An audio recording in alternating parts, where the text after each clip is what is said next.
stream for the sake of starting the stream. Not really here at the moment. It'll take me a while tonight to get here. Of course, I'm never really here when I start these programs, but tonight really takes it to a new level of not being here. All right, let's get the program started with everyone else that we normally do. We're going to do a little bit of a call to our man Jameson Reese and use him for the baseline of the call. You're going to be the call, of course, on which everyone else rests. And let's bring everybody else on. We are live streaming, of course, and we will be bringing on everyone else onto the team that we can grab. And let's get started with doing that. Pac-1 Morales and our man Jameson Reese is with us. We will...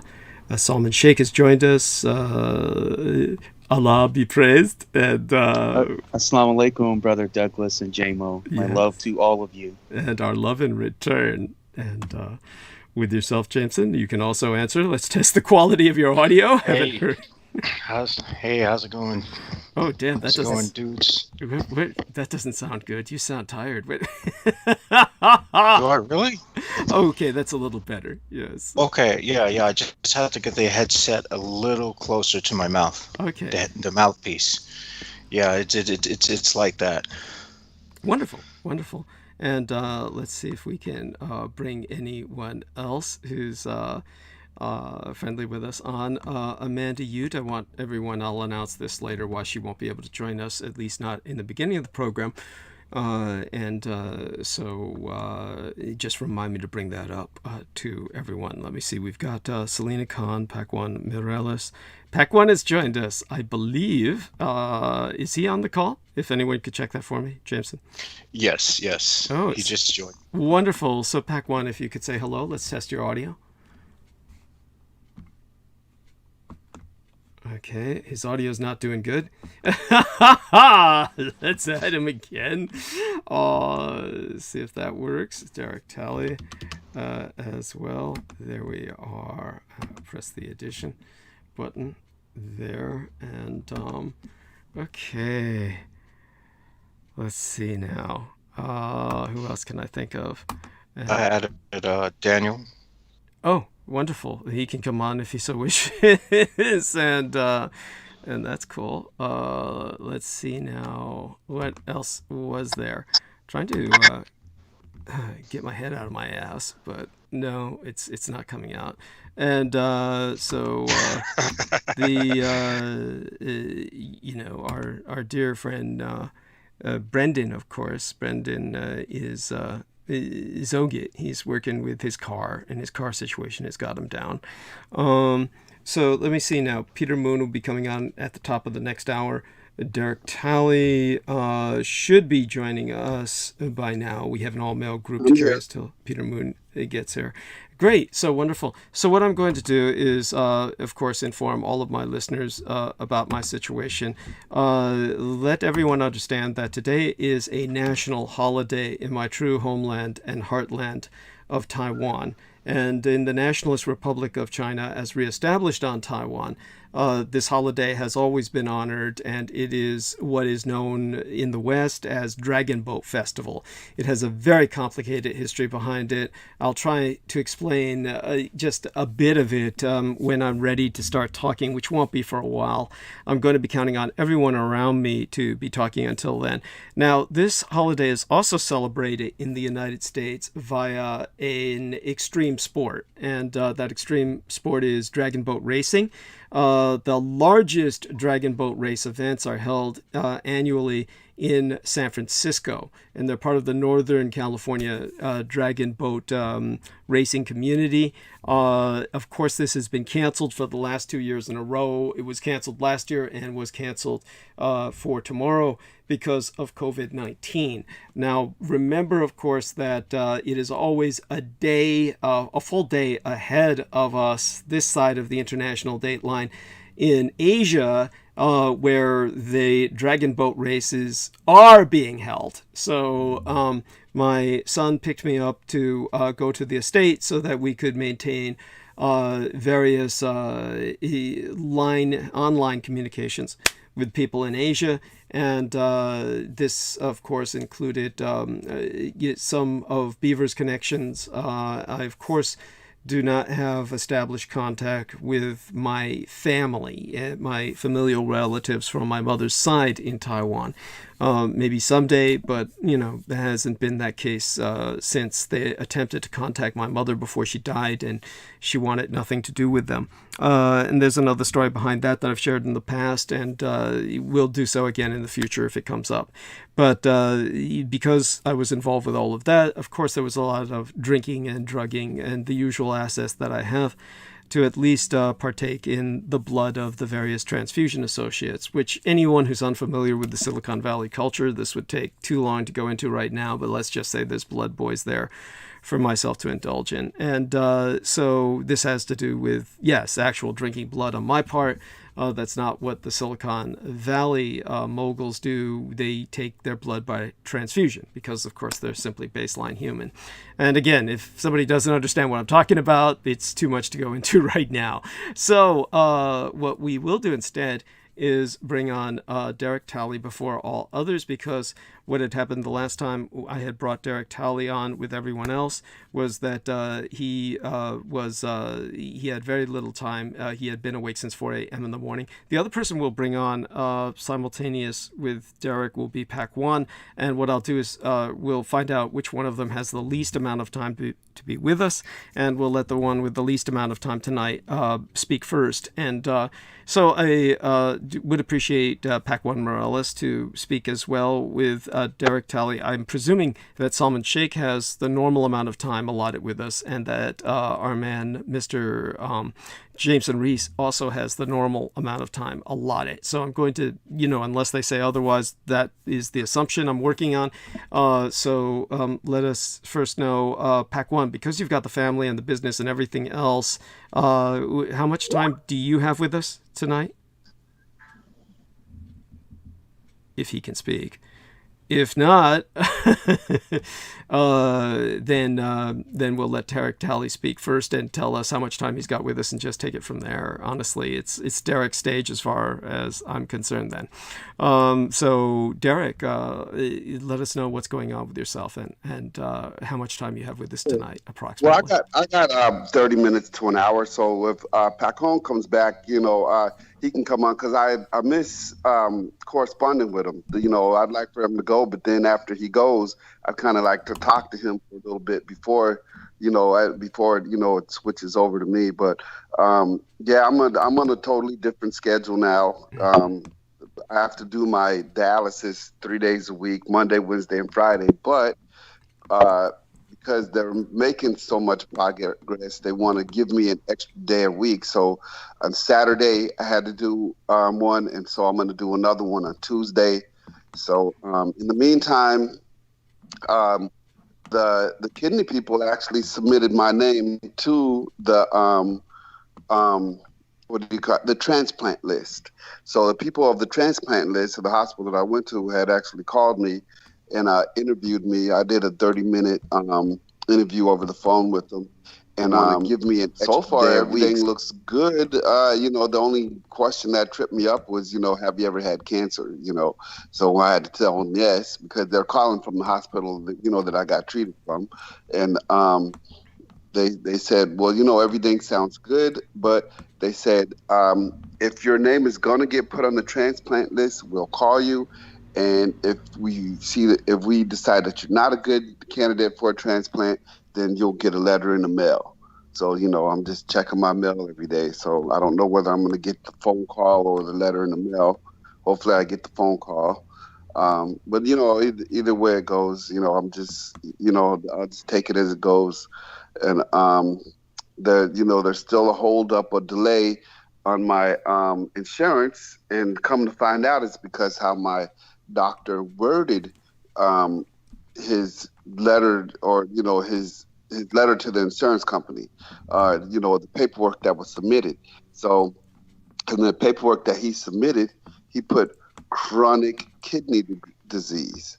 Well, chronic kidney disease is not covered by insurance. No wonder they were talking all that. Well, just kind of suck it up, get your ass back to work, because that's what chronic kidney disease, calls for. But had he worded it how it should have been worded, how the actual dialysis people worded it when they turned in their paperwork, it said end-stage renal failure, Yes. or end-stage kidney disease.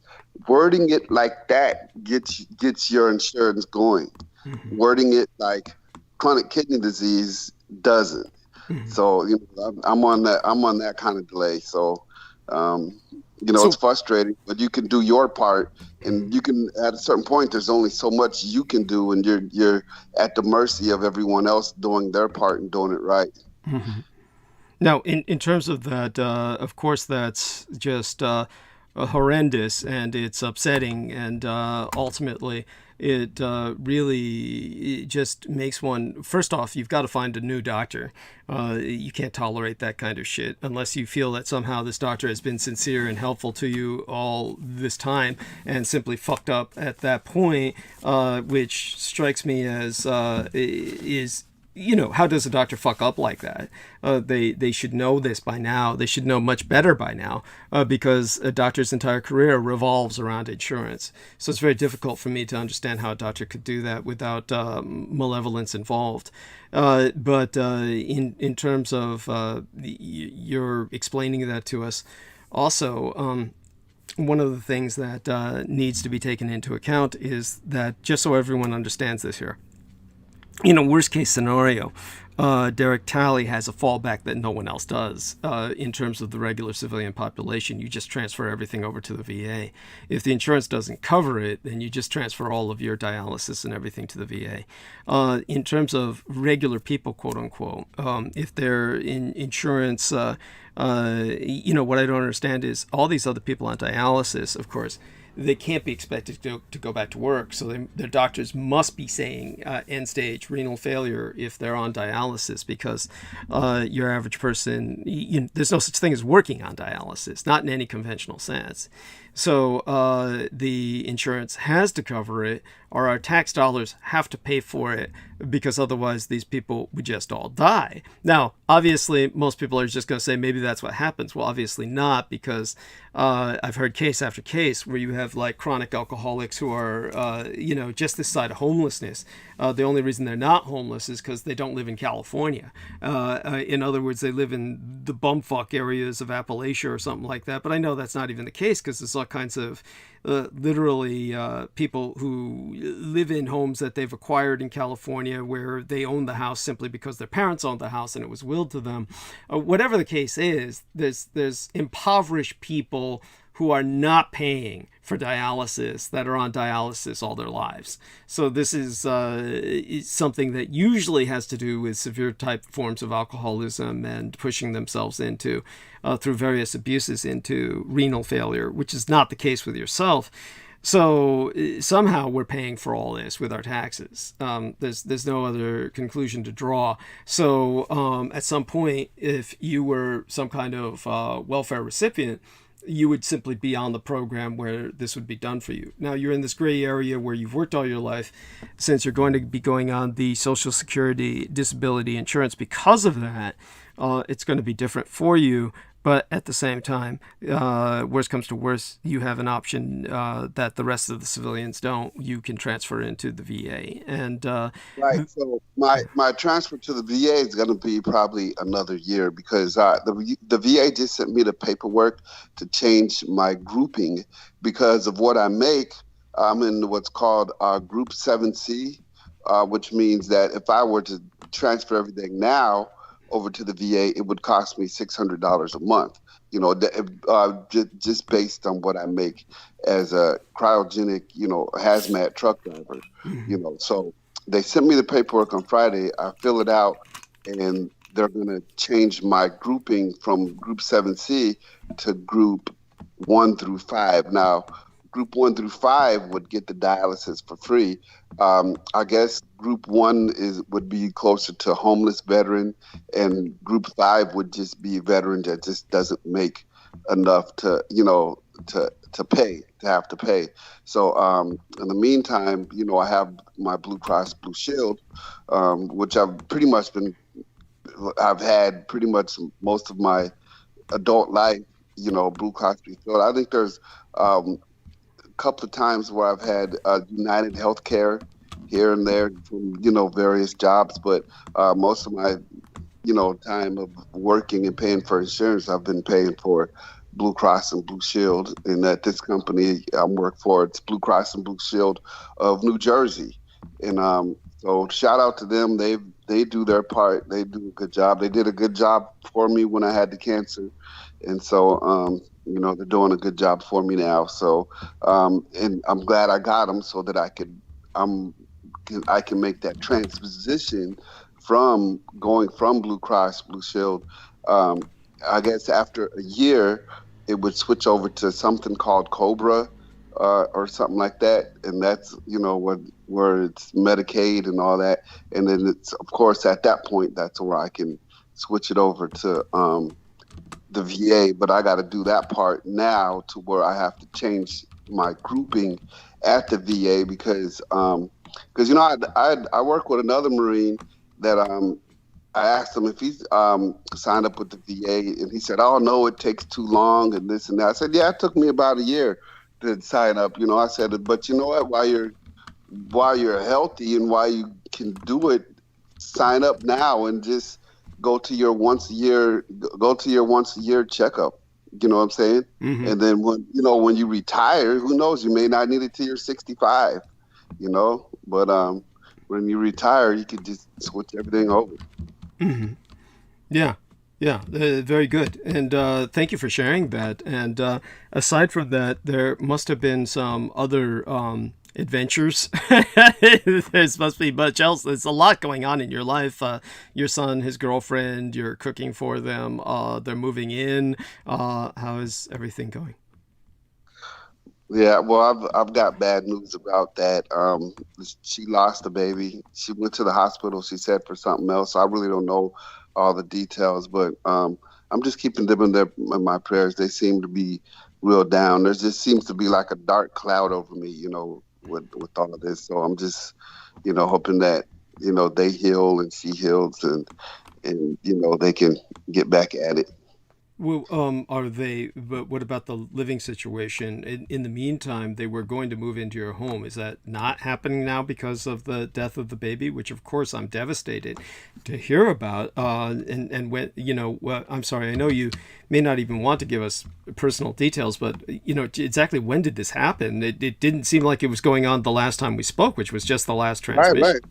Right. So my son told me this the day before yesterday. So, it's just, it's just sad, but, they're hanging tight with each other, and his car broke down. So I let him, he had an extra car in the driveway to which he used parts from. So he took the parts he needed off of his other car, and him and her went back to go get his car that broke down, and he's going to put the wheel spindle on. He took off a whole spindle of the front assembly of the axle, and he took that off, and he's going to go throw it on, and then he's going to drive my car, and she's going to drive my car back. So yeah, I was afraid I wasn't going to be able to be on the program tonight, but he said he got it. He said him and her are going to do it. So they're on their little adventure together. So I was able to be on the program because, they're handling going to go get his car, which broke down. He says not too far from the house. So after his car broke down, they just took a Uber to the house. So yesterday, and then he had to go to work today. So I took him to work, and then I picked him up, and then, then they came back. He finished getting the part he needed off of his spare car, and he said, "Well, me and my girl will go take care of it." And I said, "Okay, cool." So I didn't want to have to text you and tell you I couldn't be on the show because I wasn't sure, if I was gonna, how much he needed my help with that. But he seems to got that under control. So. Mm-hmm. And so the good news is that they seem to be still working together as a team. In other words, they're still coupled. Yes. So they paid rent last month, they paid rent last month, so they seem they seem starting to mature a little bit. You know what I'm saying? Look at bills and look at things that got to be paid. So as long as they do their part and continue to do that part, that'll help me out that much, and hopefully, with all the proper paperwork getting sent in, I don't have to wait too much longer before I get my disability, because bills are piling up. It's like everything's piling up. My insurance for my auto insurance, I've had coming out automatically. I had to call and put that to a stop, because I don't want, because after the 15th, if nothing happens, I'm actually going to be driving without insurance. I don't want to have to do that, because that's a hassle if something happens there. But yeah, then I'm dealing a whole lot with insurance. I hear people talk about this retrograde and stuff lately. You know what I'm saying? I don't know what, I've never really gotten into all that kind of stuff, but I mean, there seems to be something to it now, because all these contracts and stuff that I'm dealing with, trying to get straight, nothing's going right with them. Right. Well, in terms of insurance, I've been there. Certainly that was the focus of my entire life when I was dealing with care provision for my parents, because the military failed them, and I had to get my father transferred into the VA. And the VA system, of course, was one thing, but then I had to deal with getting the state to pay for both of my parents by putting them on Medicare and Medi-Cal, which, of course, the insurance that was involved was... oh my God! At this point, I'm trying to remember. It was Hill and Knowlton. Hill and Knowlton Insurance ran the majority of hospitals in San Francisco. The San Francisco Greater Bay Area had one single Blue Shield facility, which I have never been into or involved with, and I don't even know if it's still in San Francisco. I don't even know if it's still active, but I was involved at one point or another with, I'm pretty certain, every single other hospital in San Francisco, just dealing with multiple emergencies concerning both of my parents in the last 10 years of their lives, and certainly my own health emergencies concerning the multiple lung collapses, etc. before that. Actually, my own emergencies of my lungs collapsing multiple times because of exposure to cycloserine nerve gas was in almost exclusively all UCSF, but where, again, my life was saved. But it doesn't mean anything to me in the sense that they were certainly responsible for so much ill that happened to my parents, just with their malpractice and missed diagnoses and just misprescription of meds, just professional incompetence and corruption. So other than that, now I'm involved with Kaiser, which of course was like for the first time in my life.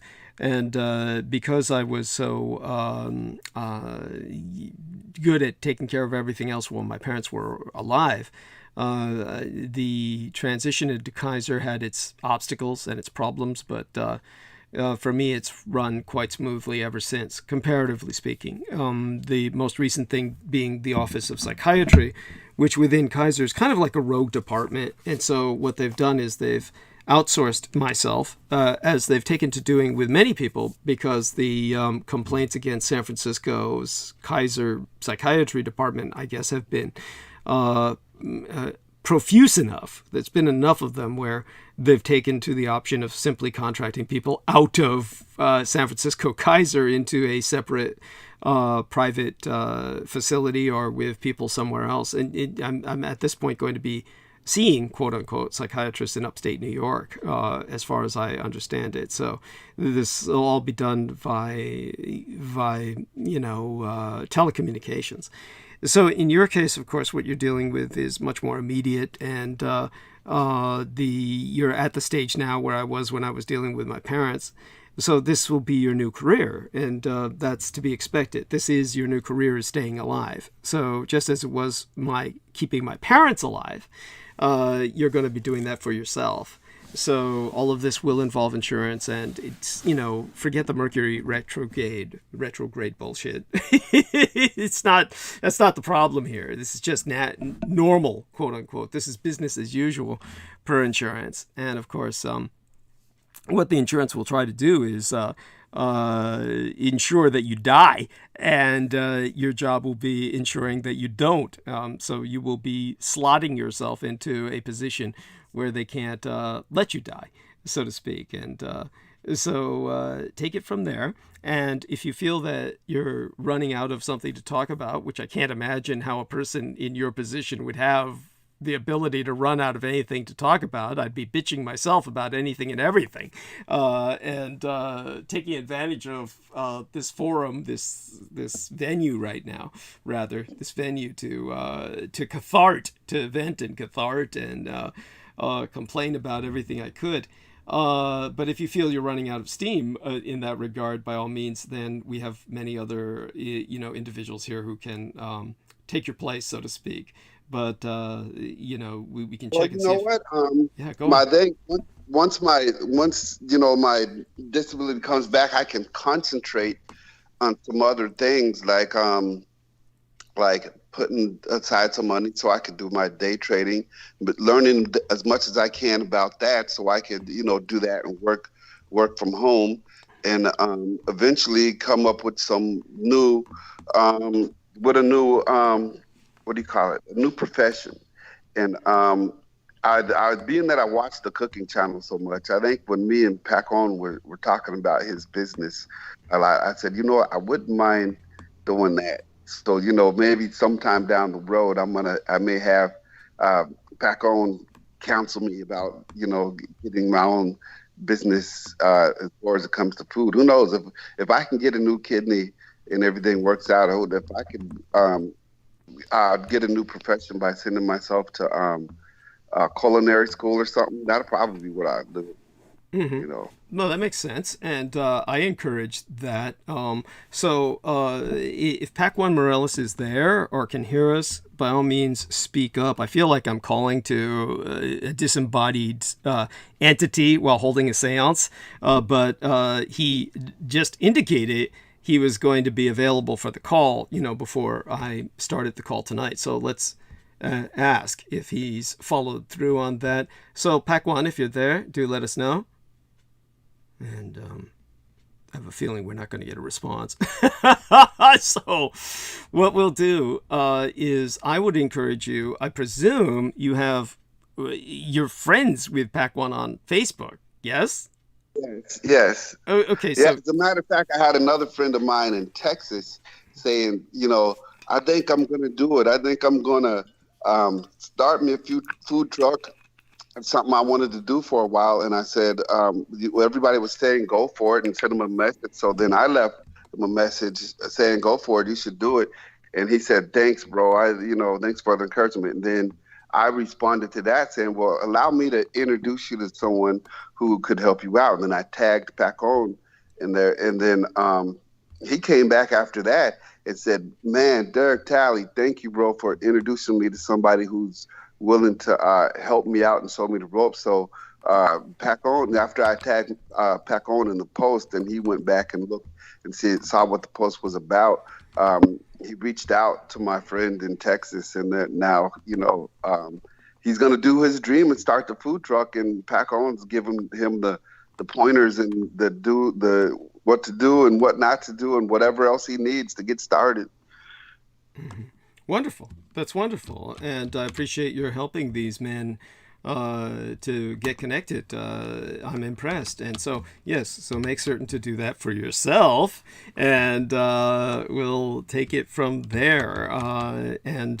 Aside from all of that, I think that the only people who are on right now are Salman and Jameson Reese, myself, and yourself. I'm going to ask all of you men to dominate this opening hour to the top of the hour when we bring on Peter Moon, and he's, usually able to, once he's on, he sucks all the oxygen out of the room just like I do, and he should be able to carry it, with everyone else interjecting when they feel they can have something to contribute from that point forward for several hours. Now, of course, I myself am going to be trying to cruise the internet, see what is going on in terms of current events to speak about.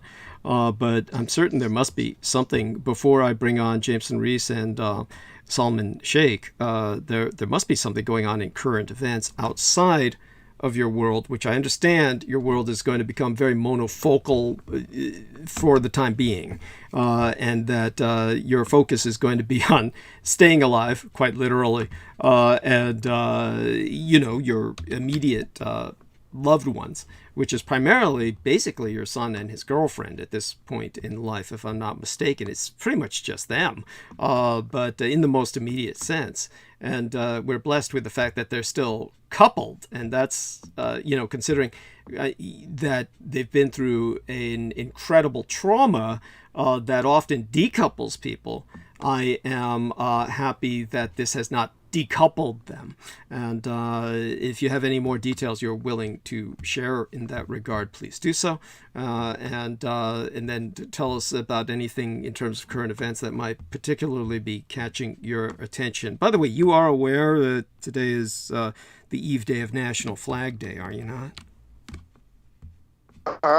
No, I wasn't paying attention to that, but don't feel any guilt. Don't feel any guilt. I'll educate people in that regard, just out of obligation. But this is something that I find just astonishing. For instance, when I was basically the things I hear people say, it just blows my fucking mind. There are people are so, it's just bizarre to me. They think that, I guess everyone needs a father figure. And when we don't have a father figure, or we lack that sense of fatherliness in our lives, the closest thing that people turn to in America is the military. And so when I was like, just asking some people, beforehand, I'm not going to explain the situation behind it, but I want people to know that the masks are coming off in California on basically on Tuesday. And that'll be the day that I have to turn myself into the dentist, because the goddamn crown, the temporary transitional crown, a new one was made, because the actual crown to replace my old one, the gold one, is still in process of manufacturing, because the supply chains have been so fucked up with the Cold War with China and everything else. This will probably take months before that's even ready. So they wanted to make a more permanent crown to last until that time, and that, of course, has fallen out. I mean, literally, as soon as it was installed, and as soon as I was home, it fell out. I mean, this is just the way these things fucking work, or rather how they don't work. I was completely expecting this. I'm unhappy to report that my expectations were fulfilled in the most negative sense. I'll be turning myself in Tuesday morning, but in the interim, what happened was I wound up, with some contact with some different people in the dental field and otherwise, and when I casually brought up that it was Flag Day, it's amazing the ignorant things people will say. Well, all you have to do is ask anyone who was in the military, because the military, they're taught all about the respect of the flag and how to handle, raise, and lower the flag and all that shit. So if you ask anyone who was in the military, they must know all about it. And I'm like saying, no, they don't. In the military, every day was Flag Day. Hell, I was in the color guard. Thank you. So, yeah. Yeah, we had to lower that taps or raise it at reveille. I'm forgetting which one's taps and which one's reveille. Reveille is rise in the morning, and taps is when you pull it down at night. So, I was in the color guard for my unit in Puerto Rico. Yes. So Yes. No, understood. Yeah. I do regret not having those pictures because you know talk about having respect and reverence for the flag. If we were having this conversation walking down the street, like we were walking to the PX, walking to the chow hall or something, then all of a sudden the national anthem came on, we'd have to come to a complete stop and pull off our caps and then stand there with our hand over the heart until the music stops. And then once the music stops, we can pick up and start talking again. That was creepy. That was creepy for me right there. No, that was creepy. It's true. It's true. This is like on the Presidio military base. That's how it would be. Even as a civilian, everyone was expected to stop where they were when the flag was being raised or lowered. The colors coming down is what it would be called. It would be retired every evening to go to sleep, so to speak.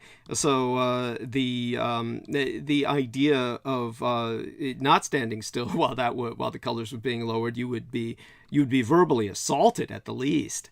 And so this is something that does need to be emphasized. However, once you're out of that environment, nobody in the military normally remembers anything. This is something that... Well, you know what? Let me tell you about when I was growing up on base. One of the big things to go to was the base theaters. You know what I'm saying? That was going and seeing the new movies that were out, and who was coming back in the 80s? Eddie Murphy, and all the movies. We saw all the movies, and the base theater was like $5 to get into the per ticket to get into the movie. So we went to go see everything, when it came out.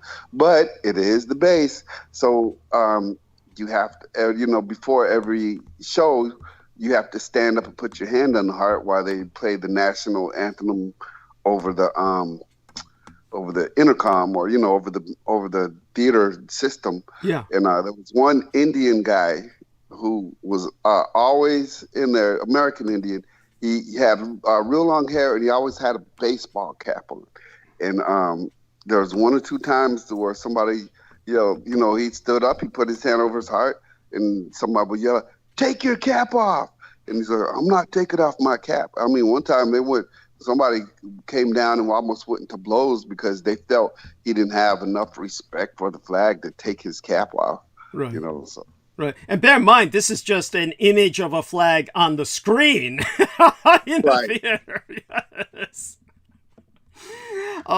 So it is, in a very real sense, a religious motif in the United States more than anywhere else on earth, because of, as Jameson Reese says, as an American Indian, with the persecution that they suffered, he should be exempt from respecting the flag. And believe me, I'm not going to argue with that.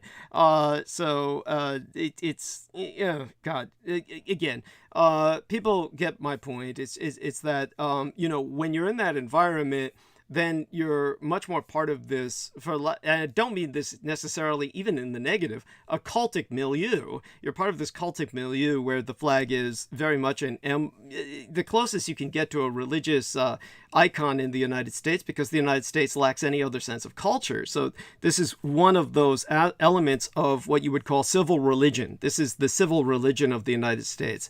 Is much more centered on its flag than in any other nation on earth, because any other nation on earth has thousands of years of culture. And with thousands of years of culture, they have many other elements to what they identify with. But in America, lacking that, then there's much more focus on something that is comparatively simplistic.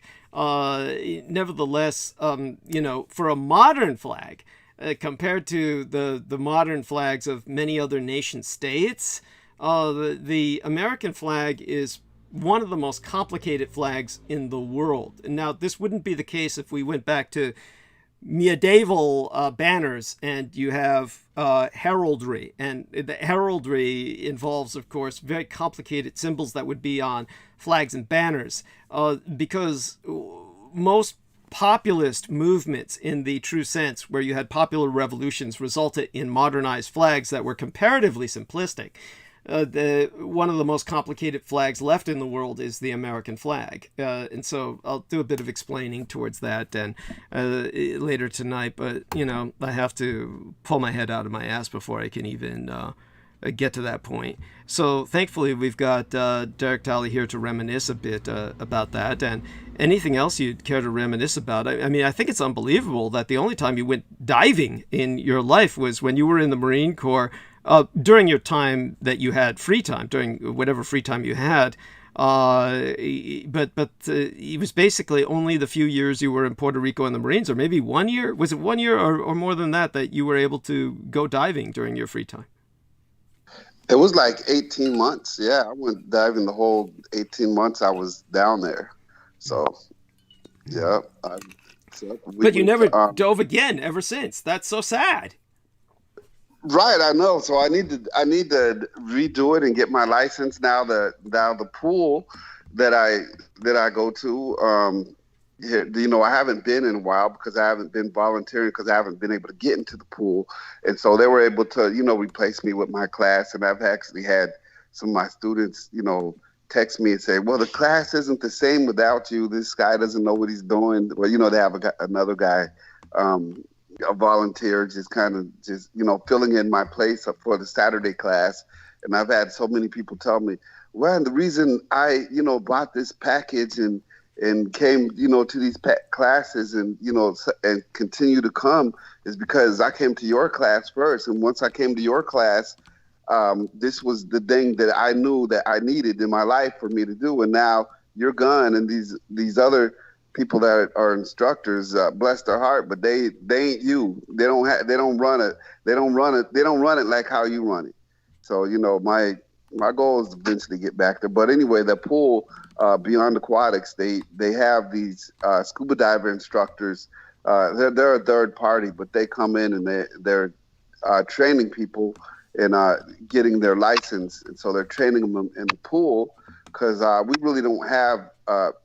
Nashville does have some bodies of water around it, but it's not bodies of water that people would normally scuba dive in for fun. Mm-hmm.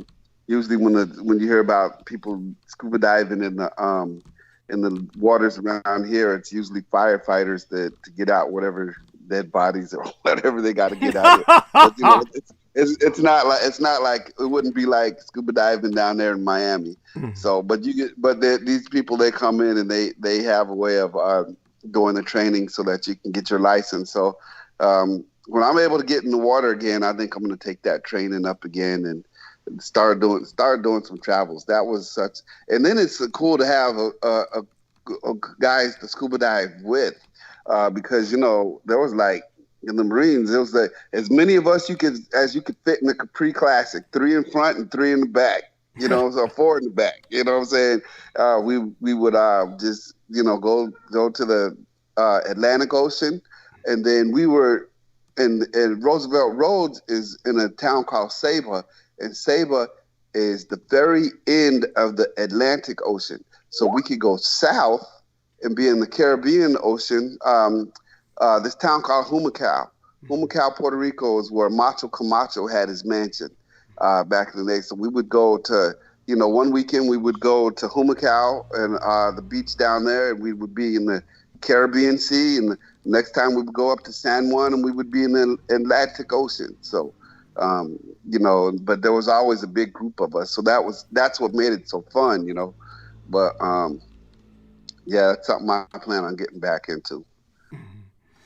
Yeah, wonderful. I'm so glad to hear that. And with that, because our man Jameson Reese has taken our leave of us for now, he'll be back. I'm going to ask Salman Sheikh to respond to what Derek Talley has shared with us. And when he speaks of this dark cloud over his head, it strikes me that he may be holding himself responsible, feeling that he may have that he may be generating ill fortune that is cursing his beloved son and his girlfriend. I'm going to step away from the mic for several minutes. I'll be back, but I'm going to let Salman Sheikh take over to counsel you on that, Derek. So if you would be so kind, Salman. Yes, my brother Douglas, and I give my greetings of Assalamu Alaikum to brother Derek, and extend my peace and love to you and your family, my brother. And I'm very sorry to hear about. Yes, my brother, and I'm very sorry to hear about what happened with your son and his girlfriend. There's a sometimes heartbreaks set us back, but we must trust the higher divine plan that God has for our life. And we must just keep going with that forward, knowing that we're always going to be where we're meant to be, things that we're meant to do, people that we're meant to see. And you have a lot of people that love you, including your students in the class, our brothers and sisters here on Team Dietrich, and everyone else. We're all with you. And the aspect of not having any guilt is also part of that healing, knowing that that was part of the divine's plan, that it was not something that basically that dark cloud hanging over you. You just pray, trust the higher divine power, knowing that everything works out the way that it's supposed to. You know, I know somebody in my family who tried to have a child, Brother Derek. They got married in 1998, and it was a time, and over time, the couple had tried to conceive, and they just could never conceive a child. They had many children, and they would always end up losing the baby. One time, they even had a child, and the day after, the child died of, I don't know what had happened. But they had went through so much trial and tribulation. They were a very nice couple, religious couple, never hurt anybody in their life, never did anything to anybody. But the trial and tribulation that I seen them put through, it was truly a test of faith. And thank God, with God's mercy and blessing, they were able to have a child who was a daughter in 2019 after basically 21 years of marriage. But it was at times where their marriage was in turmoil because the husband wanted children, and then the wife also wanted children. But then there was the issue with the wife getting her treatment to be able to have a child through the IV process. Then the husband had came in several moments of doubt and suspicion, where he was questioning on, I guess, leaving his wife and marrying somebody else in order to have children. Because every man wants that concept of having children and having somebody that you could pass on your legacy to. So, man, I seen them go through so many trials, but ultimately they hung in there with their trust in each other, their love, their faith in God, and now they have not just one child, now they have two children. So God is merciful, my brother, even though at the beginning it seems like we're going through trials and tribulations, but we would not be who we are if it wasn't for his mercy and the lessons that he taught us to be the great beings that we're supposed to be for ourselves, for our loved ones, for our family. And we just got to keep hanging in there, which reminds me also a story that I want to share with you from a Sufi sheikh. When the sheikh was in the car and there were him and his disciples were going to a gathering, and as they were in the car, the tire went flat while they were on the road. And the sheikh said, Alhamdulillah, which means praise be to God. And the disciples were upset, saying that, Sheikh, why would you say that? Now we're in the middle of this busy road. Everybody's looking at us when they're driving by, and now we have to call for help and wait here. And he said, you don't understand. This tire going flat, God probably saved you from a worse disaster. Maybe you would have gone down the street, and there must have been a tractor trailer coming your way, unable to stop and just hit you and crush you, and there goes your life. So sometimes when God puts setbacks in our life, I think it's there for a reason. And we as human beings, we're fragile in many ways in terms of our, I guess, morale and our life. Even life is fragile. You're here today, you're not tomorrow. But it's ultimately the short life that we're in, my brother. We're all walking each other home. And right now, it's a blessing that your son and his other half are with you. You're helping them. They're helping you. So ultimately, we're all in this journey together, helping each other in our own ways. And it's a storybook. As the years go on, Brother Derek, and you see the storybook goes from one chapter to another. You also have the seasons of the year, and you see the leaves fall in the fall, and the things that are not meant to be, they die off.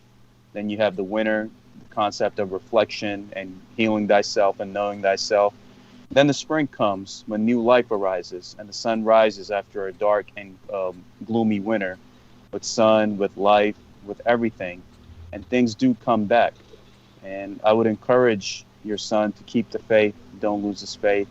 Same for you, my brother, with all your trials and tribulations you're going through. Just hang tight. I know, especially dealing with the insurance system in America, I mean, it's not perfect, but it's still better than a lot of other places in other countries where I've seen how the medical system has treated the people.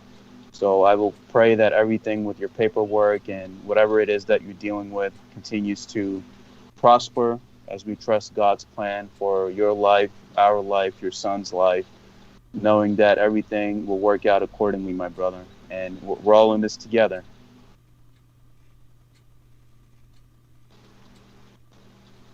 Yes, exactly. And thank you for those words of encouragement. I always enjoy listening to you, Salman, and I appreciate that.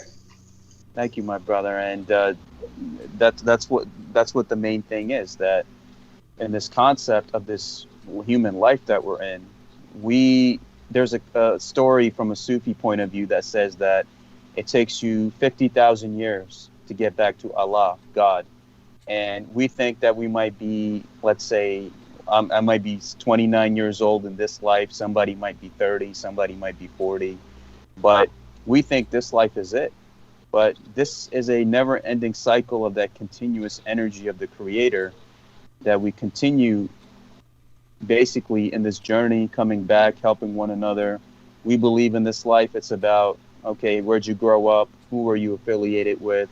What socioeconomic status you were? But those are only the small worldly things. It's just about the good that you did for yourself and others. That's basically the life right there. Everything else, you have it today, you don't have it tomorrow. Everything changes with time. Each circumstance, each phase of your life will demand a different version of you. The Derek that was in the Marine Corps was a different Derek.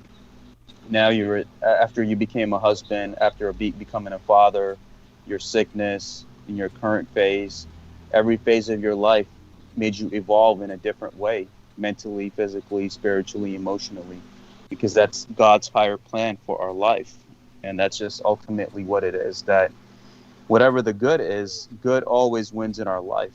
And even the concept of dealing with darkness, anybody that might be inflicting darkness upon you, just know that they're putting themselves in their own hole. They're digging a bigger hole than for their own self. But yes, there are times where you must continue to stand and prosper. And there's a story that I would like to share with you of Sheikh Ahmadou Bamba. And Sheikh Ahmadou Bamba was a Sufi sheikh from Senegal, West Africa. He had resisted the French colonials, even though they had basically taken everything from him. But he continued to put his faith in God. He taught his children the same thing. And there came a time that no matter what the French tried to do to him, he was ultimately able to gain freedom for his people through his trials and tribulations. He's the original Gandhi, even before Gandhi had even existed. But as you've seen, Brother Douglas has basically broke the narrative on the theme of the Gandhi and why Sheikh Ahmadou Bamba is not regarded because of the color of his skin.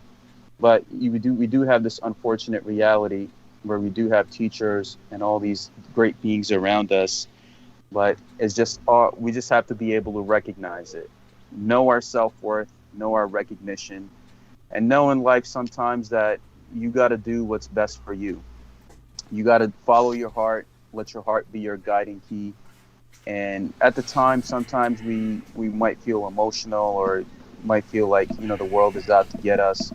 But we realize that whatever's meant for us cannot escape us, which I was thinking the other day that people who have enmity towards one another, let's say they're dealing with the forces of darkness and other matters, why even have that? Why even have that hatred or jealousy or envy? Because whatever is meant for you by the higher divine plan, you're always going to have it. Somehow, some way, things fall in place.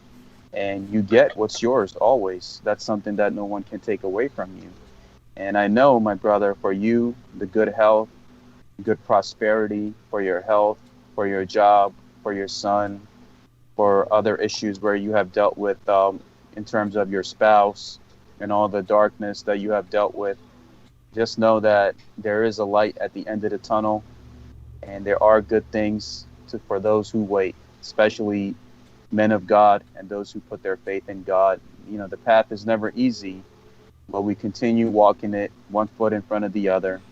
We just keep going, knowing that we're always going to be where we're destined to be. And that's why I stay in happiness. Even you have the concept of gang stalking and targeting an individual, you just laugh at these people. you just laugh at them, because that's all they deserve, because you're protected by higher beings, and there's no one that can do anything to you. That's ultimately my faith, what keeps me going, and what I even tell Brother Jameson and Brother Douglas and you as well as my brother, that we're good. We are good, and we continue to strive in our happiness and our truth and the principles that make us stronger. And I know you follow the aspect of the Christian aspect in your belief in Christ.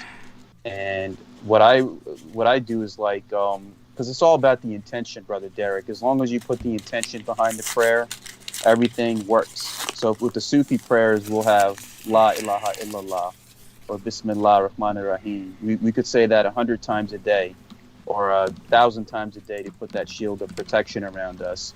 For yourself, from the Christian point of view, you could do the Lord's Prayer.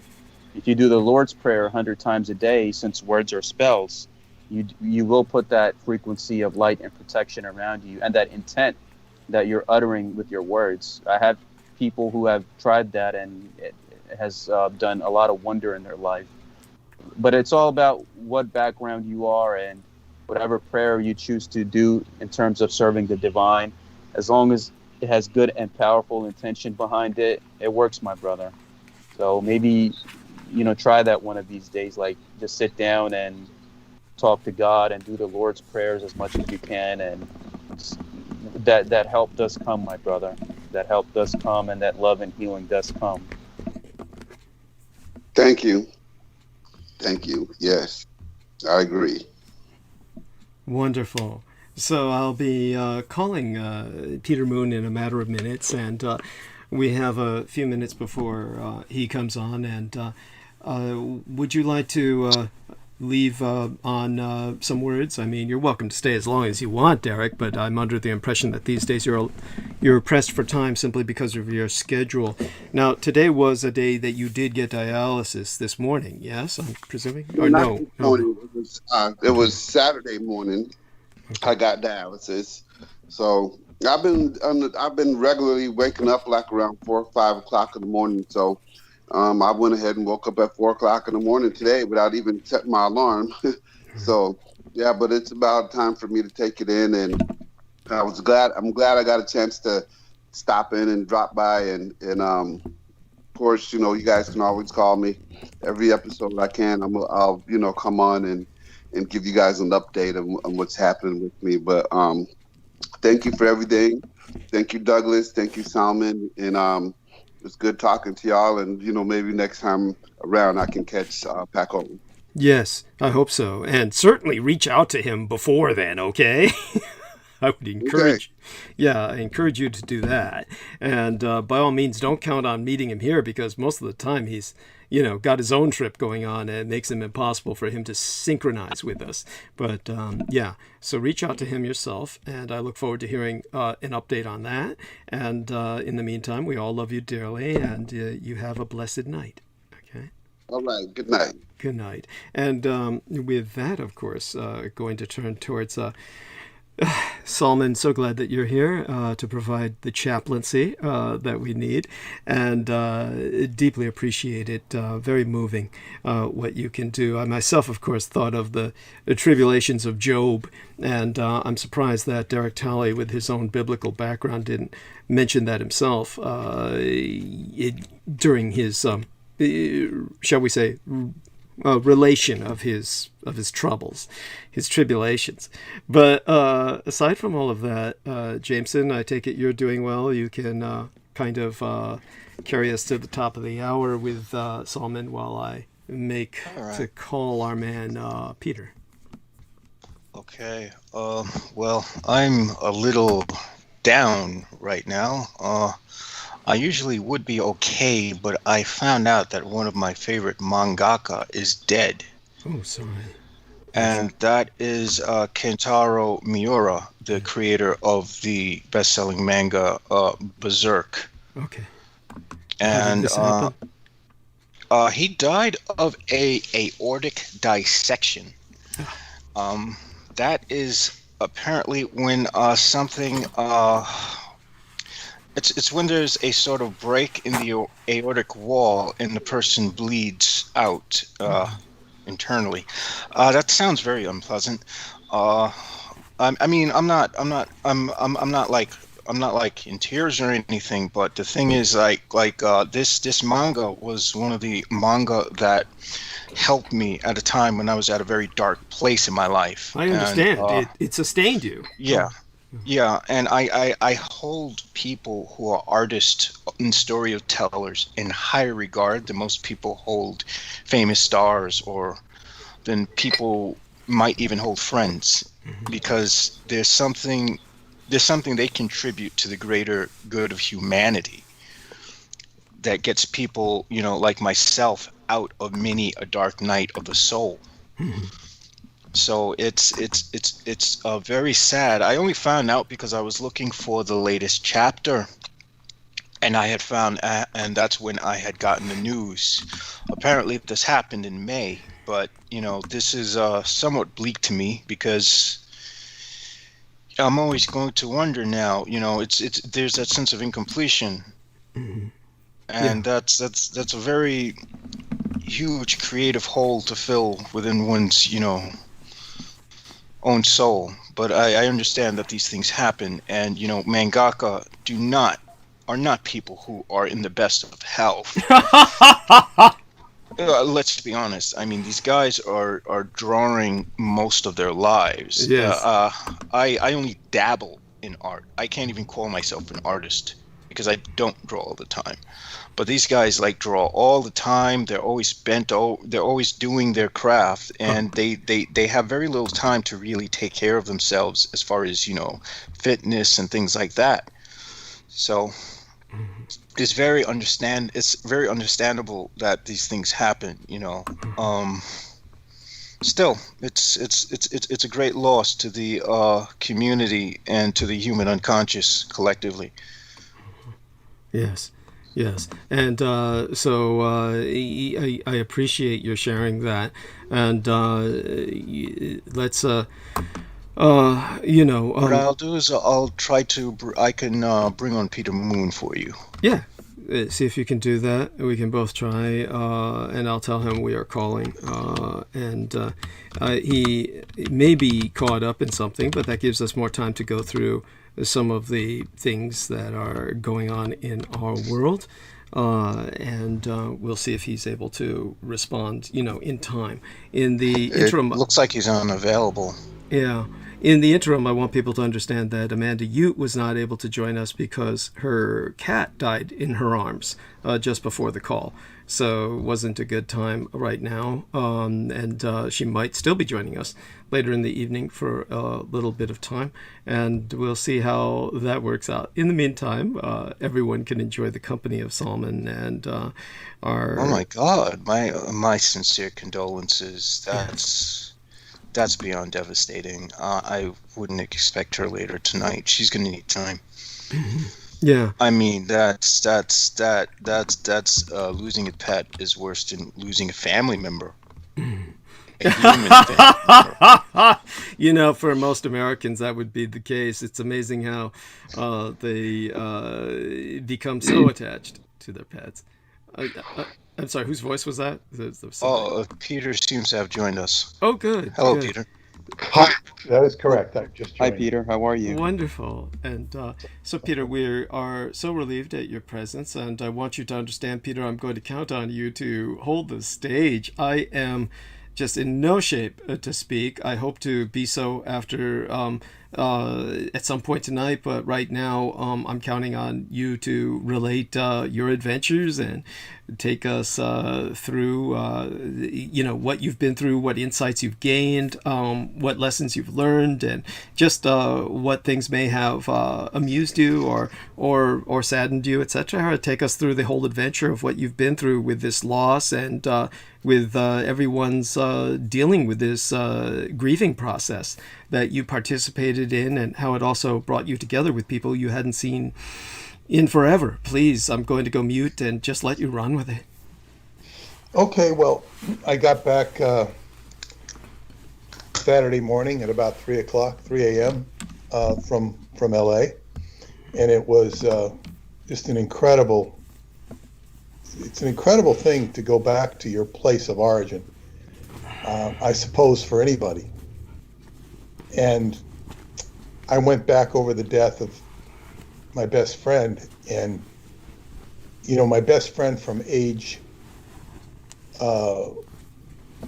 to 4 to 10, yet we still saw each other frequently for the next 5 years. And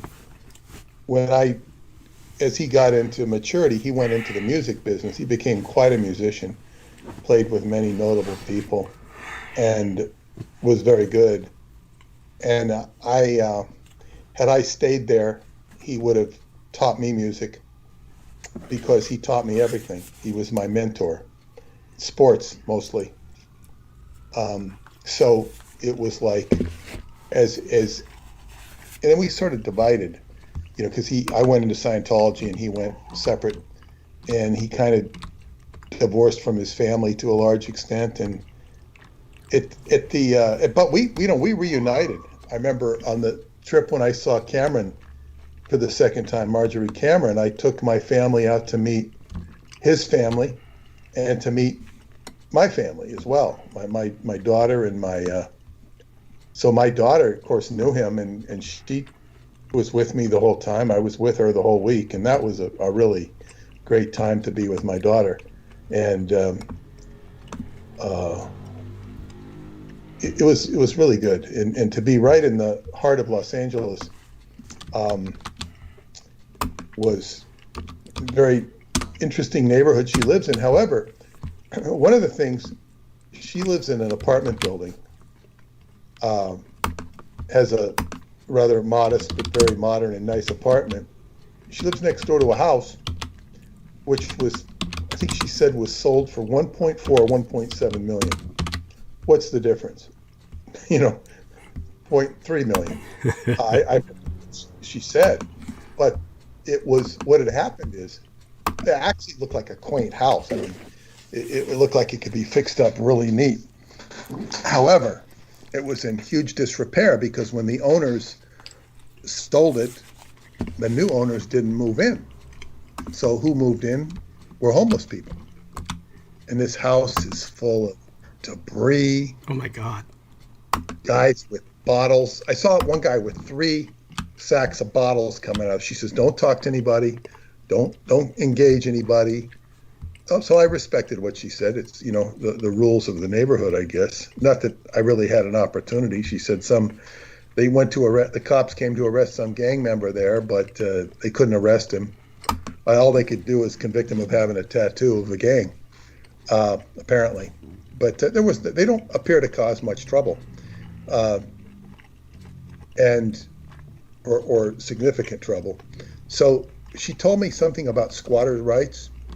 I didn't really know, but they have squatters' rights in LA, where you can, obtain a property.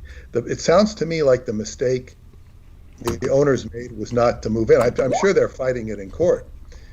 And it made me wonder if the people who bought the house bought it as a second or third or fourth or fifth house, which tells me there are a lot of people in this world. You go out to Montauk and you'll see people, or houses, you won't see people, you'll see empty houses, very modern houses. And I said, this is horrible that people have these houses, because they're building houses on sacred land. Why do we have to suffer people having, second or third houses out there that are largely unoccupied? Yeah. And I mean, this is part of the adjustment that needs to take place in society. So, I got to see a lot of homeless people. They weren't that close. You go by some. It's north of, I think it's Franklin Avenue, which is the same street as the Scientology Celebrity Center, which is down a few miles. You don't have so much homelessness, because you just don't, for whatever reason. Between there and the hills, Griffith Park is what it leads into. Very beautiful area. And it was just walking distance to one of my favorite places called Ferndale. my father used to take me as a kid. It's just a beautiful nature path, and then that leads to a sort of a park with a cafe, and then you can walk up all the way to the observatory. And so very, very, very quaint area. But then again, you know, you see some of this.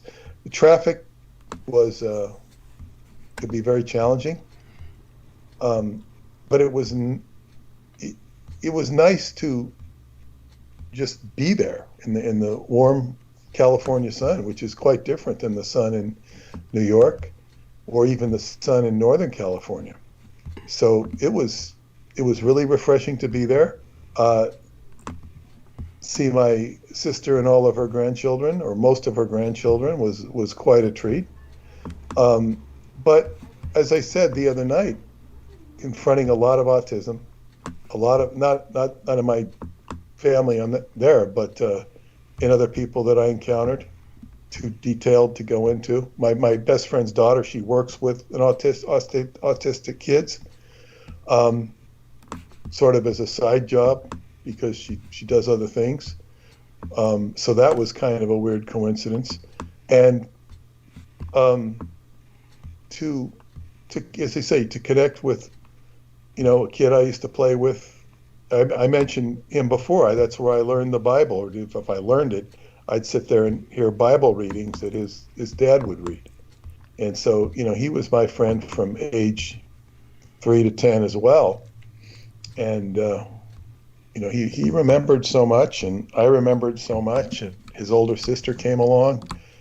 It was just neat. And other people that I got to see that I really wanted to see and say, hey, I remember, you know, when you hit my my friend with a baseball glove because he made fun of you for losing the game. Yeah, you know, I wanted to tell him that and a few other things I told him.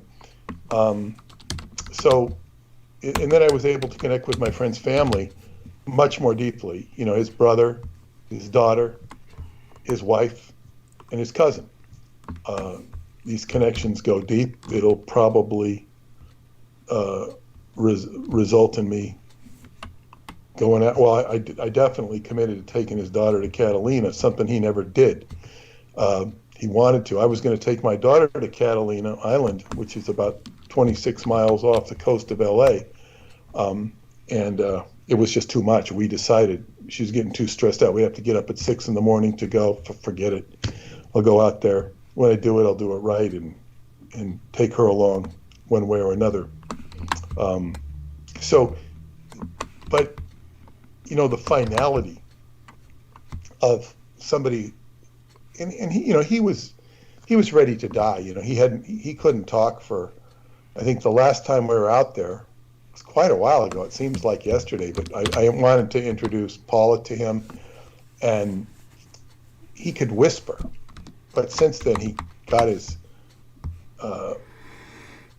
tracheotomy or whatever, and he just couldn't talk anymore. So he could text or write, and I would mostly communicate to him through his wife, who I'm very, very close to as well. So it's and what I said about the finality, and when I did the eulogy, I said, let's start by talking about finality. I remember when our next door neighbors moved away. I was 3, and they were very friendly neighbors. They were very nice. Nobody I could play with or anything. And I remember my dad talking to the father, and they drove off, and we waved at them as they went goodbye. And I said, will we ever see them again? My dad said, no, not ever. It's next to impossible. So then a few days later, my friend and his family moved in. And, you know, it's like finality is the end. It's the end. But then something far, far greater and more fun neighbors moved in. So that's kind of how I look at this. You know, I've lost my friend, but I've developed a relationship with his cousin, who I knew. She remembered me because she's had a wild life in naval intelligence, and she spent a year she just told me last night, in Unterland. And the reason she spent a year there is because she missed the last flight out. You can only fly in and fly out in certain times. So she had to spend a year down there. And I said, did you go down any of those thermal areas? She says, oh yeah, I did. It was fantastic. But it's a conversation for another time, because we were covering so much family stuff. And she moved in intelligence circles. I suspect, I can almost guarantee they were using her for her beauty and her sexuality. Naval intelligence was. That's what I think. And she kind of alluded to it. You know, we'll get down to that, the bottom of that, at another time. But she didn't recognize the name Aquino, just as well for her. Right. But she knew a lot of characters in Las Vegas. Characters you're not supposed to know, and hung out with them. And I don't know what the relationship between Navy intelligence and then this kind of came midlife with her. So that's a very interesting thing I hope to pursue with her. Is she said she could write a whole story, and I don't know if she'll want to. I don't know, but I don't even know if it's worth her while. But so. And you discover a lot of family stuff, and that other parts of the family don't know. So that was very interesting. I also got to meet my producer friend, and get to spend a couple of days with him, and sort of see some of the latest technology, get a view of it, see what's going on there. But well, here's another perspective. So I'm sitting with my daughter, and I'm looking out the window at the apartments across the street, which they're showing. They've rehabbed the building, and you see all these people. I said, what where do all these people work in this neighborhood? She goes, Netflix, meaning, 50% of them work for Netflix. That's probably what she's saying, but a lot of them work for Netflix and companies like that. And it takes people to produce all the movies they're producing. And LA has long time been a hotbed for actors and people in the industry. It wasn't like that when I grew up. It was, obviously there were a lot of people in LA. When I grew up, there were fields. You could go play we go, hey mom, we're going to the fields. We're going to go snake hunting in the fields. Those fields now, they'd have trails for Indian guides. They just have raw fields. There was a little league field by the fields, and now all of that stuff is apartments and houses. There's no room. It's too expensive. So LA is completely different. The movie industry was tiny compared in the broadcasting industry.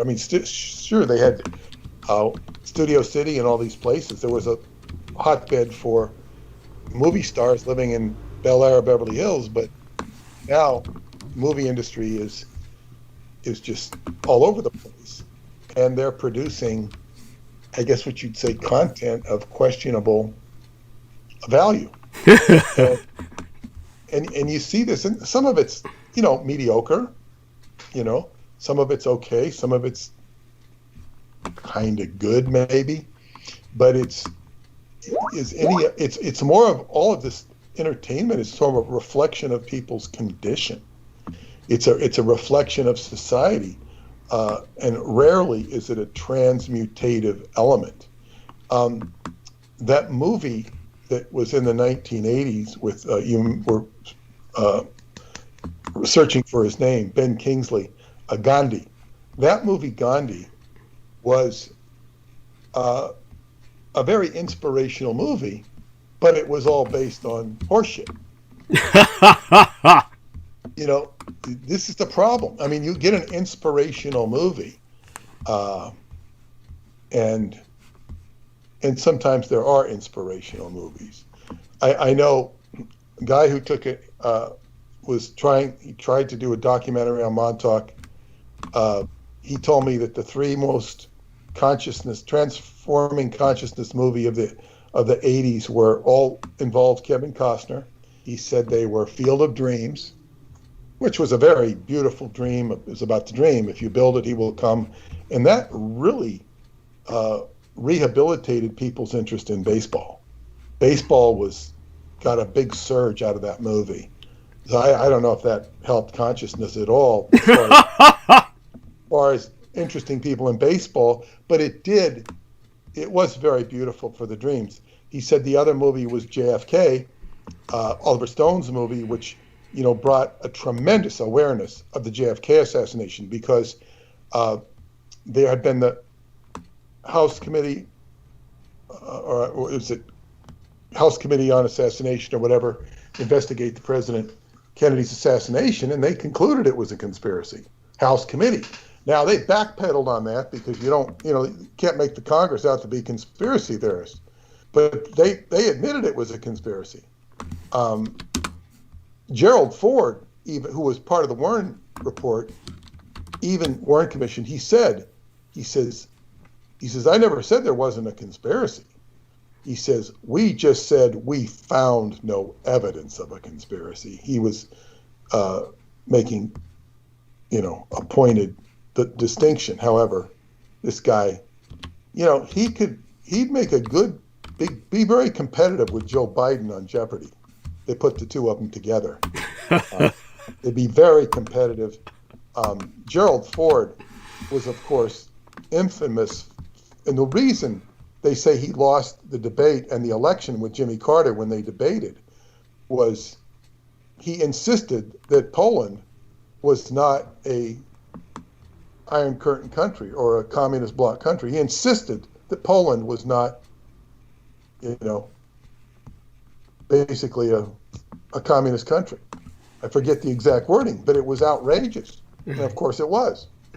And I think what he was trying to say in his own twisted mind was Poland was not as repressive as the Soviet Union. I think that's what he was trying to say. I think what he was trying to say was he had an impression of Poland as a very Roman Catholic country, so his impression was that they were not voluntarily communist, or whereas the rest of Eastern Europe he probably considered part of the Eastern Roman Empire and therefore more prone towards totalitarianism. Does that make sense? That's probably something like that. I think that he had in his mind that Poland wasn't basically as sinister as the other countries, and this is what he was trying to say, but he just, his words or maybe he's just stupid. Because they also portrayed Gerald Ford on Saturday Night Live as, falling down he did fall down the steps. Yes.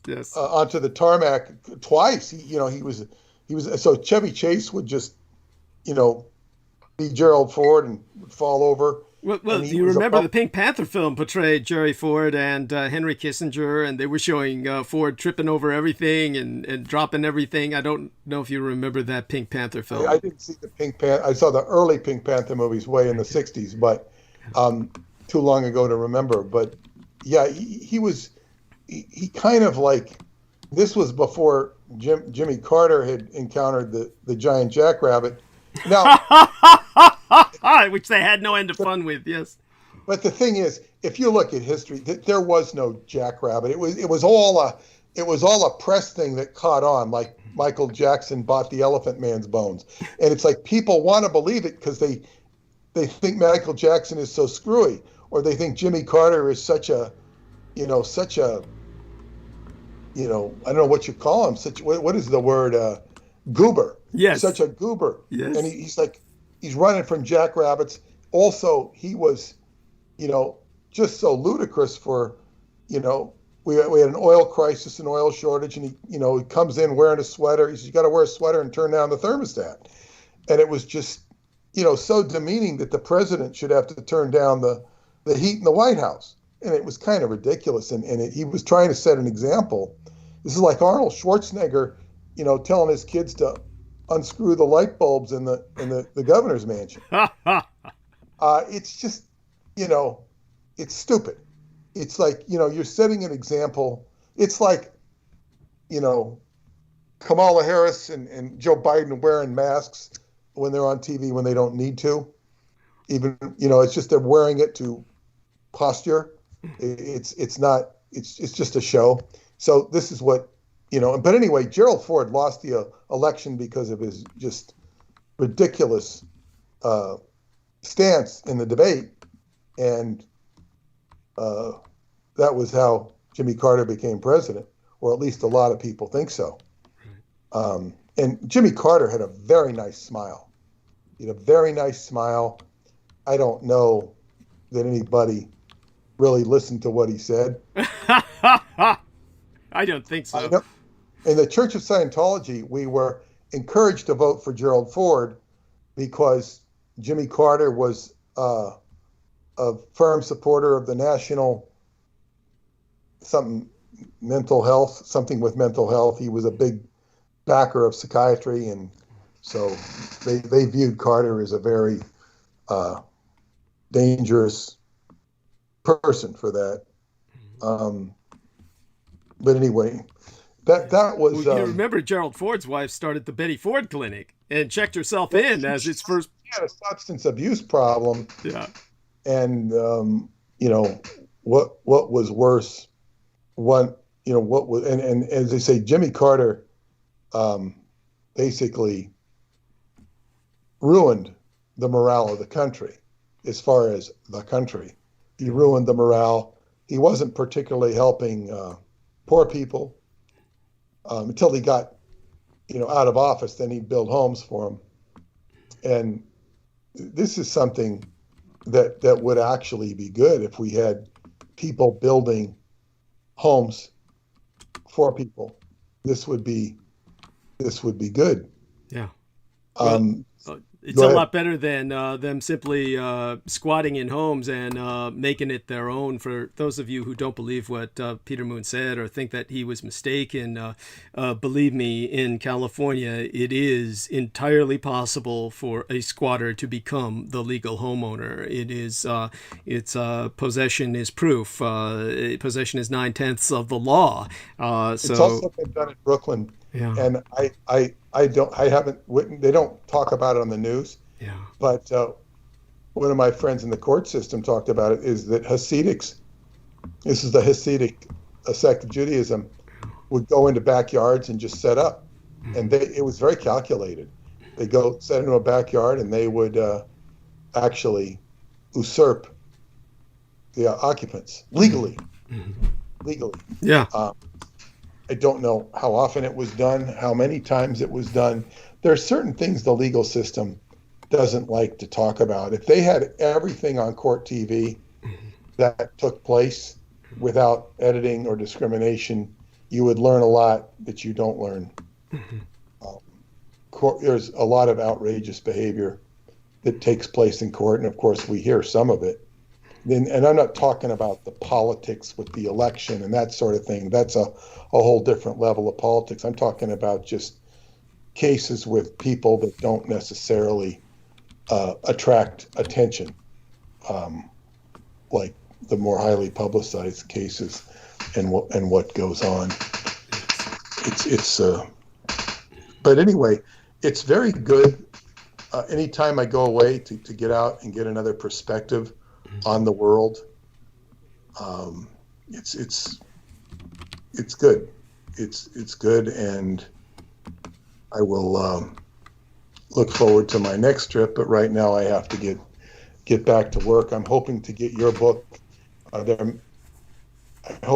haven't got a specific estimate on the delivery of your book.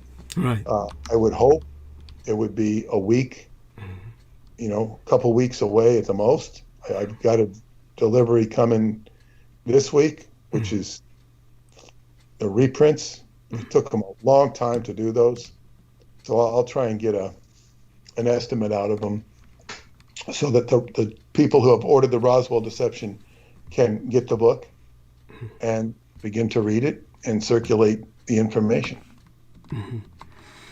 Yes, thank you. I definitely appreciate that. Speaking of that, by the way, I was asking Derek Talley, as a former Marine, if he knew today was Flag Day. But like most American servicemen, once you're out of the service and that's no longer shoved in your face as part of the cultic milieu, that icon and essentially the worship thereof vis-a-vis the ritual of honoring the flag, raising it and lowering it with reveille and taps, etc. Of course, course, he didn't know. He didn't consciously remember. His memories came flooding back once I brought up the subject. But because it is Flag Day tomorrow, and essentially National American Flag Week, one of our friends in the chat room, a wonderful Asian Pacific Islander American named Jotai, who donated $250 to myself. Thank you. Yes, I want to thank him immensely. And I want to thank you yourself, Peter, for helping me as well. And of course, I do want to emphasize to everyone, I still need help. So do bear that in mind and help as you can. Stephen Myers, a shout out to him. He donated $250 tonight. And I will get to a formal shout out to him, as well as a happy birthday to John Warrington, whose birthday is tomorrow, the Maggot Man. And what Joe Tai says is, they say that the Pledge of Allegiance started in 1952, just when Japan won the war, so the flag proves that the Americans of the 48 stars lost, and they had to incorporate Hawaii and Alaska. It was certainly one way of... People don't understand just how late in the game Hawaii and Alaska became states. Hawaii wasn't... 59 and 60. I remember when we had the 48 flag in kindergarten, and then they changed it to 59 with Alaska. There was actually, we had different flags, 48 star, 49 star, and then the 50 star when Hawaii came in. Mm-hmm. Yeah. And so aside from that, Peter, tell me how you feel. I mean, now, did you just kind of come home today? You're at home now, right? And how long have you been home? I came home, I arrived classic Mercury retrograde. I wanted to take the train, JFK to Jamaica, and then the Long Island Railroad in my direction was shut down. So I had to take a taxi the rest of the way. And, it was classic Mercury retrograde. I got home about 3 o'clock in the morning and, went to sleep an hour. I was still on LA time, so I went to sleep, got up, and have been, what should I say, prepared the last 2 days to get back into the swing of actually work, so to speak. Right. But I'm definitely glad to have you back, and certainly glad to have you with us. I know that one of the things that we can do is kind of ask your input concerning what Derek was going through, and maybe Salman Sheikh will be kind enough to explain that and how Salman Sheikh counseled him.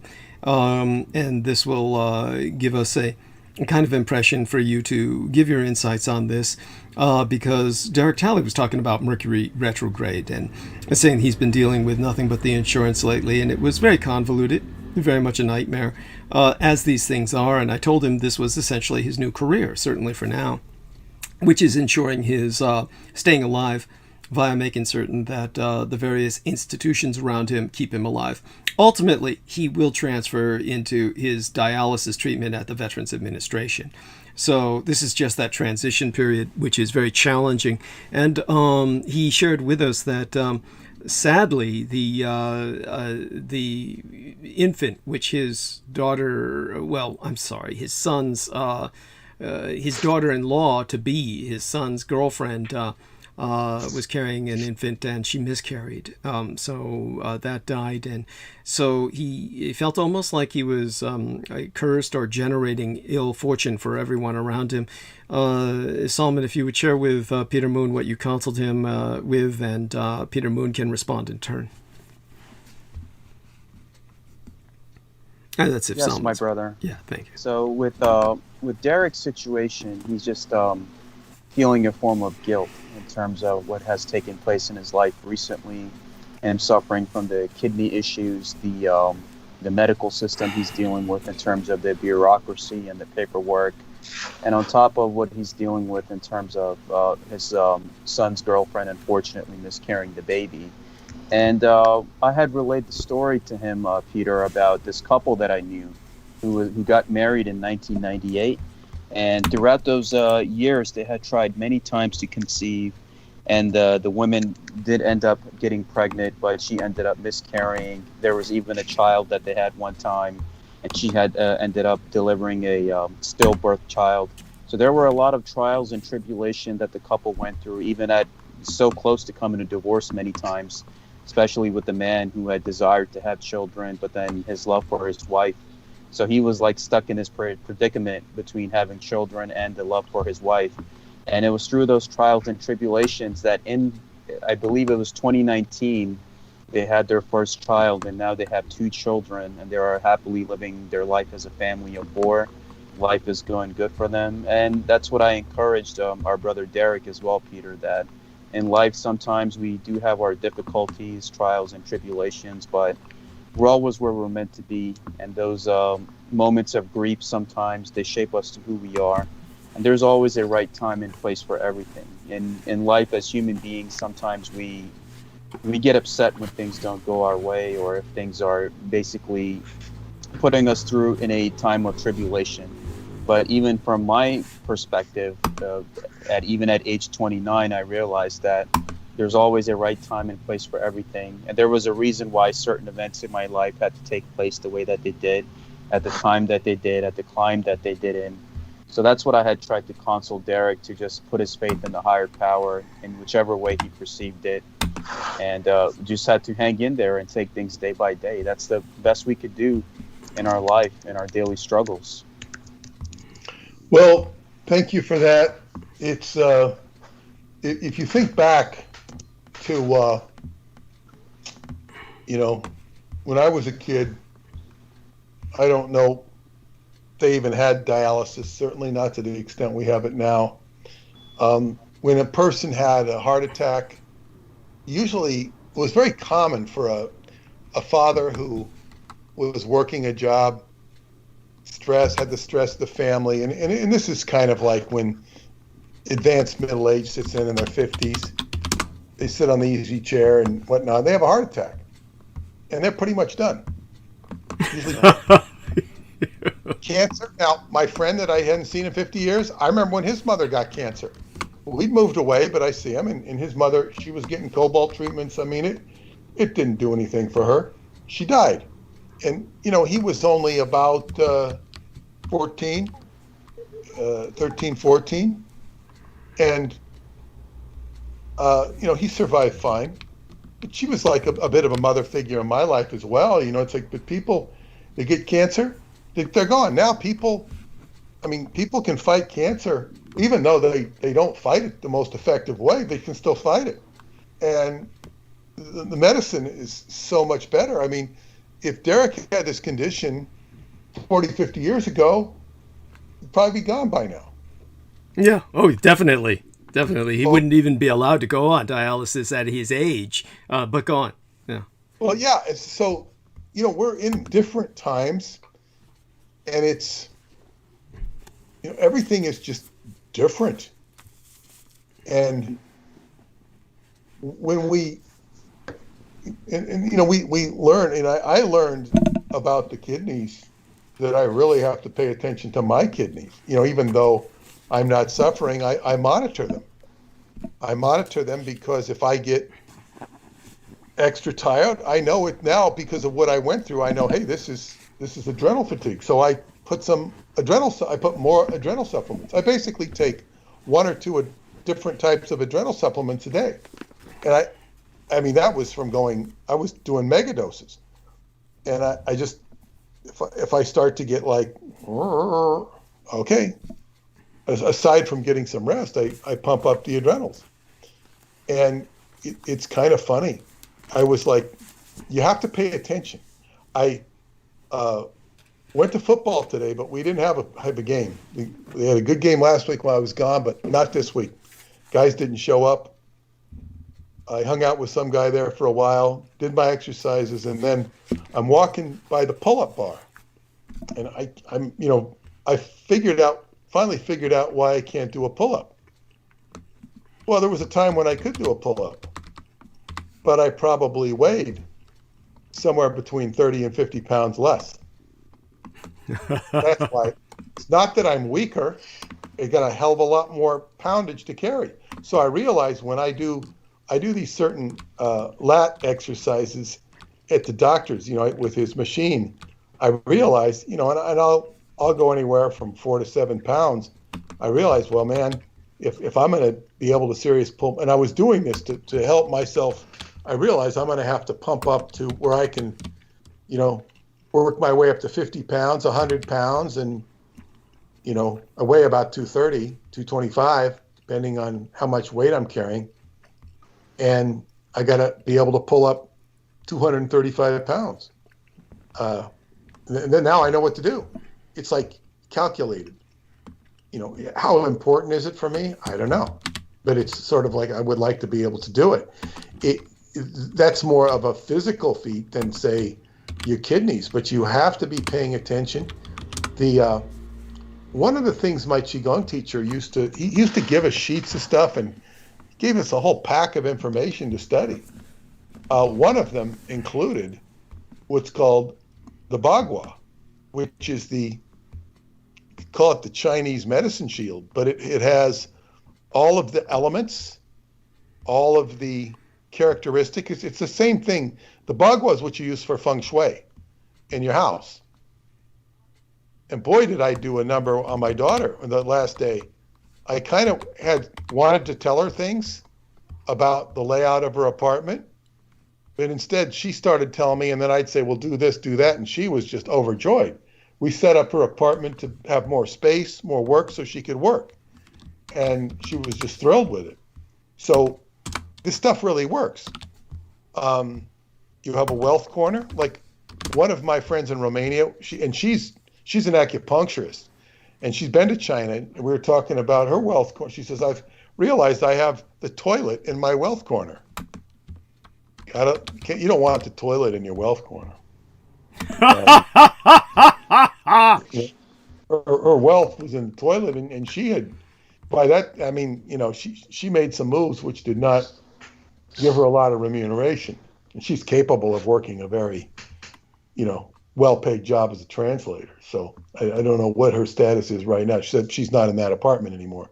But you've got all these different corners or sections of your house. But more important, relevantly, all of this stuff relates to your health. And you can look at all of the characteristics you'll have some jackass like Bill Moyer doing he was paid like either $4 or $7 million. I think it was $4 million. Jesus Christ. Go investigate Qigong in Asia. And he was interviewing this Chinese guy who's just he was like, he could hit you without touching you. And they were showing it. Yeah. And Bill Moyer's, this is stuff that science doesn't even know about. He's just such a jerk. And, he at least exposed it and showed it. But it's like, maybe there's something to this Chinese medicine.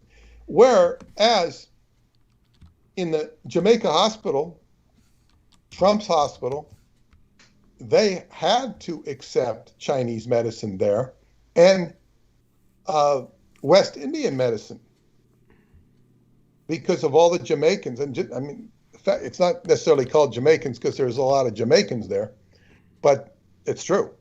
So the people from the West Indies and China were so prevalent with their systems of medicine that the Western doctors in the hospital had to accept it because how can you fight it? Because there's just the people, it's what the people believe.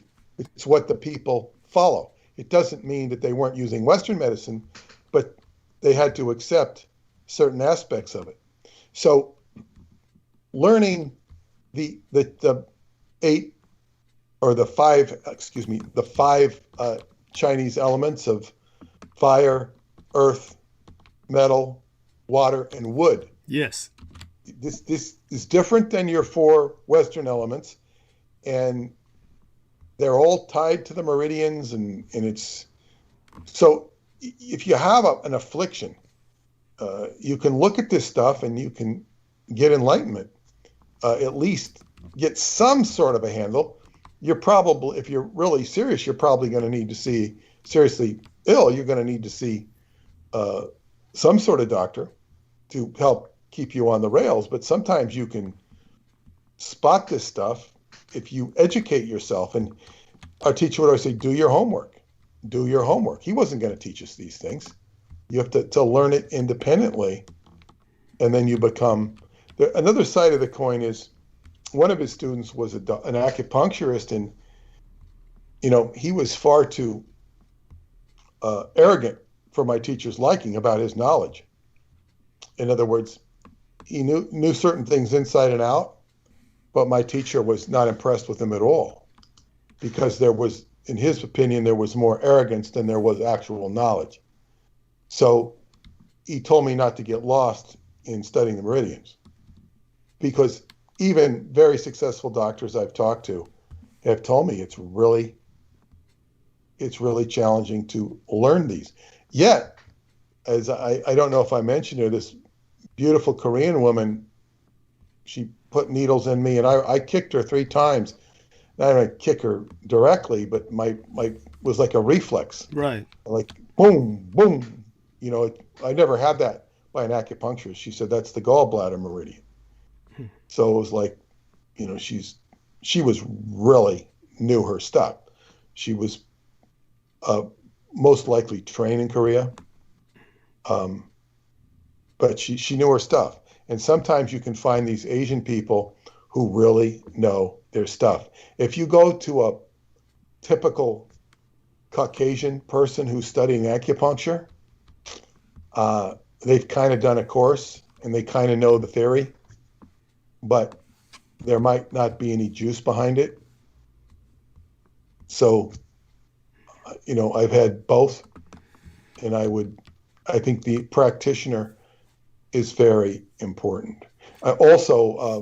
My ozone doctor friend would also he's an acupuncturist, he'd put needles in my back on the adrenals and do the moxibustion, where they light a fire there. And that was always good, because he knew my adrenals needed work. Mm-hmm. So he would always, he can look in your eyes and tell you. A good doctor. I've also met doctors who can look in your eyes and know all sorts of stuff. Mm-hmm. By the way, maybe they can help you. Maybe they can't, but they can't help themselves. Right. By the way, Michael Aquino was approached by the Department of Defense. By the way, Chris Collins, before I go into what Michael Aquino did, which is relevant to what you were saying about acupuncture, don't let me lose that train of thought. But Chris Collins, God bless him. Shout out to Chris Collins. I owe him some communications. I pray to get back to him sometime in the near future. Understand my life is a living nightmare right now with what's going on with my teeth. And, I'll catch people up a little bit on that. I already have to a degree, but, I'll bring it up in the presence of Peter Moon before he leaves us tonight. But Chris Collins in the chat asks this question for Peter. This is relayed to us by Maria Michaela Grigorich. God bless her. Love you, honey. Love you so much. Thank you so much for being there for us. God bless you. And anyhow, Chris Collins asks, if Peter is still on when this gets noticed, please ask him what kind of adrenal supplements he recommends. Well, as I've said this before, and I'll be happy to say it again, when I was told I needed them, my doctor was going to test me, but he was 3 hours away. Mm-hmm. So I needed help right now. Mm-hmm. So I went to Whole Foods, where they had an assortment of adrenal supplements. And I muscle tested them on myself. Now, it's really good if you have somebody who can do it independent of you, but sometimes you only have yourself to muscle test. So I muscle tested myself. And then when I got to him, he gave me some different ones, but he said to keep taking these. And you got to test them on yourself. And if you don't know how to do muscle testing on yourself, you can look it up and you can see some videos. It's better than me trying to explain it to you without a video. It says, what foods are good for adrenal glands? Vegetable intake, vitamin C, B, especially B5 and 6, and magnesium to support healthy adrenal glands. Some foods to eat on the adrenal fatigue diet include lean meats, fish, eggs, legumes, and nuts. You basically need to study adrenal fatigue. There's a lot of information on it. The particular supplement that I took, I'm trying to think of what it was called. They make a bunch of stuff. It was expensive. Mega, what is it?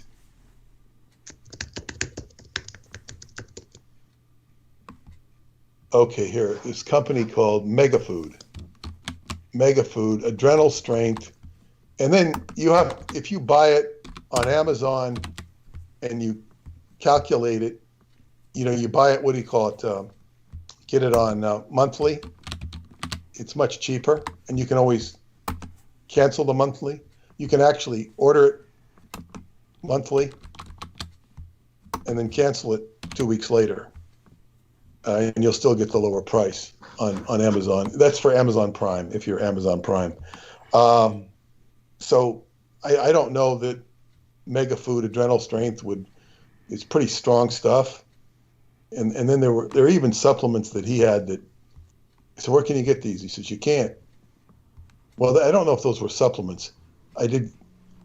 You just have to look at everything, and you can even test stuff that you don't have in the store. You can write it on a piece of paper and muscle test it, and you'd be surprised at how well it works. It's like the body has an intuitive knowledge, and the bottom line is does the supplement work?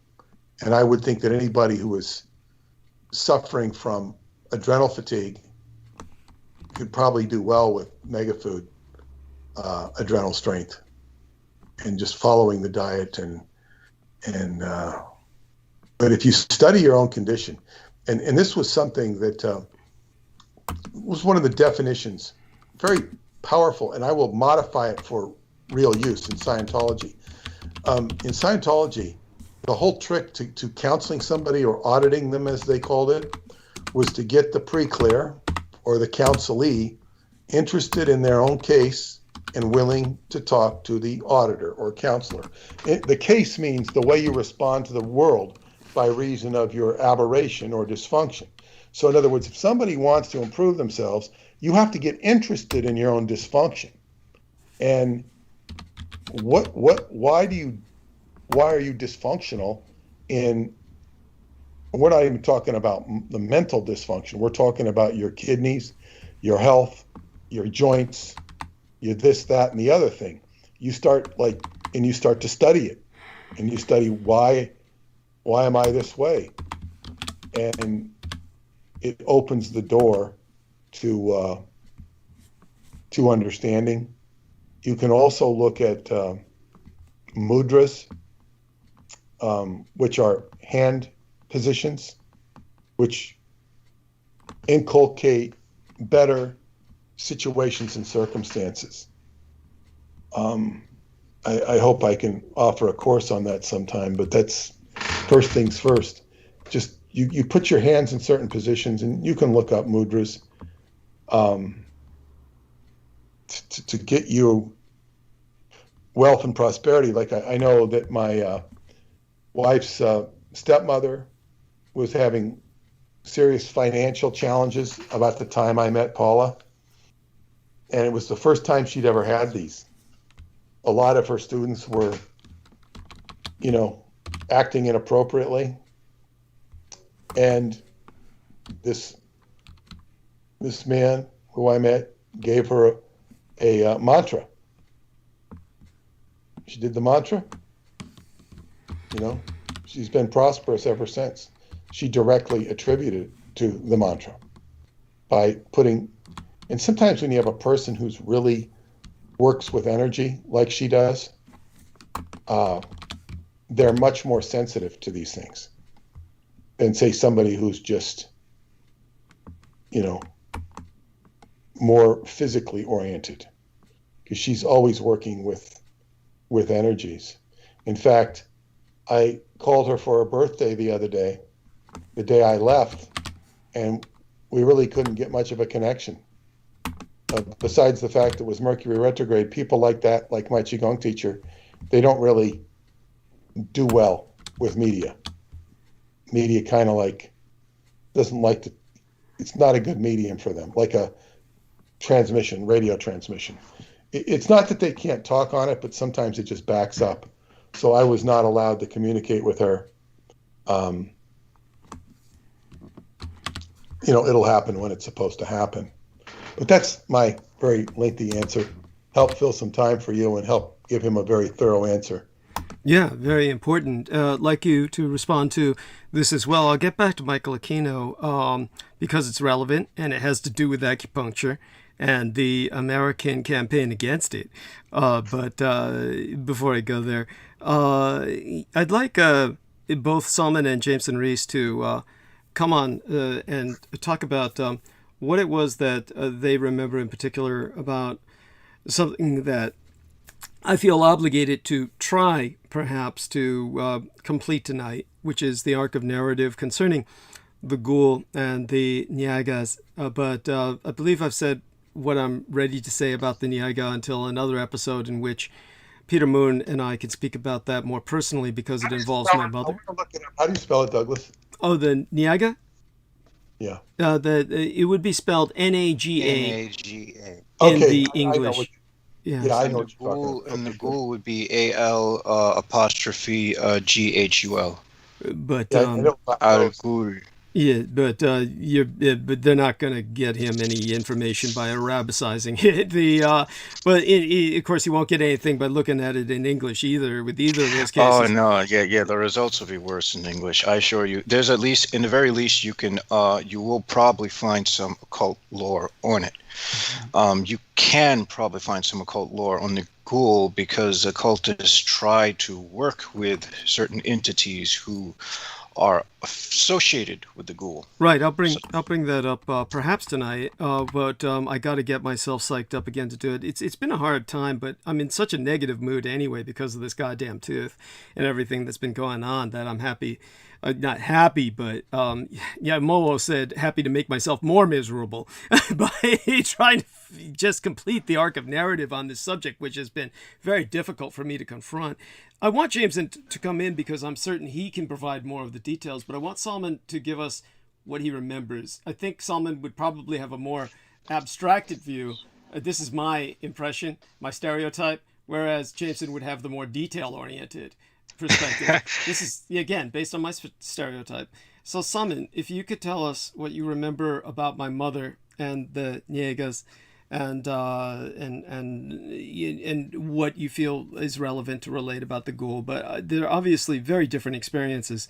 So they're not involved with each of the other. But Salman, if you could relate to Peter Moon what I was speaking about while he was gone, and I'm certain he's not familiar with this, and to any degree, and it kind of introduced the topic to him, and then about my mother and what I exposed about her.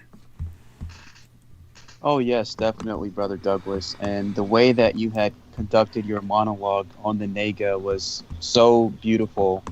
And the aspect of how there are beings, most people would see them as malevolent beings, but like how I had encountered with the Sufi sheikh who was friends with the Nagas, that a lot of them have precognitive, the ability to see into the future. And a lot of these Nagas would be able to help individuals who they know would shape certain paths, I guess, to their benefit or to the benefit of the individual.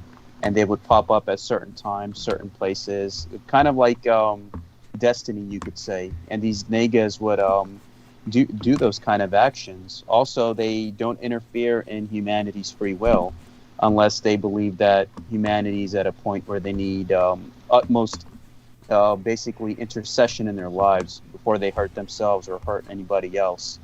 So that's one thing that I liked about the Nagas, and how they don't really attack anybody unless it's basically to preserve and protect your own self. And I know that there are, even in the Pakistan-India area, or specifically the border regions that I had visited, how there are many of them that are still there, like protecting a lot of these hidden temples.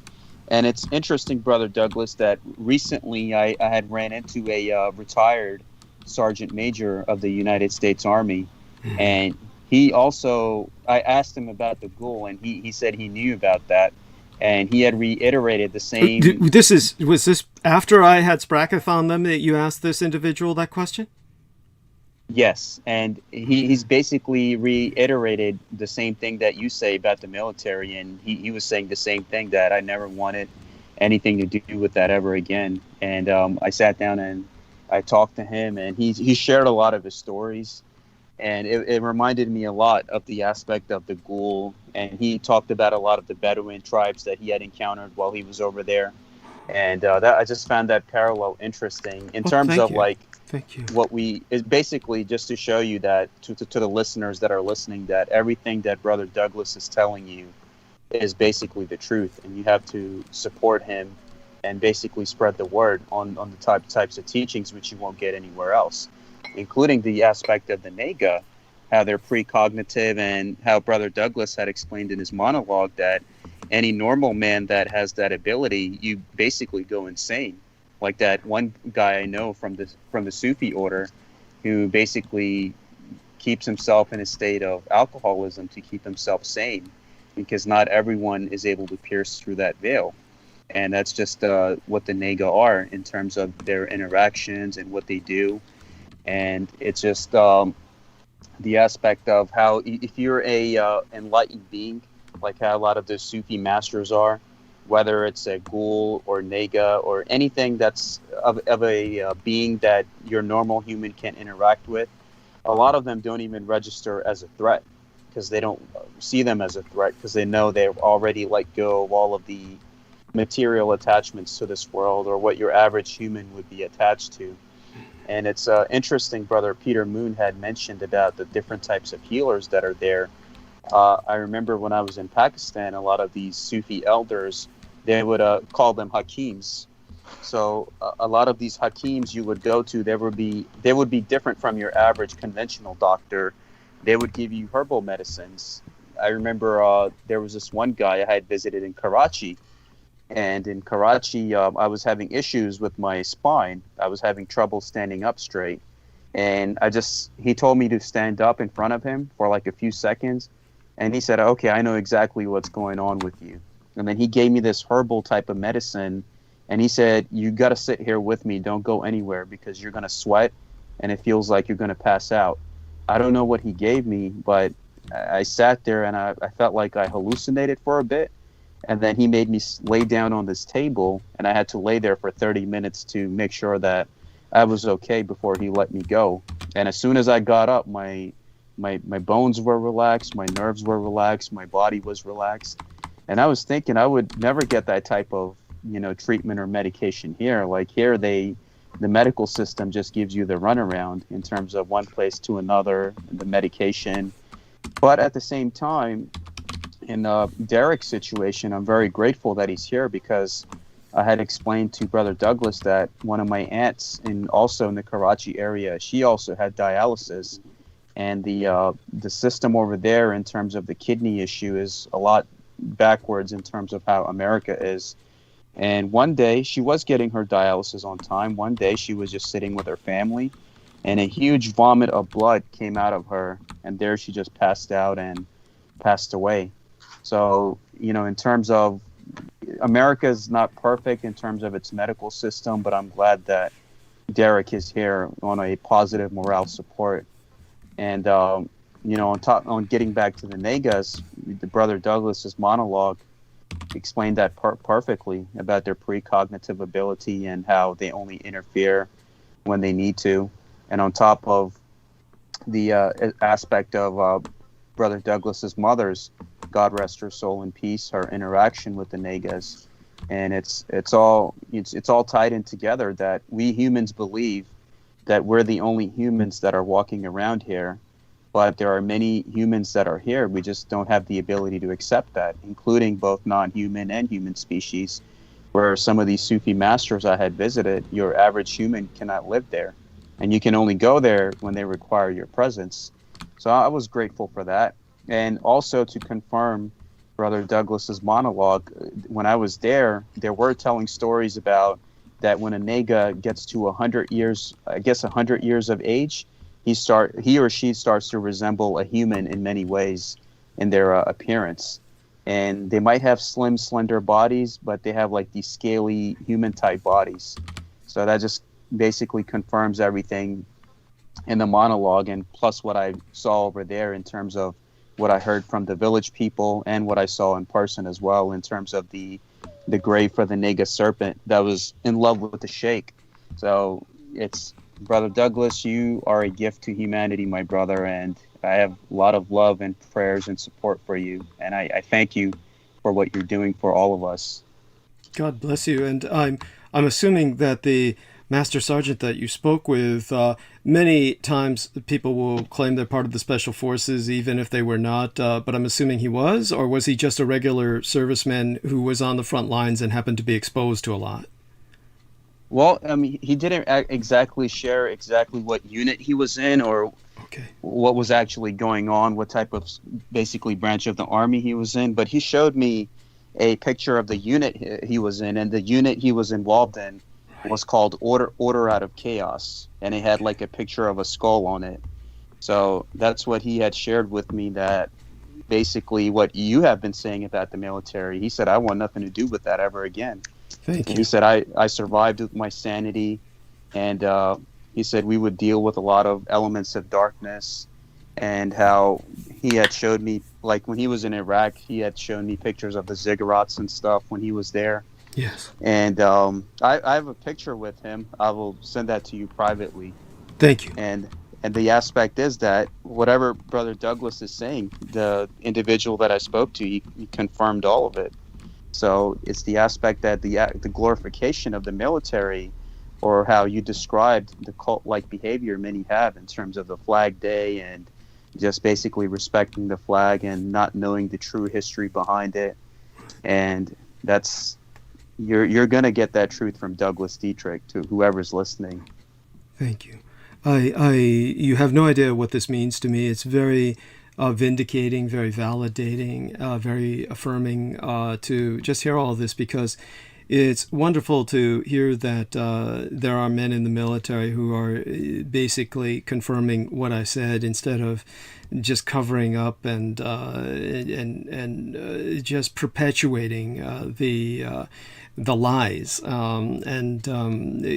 are in their own ways, they're the real heroes. These are the people who are heroes in the sense that they're not, they're no longer perpetuating the campaign of delusion that everyone suffers under. And so very important to hear that. Thank you so much, Salman Sheikh. I love you dearly for doing your part to investigate further what I expose, and therefore bringing back that which can affirm and confirm it to the public, more so than my simple reiterations. And with that, I'll turn over to Jameson Reese. Now, based on what Salman Sheikh did share in that regard, perhaps you could flesh out some details for Peter. Okay, so the Naga are giant serpents, very, very giant serpents. They have venom that will kill most humans, but in small doses, it's said to give people magical powers. What you relayed was that your mother was one who was gifted that venom. They have the capacity through their stare to cause their people to go into hypnotic trances, people who are trying to, go into caves to try to get them or do something for their own selfish reasons, and they'll usually crush the victim to death. They can appear, they can sort of shape themselves in such a way, they sort of have wings that's sort of like a cobra, but they can shape themselves in such a way as to appear as a human face. It is interesting to hear Salman Sheikh say that they can take on a humanoid form. I'm assuming that this is the result of some form of hypnosis. Yes, I agree. Yes, that was pretty much what my mother told me. More likely than not. And I wouldn't be surprised if I've ran across them in my odd experiences. Now you yourself have considered the serpents to be very protective of you. I remember. Yes. And before I even got in, when I was first getting into the occult, when I was at the age of 19. Long before you met me or even heard of me. Way before you met me, before I met you. I do remember a sort of serpent-looking human that I had in a vivid out-of-body experience.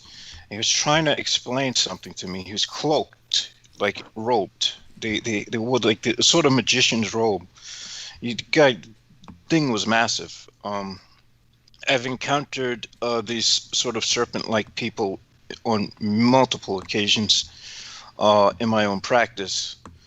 Some were very pleasant. Others were confusing, and some were actually terrifying. What I do also remember is that there was a certain president. Was it Hoover or was it FDR? One of those two tried to get some. No, yes. I think it was Hoover wanted the Naga venom for themselves. It was Roosevelt's vice president who had every expectation of becoming president, Henry Wallace. And this is what I was explaining, was that the main point to be made here that I will have to emphasize with Peter Moon after he reviews the episode that I linked to him in his message box. When he finds time to review that, then I will on air discuss with him the details behind that story, because we have to thank Lena Shea for this. All credit to Lena Shea for forcing me to confront this and bring this out of the attic of my mind, the memories which I have hidden from myself for so long with just the constant drinking and the drugging and my attempts to forget everything. Lena Shea, while she was still involved with myself, nothing recent, she was very distressed with why the Axis, particularly the Japanese who were in closer proximity, didn't try to interdict or in some way defeat the operation launched by Henry Wallace to retrieve and murder the Christ child.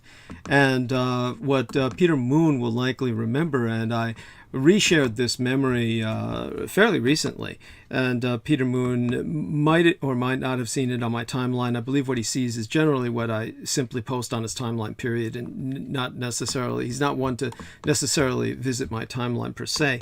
But if someone were to scroll down my timeline, which is why I recommend everybody, for the sake of access to this information, just if you don't want to share your information with Facebook because they're infamous for sharing everything and selling it and just profiting off of you, just create a false timeline and present false information so you can access my timeline, which of course is the Sora Aoi timeline. It was gifted to me by Sora Aoi, but thanks to my 3D graphics modeler, we have now a new electronic address for it.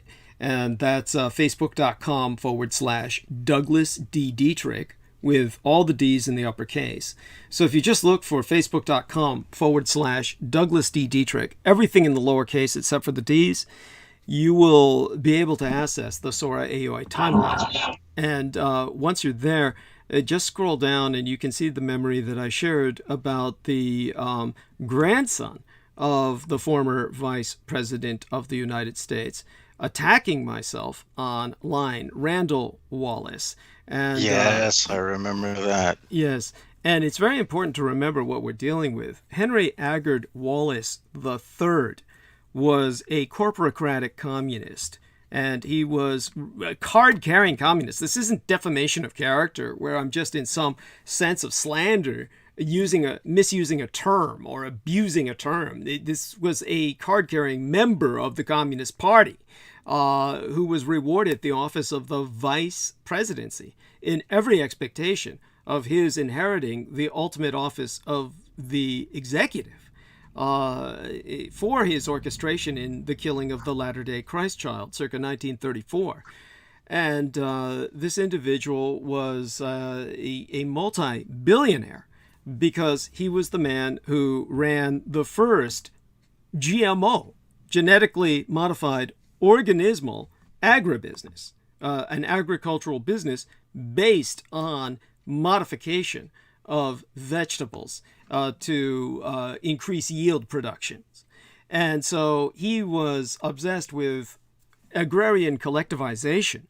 And had he assumed office, he was going to collectivize the American economy in the same sense that Stalin had done and what FDR was paving the road towards. And FDR was conducting what he considered just a pre-revolution for the ultimate revolution that Wallace would carry out. And so these are men who would stop at nothing. And had Wallace become president, the world as you know it would not be here today.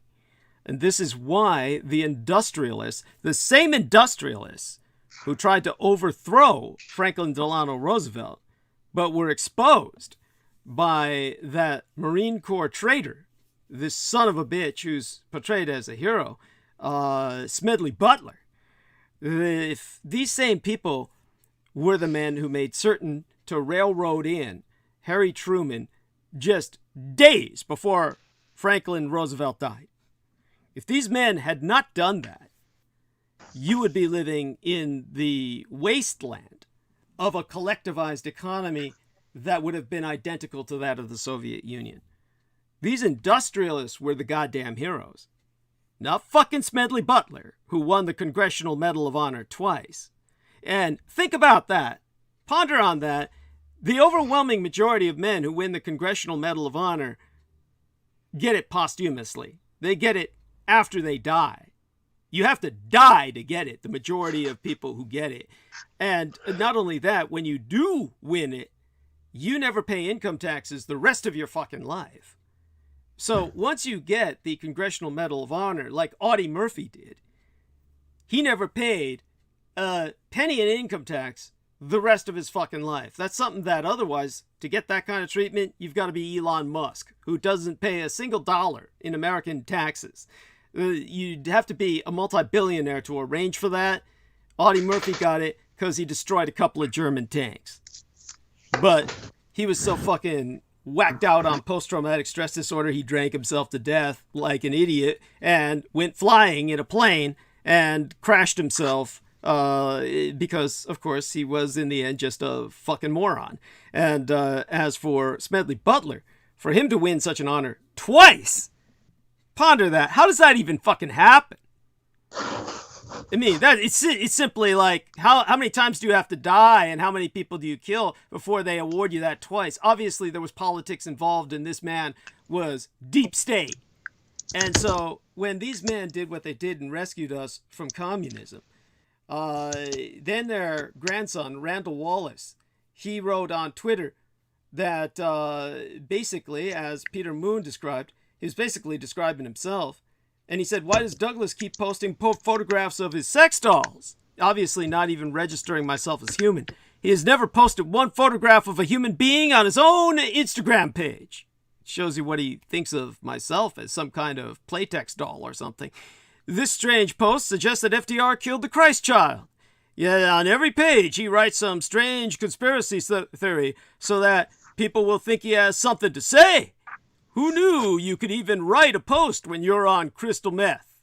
And that's when Peter Moon says that he said that Randall Wallace seems like he's talking from experience.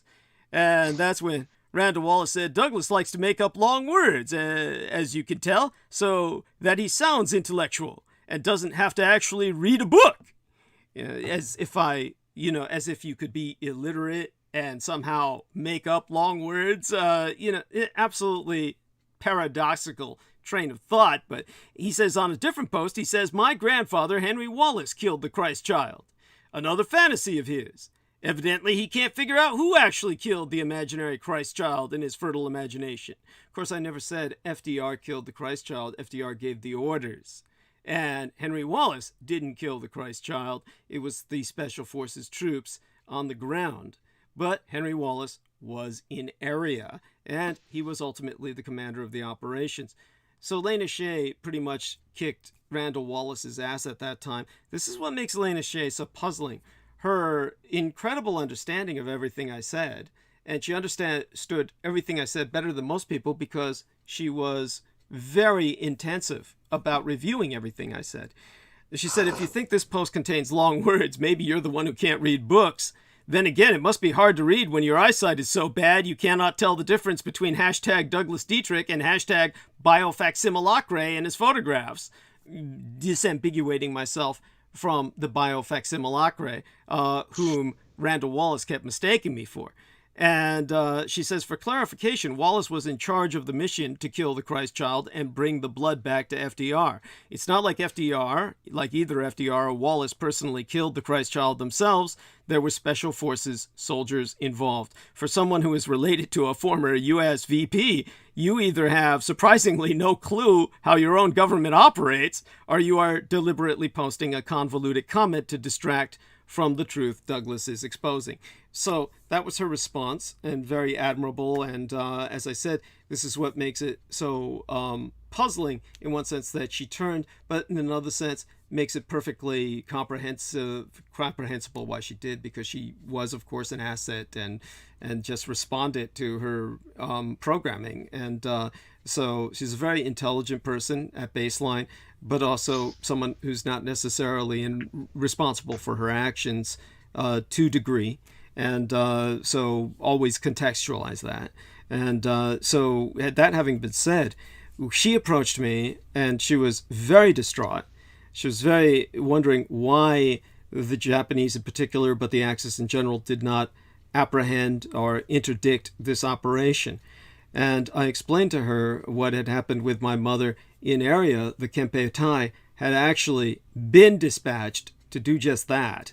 And then what happened was the news came that Wallace was abducting really, one of the Nyaga. The 9 that my mother said were on the surface world, there's only 9 on the surface world, the rest having retreated into Unterland, and thereafter becoming mentors of the 1,000-year Reich in exile. But in terms of the Nyaga on the surface world, the 9 that are left, one had been abducted. And this was simultaneous to the ongoing operation to kill the Christ child. When this was brought to the attention of the units in area, the emperor gave the order that the higher priority was bringing the Nyaga out of the hands of the Americans.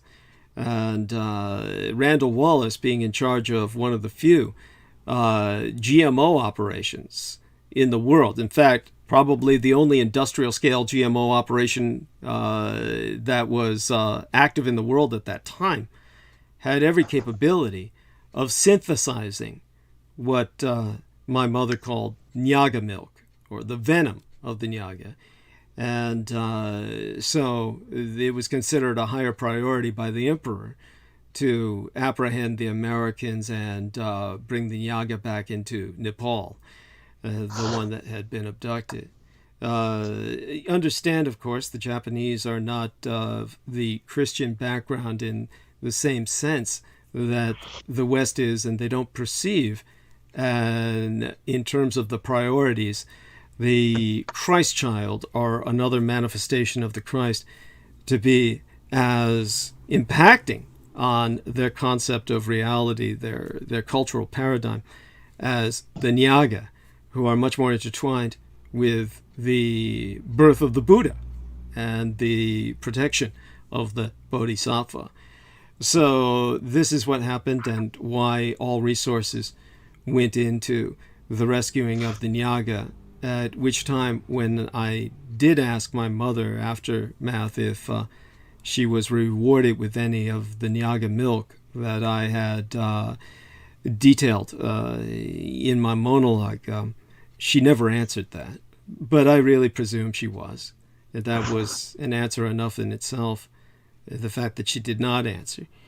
But in terms of that alone provides some context. If there's anything else you remember in regards to that, Jameson, to share with Peter Moon, by all means, go ahead. All right. Well, as far as the Naga is concerned, that more or less covers what I remember. Now, as for the Ghoul are a Shaitanic servitor race. They seem to appear like they can be seen in a distance like dancing people who are probably like screaming wildly. Their skin is so saggy that most people mistaken them as robes, unless they're fully gorged, which they could probably expand many times their size. They crawl very, very low to the ground, and they're extremely fast, which is why an entire armored column was wiped out by them. And the guns were found in a pile. The bodies were completely stripped of everything except for the bone, down to the bone. In Saudi Arabia, when people, when they run out of gas, they abandon their cars and they call for another vehicle because they realize in that desert, if they're stuck for too long, they're a feast for the ghoul. Now, there are also what are called ghoul lords who lord over the, who are far more intelligent and rule over the ghoul, who will probably just strip the flesh off of anything they see in the vicinity, with the exception of those who are extremely spiritually, how do I say, who are very similar to like the dervish, the whirling dervishes, of course. They seem to have these their eyes glow a sort of greenish hue, sort of like a nocturnal animal. So I'm only going to assume they can see in the dark. The skin is pulled so tightly around their faces that they it almost looks like the skin is going to rip or tear. They may look like very thin, but their strength is probably several times that of a average human, as most creatures, oddly enough, seem to be much stronger than us. I also know of the ghoul from a sort of peripheral sense, in that there is an entity of the tunnels of Set whom is supposed to be very high-ranking over the ghoul, whom I have worked with and has a sort of ghoulish appearance himself. By this you mean in the occult sense you've worked with? In the occult sense, yes. What happened was I was thrown into an altered state of consciousness where I almost seemed like I was in an impossible dimension, and I saw the face of the entity before me. That was the entity by the name of Thanthafaxath, which is the 22nd spirit of the 22nd tunnel of the tunnels of Set.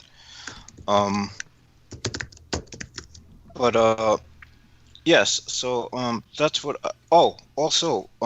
I do believe that there's also the role that Alexander played in as far as the wall and building that wall that walled off Gog and Magog, I think. Yes, the biblically interpreted as Gog and Magog.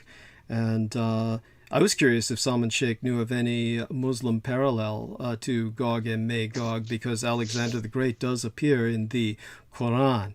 And of course, I could go into that, but if Salman recalls anything, please, by all means. Oh, definitely, Brother Douglas.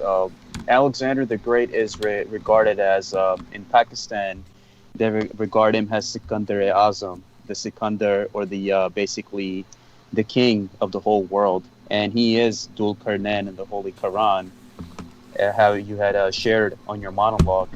And the aspect of Yajuj Majuj, of how Islam describes Gog and Magog, are these two beings that one day, when Allah will release them from their, the place that they're being withheld, that what's going to happen is they're going to swallow this world whole, including the oceans, the water, the mountains, all the food source, everything. They're going to suck this whole world dry when that force gets released, and humanity is going to be in a state of peril, where there's going to be chaos, there's going to be disorder, there's not going to be enough food source, because this is basically tied in with Islamic eschatology, with a lot of these beings that are being withheld until the end times. So the aspect of Ḍul-Qarnayn building that wall and keeping them out, and what is reiterated in Surah 15 and 18 of the Holy Quran, like you had described, it describes the situation perfectly about Alexander, Ḍul-Qarnayn, who we regard as Sikandar-e-Azam, and then how the aspect of Yajuj Majuj in a biblical point of view, Gog Magog, about these forces, that when time comes, how we say about the 85% and the 15%, how they're just going to come and just basically bring this world to its knees in terms of all the resources that are going around sustaining life on Earth.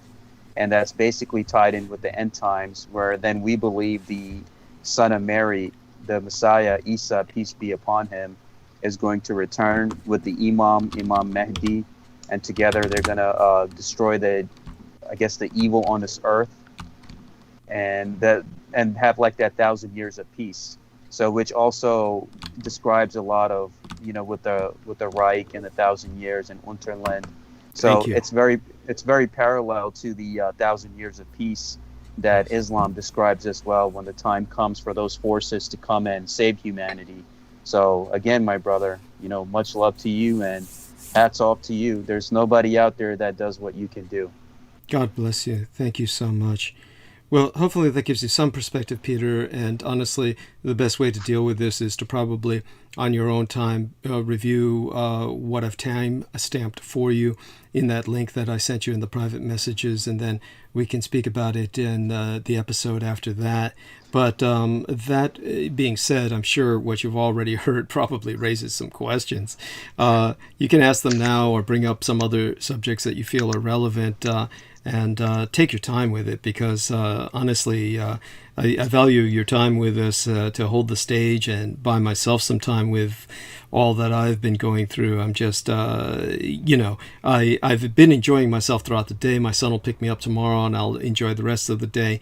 But here with all of you tonight, I think all of you can understand I'm also deeply frustrated by what happened with my tooth. And just to catch people up on that, I mean, one of the things I'm doing right now, thank God I had the foresight to do a couple of things that, I experiment sometimes with buying foods at the local market up on my street corner on Russian Hill, and they're very familiar with me, and they are very special towards me, and and I buy like things that are frozen meats that are pre-cooked, oftentimes just eating them without cooking them, like your typical bachelor will do. And fortunately, I bought some of these meatballs the other day, which are pre-cooked, and I'm enjoying them now. I wouldn't say enjoying them in some sense that they're utterly delicious or anything, but they're certainly just light years ahead of this other crap I bought from the same store, which, I was looking for little pies, and I'll ask them to try and purchase some in the future, but sometimes corner stores will sell pecan pies or sweet potato pies, or these little pies that you can buy, and I'll have to ask them to start carrying that, because instead they had this horrible experimental product called oatmeal protein pie. It's supposed to be something like a Georgia peach pie, and I bought two of them because which is stupid. I'll try anything twice, and it was just they're just awful. There's no describing this, but this is like a survival bar for people with dentures. And at this moment right now, with this missing crown that fell out, and I've got nothing but the stump that I've got to if this gets dented, I am well and truly fucked. So the stump I have to protect by these soft foods like these meatballs and these. This is why I'm living like some senior citizen now who has lost all of his teeth, is that I've got to do this until Tuesday when I can turn myself in. Now, granted, tomorrow, by the time I hit the sack, I'm going to be sleeping the majority of the day. So I'll just sleep into Tuesday, get up the next day, and then go to the dentist, enter myself as an emergency patient, which means I have to take a number and, but granted, I'll be seen sometime that day in the morning. And so it's just the fact that I have to do this is offensive. And all of this is just the way it's always worked when I get these teeth and they try to do what they do. It's the students, by the time they've gotten the major part of the work done and they got to do the critical part at the end, they're too fucking exhausted to do it right. This has been my experience. This is what happened with when that Dr. Romy Lin, I can't even remember her last name, and it's probably for the best. She's the one who took an x-ray of me without the lead apron. I call her the irradiator. So Romy Lin, the irradiator, she was like working on my teeth last time, and she basically, worked to create this new temporary that actually worked and could have lasted probably until the next crown came in. And but the first time she made it, she didn't sand it down so that it wouldn't touch the bottom tooth. In other words, the occlusion with the bottom tooth meant that whenever I was chewing, it was cracking against the temporary, and ultimately that cracked the temporary. So if she could have just done that, sanded it down, but by the time they had finished basically filing down the tooth that had given me so much problems, that had the groove carved into it by the butchers at Western Dental, then by the time they had finished all that, they were too exhausted to do the final part of sanding down the temporary they put in to replace it was just all fucked. And so this time they said, well, we got to replace this with a more permanent temporary. And the one that they made, when I knew everything was fucked before I left, because everything they did to make the new tooth, they got a perfect impression. By the time they got that, they were exhausted. And that's when the guy put the temporary into my mouth and says, oh, the glue is set before I even put it on. And then the resident and the attending, then the actual MD dentist, she said, oh, fill in some of those gaps. And I knew when they're filling in gaps, then the thing is fucked. And so, there's nothing I could say. It was time to go home. When I went home, of course, it fell out. And now I'm dealing with protecting the stump because that's my entire life is hanging on that goddamn stump. And so we got to get a temporary protecting this before the crown comes back. It's just all totally fucked. And so, I finally made use of this second stupid oatmeal protein Georgia peach pie, which I never thought I would eat. And I went digging for it, dug it out of, whatever wastebasket I had stuck it into. And, just reading this, I mean, God, the package. Introducing the oatmeal protein pie. They say variety is the spice of life. But when you're hungry and craving something packed with protein that is healthy, satisfying, and awesome tasting, you don't need to suck cock. Well, it doesn't say that, but it says there isn't much to choose from. Well, not anymore. Yeah, aside from being in prison and sucking cock, I guess they're referring to. But they say meat protein, oatmeal protein pie. Fantastically unique, all natural, non-GMO, functional food. I like that. Functional food that delivers 14 grams of highest quality protein. Yeah, it says, 2 chewy oatmeal cookies together with a creamy Georgia peach pie filling. Yes, are you hungry yet? No, I'm not. Anyhow, this stuff is just awful. You have no idea. It tastes like glue. This tastes like glue. And it's exactly what I need right now in terms of protecting my teeth. It's not doing any damage. So this is what I'm stuck doing. So everybody's caught up on that. So, while I'm taking care of all that, I'm sure that there's nuggets of wisdom Peter Moon could share about that. And so aside from all of that, Peter Moon, go ahead, take the stage. Anything that comes to mind, honestly, you don't even need to respond to anything. With the teeth, it's like the teeth are so important. I just wish you the best with that and protecting that stump. And hopefully it'll work out for you and it won't be a constant aggravation. But with reference to the Ghoul, you've talked about these extensively in the past. You've given some very thorough and convincing diatribes on it, even to the point where you can look up third-party references to it that I think are even academic and or military. Thank you. I appreciate I've that. seen that before. As for the Naga, I mean, this is like, this is fundamental Buddhism, fundamental Hinduism. And what it all amounts to is that, like, say, when you go through the gestation process, what happens is you see the embryo forming into different potentials, permutations of, what do they call it? Salamanders, frogs, whatnot. It gestates into a human being. One of the most early gestation process of life itself is the reptilian. So all creatures have a reptilian imprint on it. When you get to the idea of a supernatural, for lack of a better word, entities that have rulership, these have a serpentine quality to them. And it's, of course, primal. In Qigong, we're taught the primordial mind. It links everything together. It's first. The serpent is a primordial energy.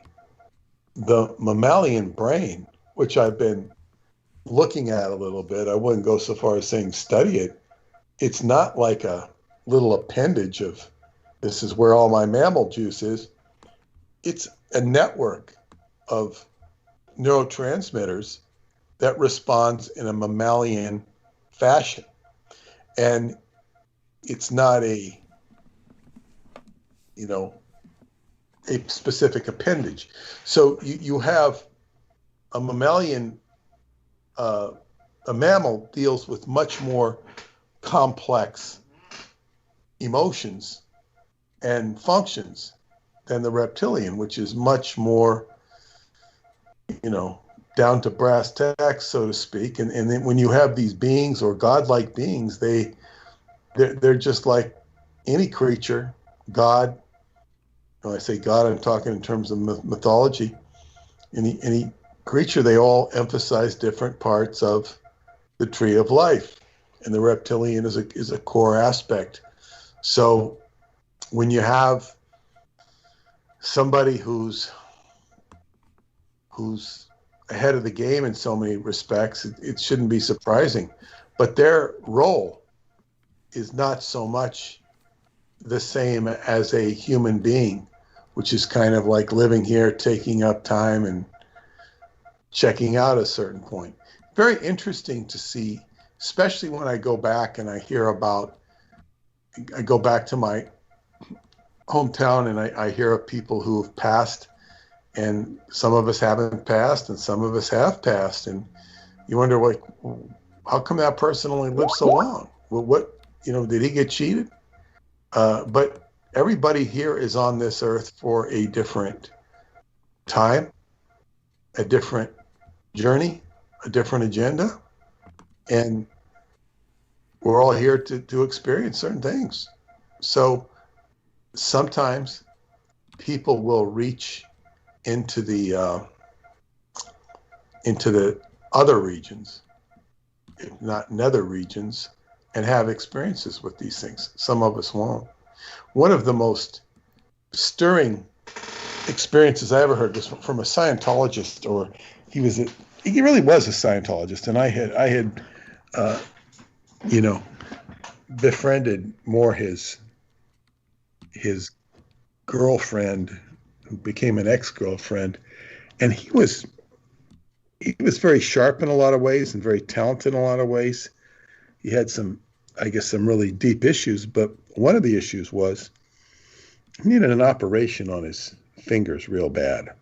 And he kind of liked me because I tried to help him. I really tried to help him. He was actually, well, but his fingers were needed a repair, and he couldn't play instruments anymore. So his life was kind of, oh, okay, he was done. He was over. And he had this experience out in the desert, Southwest, Arizona or New Mexico, I don't remember.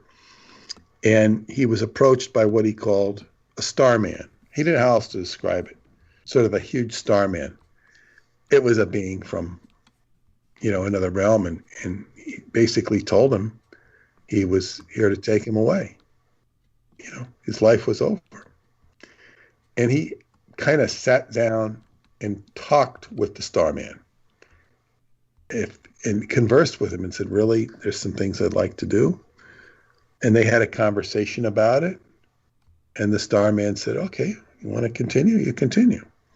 And he went, and he was able to get his fingers fixed. He had to go to France to do it.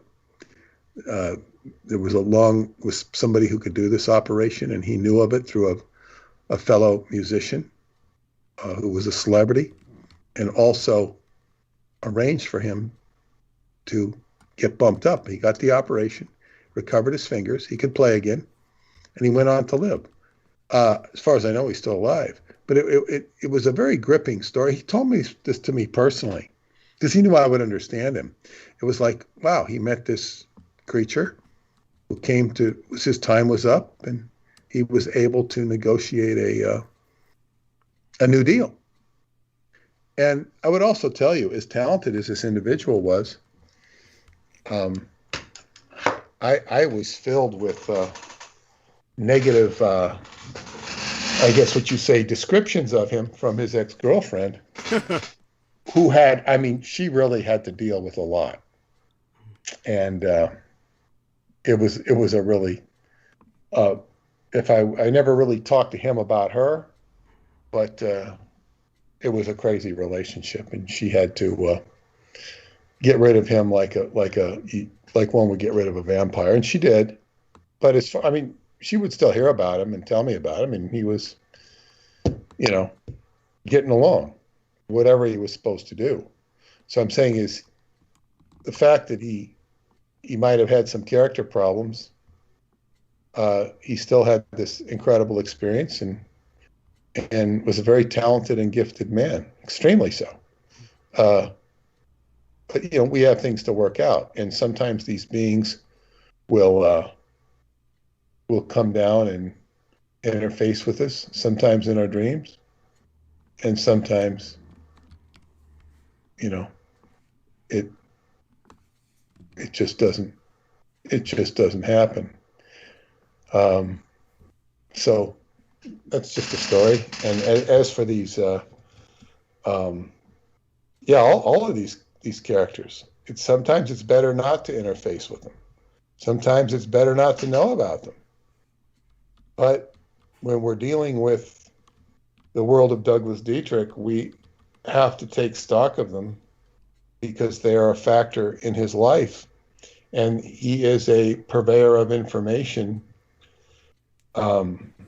which has a certain value to it, a certain value of knowing the truth. And I got to say, I was very touched because I spent a lot of time on Vermont Street in LA. It's kind of one of my favorite streets because of memories there. So every time we go down, my daughter would go, oh, there's Vermont, because it attracted me because of my first wife and whatnot. But Vermont is also where Sunset Boulevard turns into Hollywood Boulevard, where they cross. So you can,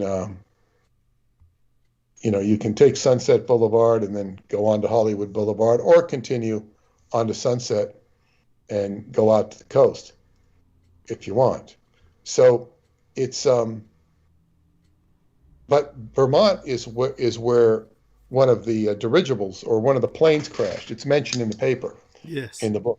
Yes. And I didn't take the time to look what the cross street it was. It said it was on Vermont and what was the name of it? I'm gonna look it up because I wanted to go take a picture of what was at that corner now. Yes. Because there's no sign of any dirigibles there. Of course, you wouldn't expect there to be. I'm going to look it up in a second here. Vermont Avenue. Oh, it just says down on Vermont Avenue. I don't know that it says any... Cross street. I know some of them had cross streets in some of those paper I headlines. thought this one did. Yeah. Reported down on Vermont Avenue by gunfire. No, there's only 2 mentions of Vermont. So, I mean, that's a long street. It could have been anywhere.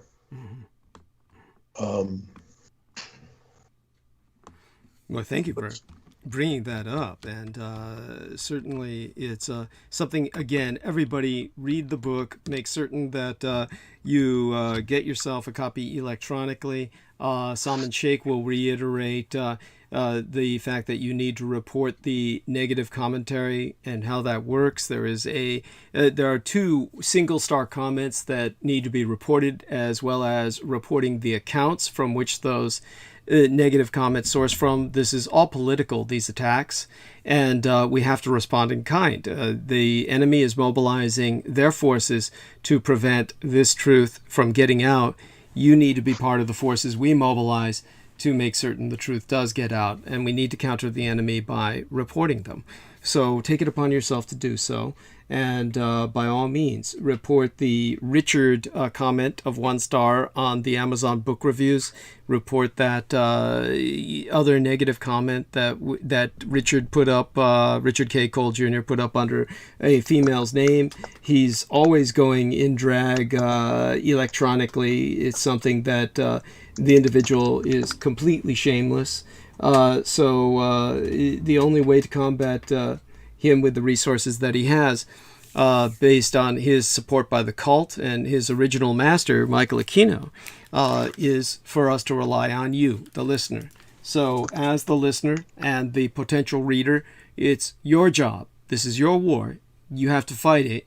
You've got to make these reports on behalf of a better world that you want to see. If you want to see the ultimate millennium, that 1,000 years of peace, when the 1,000-year Reich in exile, the Third Reich, rises again on the surface world, and things are set aright, then you have to do what needs to be done.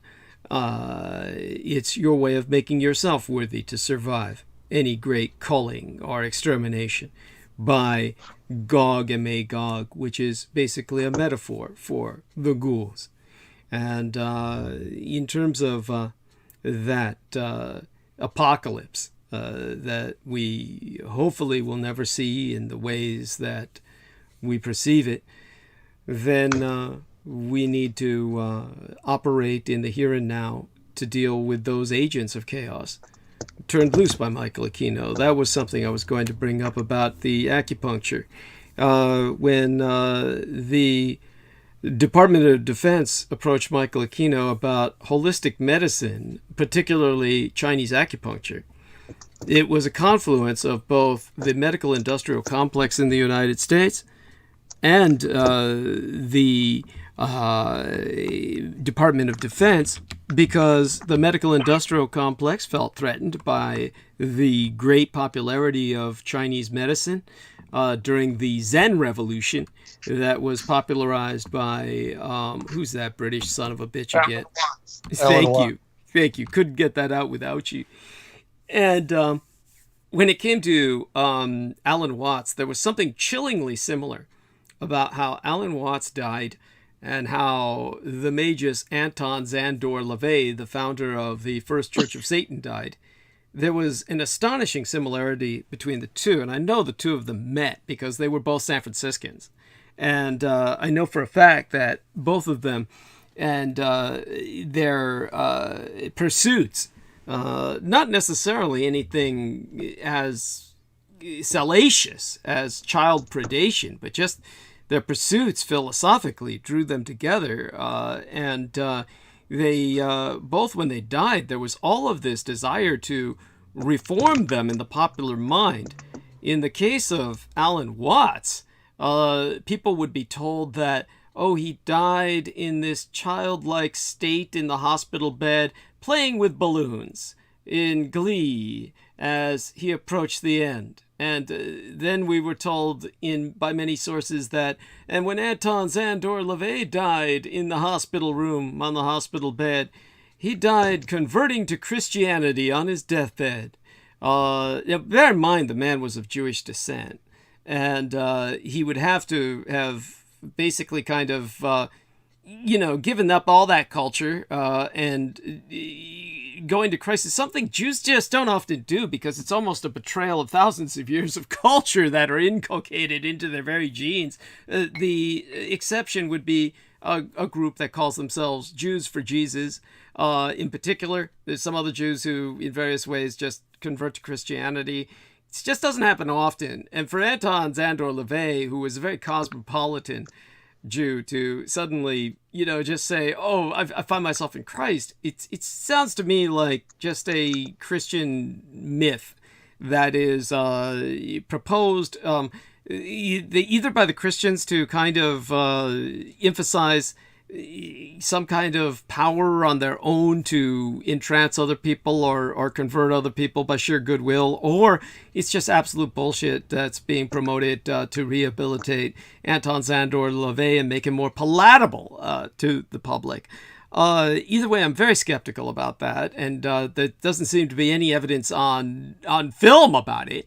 And I've certainly heard from other sources that both these men died bitter and insane in very negative spaces on the way out the door.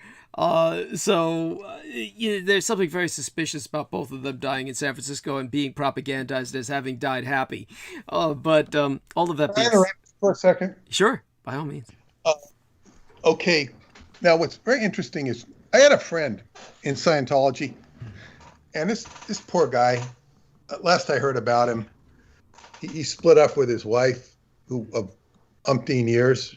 One of his old friends told me, because he was still dedicated to the Sea Org and L. Ron Hubbard, and I mean, it was off the wall. And I know his wife, who was a really nice hippie girl, she would have just given up on him. But he used to go to Alan Watts's houseboat in Sausalito.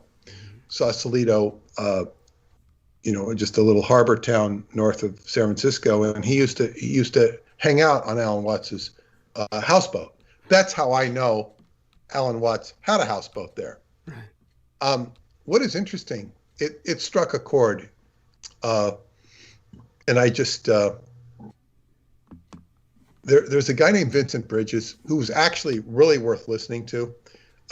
He was a John Dee scholar, and he's done some excellent work on Edward Kelly and John Dee and their involvement in Prague and whatnot. He's worth listening to, the involvement with the Shakespeare work and stuff like this. But I remember he's got this article. It's an article, I don't know if it's by him. I think it's by him. It's called Montauk, Mind Control, Magnetite, and the Holy Grail, or Who is that shadow being and why is he following me? It's Vincent Bridges telling his life story. Now, he's got Montauk mentioned there. I never interacted with him, so he identified with the Montauk Project. But I remember a story of him being he was very much involved with Andrei Puharich. And Andrei Puharich was the first guy who came up on my radar as negating the Montauk story. I mean, he was a mind control guy. He worked in the Army as an Army psychiatrist. So he was the first quote unquote bad guy that showed up on my radar as far as trying to counter the story. Before anybody heard about it, he was trying to counter the story. And basically, Preston said he was some part of some group called Project Aquarius, CIA affiliated group, but so much for that. But I remember reading this article, and I haven't read it in a long time. I don't even know if I read it all the way through, but he mentions being on a houseboat with Michael Aquino. Now, what I'm digging up here, it says he's talking about having program survivors from the Carolinas, The other was from San Francisco and had stories about the Presidio child abuse scandal and my old, quote, friends, quote, from the boat, Michael and Lilith Aquino. Needless to say, both of these came very close to home. So Vincent Bridges is identifying his quote unquote friends as Michael and Lilith Aquino, and I remember them from a houseboat on Sausalito. This does not mean that it's the same boat or was acquired from Alan Watts. I'm beginning to think it darn well could be. Yes. Because when you think of this, and I think it alludes to somebody being messed with by Aquino. So anyway, this is just a comment I wanted to make with houseboats, Sausalito, and Michael Aquino, and Alan Watts, yes, who I had always believed died of suicide because one of his friends, Robert DeRopp, who was an early inspiration to me in the Bay Area, he had said that he was very disappointed with his friend Alan Watts' suicide. He should have known better, is what he said. So anyway, and I know they've tried to really repair Alan Watts. Alan Watts, by the way, was a Anglican priest. Interesting. Yes. Yeah. And he got turned on to the New Age if he was still acting as an agent for MI6 or the Anglican Church or the Tavistock, if there's any difference. I don't know. He always looked like a candidate for that. Yeah, definitely. By the way, Michaela Grigorich says, and thank you, honey. Love you dearly, Michaela. The lady Grigorich says, did you say there were 2 negative reviews? I'm not all there, laugh out loud. I just checked Amazon, and the only one still there is by Richard. Well, if the other one has been taken away, it's through people reporting both that negative review and the false account it sources from. And this Richard K. Cole Jr., however, he's backed up by the cult of the kings of Edom. There are probably influences within Amazon itself that prevent his review from being taken down, but we have to try. So everyone, it's like playing the lottery. The chances of winning the lottery are lower than the chances of your being struck by lightning twice. But you can't win if you don't play. You have to try and keep reporting Richard K. Cole Jr.'s negative account and report the account it sources from. There will be no hope of it being taken down. So this is important, and hopefully what Maria says is true. I would appreciate some other people checking on that to verify it. I'm sure she's right, but then again, like she said, she's not all there right now, so it would do for other people to confirm that. In the interim, I want Salman to explain exactly, first off, before I go back to the acupuncture, before our man 8 to 9, 9 to 10, 10 to 11. Peter Moon's probably tired because of everything he's been through. I'll probably let him go soon, but hopefully he can stay as long as he wishes. But before I go back to the acupuncture, because it's a pointed experience that I need to relate to everyone, including Peter while he's here.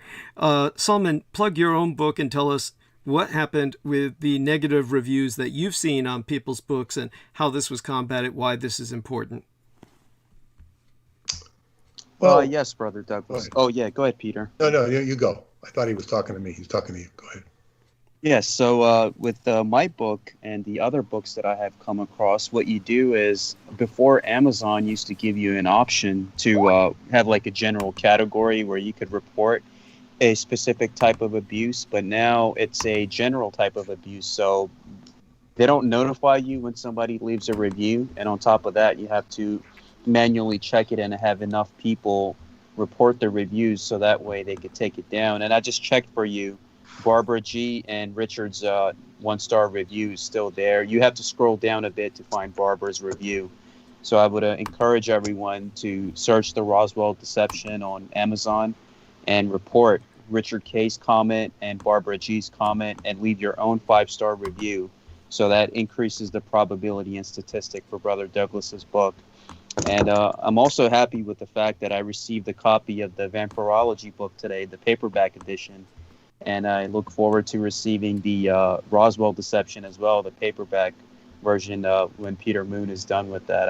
I'm thankful to both of you for the knowledge, and I look forward to sitting down and reading both Vampirology and Roswell Deception when I have the physical copies.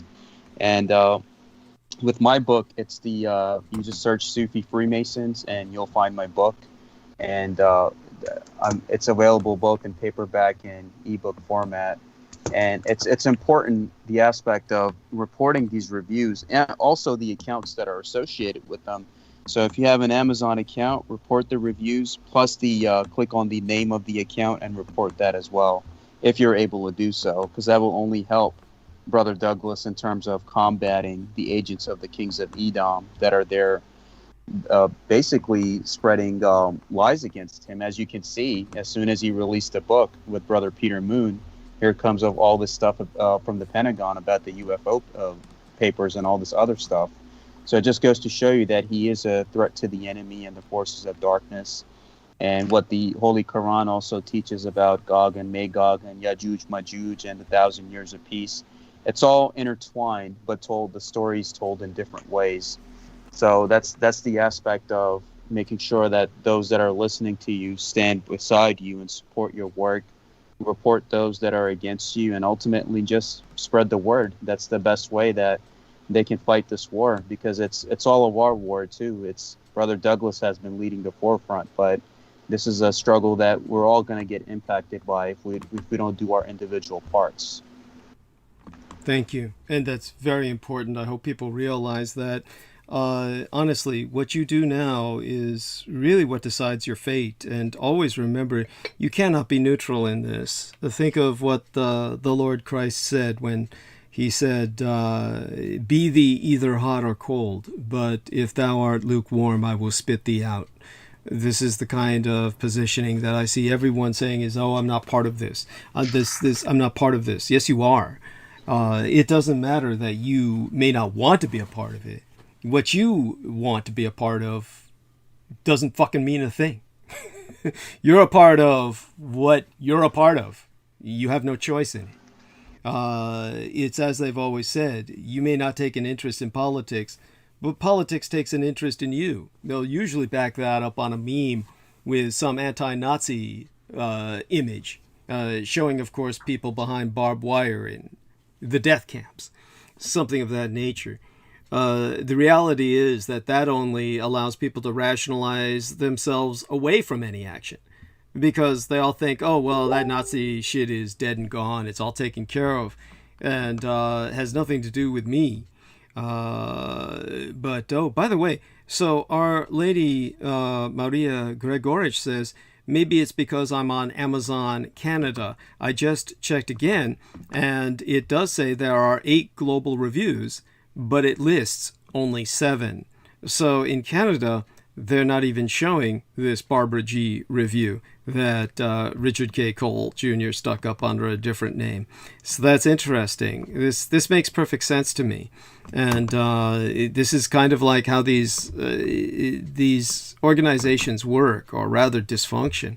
So with that in mind, let me just share with what happened with Michael Aquino. And so what had happened was the medical industrial complex in the United States, after Alan Watts turned everybody on to Asian mysticism, to the point where in science fiction short stories, you would often see Zen replace God in people's statements in the future. Instead of saying, by God, people would say, by Zen.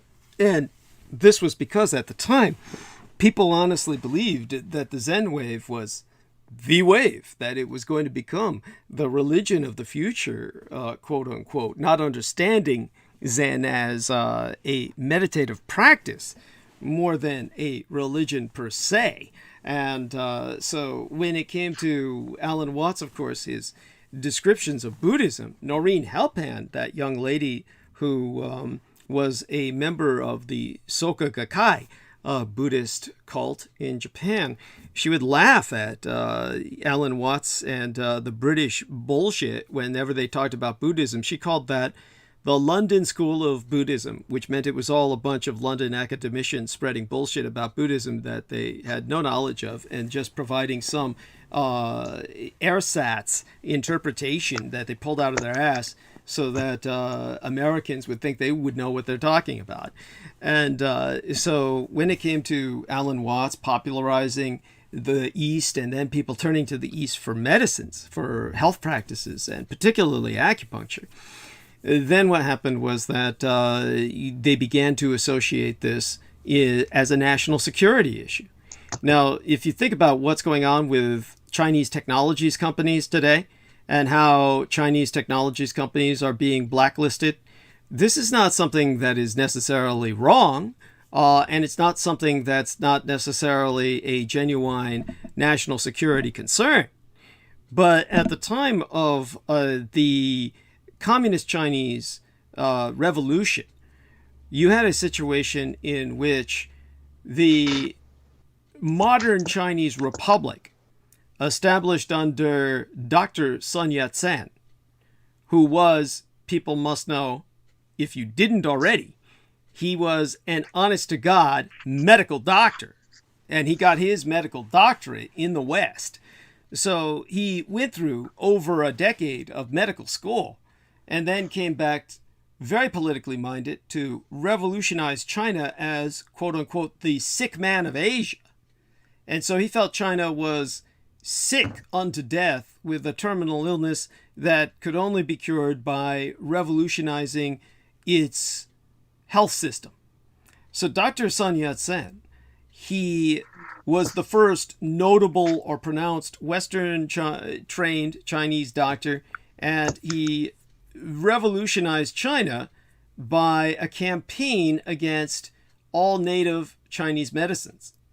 And so he made China adapt to the Western medical infrastructure, which required needles and syringes and so many other immediately disposable medical items. Everything in Western medicine is based on disposability. Everything in our landfills, the overwhelming majority of our landfills, something like, believe it or not, 75% 3/4 of all garbage produced is medical waste. Because as soon as everything is used, it's thrown away. And so when he adapted China to this incredibly wasteful and environmentally destructive healthcare system, the moment the communists took over, the medical industrial complex pulled out. So when the communists collectivized China and had no more replacement needles, had no more replacement plasma bags or IV tubes or any of this available, then what they did was they had to recall all of the exiled and disgraced traditional herbalists and acupuncturists and all of the original practitioners of holistic health into action. They called them the barefoot doctors because at that point in history, all of them were homeless. And when they were recalled into active service under state authority, then this was considered, with the popularization of acupuncture and all of these medicines in America, the Department of Defense said this is a national security threat. The Americans are communizing their healthcare. They're seeking alternatives from the medical industrial complex in communist medicine. So they approached Michael Aquino to handle the problem. Michael Aquino ordered all of his special forces troops to purchase all kinds of Chinese meridian charts, and they purchased them by the thousands in Vietnam. And in terms of the medicinal charts they got for meridians out of Indochina, most of these would be published in the traditional Chinese language. For those of you who do not know, the Vietnamese do not have their own iconography. In other words, just like certain languages are of a nature where they don't have their own alphabet, the Vietnamese language does not have its own iconography. If you were to go to Vietnam today, all of Vietnamese newspapers and Vietnamese media would show their text in the Arabic lettered alphabet. They don't use Chinese iconography anymore. This is because they've totally rejected, under communism, their Sinitic cultural background. Whereas in the communist Chinese era, they're dumbing down their Chinese language. And the only place you get true Chinese is in my native Taiwan. So when it comes to these Chinese meridian charts, they were printed in the Chinese iconography because the Vietnamese were not publishing them written in this Arabic kind of alphabetic Romanized language that they use today, because they were in South Vietnam and they still retained a traditionalist perspective where all of their medicine was heavily influenced by Chinese apothecary. So when they took these thousands of Chinese meridian charts with the Chinese language on them looking quite genuine, then Michael Aquino ordered his special forces troops to just put random dots all over the meridians. Random dots all over the meridians so that anybody who used them as acupuncture points would fuck up anybody they were treating. This way, Michael Aquino took credit for killing thousands of Americans. He would laugh and say, "We know for a fact that Americans were going into emergency rooms with collapsed lungs because would-be acupuncturists were poking them in those points where we would purposefully put dots where we knew that if a needle were entered, it would collapse a lung." He was talking about the thousands of Americans they killed that way, and after a while, nobody went to acupuncturists anymore. And he made certain to have these false charts published and distributed and resent to Asia. So they produced thousands and thousands more. So in this way, they tried to sabotage the communist Chinese acupunctural, herbal, holistic return to the traditional roots of medicine. And of course, as Jameson Rees says, these false charts are all over the internet now. So upon relating this, I do want all three of the individuals here to respond. But certainly, Peter, I'm certain that that's a new aspect of Michael Aquino that I've just related that I'm certain is not surprising to you. But at the same time, it helps so that people understand the true nature of evil and the true nature of your military and what how they respond to what they consider a threat and how you pay the price. So, yes, if all three of you gentlemen would respond. Well, let's start and then I'll sign off because it's getting late. But yes, it makes sense. And this would explain why Caucasian acupuncturists or any acupuncturist who's trained in the United States might be not so effective. The book my teacher recommended was Qigong Empowerment, QI Empowerment. And I don't even know if it has full charts. It certainly has particular reference to points in certain conditions. But that's, what you said is just par for the course, and it gives traditional Chinese medicine a bad name, which is the whole idea. And this applies to anything, whether it's Chinese medicine, whether it's hypnotherapy, Dianetics, Scientology, Qigong. If you have a skilled practitioner, you have a good chance. Even psychiatry, traditional psychiatry, traditional psychology. If you have a skilled practitioner who knows what they're doing, that's your best chance for success. Other than that, people screw things up anyway. So thank you for that enlightenment on what he was doing.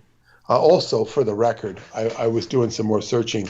They did ask Aquino for a reference on if he knew Vincent Bridges, and he says Vincent Bridges, J. Weidner, G. Richard Bozarth, Roland Maxwell, Victor Sutherland. I have never known nor had any contact with persons of any of these names. He also says that he never owned any boat, nor had been on anyone else's boat around Sausalito, nor had any hair transplants for that matter, because they asked him if he had a hair transplant. They said, look, his wife looked like Morticia in drag. But the fact that he denied it. It gives it credence, yes. Yeah, because he was a great, this is what he said. This is what Vincent Bridges said. So here we are in a large sailboat drifting off that's not a houseboat, so that in a large sailboat drifting off Sausalito on a warm August night. It's hard for me to imagine a warm August night in Sausalito. It'd be a little cool. It could be warm. Just as I'm thinking that my life has turned into a gangster movie and I don't even like guns, the boss and his friends come on deck. They own the boat, and a stranger pair of rejects from the Addams clan I've never seen. He's had hair transplants done to give him an exaggerated widow's peak, and she's in full aging Morticia drag. Indeed, when we came on board, I thought she was a drag queen. We chit-chat for a while. They introduced themselves as Michael and Lilith, and we talk about magic, Crowley, Nazis, and a variety of such subjects for the better part of an hour. Testing me is what I thought at the time. And then smoothly the conversation shifts. It happened so smoothly, I didn't notice it. But suddenly the questions were no longer academic, but personal. Did I believe this? Hadn't I experienced that? Didn't I understand the other, etc.? I remember the chill to this day, a warm, still night, and even though through my jacket, it felt like the cold of outer space. That jolted me somehow, and I started asking questions, and I didn't like the answers. Highly condensed, this is what he was told. The earth and everything on it is the property of a higher dimensional being who is on his way back to claim it. Our only choice is controller or slave, but those who choose to serve will be rewarded. This has been in the works for 1,000 years and will soon reach fruition in the next 20 years or so. The Nazis were part of it, but incomplete. Now they get it right. Stunned, I wanted to know how they thought I fit in. They said that I was being offered the chance to become a conscious operator with my pick of the New Age infiltration projects. Only hitch, I'd have to undergo my initiation, which in simple terms involved doing something so disgusting and illegal as to make my participation in simple smuggling look tame. I blanched, and they reminded me that I was already in pretty deep. Well, that's kind of his encounter with Aquino, which sounds very realistic. And the one thing I have to say about Vincent Bridges, he dabbled. He did more than dabble. He practiced Enochian magic. So he was deeply involved in stuff, and it appears that it brought him to the footsteps or the feet of the Aquinos. And if he didn't, why the hell would he make this up? Thank you. I believe it completely.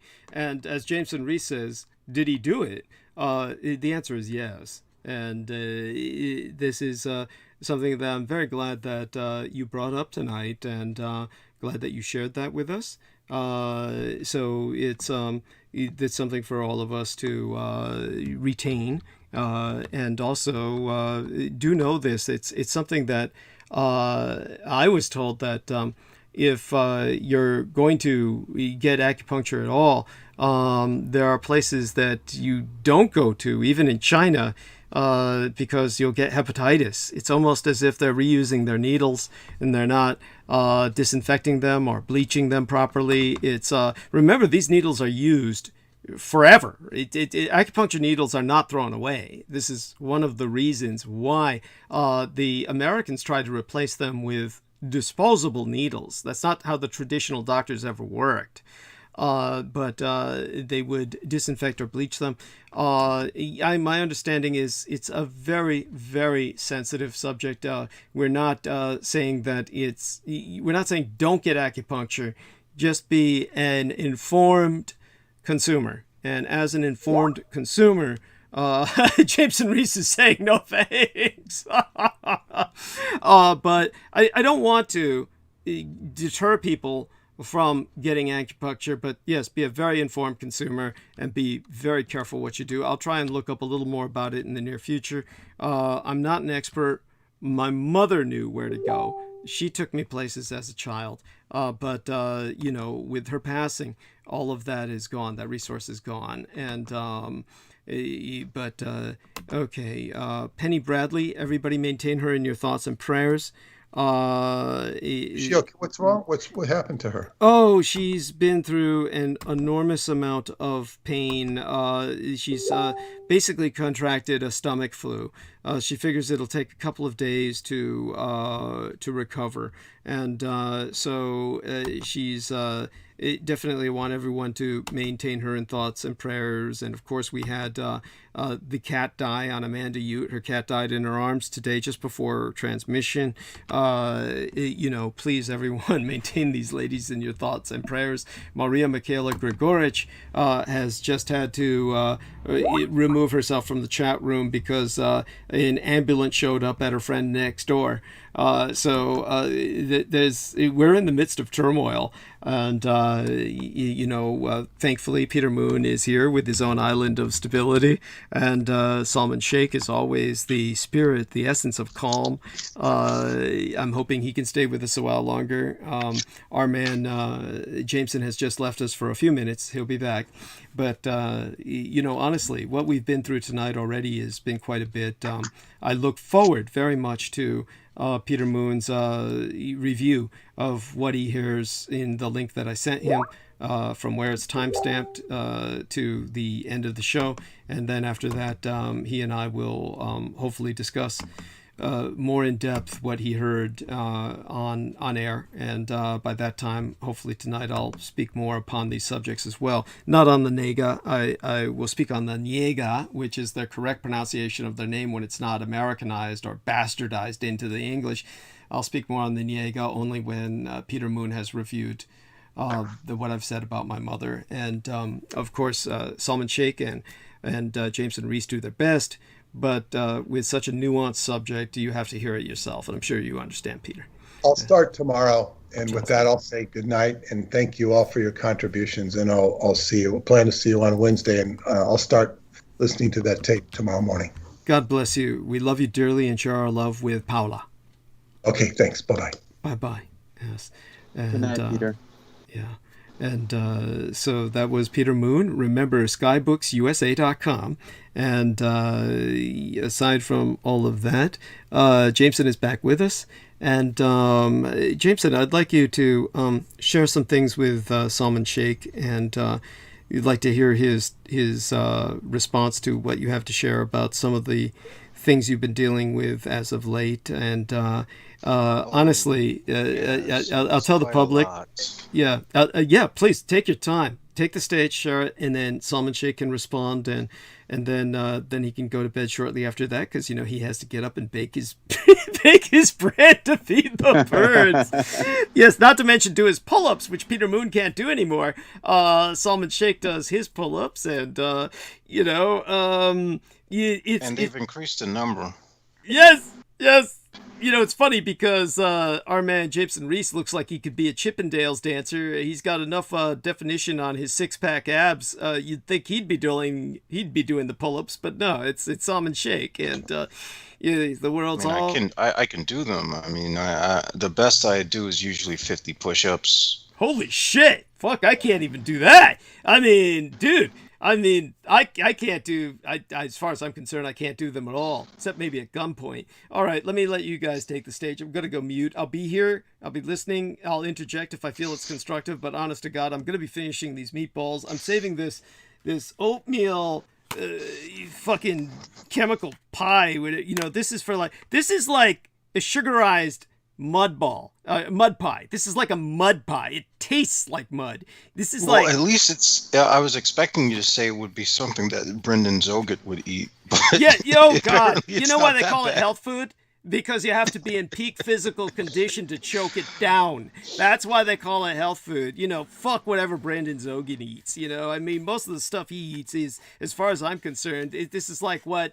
Lesser mammals chew on when they're not chewing their cud. Then they'll, go out there and munch on the leaves that Brendan Zogert is munching on, He was offering to come on tonight until he realized he was nowhere near any bandwidth to show you what all that blue honey mushroom shit does to him. I guess he thought he was going to come on psychically. All right. I'm not going to go as far as say, indulge yourself to the point of looking like the late Anton LaVey, but it does help to have some poison once in a while in your system. Oh my God. Like some chemicals and stuff. Oh my God, yeah. I mean, really, I had tea in my mouth. Otherwise, I would have splashed it all over the place if I could thought out loud. So I had to swallow it. But all right, you guys take over. Honestly, I'm so glad you're here. I'm just really, really needing both of you guys to take charge. So by all means, share what you've got. Happy to be here. Okay, where to start?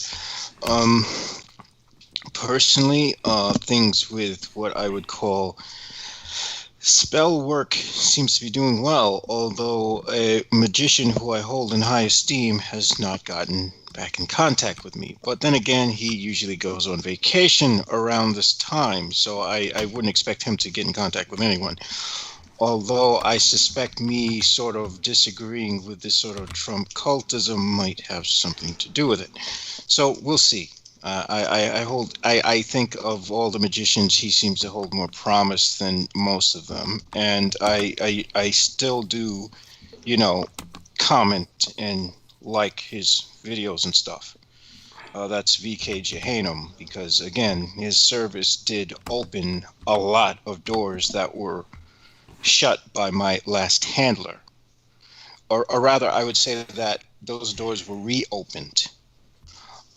Now, as far as my personal life, I am probably not far from esophageal cancer if I don't start taking these antacids, because apparently the last guy who did the the endoscopy was more or less like nonchalant about it. He was like, "Oh yeah, you have to take the medicine for the rest of your life." I was like, "Fuck you," and I just didn't.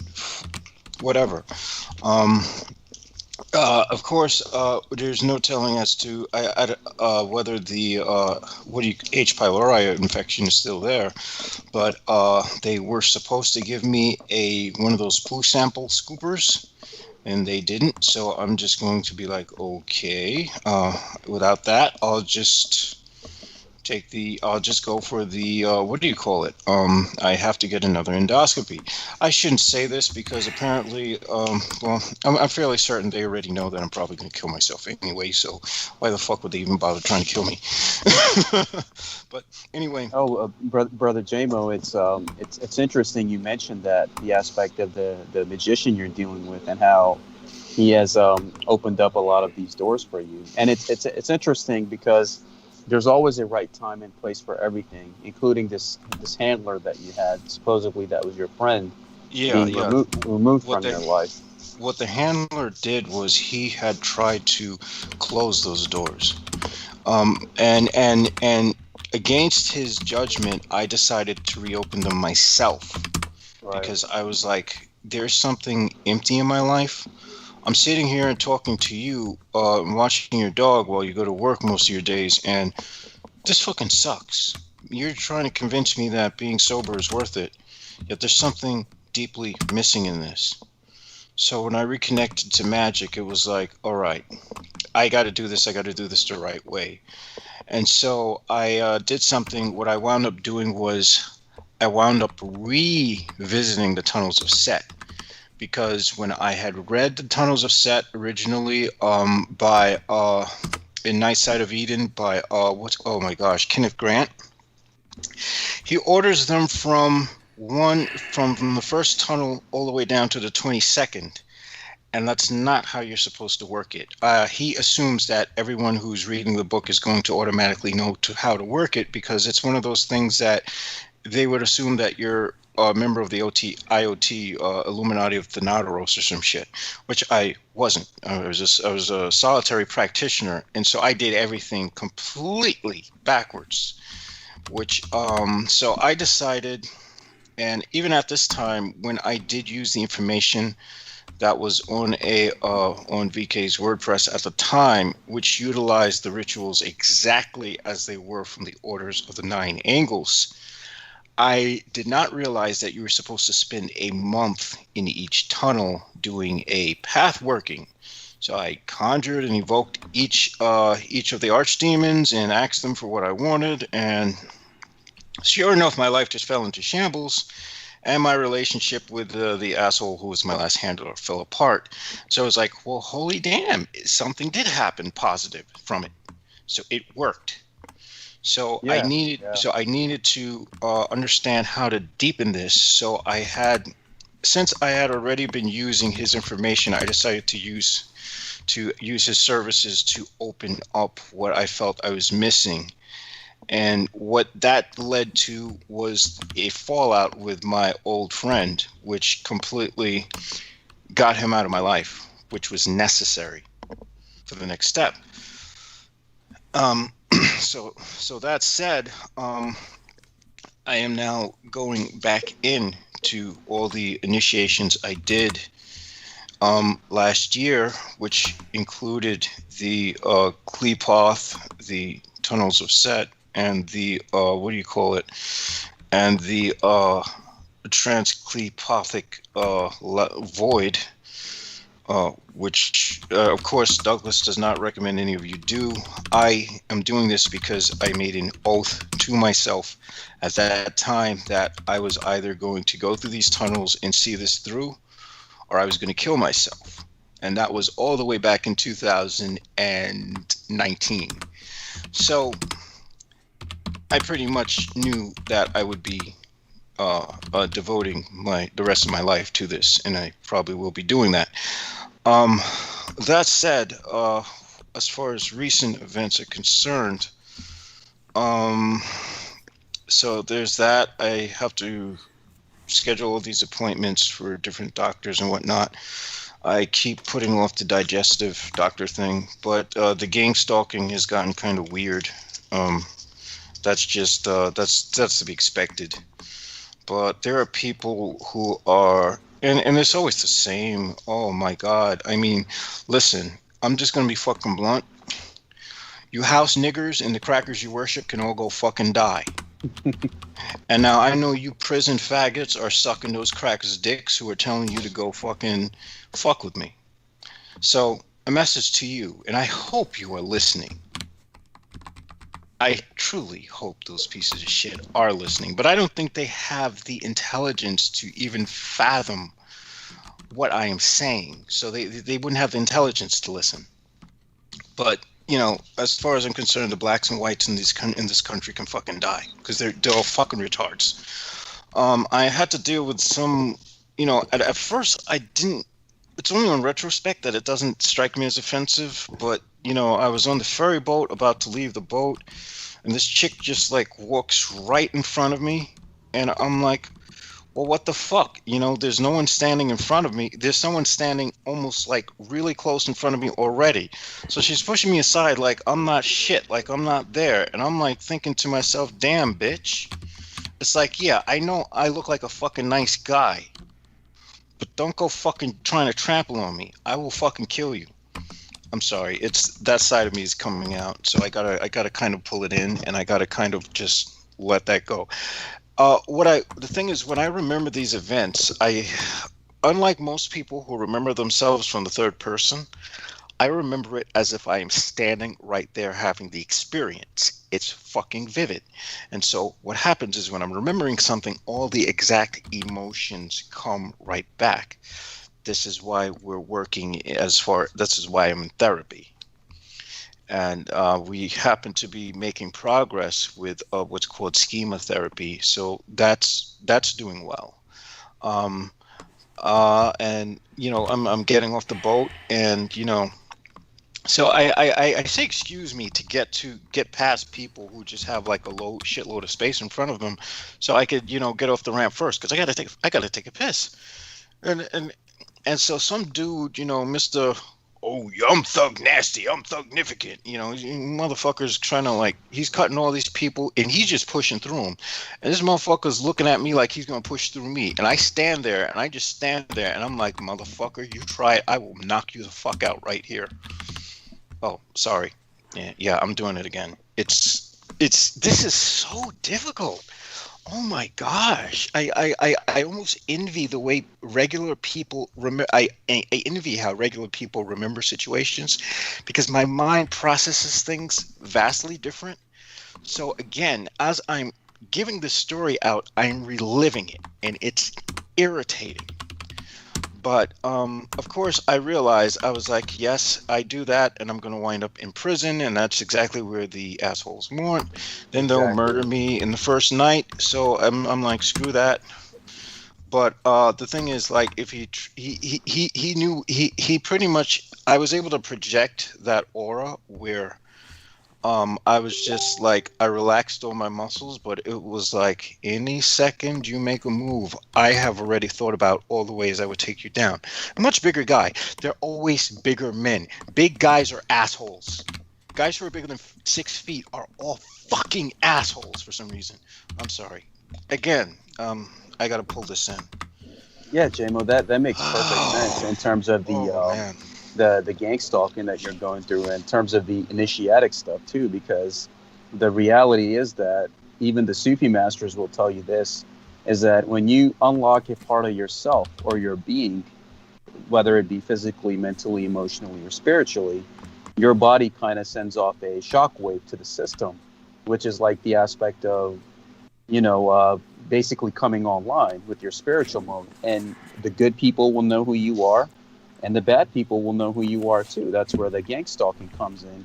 And ultimately, Brother JMO, you got to keep your cool. Remember I shared that story one time when I was walking to the dry cleaners, and there were this guy walking towards me with an angry look on his face, and he spit at my shoes. And if I had reacted right then and there, right around the corner, there were 2 to 3 patrol cars right there, and he would have made a big scene, and it would have been me that got in trouble, and boom, they got me. So ultimately, it's your reaction. Don't give them a reaction. What's even funnier was the fact that on the way to Manhattan, before I got on the ferry and had that situation with that guy, that was where I had that encounter with those shitty ass women. Well, I decided to sit out on the boat, and they were some ratchet whores, so I wouldn't have been interested in them anyway, you know, just ghetto ass. But anyway, I was sitting like on the lower level, and I was just like drawing or writing or whatever, and you know, there's 2 police officers. They're like standing right there, and they're like right next to me having a conversation or whatever. I didn't pay it any mind.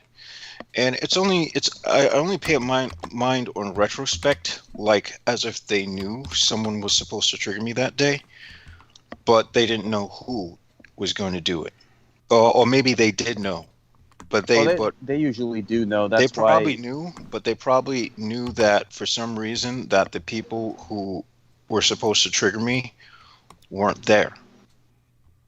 Yeah, Or that they, makes they sense. they tried to pass, but they had just backed off. So it's kind of interesting how staged a lot of the stuff looks. And even the crazy people. Oh, right. I mean, other than that, it was a great day today. Today was probably a better day than it was yesterday. Good. I think it was yesterday or the day before yesterday.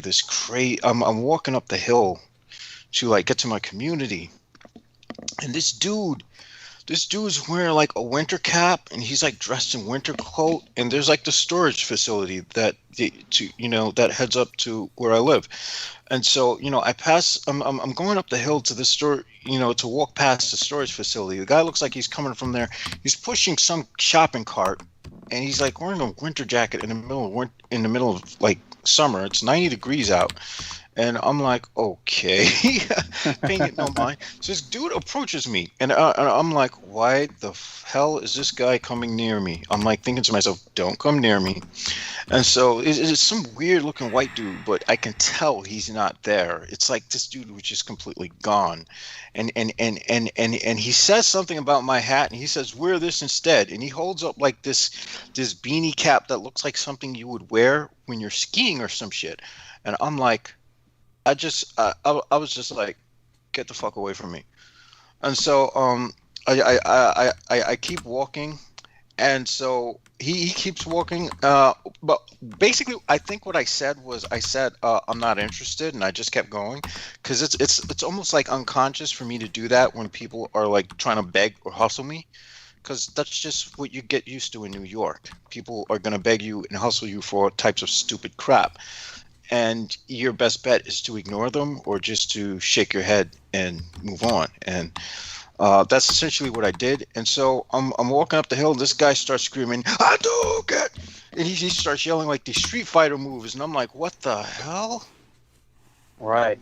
Yeah, they do that stuff basically to get under your skin. And you'll also notice, JMO, that when you're under the aspect of heavy gang stalking, let's say girls you went to high school with, or and anybody that you had some kind of an affection No, these are for. people I never knew.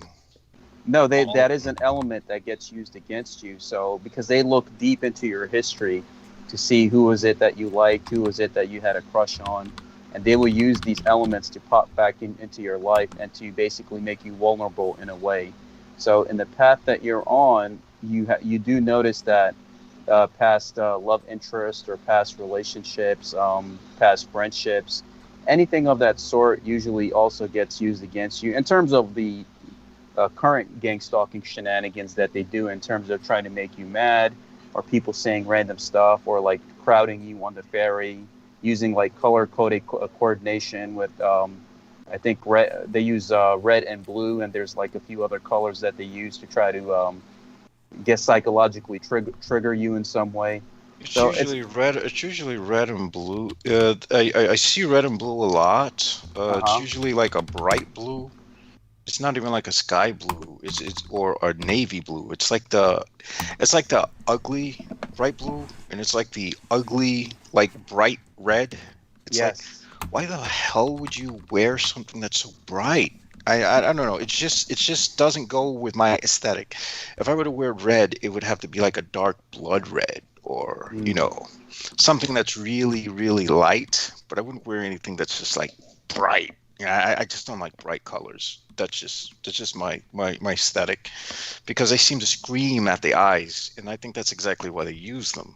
Exactly. And plus it's the aspect of just psychologically triggering you with these different individuals. And as time goes on, the different types of gang stalking techniques get used too. So you will have maybe somebody that's walking in front of you or behind you, and he'll be imitating your posture or the way that you're walking.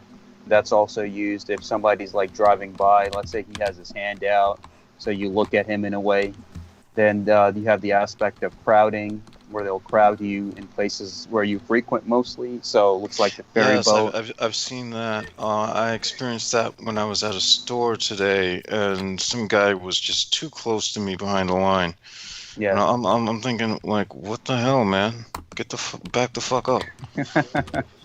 Yeah, that's exactly what it is. They're just there to trigger you. And I mean, even with the aspect of gang stalking, Brother JMO, it's just another form of psychological warfare by the enemy who probably sees you as a threat, and you just have to not give them a reaction. Because one thing I learned about America is that everything here is one big mind game, and if you keep your cool, and if you know what you're doing, how you do it, especially with you getting better at your craft and becoming a master of your work in terms of you eliminating a lot of these old baggages and opening up new doors, this will trigger those people that don't want to see you, let's say, succeed or come to your potential or serve your purpose, whatever that may be.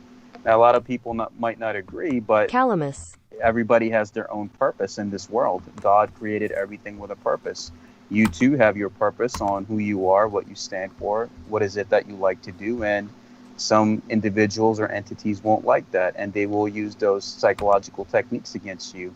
But if you don't feed that parasite, then they starve to death, and they will go away. Not completely. That element will always be there of gang stalking, of crowding, or saying subliminal stuff, walking by you, or whatever else shenanigans that they do, or even to the potential of looking so deep into your history where they find out who was the girl you liked in high school and even use her against you. But, you know, in that... They tried that already. They tried that? It didn't really go anywhere. What I will say is I know what they want, and I know why they want it, and it was because it was something that it's something I had tried to bring about, and I was quite open about it. I was too open about it. And I know if I get pissed off enough, I'm going to try to start working towards that directive again. And that directive is that they know that I consist of two people. There's the me who can speak here and can try to keep his composure, even though he's reliving all of this negative stuff. And then there's the me that you guys have seen who just wants to eradicate all life in this universe. And we'll go through any incarnation, any means to keep doing it again and again and again until it happens. And I think that's what they want to trigger. And I'm not going to give them that me, because I don't want to be a tool. They want to bring the anti-gods down like a bunch of assholes. Let them do it themselves. I will have nothing to do with that right now. Yeah, that makes perfect sense. Because the only problem is I realize that there's a part of me that can still be used to that end, and they know that. That's what they're trying to trigger. Because if that part wasn't there, they wouldn't try to trigger it. I know that, right? That's right. I mean, have you ever heard, Brother JMO, of the term extinction entity? No, this would be my first time hearing of it. So the extinction entity was something covered by the Japanese video game developers, and of course, you know, my hat's off to them for their knowledge that they provide us. And in that phase of the extinction entity, they do describe these different vessels that get used by these cultists, or I guess the people who serve the anti-gods, and they use their vessels as a form of, I guess, attracting those calamities to occur, or attract that darkness to occur. So the elements of darkness probably saw you as a good candidate for being an extinction entity, one whose frequency and whose rage and hatred and darkness combined could bring about those events to fruition. And that's why, since you're finding that balance within you, of course, the aspect of light and dark exists within all of us. That's just the nature of how God created all beings of this world, including the world itself. So we all have that. And when you're finding that balance, of course, those that wanted to use you as that candidate, you're obviously going to trigger them, and they're going to use every single gang stalking technique against you. But also, like I said, America is one big mind game, and as long as you keep your cool, you know how to identify elements in whatever way they come up into your life as, then they can't touch you. You just stay focused on your craft, what you're doing, what is it that makes you happy, and you're serving your purpose. Everyone has a purpose, you're serving yours, and as long as you keep yourself safe and know how to identify the enemy, then you continue to succeed. Like you removed the handler, and there was order out of chaos in your life. where a lot of the old baggage had to be removed in order for new things for in your life to come for you to do. And that's what I always say, that always trust the divine timing, because you're always going to be where you're meant to be, things that you're meant to do, people that you're meant to speak to. It's all guided in a beautiful tapestry of colors and patterns on the canvas of your life. And that's why I laugh at these gang stalkers. And because they're nobody. At the end, they know that the hole that they're trying to dig for somebody else, they're the ones that are going to end up falling into that hole anyway. It's like that one drug dealer that they were using against me here in my local area. And it's, yeah, they dig themselves into their own hole. They do love doing that. And they also, what they'll do is some of the people around my community who frequently know drug dealers or are frequently about that other type of life. Sometimes they'll say hi to me, like "What's up?" when I walk past them, and then sometimes, like, if they see me and they're looking me dead in the face, and I say "What's up?" they'll just keep looking as if I'm not there. And I think they also know that pisses me off, so they're told to do that by whoever they're freaking buying their shit from. They're like, "Yeah, if you do that, I'll give you like a, maybe $10 off or some shit, whatever." Depending on what the hell their drugs of choice are into, I tend to think that, I see, based on what I see, it seems like more people are about their pills than they are about like marijuana now, because now, I mean, some people still do, the regular potheads still do their stuff, but it seems like people are more about those opiates. And so that's another thing, Brother JMO, is that the reason why they'll use criminal elements in your own neighborhood against you as gang stalkers is, one, they're already compromised. So the beings would say that if you want to avoid prosecution or getting into trouble for what you're already doing by breaking the law, how about you do this for us and we look the other way when it comes to your drug dealing activities.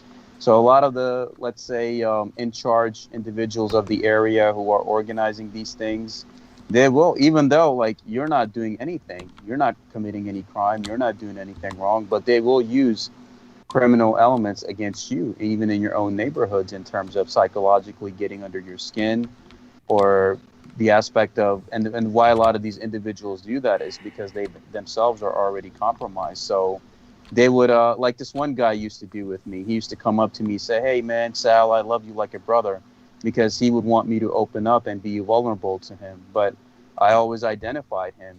And what I did was I educated all the Muslim people in my area about him, that if this guy ever comes up, just, this is his game, this is who he is, and this is exactly what it is. And eventually, as time went on, I guess they took him off the post, and I never saw him in the area again. So it's basically all psychological. You got to know how to identify these individuals and know how to interact with them and know which way you got to deal with them. And you're handling it in a perfect way where I guess they're not going to do anything to you physically because it's all a mind game. They want to compromise you in a way and make you so uncomfortable that you act out. But as long as you don't act out, because remember, they're cowards, they're not going to come in, pick a fist fight with you or do anything like that. It's all psychological when they show up in large numbers. So if you don't give them any reaction, that like when I used to, like when I would drink, or when I used to drink, it's like nobody messed with me. But when I'm like not drinking or I'm not openly using or anything, then it's like, okay, this guy's straight. Let's just go ham on him. Yeah. And I think that's because they realize that without some dulling agent in me, that they think or perceive me to be more vulnerable.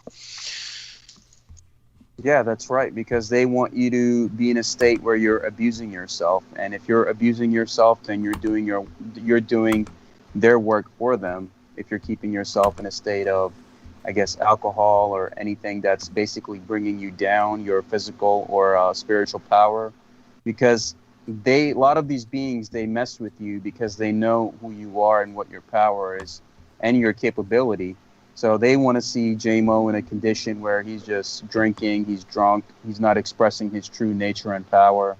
But if you're sober and you're standing in your truth and in your power, then that's when you become a threat to them. So you just continue being in the state that you are, and just be yourself. You have all this stuff out there that tells you got to do this, you got to do that in order to be successful or attract women or do these other things. Just be yourself. And when you be yourself, you continue to honor your purpose in which you were manifested for, no matter what path it may be, left hand or right hand. God has a purpose for all of us. And that's something that I'm trying to restore to this humanity sense. Not only that, there's another thing that I feel that a lot of this was something I was speaking to my parents about, that most adherents of modern religions miss, and I would like to qualify this, as I will say that I in no way, shape, or form am trying to co-opt anyone's religion into meaning something that it doesn't mean to any of you. But what I will say is this does hold relevance to the book that Douglas Dietrich has me reading, or has turned me on to reading, which I'm glad that I am reading, which is the breakdown of the origins of consciousness and the breakdown of the bicameral mind by Julian Jaynes. Now, it seems to me like at the time when we had if I were to look at, for example, based on what Douglas has covered about Adam as being the first man who, I believe that the best way to put it would be that he was the first man with a bicameral mind who probably was able to hear the voice of God and thus would be influenced by language and whatnot. We know that the earlier civilizations we found are like 10,000 years ago. Who knows how far back it goes. But by then they already had writing and language, but they did not have consciousness as we knew it.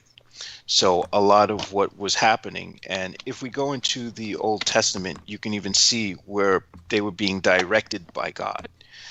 Now we move to a point in time where I believe that Buddha was probably right in the middle, right where that bicameral consciousness was starting to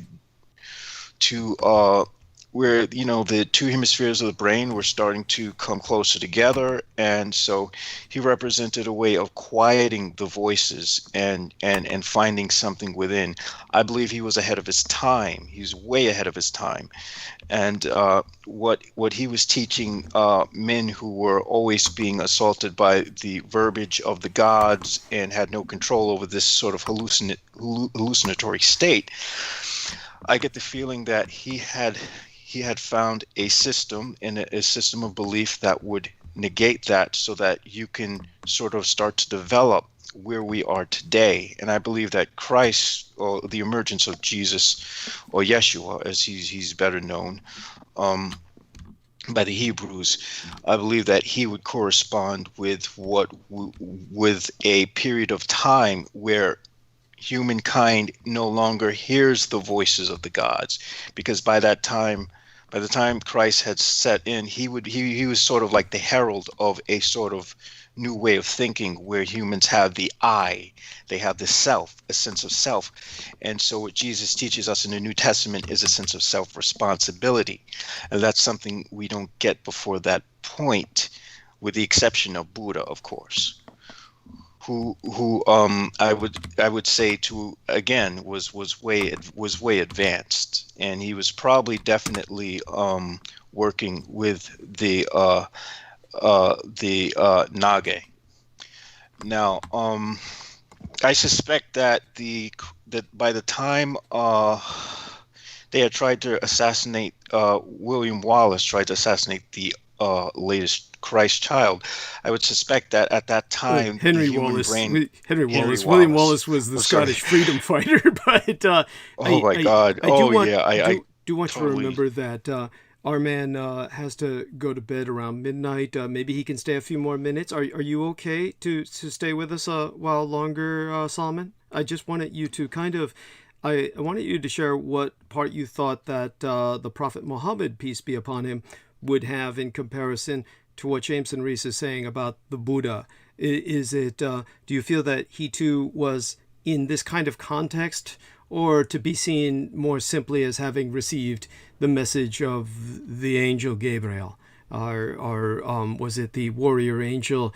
Forgive me, it's been so long since I've been going over the Quran that Michael was the warrior angel, of course, but which one? There was specifically an angel that spraketh with the Prophet Muhammad, peace be upon him. You could tell us a bit about that and whether that's in context of this or something completely different, and then help Jameson with the rest of the narrative. I don't care if Jameson goes on another hour, to tell you the truth, to buy myself more time, but honestly, stay as long as you see fit, Solomon, and then say what you will with Jameson, and then let us know when you have to leave, okay? Oh, definitely, Brother Douglas. And the aspect of the Prophet Muhammad, peace be upon him, was he was a man of innocence, purity, a good heart, a good soul. And up until the age of 40, when he had usually started spending a lot of time meditating in the cave, he would just spend time meditating, praying. And that was the basis of his foundation, was meditation and prayer, and to find the source of Allah, God, within your heart. And at the time when he was 40, the archangel Gabriel, who we refer to as Jibril in Islam, appeared before him and told him to Iqra, recite. And that's when the verses of the Holy Quran and the surahs started being revealed to the people. And it was a journey of 23 years. And again, the number 23 being special, with him going on this 23-year journey, starting at age 40, when he had discovered his purpose, and him going around also being persecuted by the pagans, the Quraysh tribe, and how when he was given refuge, it was by the Ethiopian Christians. That's why there's also many documents, and I think it was the document that he made with the monks of St. Catherine Monastery, including the Charter of Medina, which gave rights to Jews and Christians and preached this message of oneness, that you have to be one with all of the beings and species around you. And that's his message, is the one that's understood by the Sufi. The other sects, I guess, after his passing, went into their own sectarian differences and issues that we see going on today. But the Sufi is the people of the bench, whom he had instructed in the inner mysteries of Islam, similar to Christ, peace be upon him, son of Mary, who had instructed the inner sanctums of his own people as well, as it's reflected in Mark 4:11, that there will be those of you that will be taught the inner mysteries, and those of you that will be taught in parables. Now, the Sufis were also taught the inner mysteries of al-Islam, who were known as the people of the bench, the Suf, the wearers of the cloths of wool, which we get tasawwuf from, the aspect of purity that the Sufi follows. And the goal of the Sufi is basically to become one with Allah, to lose himself or herself in this world to such an extent that nothing in this world affects you anymore. Because it also says it takes you 50,000 years to get back to that veil of Allah, to be reunited with your beloved. So we might think that, okay, I might be 29, somebody else might be 40, the other person might be 50. We think this is it. But it's that aspect, even what the Buddha taught, that you're going to keep going through these cycles until you reach nirvana. So there is a similar pattern in what the Sufi believe about how it takes 50,000 years for your soul, that it comes from Allah, and then you're put through these cycles of different lifetimes and formats, and coming back in different species and beings until you reach that state of being one with Allah again. Same with Siddhartha Gautama, who said that you have to become one and work your way through these cycles of suffering until you reach nirvana. So in my comparative studies and studying these different religions and looking at everything, every faith and philosophy out there is basically a code of conduct, and it's telling you to be a good human being, do what's right, try to do the right thing for yourself and others. And you have the concept of Allah, or God, in whichever way one might perceive it, is the point within the circle. And everything across that circle, the tapestry of the different colors and patterns, whether it be philosophy, religion, way of life, way of conduct, way of perception and thinking. It's all leading back to that one source. And that's what the Sufi believes, is that Allah or God is the only reality. Everything else is an illusion. That's why if you're a Sufi, like some of these places I went to, your average human can't live there. You have to be of a certain mindset, perception, of a certain heart and bravery for your love for God and the things around you, for you to be able to not just be respected by the divine beings, but also the other beings here that operate on this realm. And the perfect example is a whirling dervish could be in the desert just spinning and expressing his love for Allah. And if any other beings, non-human or human of the different subspecies that might come across him or her, it doesn't, the individual doesn't register as a threat or a food source because they're so far gone in their aspect of fana. And fana is the word in Arabic meaning basically to lose yourself. So there's 3 stages that the Sufi must go through. First is the fana is sheikh, because they believe that an individual who doesn't have a sheikh, the shaitan or iblis is a sheikh. The second stage is you have to fana rasul. So first you lose yourself in the love of the mentor that's guiding you. And once you pass that, then the second stage is to lose yourself in the love of the Prophet Muhammad, peace be upon him. And when you reach the second stage, then the third stage is where the Sufi masters are at. And that's where you lose yourself in the love of Allah, where you just become that never-ending energy of oneness, that continuous infinite energy of God, that oneness that exists and spirals in this infinite existence.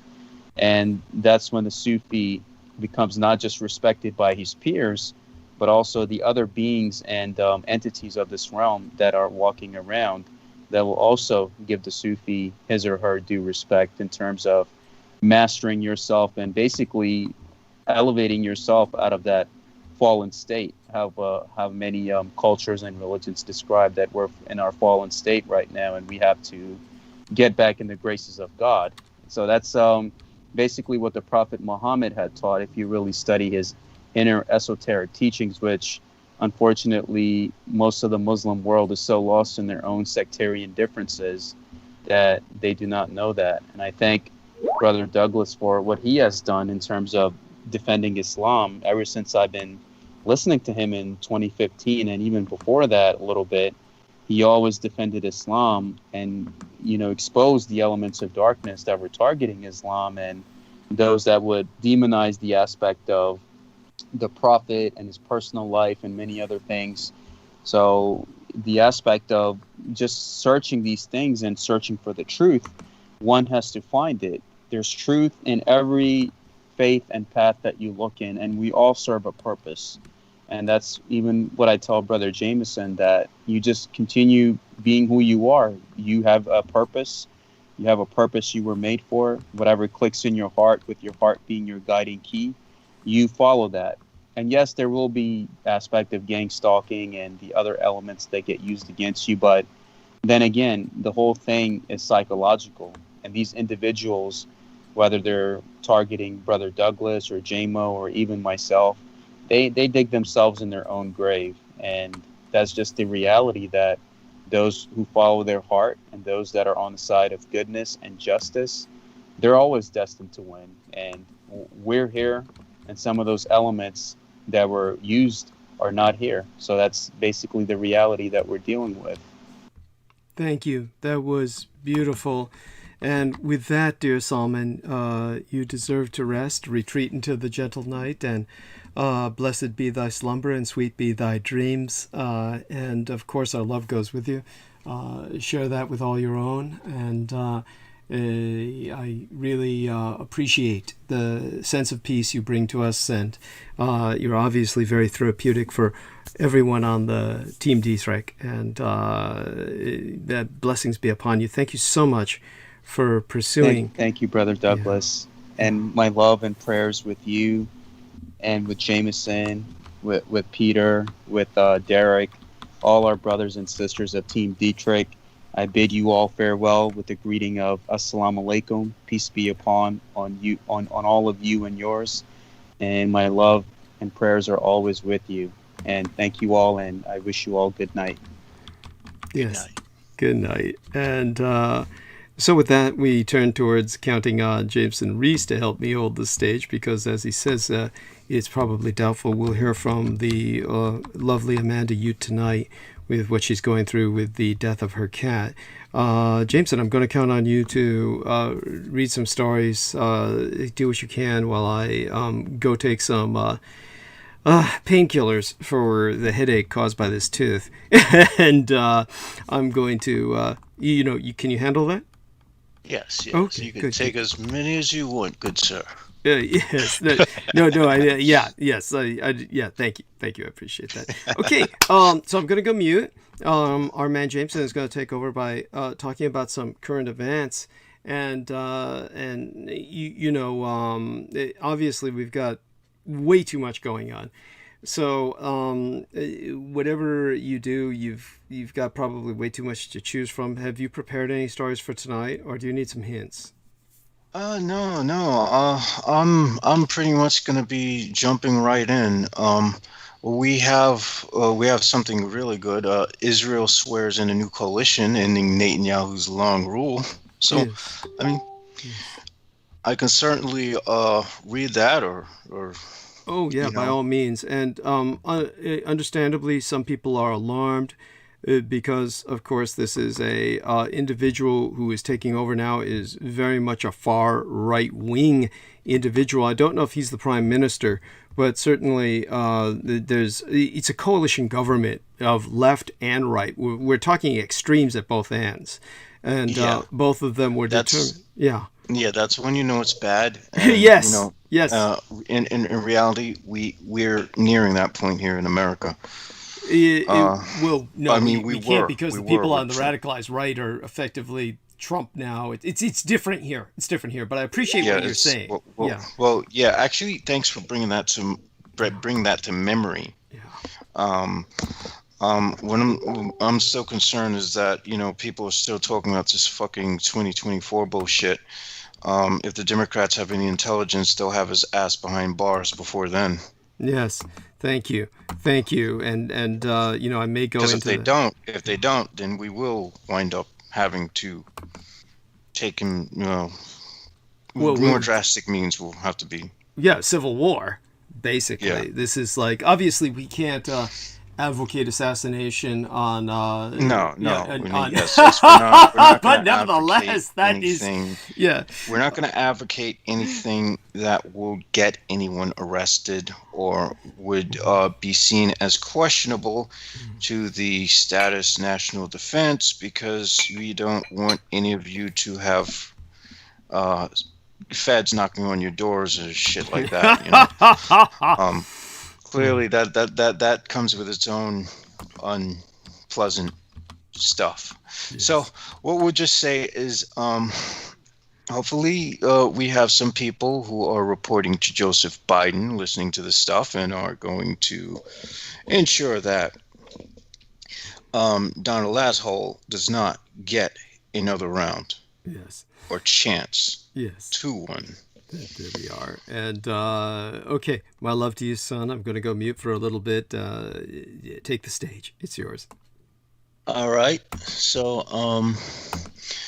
this is Jerusalem. Israel's parliament on Sunday narrowly approved a new coalition government, ending the historic 12-year rule of Prime Minister Benjamin Netanyahu. 12 years of that crazy motherfucker. And sending the polarizing leader into the opposition. Naftali Bennett, a former ally of Netanyahu turned rival, became prime minister after the 60-59 vote. That's really close. Promising to try to heal a divided nation. Bennett will preside over a diverse and fragile coalition comprised of 8 parties. Holy crap, they have 8 parties there, and we thought we had it bad, with deep ideological differences. Actually, we probably have it worse because we have 2 parties. 2 is actually not that good a number. Well, it could be worse. It could be 4, the Chinese number of death. But the 71-year-old Netanyahu made clear that he has no intention of exiting the political stage. If it is destined for us to be in the opposition, we will do it with our backs straight until we topple this dangerous government and return to lead the country, he said. Talk about delusions of grandeur. The vote capping a stormy parliamentary session ended a 2-year cycle of political paralysis in which the country held 4 deadlocked elections. Those votes focused largely on Netanyahu's divisive rule and his fitness to remain in office while on trial for corruption charges. To his supporters, Netanyahu is a global statesman, uniquely capable of leading the country through its many security challenges. Yes, just in the way that Trump was seen. Oh, that's pretty frightening. But to his critics, he has become a polarizing autocratic leader who used divide and rule tactics to aggravate the many rifts in Israeli society. Those include tensions between Jews and Arabs, and within the Jewish majority between his religious and nationalist base and his more secular and dovish opponents. Outside of Knesset, hundreds of protesters watching the vote on a large screen erupted into applause when the new government was approved. Thousands of people, many waving Israeli flags, celebrated in the central Tel Aviv's Rabin Square. Or Rabin Square, I'm guessing that's more how it's pronounced. President Joe Biden quickly congratulated the new government. I look forward to working with Prime Minister Bennett to strengthen all aspects of, well, I can't impersonate his voice, of the close and enduring relationship between our two nations, he said in a statement. He said his administration is fully committed to working with the new government to advance security, stability, and peace for Israelis, Palestinians, and people throughout the broader region. Hopefully, they can stop milking us for billions of dollars a year.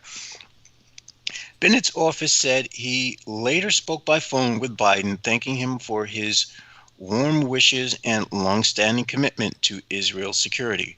Nope. Apparently, they're not going to stop milking us for money. Perhaps I'm just reading in between the lines, but yeah, sorry, folks. The leaders agreed to consult closely on all matters related to regional security, including Iran, the White House said, adding that Biden said his administration intends to work closely with the Israeli government on advancing peace, security, and prosperity for all Israelis and Palestinians. We'll see how that works. I'll pause. I'll withhold judgment and withhold cynicism to see what unfolds, because the 2021 seems to have a lot of surprises up its sleeve. Much of the Israeli opposition to Netanyahu was personal. 3 of the 8 parties in the new government, including Bennett's Yamina, are headed by former Netanyahu allies who share his hardline ideology but had deep personal disputes with him. Bennett, 49, is a former chief of staff to Netanyahu, whose small party is popular with religious Jews and West Bank settlers. As he addressed the raucous debate, he was repeatedly heckled and shouted down by Netanyahu's supporters, some of which were removed from the chamber. Bennett, an observant Jew, noted Jewish people twice lost their homeland in biblical times due to the bitter infighting. This time, at this divisive moment, we have taken responsibility, he said, to continue on this in this way. More elections, more hatred, more vitriolic posts on Facebook. You know what? I'm just going to say it. Facebook doesn't. All right. Well, Facebook is only a help in helping coordinate this show. So I that's the only saving grace Facebook has. It's not even good for hookups anymore. Other than that, it's just Facebook is just not. It's bad news for anything. It's just not an option. Therefore, we stopped the train the moment before it barreled into the abyss. The new cabinet met briefly, and Bennett recited a prayer for new beginnings and said it was time to mend rifts. Citizens of Israel are all looking to us now, and the burden of proof is upon us. I'll believe it when I see it, but that's the skeptic in me, always skeptical. At least Netanyahu's gone, and that's good news, Bennett said. The millionaire, former high-tech entrepreneur, faces a tough test maintaining an unwieldy coalition from the political right, left, and center.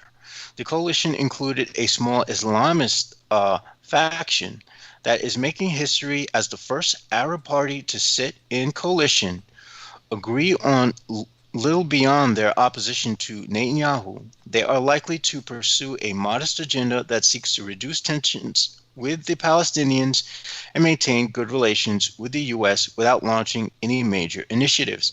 This is good news because they don't need to use a neutron bomb, which would inevitably screw the entire human race over. Why the hell do they even have that technology? We will forge forward on that which we agree, and there is much we agree on: transport, education, and so on. And what separates us will be left to the side, Bennett said. He is also promising a new page in relations with Israel's Arab sector.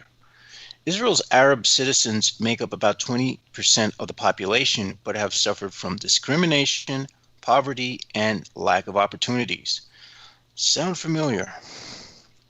Netanyahu has often tried to portray Arab politicians as terrorist sympathizers, though he courted the same Arab party in a failed effort to remain in power after March 23 elections. Yeah, the guy has some major delusions to think that he would actually get their support. Who is he kidding? Well, he's nuts. Netanyahu is clearly nuts. Bennett, who like Netanyahu opposes the establishment of a Palestinian state, made little mention of the Palestinians beyond threatening a tough response to violence.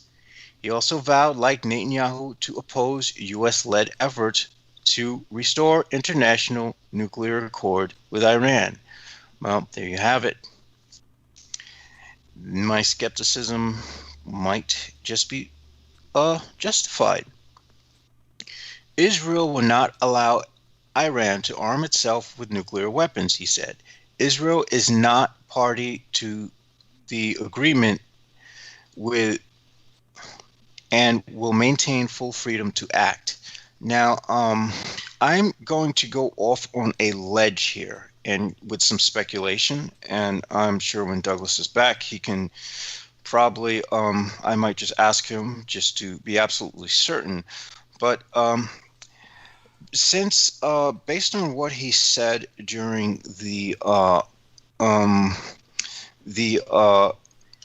broadcast during the anniversary of Alexander the Great, the wall that was supposed to bind Gog and Magog, so to speak, is actually in Iran and connects to the Jordan River. So I'm going to guess that some of the reason why they don't want Iran to have nukes might be a fear of them. I don't know. Just speculation. Who knows? All right. Where was I? Okay. But he also thanked Biden for his support of Israel. He promised to take a different approach than Netanyahu, who has alienated much of the Democratic Party through his antagonistic relationship with then President Barack Obama and close ties with former President Donald Trump. My government will make an effort to deepen and nurture relations with our friends in both parties. Bipartisan, Bennett said. If there are disputes, we will manage them with fundamental trust and mutual respect. While Bennett's speech was conciliatory, Netanyahu's was confrontational. He boasted of his achievements, including diplomatic treaties with 4 Arab states and an unsuccessful coronavirus vaccination drive. before belittling the man who is replacing him. He accused Bennett of abandoning Israel's right-wing electorate and joining weak leftists to become prime minister. He said Bennett did not have the backbone to stand up to Iran or pressure from the U.S. to make concessions to the Palestinians. I will lead you in a daily struggle against this evil and dangerous leftist government in order to topple it, he said. God willing, it will happen a lot faster than you think. Oh, that sounds awfully familiar. That sounds awfully like someone else. Who does that bring to mind? In the opposition, Netanyahu remains head of the largest party in the parliament. The new coalition is a patchwork of small and mid-sized parties that could collapse if any of its members decide to bolt. Bennett's party, for instance, holds just 6 seats in the 120-seat parliament. Yeah, that's what you call a government that's maybe has a bit too many, well, then again, yeah, too many politicians spoil any country, folks. This is why I believe that both Israel and the America are learning that the hard way. Johan Plesner, president of the Israel Democracy Institute, a nonpartisan think tank, said the new government will likely be more stable than it appears. Each party in the coalition will want to prove that it can deliver. For that, they need time and achievements, he said. Still, Netanyahu will continue to cast a shadow, Plesner said. The driving force behind the coalition is Yair Lapid, a political centrist, who will become prime minister in 2 years in a rotation agreement with Bennett if the government lasts. Lapid called off a planned speech, saying he was ashamed his 86-year-old mother had to witness the raucous behavior of his opponents. I wanted her to be proud of the democratic process in Israel. Instead, she, along with every citizen of Israel, is ashamed of you and remembers clearly why it's time to replace you, he said.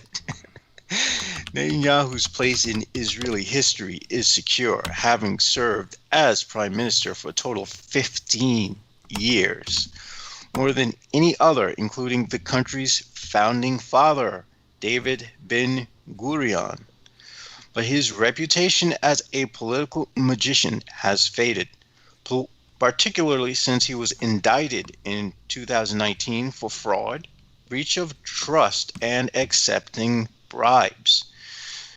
Yep, that resembles someone we all are happy to be done with.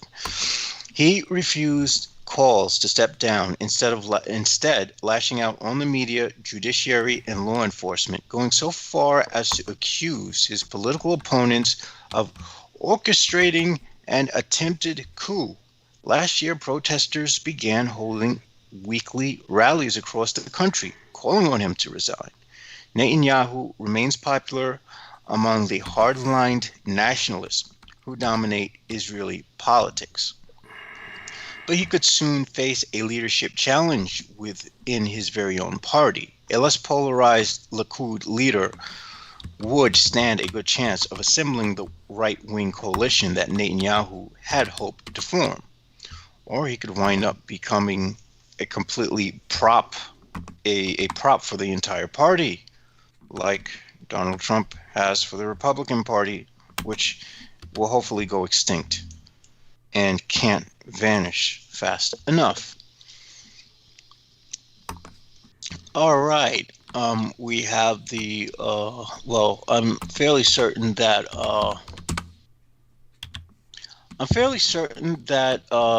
Douglas will cover the G7 summit. That seems like a read that will be, quite, it doesn't, it's not something I could do justice to. We'll just put it at that. Let's see what else we could dredge out the depths. All right. A lot of this actually looks familiar. Let's see. Here we go. In China's Xinjiang, forced medication accompanies lockdown. When police arrested the middle-aged Uyghur woman at the height of China's coronavirus outbreak, she was crammed into a cell with dozens of other women in a detention center. There she said she was forced to drink a medicine that made her feel weak and nauseous. Guards watched as she gulped. She and the others also had to strip naked once a week and cover their faces as guards hosed them and their cells down with disinfectant like firemen, she said. It was scalding, recounted the woman by phone from Xinjiang, declining to be named out of fear of retribution. My hands were ruined, my skin was peeling. God damn. Yeah, China's another beast that needs to be put down. At least this regime in it. And hopefully the people would, if that happens, would wind up getting forming some kind of democratic process that's far different from what exists now. The government in China's far northwest Xinjiang region is resorting to draconian measures to combat the coronavirus, including physically locking residents in homes, imposing quarantines of more than 40 days, and arresting those who do not comply. I'm guessing if you run out of food, you're dead. Furthermore, in what experts call a breach of medical ethics, some residents are being coerced into swallowing traditional Chinese medicine, according to government notices. Social media posts and interviews with 3 people in quarantine in Xinjiang. I'm guessing what they're swallowing is not what they think they're swallowing, and it's probably something poisonous, or has who knows what kind of horrible health effects on them. It seems like they're intentionally poisoning people. There is a lack of rigorous clinical data showing that traditional Chinese medicines work against the virus, and one of the herbal remedies used in Xinjiang, King Fei Paidu, includes ingredients banned in Germany, Switzerland, and the US and other countries for high levels of toxins and carcinogens. I'm guessing amongst those would be lead, because a lot of the things that we actually get from China do have high levels of lead, mercury, cadmium, and other heavy metals that will will screw you up horribly. I gotta stop saying that. I am F-bombing like it's like I'm a drunken sailor tonight, and I haven't even had anything to drink, which is pretty sad, but I'll go with it. The last grueling lockdown, now in its 54th day, comes in response to 826 cases reported in Xinjiang since mid-July. China's largest caseload since the initial outbreak. But the Xinjiang lockdown is especially striking because of its severity and because there hasn't been a single new case of local transmission in over a week. Harsh lockdowns have been imposed elsewhere in China, most notably in Wuhan, in Hubei province, where the virus was first detected. But though Wuhan grappled with over 50,000 cases and Hubei with 68,000 in all, many more in Xinjiang residents there weren't forced to take traditional medicine and were generally allowed outdoors within their compounds for exercise or grocery deliveries.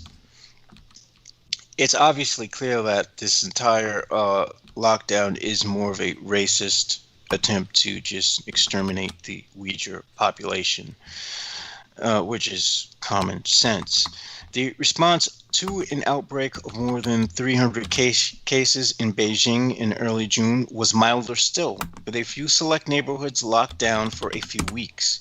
In contrast, more than half of Xinjiang's 25 million people are under a lockdown that extends hundreds of miles from the center of the outbreak. In the capital, Urumqi, according to AP review of government notices and state media reports. Even as Wuhan and the rest of China has mostly been returned to ordinary life, Xinjiang's lockdown is backed by a vast surveillance apparatus that has turned the region into a digital police state. Over the past 3 years, Xinjiang authorities have swept 1 million or more Uyghurs, Kazakhs, and other ethnic minorities into various forms of detention, including extrajudicial internment camps under a widespread security crackdown. I damn sure would not want to be black in China. Just saying. After being detained for over a month, the Uyghur woman was released and locked into her home. Conditions are now better, she told the AP, but she's still under lockdown despite regular tests showing she's free of the virus. Once a day, she says, community workers force traditional medicine in white unmarked bottles on her, saying she'll be detained if she doesn't drink them. They're probably full of cyanide or something toxic. The AP saw a post of the bottles which matched those in images from another Xinjiang resident in others circulating on Chinese social media. Authorities say the measures taken are for well-being of all of the residents, though they haven't commented on why they are harsher than those taken elsewhere, because they're obviously trying to genocidally exterminate them using small doses of poison. Obviously, the Chinese government has struggled for decades to control Xinjiang, at times clashing violently with many of the region's native Uyghurs, who resent Beijing's heavy-handed rule. I'm sure so too does Hong Kong. I'm sure the entire world resents their rule, to be perfectly honest. Anyone who's not them resents their rule. The Xinjiang Autonomous Region upheld the principle of people and life first, a guarantee for safety and health of local people of all ethnic groups. Please excuse that. A bottle of water just fell over. It's nothing big. Chinese Ministry of Foreign Affairs spokesman Zhao Lijian said at a press briefing Friday. Now, let me see if I can just go right through this and get the basics of it. One hand Chinese woman with the last name Wang posted photos of herself drinking traditional Chinese medicine in front of a medical worker in full protective gear. Why are you forcing us to drink medicine when we're not sick? She asks in an August 18th post that was swiftly deleted. Who would take responsibility if there's problems after drinking so much medicine? Why don't we have a right to protect our own health? A few days later, she simply wrote, I've lost all hope. I cry when I think about it. I get the feeling that she knows that they're being killed or in some way experimented on. Wang did not respond for a request for interviews, but her account is in line with many others posted on social media, as well as those interviewed by the AP. One-hand businessman working between Urumqi and Beijing told the AP he was put in quarantine in mid-July. Despite having taken coronavirus test 5 times and testing negative each time, he said authorities still haven't let him out. Not so much for as a walk. Oh my God! I would just kill myself if I was in that situation. I literally could not survive that. When he's complained about his condition online, he said he's had all his posts deleted and been told to stay silent. The most terrible thing is silence, he wrote on Chinese social media website Weibo in mid-August. After a long silence, you will fall into the abyss of hopelessness. I've been in this room for so long, I don't remember how long, I just want to forget, he wrote. Again, days later, I'm writing out my feelings to reassure myself I still exist. I fear I'll be forgotten by the world. I'm falling apart, he told the AP more recently, declining to be named out of fear of retribution. He too is being forced to take Chinese traditional medicine, he said, including liquid from the same unmarked white bottles as the Uyghur woman. He is also forced to take Linhua Qingwen, a herbal remedy seized regularly by U.S. Customs and Border Patrol for violating FDA laws by falsely claiming to be effective against COVID-19. These people are being experimented on. Make no doubt, there's no doubt about it. And we don't know what the outcome of this experiment is going to be, but it seems pretty freaking grim. Since the start of the outbreak, the Chinese government has pushed traditional medicine on its population. The remedies are touted by President Winnie the Pooh, or rather Xi Jinping. I'll continue to call him Winnie the Pooh because he hates that. China's nationalist authoritarian leader who has advocated a revival of traditional Chinese culture. That said, I'm sure that a lot of with what was just relayed about what Michael Aquino did as far as the acupuncture stuff, I'm fairly certain that with this revival of traditional Chinese culture, they are going to see a lot of people effed up horribly, which is probably the point. Although some state-backed doctors say they have conducted trials showing the medicine works against the virus, no rigorous clinical data supporting that claim has been published in international scientific journals. Well, technically it does work if it kills the person taking it. So, because that means it killed both the person and the virus. Because the virus can't live if the person taking it is dead. None of these medicines have been scientifically proven to be effective and safe, said Fang Ximin, a former biochemist writer known for his investigations of scientific fraud in China, who now lives in the United States. It's unethical to force people sick or healthy to take unproven medicines. Of course, Westerners are the only people in America, are the only people stupid enough to want to voluntarily take poison. But I can get to that when I talk about what I found out about a trend of people drinking their own urine, which is also no surprise, but no, it's no surprise. When the virus first started spreading, thousands flooded pharmacies in Hubei province searching for traditional remedies after state media promoted their effectiveness against the virus. Packs of pills were tucked into care packages sent to Chinese workers and students overseas, some emblazoned with a Chinese flag, others reading, "The motherland will forever firmly back you up." Yeah, that does not sound reassuring. But the new measures in Xinjiang forcing some residents to take medicine is unprecedented, experts say. The government says that participation rate in traditional Chinese medicine treatment in the region has reached 100%, by force, of course, according to a state media report. When asked about resident complaints that they were being forced to take Chinese medicine, one local official said it was being done according to expert opinion. "We're helping resolve problems of ordinary people," said Louis Haijiang, head of the Dabancheng district in Urumqi. I hope I'm saying these things right.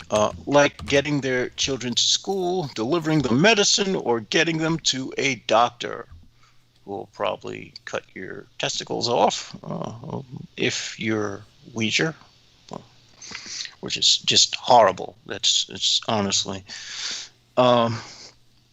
This is the kind of state, of course, that I think Trump wanted to also mimic and recreate within these United States. And so I can't stress enough why we should be glad that that piece of crap is not president anymore. With Xi's ascent, critics of Chinese traditional medicine have fallen silent. In April, an influential Hubei doctor, Yu Jiangdong, was removed from a hospital management position for questioning the efficacy of remedies. An acquaintance confirmed. A government notice online said Yu openly published inappropriate remarks slandering the nation's epidemic prevention policy and traditional Chinese medicine. In March, the World Health Organization removed guidance on its site, saying that herbal remedies were not effective against the virus and could be harmful, saying it was too broad. And in May, the Beijing city government announced a new draft law would criminalize speech defaming or slandering traditional Chinese medicine. Now, I'm also guessing that traditional Chinese medicine can be anything, even if it's not really traditional Chinese medicine, such as poisons and whatnot. Now, the government is pushing traditional Chinese remedies as a treatment for COVID-19 overseas, sending pills and specialists to countries such as Iran, Italy, and the Philippines. Other leaders have spearheaded unproven and potentially risky remedies, notably U.S. President Donald Trump, who stumped for the malaria drug hydroxychloroquine, which can cause heart rhythm problems despite no evidence that it's effective against COVID-19. But China appears to be the first to force citizens, at least in Xinjiang, to take them. The Chinese government's push for traditional medicine given free to Xinjiang residents is bolstering the fortunes of billionaires and padding state coffers. The family of Wu Yiling, the founder of the company that makes Lianhua Qingwen, has seen the value of their stake more than double in the past 6 months, netting them over $1 billion. Also profiting, the Guangdong government, which owns a stake in Wu's company. It's a huge waste of money. These companies are making millions, said a public health expert who works closely with the Chinese government, declining to be identified out of fear of retribution. But then again, why not take it? There's a placebo effect. It's not that harmful. Why bother? There's no point on fighting this. Yeah, let's just placebo ourselves with battery acid and bleach while we're at it. Measures vary widely by city and neighborhood, and not all residents are taking the medication. The Uyghur woman says that despite threats against her, she's flushing the liquid and pills down the toilet. Good. A handman whose parents are in Xinjiang told the AP that for them, the remedies are voluntary. Though the measures are extreme, he says they're understandable. There's no way if the government wants to control this epidemic, he said, declining to be named out of retribution. We don't want our outbreak to become like Europe or America. Well, okay. Well said in that regard, because America and Europe, well, I think we should all adopt Taiwan's model and not do what the Chinese are doing, because that's just real horrid. Yes, thank you. And so Sarah Thomas says she's skeptical with you, JMO. And I appreciate everyone, listening to JMO during this time. And I appreciate JMO putting his all into it. And honestly, I'm still here with you. I'm listening. I still got to put my head together. I'm taking various painkillers, and just so people understand, honestly, when I narcotize myself the way I do, it's I forget all about the outside world, and honestly, what happens is my son has to drag me out of that space to even remember to get back to what I'm supposed to do. When he drove me back here live up to my responsibilities to yourselves, the listeners. It's just my body that's here, and then I've got to bring the consciousness back into it.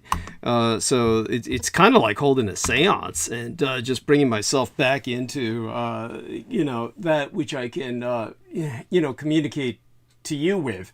And I'm just not there yet. So James is going to hold it for a little while longer. Now, how many hours do we have left? So I want to make sure that I don't...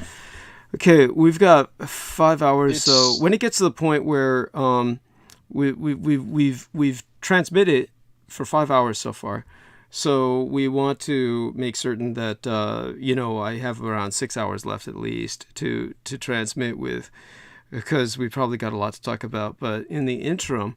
let me check around a little bit, see if anyone's responded to some of what I've, Maria Gregorich says, good night. Hope you feel better soon. Love you. She says, aren't mothballs naphthalene toxic? Excuse my twisted humor. So I take it you were talking about mothballs at some time. But anyhow, to her I say, love you, honey. I was doing a story about China's Xinjiang province forcing Chinese, what they call traditional Chinese medication on the occupants, especially the Uyghurs and their abuses. And by the way, Maria Grigorich says Uyghurs, it's more than detention, it's more of an ethnic cleansing, of course. Yeah, I did say, they want to kill them out. Yeah. So go on. They want to kill anyone who's not. So they're forcing Chinese. this traditional Chinese medicine on them, or what they claim is such, and they're even forcing it on Chinese residents. Mm-hmm. Yes. And the Chinese residents are like, we don't have to take it, but a lot of the older people are, they're not flushing it down the toilet. They're actually just taking it. And, I'm thinking, they're doing an entire experiment on the population, which is probably like some Resident Evil shit is going to happen. It wouldn't surprise me. I mean, why not? I mean, we already had the Umbrella Corporation unleash the coronavirus. So I am being serious. By the way, he's being not kidding. Sarcastic, but at the same time, this is the symbol that was the very corporate logo that was actually used by the Chinese people in the company that was in Wuhan, the labs that were working on the coronavirus. So that's not a fantasy indulgence. No. Yeah. And that's a testament to how powerful Japanese magic is as far as seeing and scrying is concerned. Thank you. Not in terms of influencing. No, in terms of scrying and seeing, because they have so many names of in like Final Fantasy video games. I found out about entities I wouldn't have known about, that I only came across, later on in, occultism, that I wouldn't have known about, through like most traditional libraries, Barnes and Noble's bookstores and their occult sections, which have absolutely nothing anymore. Now it's all just like UFO guy, this pedophile writes a book on UFOs. It's like, how to heal your fluffy teddy bear with good intentions, and just all bullshit. Creepy. Ooh, it's so creepy. And so do go on. Continue with. But I was watching this thing, all right, and I remember we were having this remember the conversation we were having about where you guys are talking about drinking urine. Yeah. It turns out, urine is not sterile at all. It has multiple types of bacteria that come from the body, and one of which is Streptococcus. So I found this interesting because I was watching this video where supposedly it's become this big trend in America to drink urine. To drink urine. It's become a healthy. They picked that up from the Asian Indian gurus. But go on. Yeah, take it forward. And what's so amusing about this is, in countries like Nigeria, they've used it erroneously, believing that it's sterile, and it's actually added to their infant mortality rate. Not only that, I wanted to say, only in America would people do something that people in other nations do out of desperation, with no as a last resort tactic. Only Americans would choose to do something like drinking their own urine. And what was even funnier about the video was like, so the person who was doing the video on this was showing like some of the people who were posting online and swearing by it, and these were now all Caucasian, these are all women of Caucasian ethnos. You're damn sure not going to find anyone of color in their right mind in the United States doing that shit, unless they're unless they're a house nigger who, you know, decides I'm Republican, and I woke up and I realized that I'm really a white guy in a black body. You know, Uncle Ruckus types. You know, I've heard white guys actually say that about black guys who act in a way that they... I actually knew a white guy who said, you know, I'm a black man in a white person's body, and then he would always say, yeah, I'm black from the waist down. Well, that's funny. At least that's funny. Yeah, I had to give him credit for being funny, you know. I you know, ordinarily, but yeah. At the end of the day, though, white folks, it doesn't matter how black they are inside. There's a time when they will always turn back to their own, which is unfortunate because house niggers of the black race, once they turn white, they never return to their own, which is a tragedy, you know, of. But I can only say, you know, from a detached perspective, not personalizing any of this, that a lot of that has to do with the slavery, and that's one of the intergenerational traumas of slavery. And again, America is the first country to see slavery on the basis of race alone. You know, just to qualify that, it's true in a sense, but it was the British Empire and the French empires both pioneered that. But oh in the my United God, States I forgot about the British. Right, wait, the British and the French, but it was, you know, and you could, the Portuguese and the Spanish not so much because, well, I mean, they did as well, but that was basically after they killed off all the Indians, used all the Indians until they died. I mean, it's just all these Europeans were horrible about it, but the British and the French took it further than the Spanish and the Portuguese by, rather than just using people until they died, they began to maintain them, and then it was the Americans who began to breed them. So let's put it that way. It was just, that was where probably, just remember not to rationalize slavery because it's been around forever, but it's as old as mankind itself. Right. But, I mean, the idea of being able to buy myself out of slavery, though. Yes. And right. the idea the whole of the whole racial hierarchical system, the whole racial hierarchical structure was never so well defined. It reached its ultimate apex in the Americas with the breeding and the institutionalization to the degree where people would be born slaves. Whereas at the time of the Roman Empire and the biblical empire, there would be more of these people would be captured in war and they would be kept as slaves, but they would basically be bred out. In other words, their masters would be fucking them so much that the race would dissipate genetically into the conquering empire. That is, and that made more sense because you grew your empire that way. In a sense. I mean, you know, either way you could argue. I'm not justifying. I'm not justifying the stuff. But war is war, and I will say that, you know, I'd say that I'd argue that the end of bicameralism saw the beginning of this really horrific chattel slavery and this whole identity based, this purely identity racial based slavery. I mean, I'm sure other groups conquered other groups and back then, and we're like, oh, I hate that group because, you know, our tribe's at war with that tribe. But, you know, the interesting thing is, and this is something that I really hate. It was the fact that, you know, a lot of people were saying the Africans were the first to sell black people into slavery. The truth of the matter is, if you speak to someone who was from those particular tribes, they say it's a lie. We ate people we killed, or we killed them all when we conquered.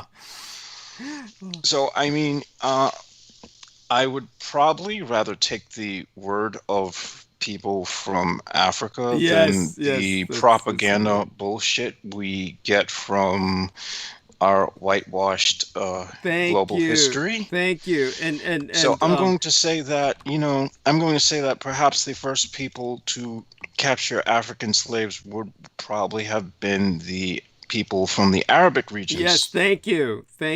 Which is a historical fact. And under them, slavery lasted for over 1,000 years. Yes. And so we have that, and it just goes to show that there is this horrible condition, but the real industrial strength, institutionalized, hierarchical, racially defined slavery reached its apex here. And yes, and our culture is still predicated on that. Yes, largely. Yes. Well, America was built on it, and therefore, unless Americans confront it by dealing with it, which means reparations, the intergenerational trauma is simply going to fester until horrible things result. And which will cause the country to crack apart from inside out, which it's already has done. That's right. Thanks to motherless Russia. Right. And one of the ways we can prevent that is through reparations. Reparations is a solution that will help us all, because it will help the economy. Because if Black people, who constitute a large portion of our population, have enough money to spend, they will help us to recover from the COVID-19 crash of our economy in a manner that we cannot otherwise ever recover from.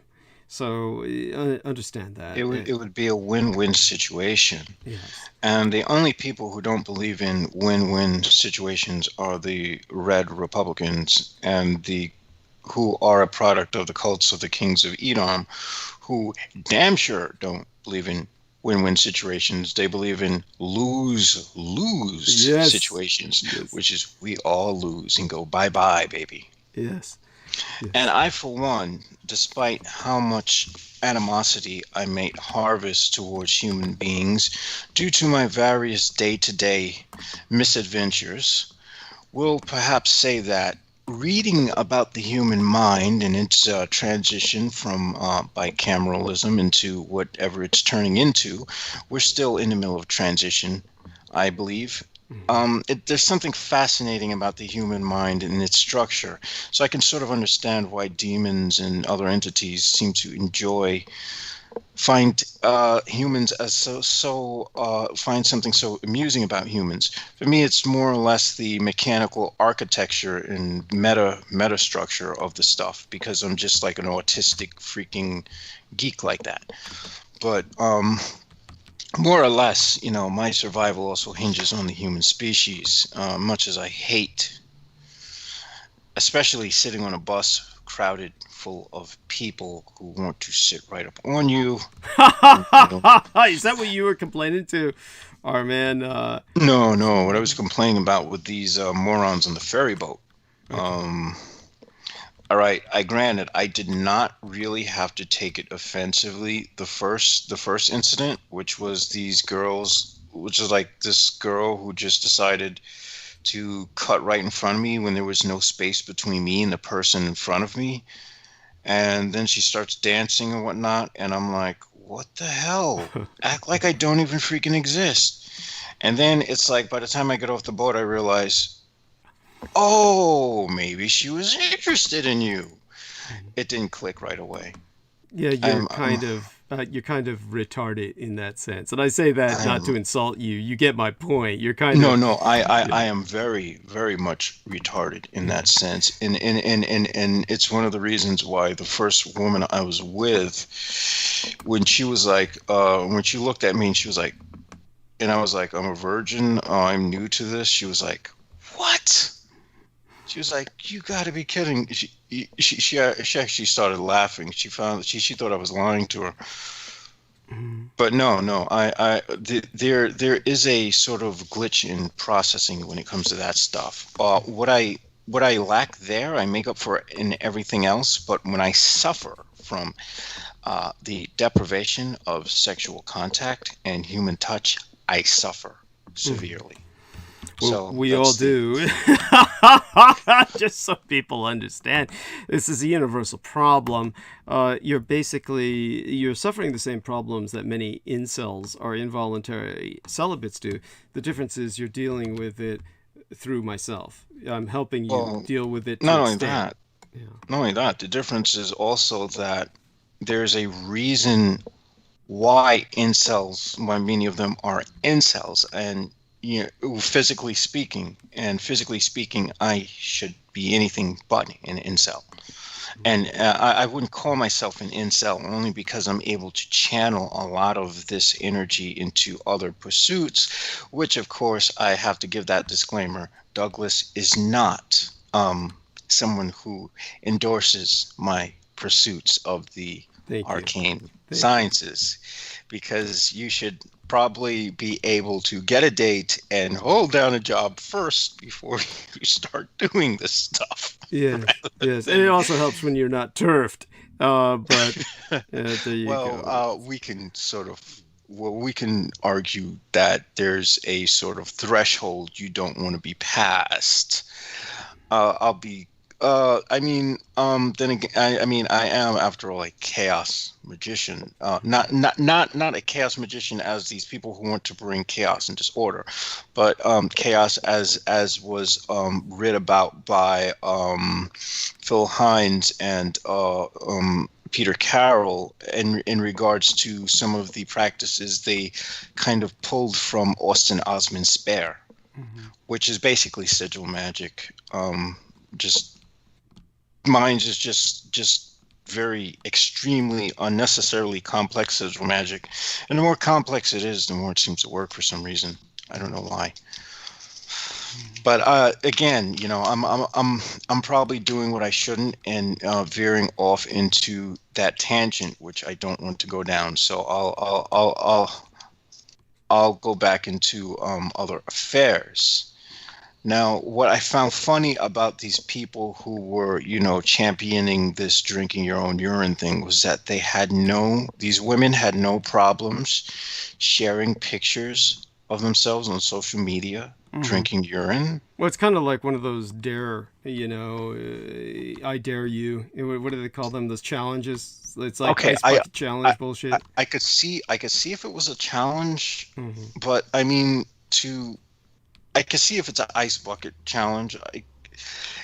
But there's a point where we're veering really on as far as Darwinian retardation, and I mean retardation in the most retrograded sense. It's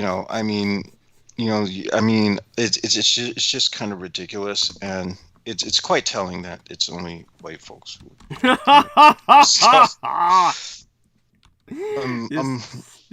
I'm just saying, in Nigeria, they don't have anything. They've got their resources are fucking F-bomb alert. All right. Their resources are utterly, almost damn near non-existent, and their population is through the roof. You'd be lucky if you could get regular drinking water that isn't near freaking sewage or something. So I'm just saying, there's a sort of, you don't have a choice. You're either going to dehydrate to death or, well, I'm not trying to justify it either, because it's pretty dumb for people to believe that, rubbing petroleum oil on your skin and ingesting it is going to make you healthier, when they're getting all these ailments. I mean, there's only so far your brain can develop when you're in a state of horrid poverty. Let me just leave it at that. Yeah. And for people there are some brilliant people who oddly do come out of those backgrounds, and those people are the exception. But then again, those people are even the exception in developed cultures like our culture, which breeds a whole dump load of people who are stupid. Mm-hmm. We shouldn't be stupid at all. Yes. Except that's the norm. And I suspect that a lot of this is just our transition into a different state of mind.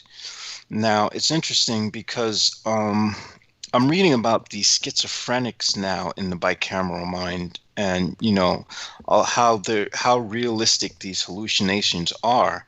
And he says that these hallucinations, such as the audio hallucinations, are probably something that is embedded within our neurological systems, and that makes a lot of sense. But then it made me start to think about language, and I'm wondering if language isn't also something that, I mean, I would imagine for us to be able to comprehend language at a period in time where we still didn't even have a conscious sense of self, I would have to assume that too is something that's embedded within our neurological system, which is something that would be a interesting mutation we seem to have acquired. Because we do have genes for language coding as well, specifically for that. Mm-hmm. Okay.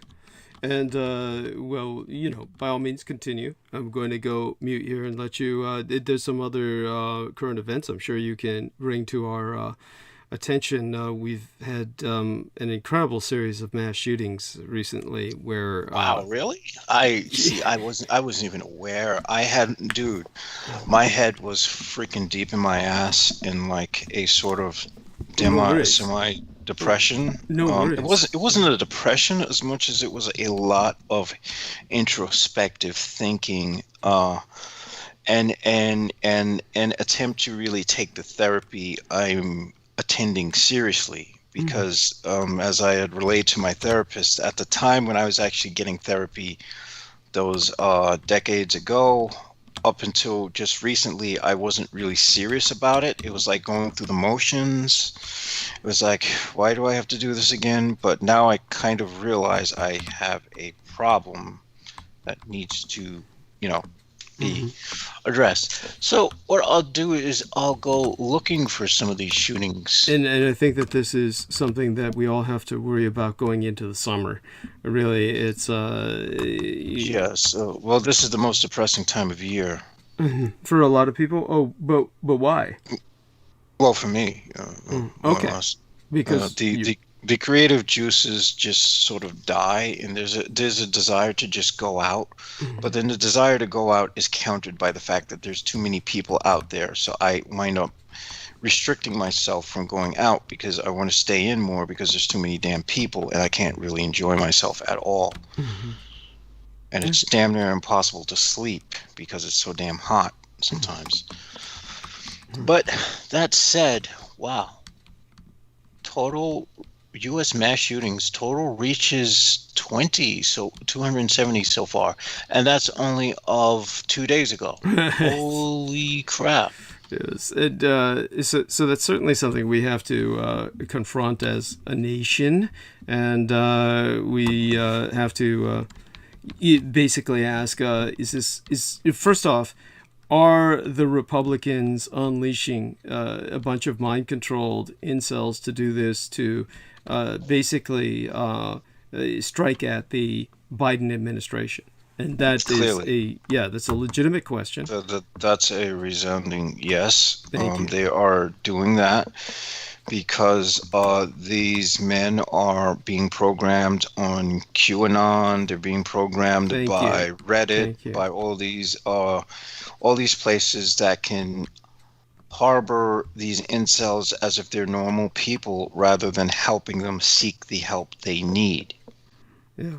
Yes, thank And you. and then you have your cultists like your Jordan Peterson cultists, who are Thank you. all, As a matter of fact, why don't you or go a into that? resounding majority of them are. Tell people about your own researches into Jordan Peterson and how he was put down.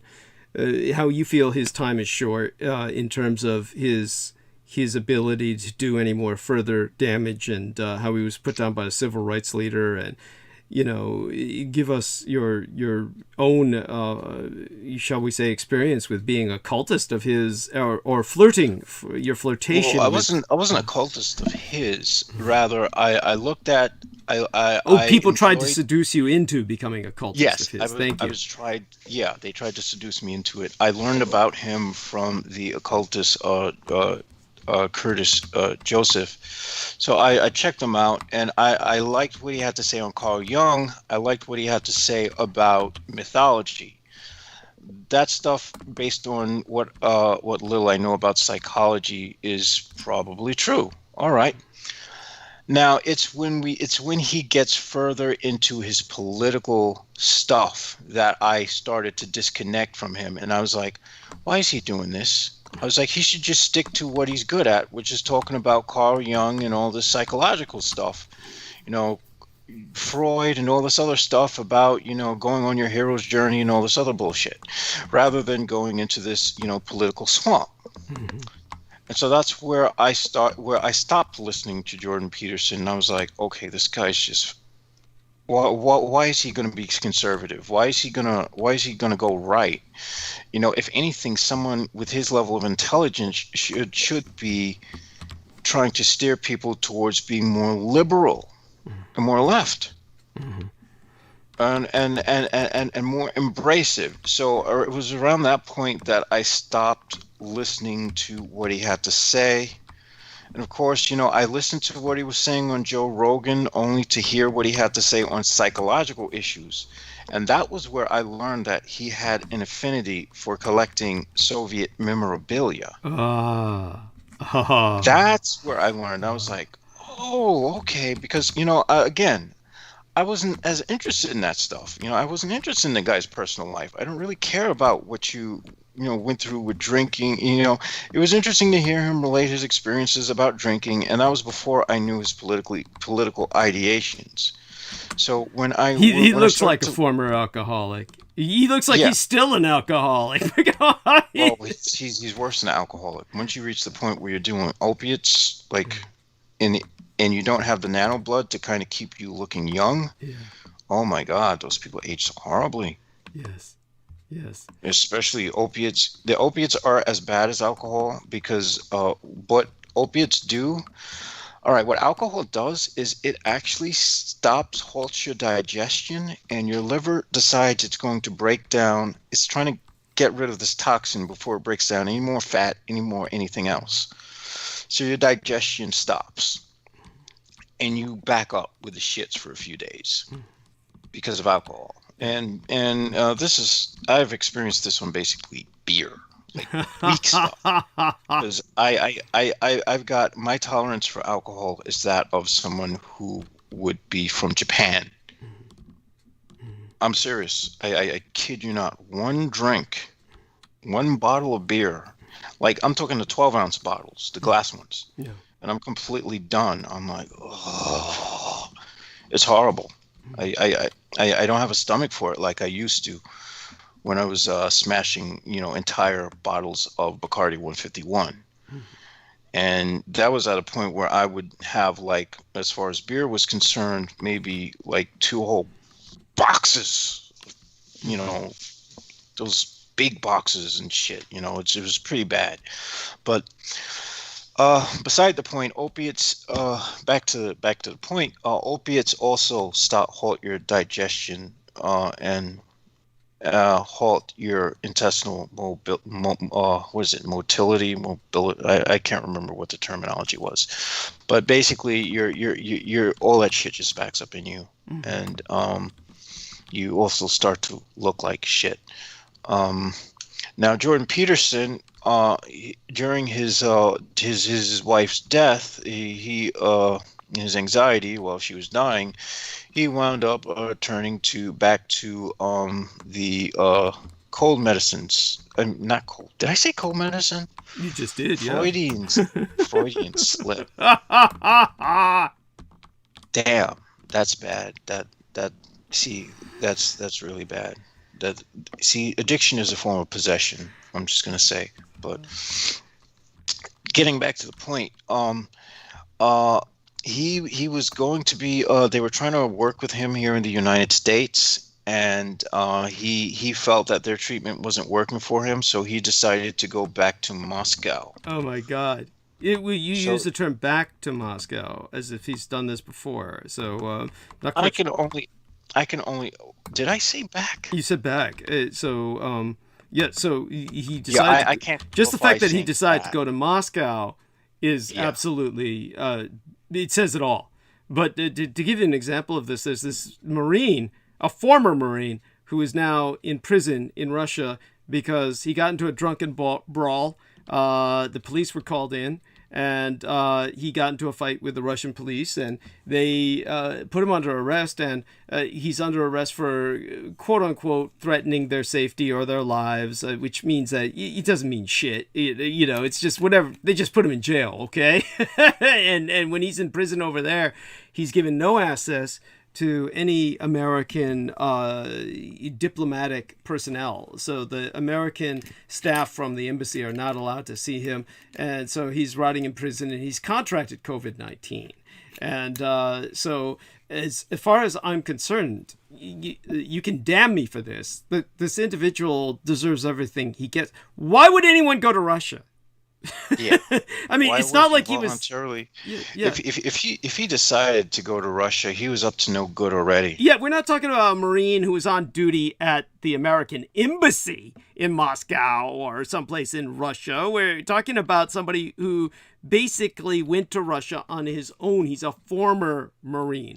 So this is not. That means he's an asset. Yes. And whatever time he's spending in jail, they're probably they probably give him the Soviet program. Yes.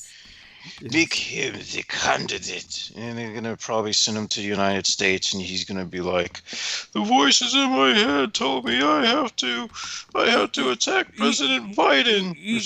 This is what crazy shit. This is what they insist happened with the guy who was accused of killing Kennedy. Mr. Lee Harvey Oswald. This is what was the scenario for Lee Harvey Oswald. Now, I'm no expert in that entire affair, but I think he was definitely being used. He was a stooge. He didn't do it. We can all agree on that.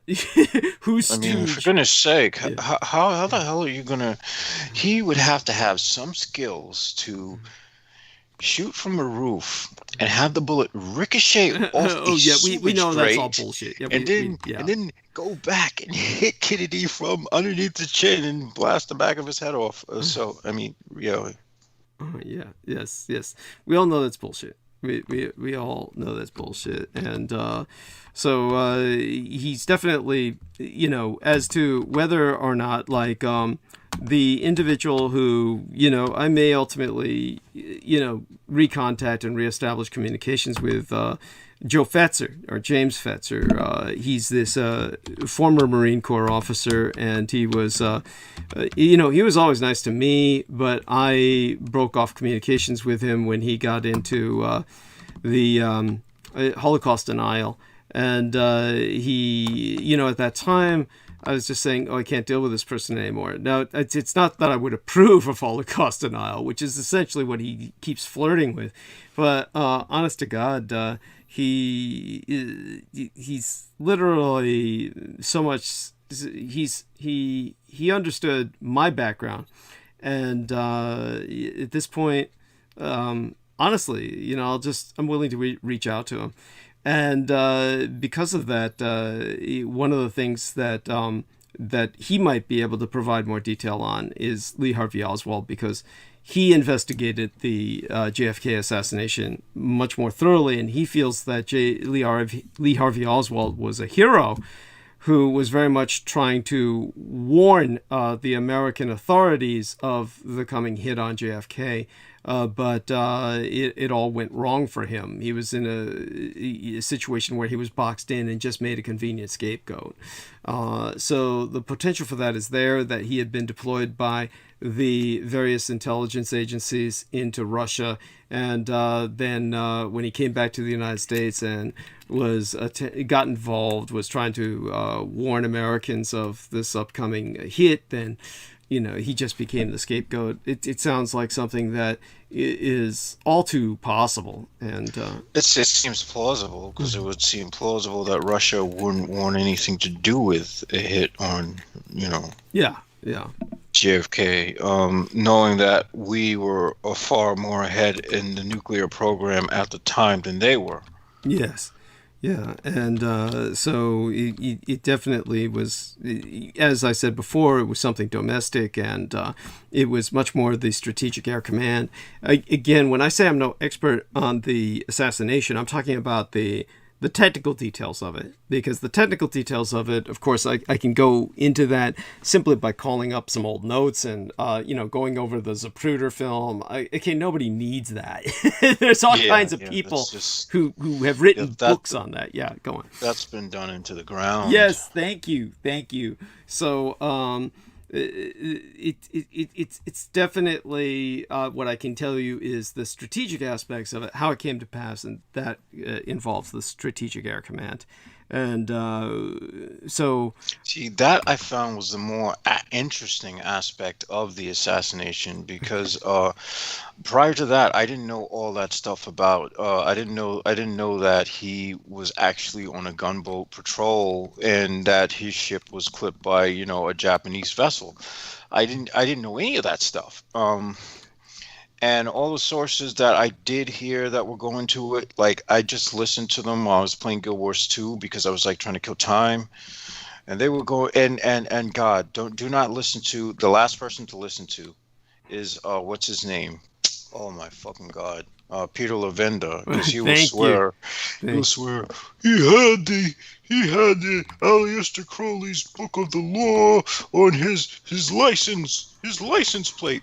So what? Who is he talking about? Levinda. Who's he talking about when he says that? He was talking about Oswald. Oh, okay. Fucking don't listen to Levinda. Yeah. It's like, what? It's like, come on, man. If you're gonna go anywhere with it to make it sound interesting, that's the best you could come up with. Anyhow. You're talking about somebody who was also accusing Brandon Young's relations as being involved in the Kennedy hit. Remember that? That was that is so bizarre. Yeah. And I honestly wish Brandon Young was successful in killing him. Yes, thank you. It would have done the world a favor. Yes, thank you. Oh my God. And so do me a favor, keep on going. It'll take me a little more longer to get my head together. We have now used up some more time. It's see if you can take us another half hour into it, and then I'll get into what I got to get into. So our friend Marky Milk says, I'm right here with you on that, brother. Sirhan Manchurian, thank you.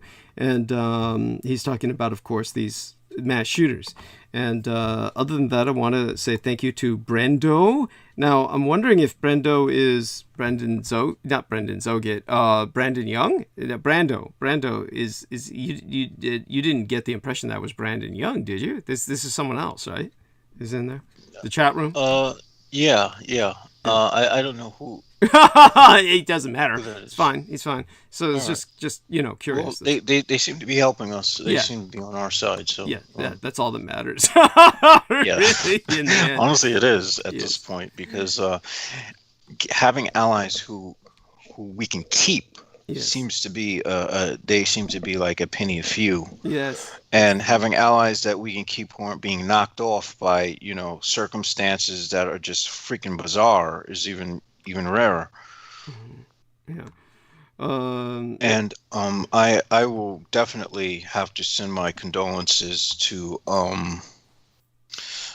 Amanda Ute and her cat, without a doubt, because that I would not know how to deal with that. Mm-hmm. So, you have the ability to speak with her, right? You've got you've got her. No, well, I'm just doing. Yeah. I will do that.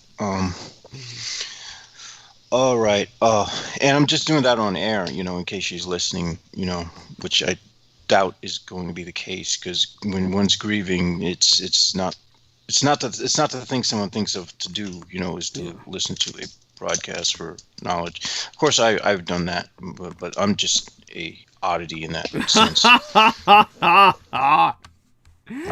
Okay. Anyhow, go on. All right, let's get to that. Let's give you guys the ass whooping. Before Douglas sucks all the air out the room, yes. I'm at least going to make sure to add some carbon dioxide. Carbon monoxide. There we go. Violence in Texas, Georgia, and Illinois bring the number of U.S. mass shootings to 270 so far this year. This is as of 2 days ago. As the nation marks the 5th anniversary of the Pulse nightclub massacre in Orlando on Saturday, it has a staggering and grim new statistic to contend with for 2021. So far this year, we have suffered 270 mass shootings. From Friday afternoon to Sunday, at least 9 people were killed and another 47 injured in 8 mass shootings in 6 states, according to the data compiled by CNN and the Gun Violence Archive. The total is about 40% higher than at this point in 2020, and about 65% higher than at this point in 2019, according to data from Gun Violence Archive.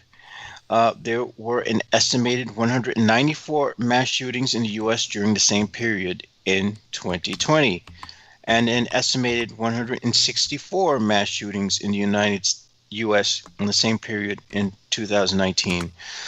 I'm starting to rethink the idea of going out. Honestly, I stopped doing those long walks out of just fear of rhabdomyolysis, but now I have rhabdomyolysis. Let me say that correctly, because I always screw that up. Rhabdomyolysis. There we go. New message to the brain. CNN defines a mass shooting as 4 or more people shot, excluding the shooter.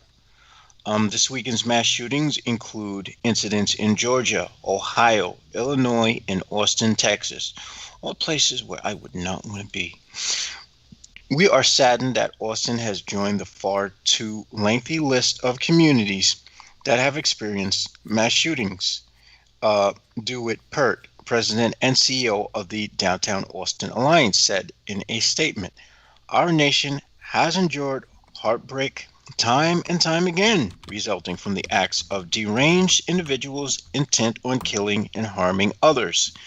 This senseless violence must end." That was such a cookie cutter statement because, well, we've heard this statement by other people time and time again.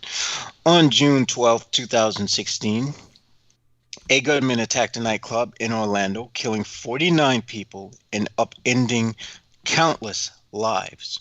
Today, as 4 more cities struggle in the wake of large-scale gun violence, Orlando still feels the club's absence, which is particularly painful for LGBTQ residents and LGBTQ people of color. People are still healing, says Joel Jr. Morales, Director of Operations at the LGBT and Plus Center. Here's a look at some of the most recent incidents. So here is Austin, Texas. The shooting in Austin, Texas happened in the city's entertainment district, police said. One of the 14 people injured in a shooting in downtown Austin, Texas, early Saturday died Sunday, Austin police said. At a news briefing Saturday, Interim Chief Police Joseph Chacon listed 2 people in critical condition. Austin police tweeted that 1 suspect is in custody and a 2nd suspect is still at large. Savannah, Georgia. At least 8 people were shot. A shooting in the Fred Wessels Homes neighborhood in Savannah, Georgia on Friday night killed at least 1 person and injured at least 7 others, including a 2-year-old and a 13-year-old, police said. In a news conference Saturday, Savannah Police Chief Roy Minter revised the number of victims down to 8 and the total and clarified that the victims' ages range from 18 months to 33 years old. Initial reports said 9 people were shot, 1 fatally, and the youngest victim was 2. Shit. Imagine that being your earliest memory in life. That freaking sucks ass. Dallas police are investigating a shooting that injured 5 people Friday, including a 4-year-old girl. Why are there so many kids getting killed, getting harmed in these incidents? That's really disturbing. That's really disturbing. Around 4:55 p.m., police responded to reports of shooting among 2 groups of people involving a disturbance regarding an unknown matter, police said in a website post. The child was taken to Children's Medical Center and is in stable condition, police said. The 4 adult victims, all women, were taken to local hospitals and had injuries that were not life-threatening, police said. Chicago. Well, all right. Honestly, Chicago is like every other second someone's getting shot. This is no surprise here. Police were looking for 2 gunmen in a shooting in Chicago early Saturday that sent 10 people to the hospital, where 1 woman died. People were standing on a sidewalk in the city's south side when 2 men approached and opened fire, police said. That honestly does happen a lot in Chicago. But, it's still a mass shooting, so it needs to be included. On the east side of Cleveland, this is Ohio, 3 people were shot to death outside a gas station on Saturday morning. Detective Alexander Sinclair with Cleveland Police told CNN they don't yet have a motive in the case, but added, it looked like a shootout type situation. 2 40-year-old men and a 36-year-old man were killed in the shooting next to Prestige Petrol on Buckeye Road, Sinclair said. 3 women were also shot and hospitalized with non-life-threatening injuries. Police have not identified a suspect.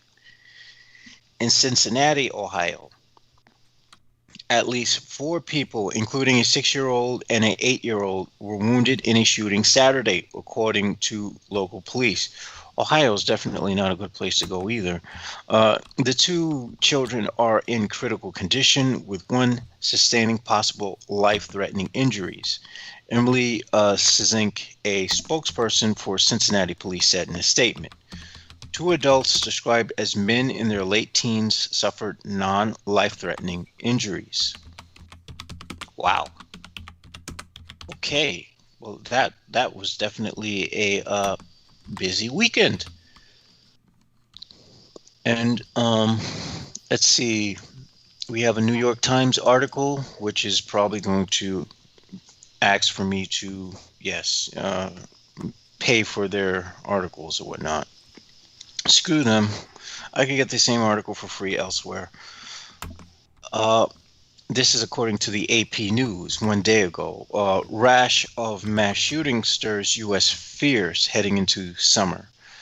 Now, we all know that when summer comes, as temperatures get hotter, people get angrier. That's just a psychological fact.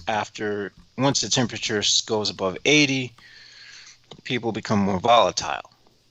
I don't know why that is. That just is something that seems to happen with humans.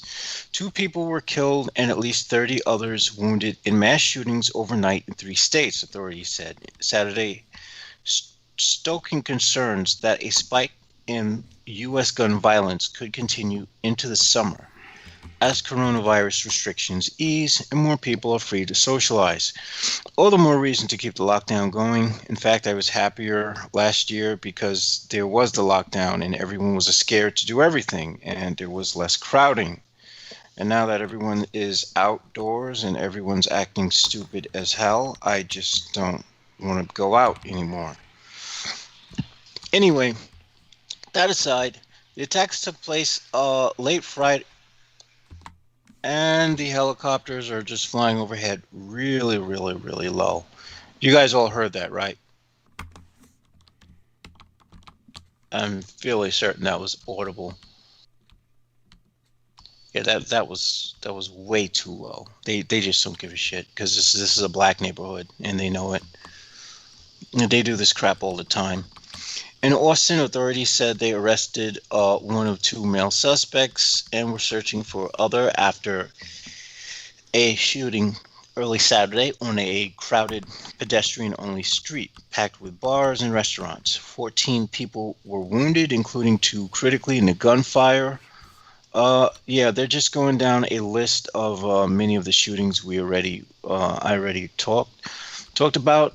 To skip the actual shootings themselves, the attacks come amid an easing of COVID-19 pandemic restrictions in much of the country, including Chicago, which lifted many of its remaining safeguards on Friday. Many hoping that a spike in U.S. shootings and homicides last year was an aberration, perhaps caused by pandemic-related stress, amid a rise in gun ownership and a debate over policing. But those rates are still higher than they were in pre-pandemic times, including in cities that refused to slash police spending following the death of George Floyd and those that made modest cuts. There was a hope this might simply be a statistical blip that would start to come down, said Chuck Wexler, executive director of the Police Executive Research Forum. That hasn't happened, and that's what makes chiefs worry, that we might be entering a new period where we will see a reversal of 20 years of declines in these crimes. Welcome to the freaking 70s, folks.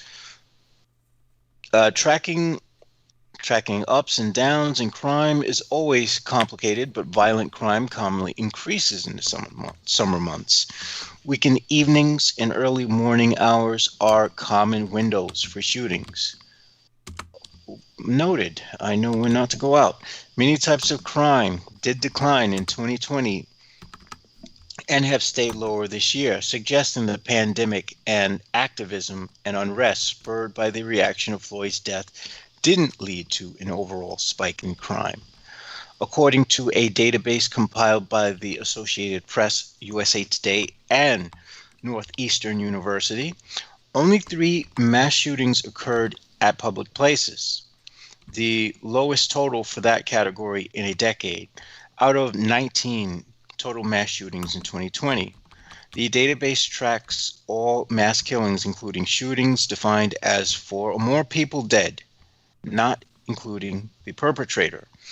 According to that definition, there have been 17 mass killings, 16 of those shootings already this year, said James Allen Fox, a criminologist and professor at Northeastern University. The Gun Violence Archive, which monitors media and police reports to track gun violence, defines mass shootings as those involving 4 or more people who were shot, regardless of whether they died. Overall, according to its database, more than 8,700 people have died of gun violence in the U.S. this year. The GVA also found that mass shootings spiked in 2020, about 600, which was higher than any of the previous 6 years it tracked a statistic. According to this year's count, there have been at least 267 mass shootings in the U.S. so far, including the latest 3 overnight Friday into Saturday. It's worrisome, Fox said. We have a blend of people beginning to get out and about in the public. We have lots of divisiveness, and we have more guns and warm weather. It's a potentially deadly mix. And I have no doubt we're going to see a lot more where that came from. The story has been corrected in the 13th paragraph that 3 mass shootings in public places in 2020 for the lowest annual total in a decade, according to database tracker. So they corrected some advice there that they had to retouch.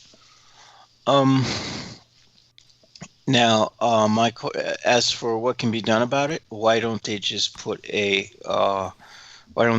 increase the price of bullets by 300%? I mean, granted, everyone's going to buy guns, but, just make the bullets more expensive than the guns. It's just an idea. I mean, I'm fairly certain people who are gun owners are going to say, no, but you know what? Yeah, they could. Not only would they make more money because people are going to buy ammunition anyway, they'll also be less willing to use that ammunition if they had to pay more money for it. Maybe not. I don't know. Americans don't think about stuff like that. They're just stupid. They just go in with guns blazing because that's all we ever see. I mean, our media is a testament to that. Most of what we watch on TV is people killing each other with mostly guns. Because any idiot can use a gun, and most of our public is full of idiots. So that aside, let me see if I can conjure anything else up of interest. All right, let's see. I'm just seeing if I could find something. I mean, granted, a lot of things have happened, but I'm of course looking for something that might be, really legitimately interesting. Okay, I see two guys, and as far as sports news is concerned, I'm looking at two basketball players hugging each other. That is so weird. I'm sorry. I just don't. I was never a sports guy, so I really don't grasp the sort of wanting to play a game with a bunch of dudes. Just doesn't do it for me. Not saying anything about anyone who that does do it for, but, I can't grasp it. I just had to comment on that because I happened to see that photo while browsing for stuff to read. I'm also going to try to check out another site for news. I could probably just go into some of the sites that I've had. I did not personally have, aside from some personal things that I have written in some pieces of poetry, which seem pretty dark, which I suppose I could go into. Honestly, I do have a piece of good poetry now that I think about it. And it even rhymes. So, I mean, yeah, it's a really good one. I just have to find it. I'm constantly censored by Facebook, so here we go. Okay, yeah, this is a poetry about a suicide, so it's really dark. Things weren't fun anymore. Put a gun to the jaw, pull the trigger right. It all ended in a flash of light. It was dead. Bullet blew up its head. Now there's nothing left of it. Nothing really gives a shit. And darkness. The cold compression and starkness, like it never had a body, never lived as anybody. Cold indifference in the abyss. It now knows the void as bliss. Is this? I'm sorry. Was that poetry? I just came back on. yeah, that was poetry. Oh, cool. All right. Let's see if we've lost some people, and let's see if we can. I think they're actually amused by the dark thing. Oh, Sarah Thomas said she couldn't hear it. She couldn't hear it. Oh my God, couldn't hear it. Okay, what happened? Did we lose? How about now? Can people hear us now? And let's see. It could be something local with her. Let's check the. Didn't get any indication that anything is wrong with transmission. Our stream seems to be okay. Let's go over into the live stream and check that. And we seem to be in excellent connection. So there we have that. It's got to be something over in Ireland. So there, that takes care of that. And okay, with that. Well, I could always go into it. I could read it don't again. know if I want you to do that, but we can have you. Well, historically speaking, it seems like we never really got drop-offs for, somewhat. Uh, Besides, it's an expression of the heart. So it's an expression of something I felt at the time Mm-hmm. in my sort of depressed state. Mm-hmm. But, if you don't want me to read it, that's fine. Oh no! I'm not. I mean, you read it, but she didn't hear it. That doesn't mean everyone else didn't hear it. So there's no point for your being repetitive. We can do that in a different transmission. Does that make sense? We can Yeah, read it. that makes perfect sense. Thank you. And in terms of something else to speak about, what were you talking about? Yes, go on. I went to the shooting stuff, Uh-huh. and I was just looking for articles, and I just made a little comment laughing at these at the fact that it showed like these basketball players in a fight, but they seemed to look like they were hugging each other. Uh-huh. And they were on the opposing team, and I was like, okay, well, I mean, I was just commenting on how, like, I'm being someone who's never been in much of a sports guy or team sports guy. I always found that kind of like sketch. So Oh yeah, this kind of homoerotic nature of all these guys in just saying, sports. Yeah.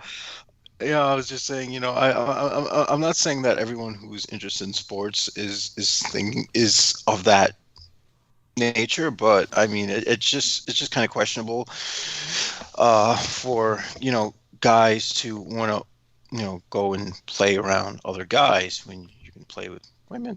Yes. It just is the way it is. Just guys, they're like the majority of them. They're just into guy things, and a woman wouldn't get it. It's I'm not defending them. It's just where they come from, right? That's like you let them have that. As far as I'm concerned, let them have it. It's not where I Yeah, would. I can say there's a reason why most of the women I was with were married women. Yeah. There you have it. Yes, thank you. That makes perfect sense. Yes, and there we are. In terms of other things that are going on in the world, I want people to understand that Jameson can tend to some of that, and let's. Obviously this is kind of unfair for me to kind of push this on you, but it's also something that, like I said, gives me time to try and get my head together, and God knows, decide. Well, I do have something interesting from nature. This is from June 8th, but I'm fairly certain that it's something that still has not been resolved yet. So, the COVID lab leak hypothesis, what scientists do and don't know. Okay. This is an article from Nature. Debate over the idea that SARS-CoV-2 coronavirus emerged from a laboratory has escalated over the past few weeks, coinciding with the annual World Health Assembly, at which the World Health Organization and officials from nearly 200 countries discussed the COVID-19 pandemic. After last year's assembly, the WHO agreed to sponsor the first phase of an investigation into the pandemic's origins, which took place in China in early 2021. Most scientists say SARS-CoV-2 probably has a natural origin and was transmitted from an animal to humans. However, a lab leak has not been ruled out, or should it be? Well, it could be both, right? I mean, yeah, it could be both. I mean, the animals got out of the lab. Our friend George Knight has asked me to speak on this, and I've considered doing that, and then I considered just how that would just go into so much detail, and it's one of those things that. Well, again, you went into it when I believe that most of the detail we have that are a few facts that you gave us, such as Obama, banning a certain type of virological research on the SARS virus here in the United States. to which it was outsourced into a lab in China. Right. And, yeah. Well, labs in China. Right. And one of our laboratories in which was working on that was probably our umbrella labs, or well, it's China that's using the umbrella logo. Institute of Virology. Yeah, that wasn't an American company. That was a Chinese company that was using that logo. Yeah. I can't help but say that. That's something. That's a habit I'm gonna have to nip in the bud.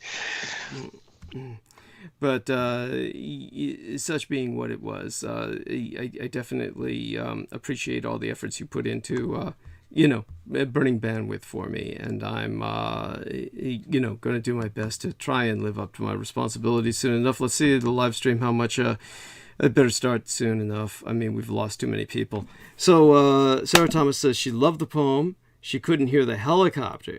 Oh, okay, yeah, all right. Canada. Yeah, because the helicopter was so close to the house, it was literally rumbling the freaking chair that I'm sitting in. Okay. And that's because in these in a neighborhood that's ethnically mixed or mostly consists of minorities, the helicopters, especially the police helicopters, make it a thing to just fly as damn near close as they can to be assholes. Yeah. I'm fairly certain that's why they do it. Right. Well, it makes sense. I mean, how would I say it? There's so much that they do that just seems to be for harassment. And it's yeah, and it's a sort of power trip thing. Guys on their power trip. Yeah, well, Judith Ager remembered that she was like bathing like nude in her own backyard when, some of these stupid policemen in their helicopter came over and just were ogling her. And so it's just awful. So she had to leave. And I do want people to know that there was something that was very touching that happened today. I don't know if I really want to go into this. I might want to go into this more on the 2 weeks from now, but that's because we've got a lot of things coming up. For those of you who don't know, the few who remain listening to us, and we've got quite a few people listening to us right now, but we dropped off a lot when I had you hold, because it's just it was just something that I shouldn't do, but at the same time, it's also one of those things that it can't be helped. I got to do what I have to do. Folks, I'm not the most interesting guy in the world. Oh, it's not that. It's not that. It's just you're not professionally trained, and you're doing a lot better. You're doing a lot better than you did before. We're getting some people back now, and it's probably because they understand I'm jumping back in. So that's important, and I'm glad that the people are coming back. So I do want people to understand that there's some things going on this month, quite a lot of things, and I want people to understand that there's no way to really do justice to it all without my doing better preparation in the future. But with all that's going on between my health, it has the teeth, and my dealing with that, rounding up enough finances to pay for that, and just everything that our community presents us with, the various anniversaries that we have to deal with. It's hard to describe. For instance, in terms of Tuesday, which will be the day that I'm going to the dentist, that will be the day that the indoor mask mandate is lifted for vaccinated peoples in the state of California. So it is going to be I promised myself I would maintain short blonde hair until that day. And so on our Wednesday transmission, will probably be, the last time you see me before I adapt a new kind of dye to my hair, which baseline is bleach white, in case anybody didn't know that, ever since the night of the broken circle.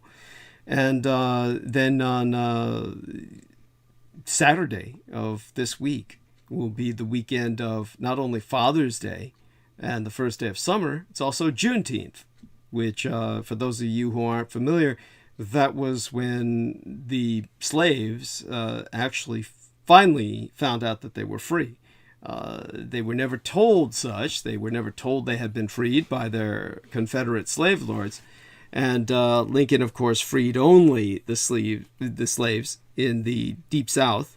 He maintained slavery as legal in the United States because they were needed for logistics by the U.S. Army. And so when the Army invaded certain southern areas where they needed the slaves to help them unload supplies from the port cities and the like, slavery was maintained in full effect under the United States, not the Confederate States, but the United States, until they were then freed. And some of them never were. These were transplanted to Navassa Island, where their ultimate fate remained unknown to the general public. Indeed, their exact fate remains unknown to myself, but I've gone into depth before about Navassa Island and how it's maintained by the U.S. Coast Guard to this day. No one is allowed near Navassa Island on pain of death. The Coast Guard has all rights to shoot to kill if anyone goes near Navassa Island, which is right off the coast of Haiti, belongs to the nation of Haiti, and yet is occupied by the United States. So you've got Juneteenth and Father's Day this weekend, first day of summer. There's also other things going on that day, but the weekend after that, it's going to be National Beautician's Day. It's also the legalization date for the same-sex marriage. It was legalized that day, and it was pretty much the day after that my son was married to the multi-billionaire who, for obvious reasons, we will not name. And for my son's personal security, beyond even that, I would never name the man.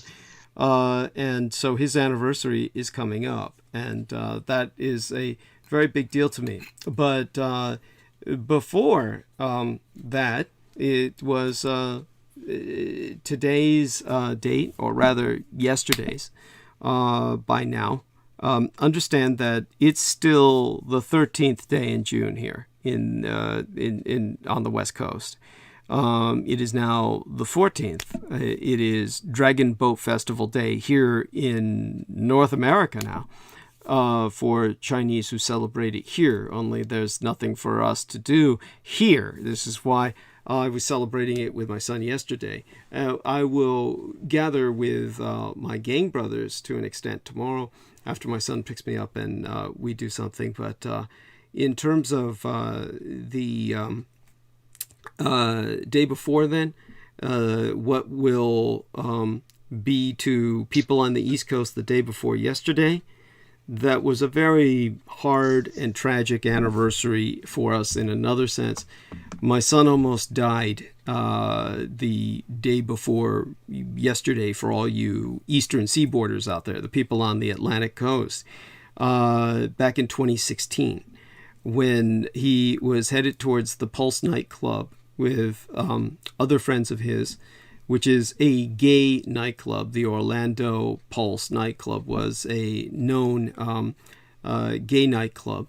And it was in 2016, on June 12th, that Omar Mateen, a 29-year-old man, killed 100 people and critically injured well over 100 more in a mass shooting at the Pulse nightclub in Orlando, Florida. Now, this was very shortly after, nigh immediately after, the assassination of Grimmy, I believe her name was, and I dedicated a electronic card to her in which I produced an illustration that was then raised the ire of Judith Ager, who as much as I love her and always will, was insanely jealous, pathologically envious, and she was all angry because I produced an illustrated card for Christina Grimmie.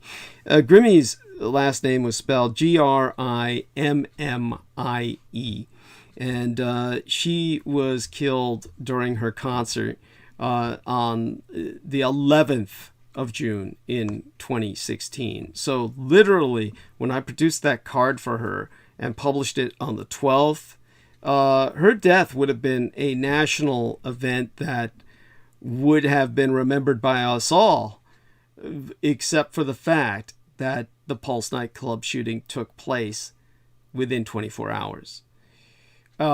This was a monstrous series of events. There's no describing how monstrous all of this was, and so of course it was actually June 10th. It's actually June 10th. I'm getting some reminders here because, of course, I often think in terms of Asian time. I think about time on the other side of the international date line. I spent most of my day in communication with people on the other side of the Pacific throughout a good part of what is still today here on the Pacific coast.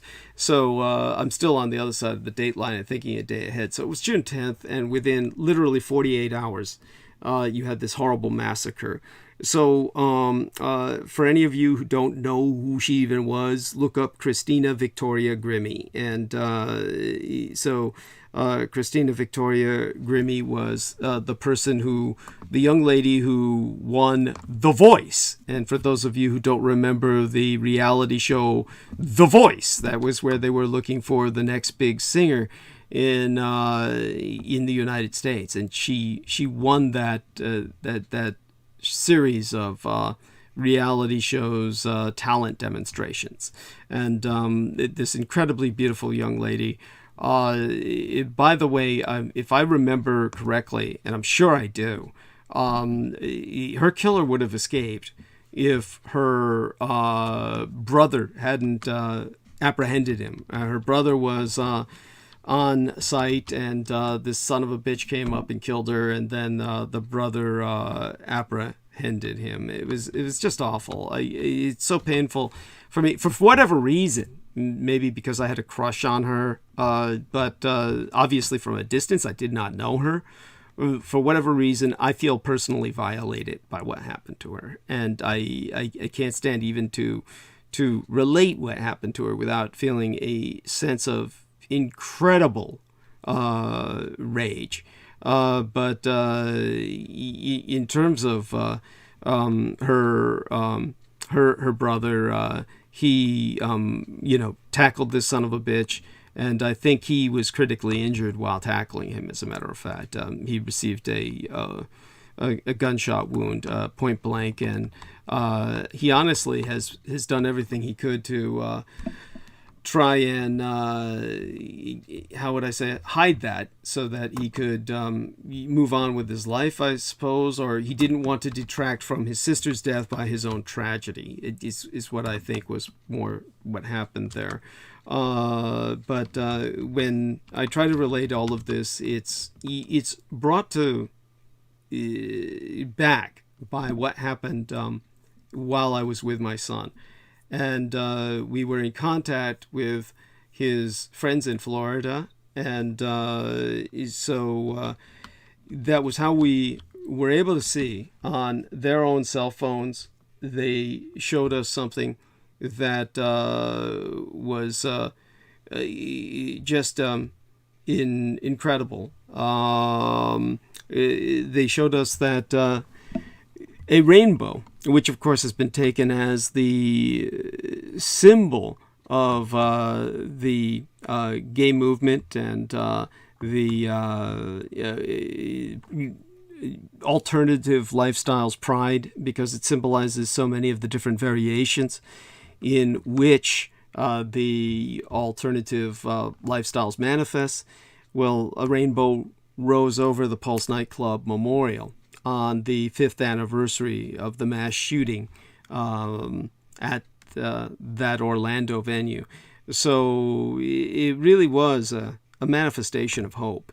And so we had this symbol of hope in the form of a rainbow appearing over this remembrance ceremony, which we were in contact with as much as we were with the events overseas. And so this was paying tribute to the 100 people who lost their lives during the mass shooting at the Pulse nightclub in Orlando, Florida 5 years ago. Even the Orlando police were able to record video footage of this event that was taking place today, Saturday at this time.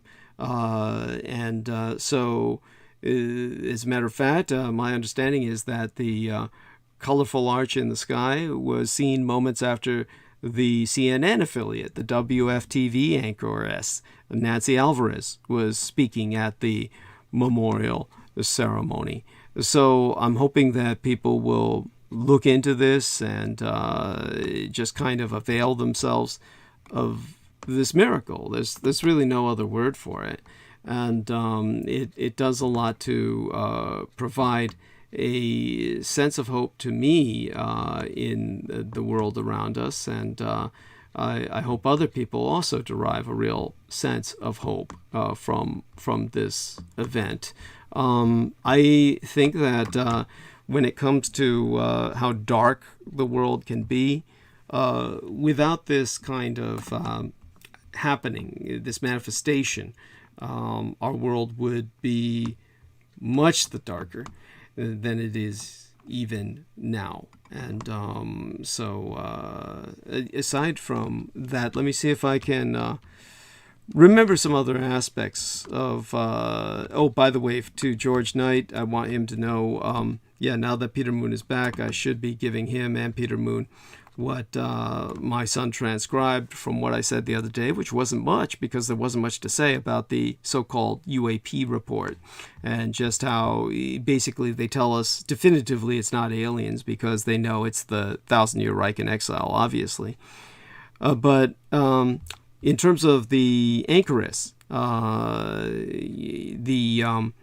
Nancy Alvarez of WFTV, which is an affiliate of CNN. She said, if you see a rainbow, shout it out, point it out, stop the ceremony, do what you've got to do, because there will be our 49 saying present. In other words, the 49 victims who ultimately died because the number of people who were shot, which was well over 100, some of them recovered to the degree where they're crippled for the rest of their lives or disabled, but they're not necessarily dead. But all of this goes back to this sick, deranged individual who had a high-level security clearance, a nuclear-level security clearance given to him by the United States government.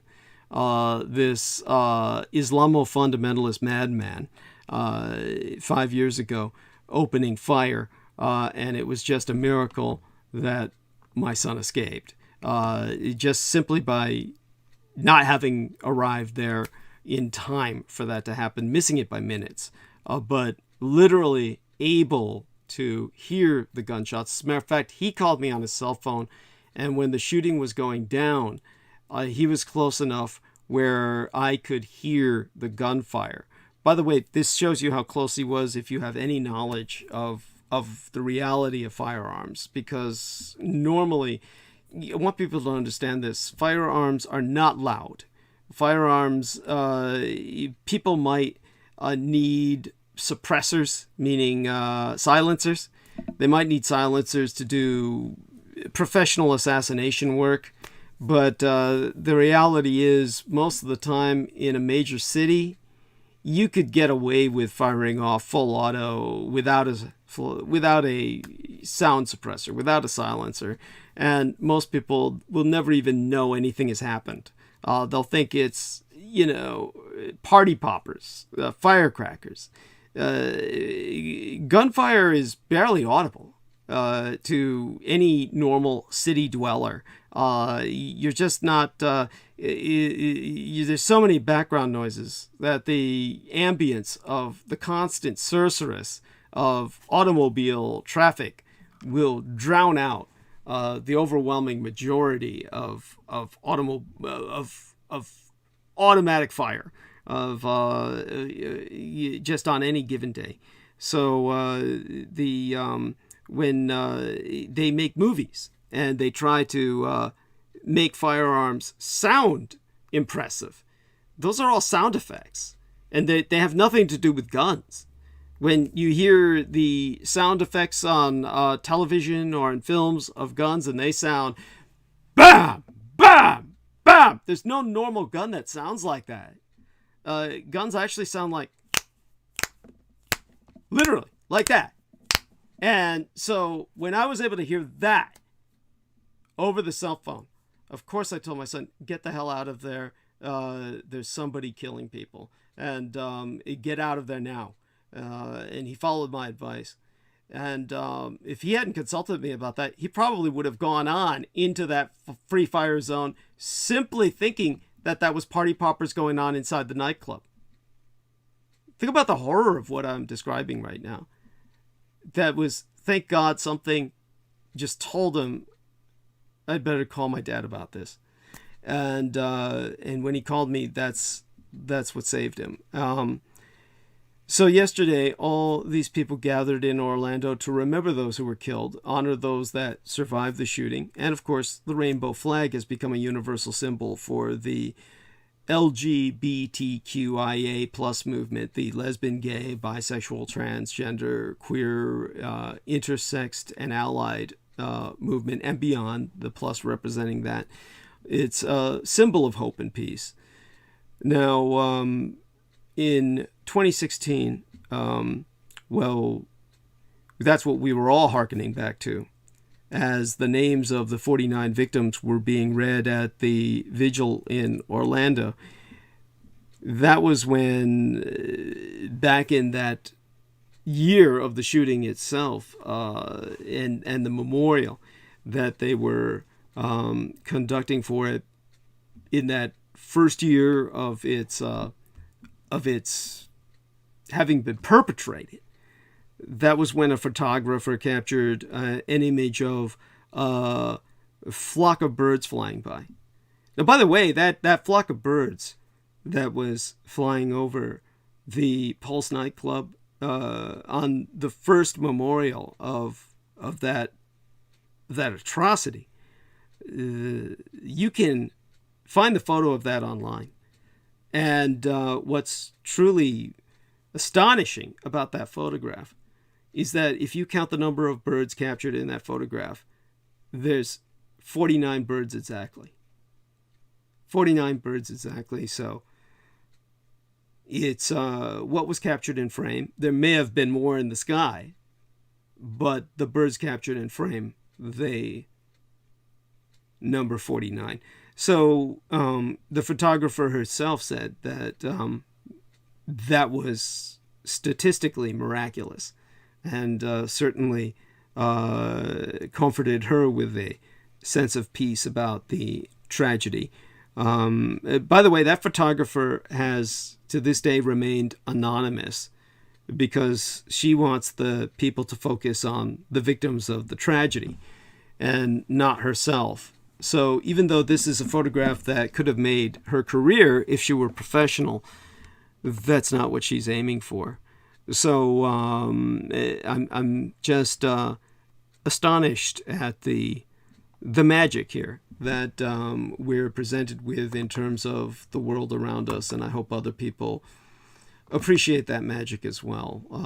We live in a world where we really don't appreciate how miraculous it is, and why we need to have hope. And I think that sometimes Salman Sheikh, he does what he can, but nevertheless, let's just put it this way. Both Salman Sheikh and Jameson Reese, they're like opposite ends. They're like bookends. They're both kind of monofocal, but at different ends of the spectrum, and the problem with both of them is that from a entertainment perspective, both of them are too monofocal to really retain attention. So they're coming from opposite ends of the spectrum, but they're both their presentation is really disturbingly identical in terms of they kind of, in their own way, each, both are rather repetitive. So that's something that they both need to work on. Derek Talley has, it's an immersion in the subject, is what Jameson says. Derek Talley, I think that the lovely Selena Khan expresses it best with him. He's almost robotic in his presentation. So there we have that. None of these men are professional presenters. Now, the interesting thing is I'm not either. I was never trained in professional presentation, but I seem to have a natural knack for at least retaining the ability to engage people and retain their attention to a degree. Now, people complain all the time about the way I talk. People hate the way I talk. People say all the time that until I get into the zone, that essentially they feel that I'm saying whatever all too much, you know. So it's just you know. It's just fuck them. It's just why they're never going to get it anyway. All right, with that I'm going to bring our man Jameson Reese back on for a few minutes, and I do want to ask him, so hearing that well, I was going to say it's probably because you actually engage people in day-to-day life. There we are. I mean, you have to. I will say that yes, I am a sort of with the exception of the occult and art, I am a sort of one-trick pony.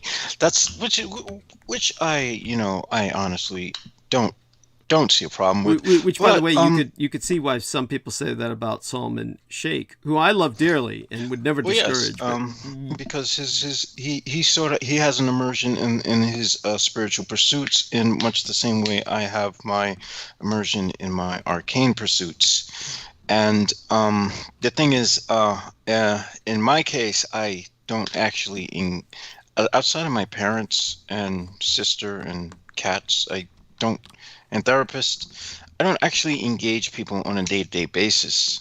So I usually, most of the time, I don't usually speak that often at all, most of my day. So, I mean, the others probably speak to people far more than I do, but you guys actually engage people. I don't actually engage people at all. I don't believe, I don't know what you mean by you guys. I don't think of anybody who really engages people other than myself amongst the... I say that because I imagine, based on the many images I see of Salman Sheikh meeting up with people, that he engages. Okay. And I imagine since Derek Talley is going through a lot of things with having to. Well, that's recent. What he's going through is recent. What he's going through is recent. And as for as for our man Salman Sheikh, he's meeting with a lot of people, but that's not public speaking. So he's talking with a lot of people, and I think he has a degree of perhaps some sophistication that is gained from writing a lot. He writes to a lot of different people, but writing is not the same as speaking. He carries himself well. There are people who could not at all say what he says with the grace that he does.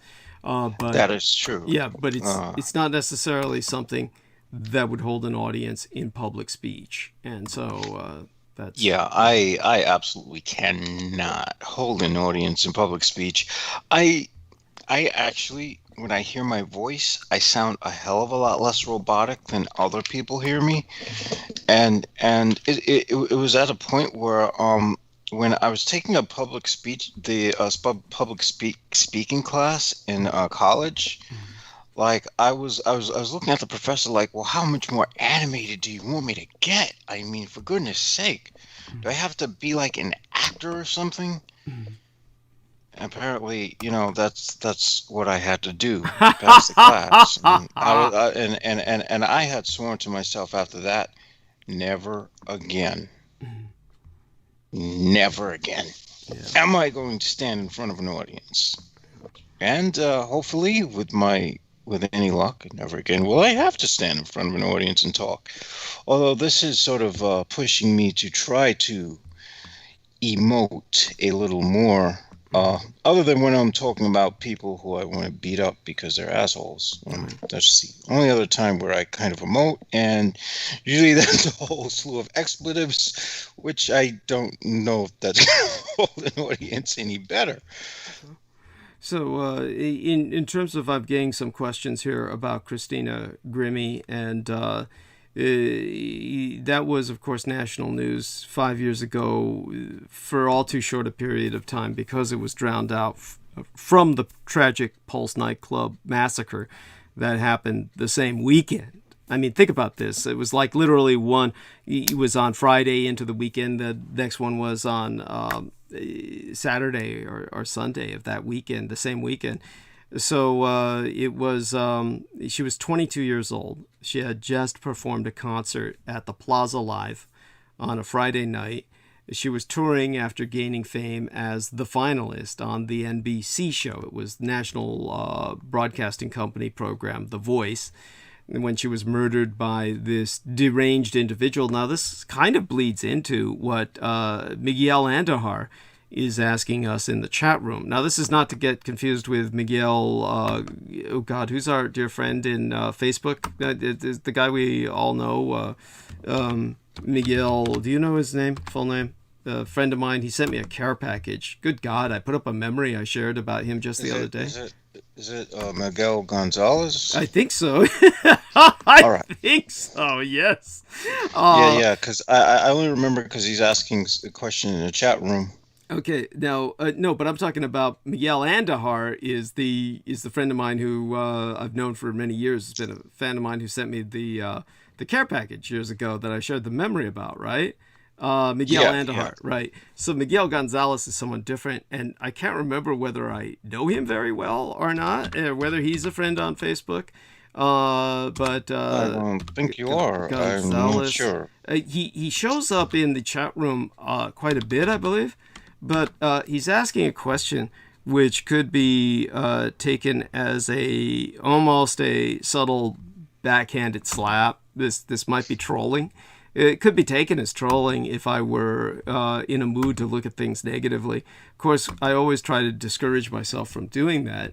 And no, I'd be more than happy to kick him out. Oh no, it's fine. You just leave him there. Because I just love like flexing. Yes. Yeah, it's fine. No, I appreciate your asking. No, we can leave him there. But what he's asking is, matter of fact, why don't you read his question out so that people can hear what he's asking. This basically. What's the symbology of blonde hair? I don't believe blonde hair has a symbology, and or MK Ultra. Now, did he say and or? Is that what he said? Yeah. That question. Okay, not that I'm coming down on him. Honestly, like I said, this might be totally sincere what he's asking, but it's the reason it can be taken as negative. Matter of fact, let me go back into the chat room to take a short. No, he's claiming that he's genuinely curious. No, I was genuinely curious. He says, "What's the symbology of blonde hair and or MK Ultra?" The reason that's such a bizarre question is, first off, he's conflating blonde hair with MK Ultra. So there's a reason he's asking about both of them in the same question. And he says, like Kanye West before he met Trump. Now, I don't have knowledge of this, but Crystal River knew more about that. Kanye West is just Kanye West. Why does he do anything?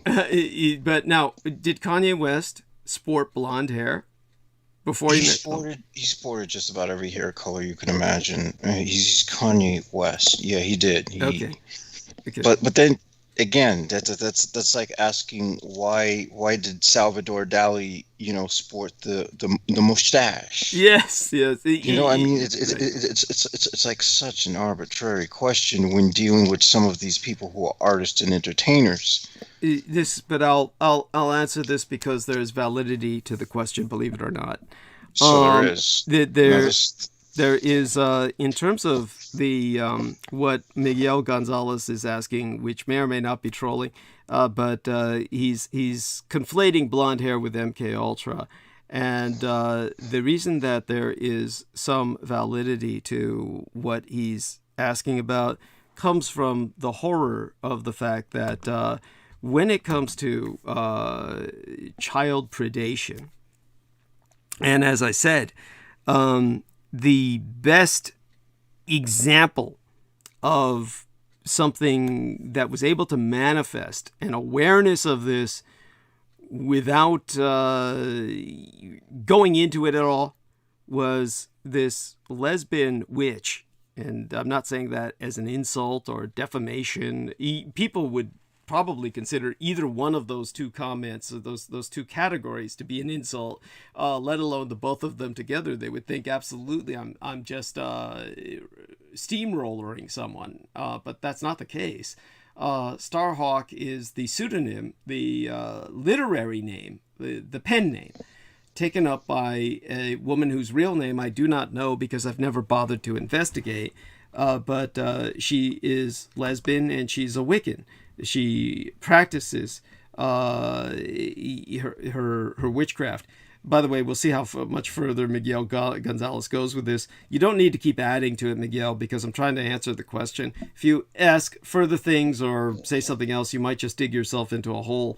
But he says, well, there's a few people who have died around the time some weird things happened to them in real life. I was wondering if there was a connection.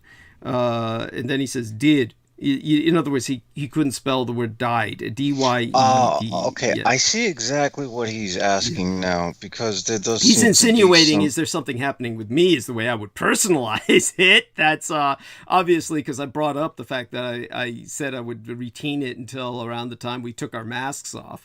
That being said, here's what I will say about this subject of mind control, etc., which is rather a misunderstanding of what's going on. He may be on a totally different trip, but the reality is, as Starhawk, and I would ask him to, at this point, just shut up before he gets himself in any further, deeper into a ditch where, I'll just flush him.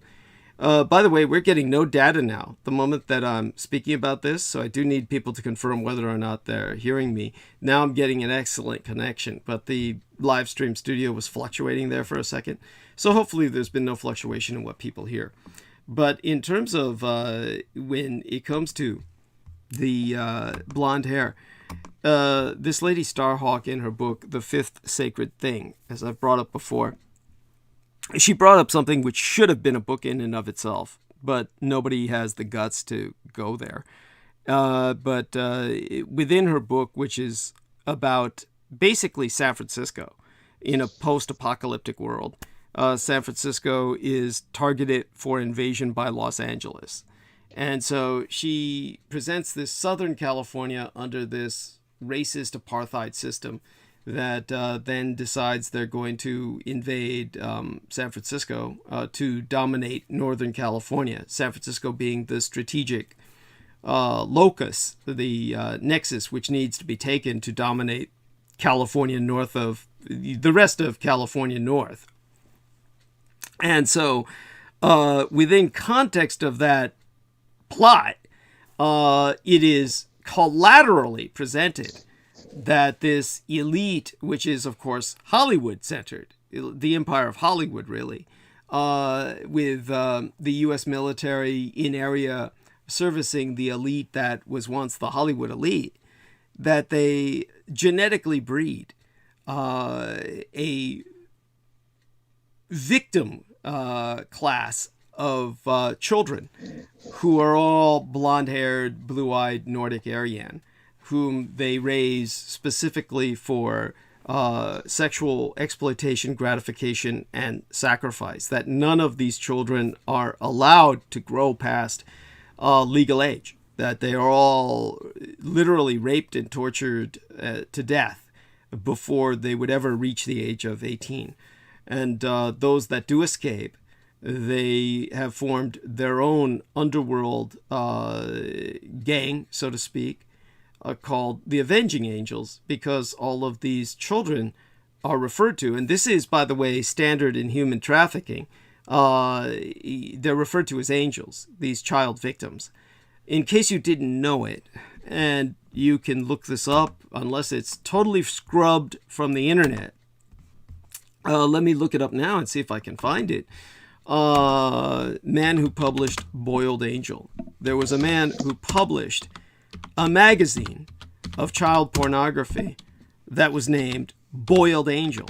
This was all about torturing children to death. That was the subject of his magazine, which contained all kinds of abusive child pornography. Now, Boiled Angel artist Michael Diana's probation for obscenity. So there we are. You can find it. So there's a man here whose picture I'm actually seeing, bald white guy, who produced this illustrated magazine called Boiled Angel, which was all about the various sexual fantasies of destroying children. And so from that, the human trafficking industry got the term angel for all of the children that were trafficked. They call them angels. And so this term of angels being carried out further in the book presents us this fascinating dichotomy that is never pursued within the fifth sacred thing, which is these avenging angels and their war against the elite of the Hollywood empire that is trafficking in angels and exploiting them. The obsession with the blonde-haired, blue-eyed Nordic Aryan archetype is this desire to defile that which is perceived traditionally, classically, archetypally as angelic. And this was, of course, what my biological father, Adolf Hitler, wanted to make or render as the genetic norm in continental Europe. And in terms of continental Europe, the vast majority of people are not blonde-haired and blue-eyed in their genetic manifestation. And so he was trying to, in a very real sense, Scandinavianize or Scandinavize, Nordicize would be the proper term.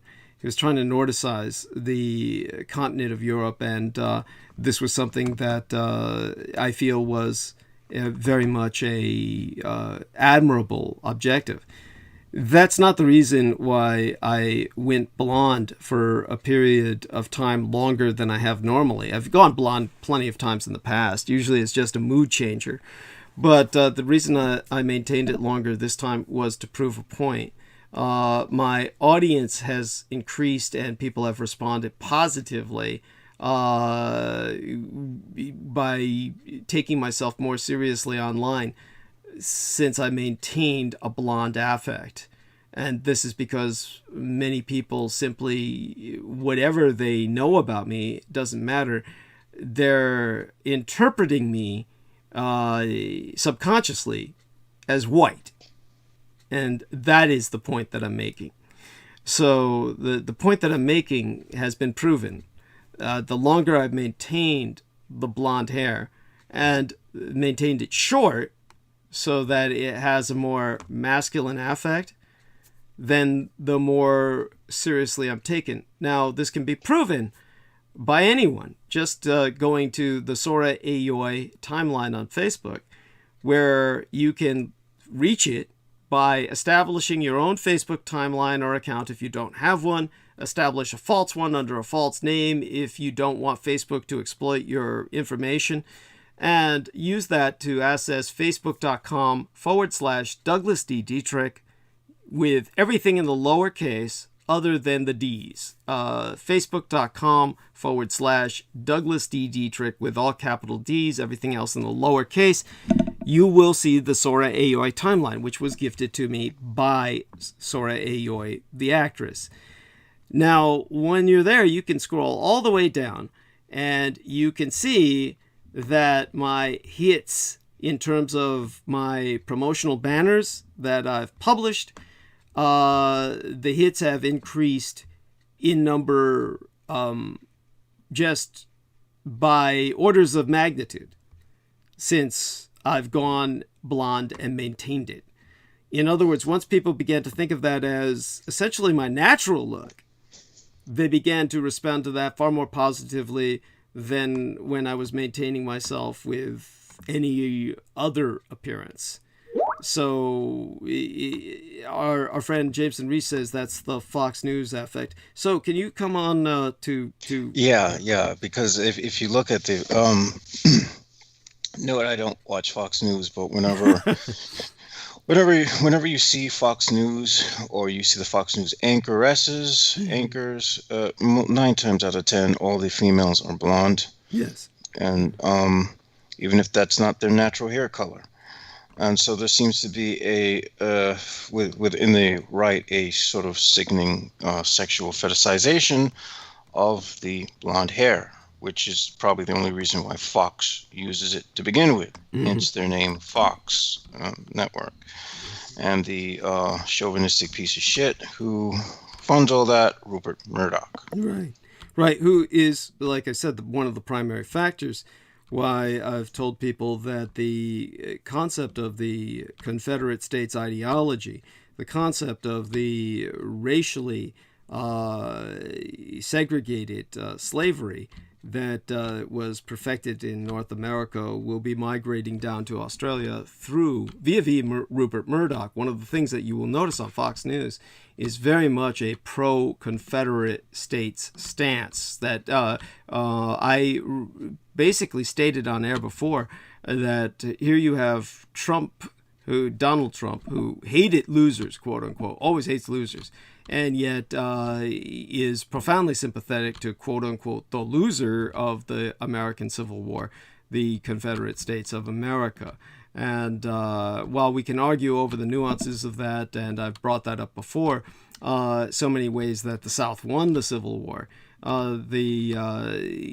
generally it's accepted that the South lost in the conventional interpretation that is indoctrinated into children in school. But obviously the South won in terms of the peace, and they won. They won the war. They lost the battle.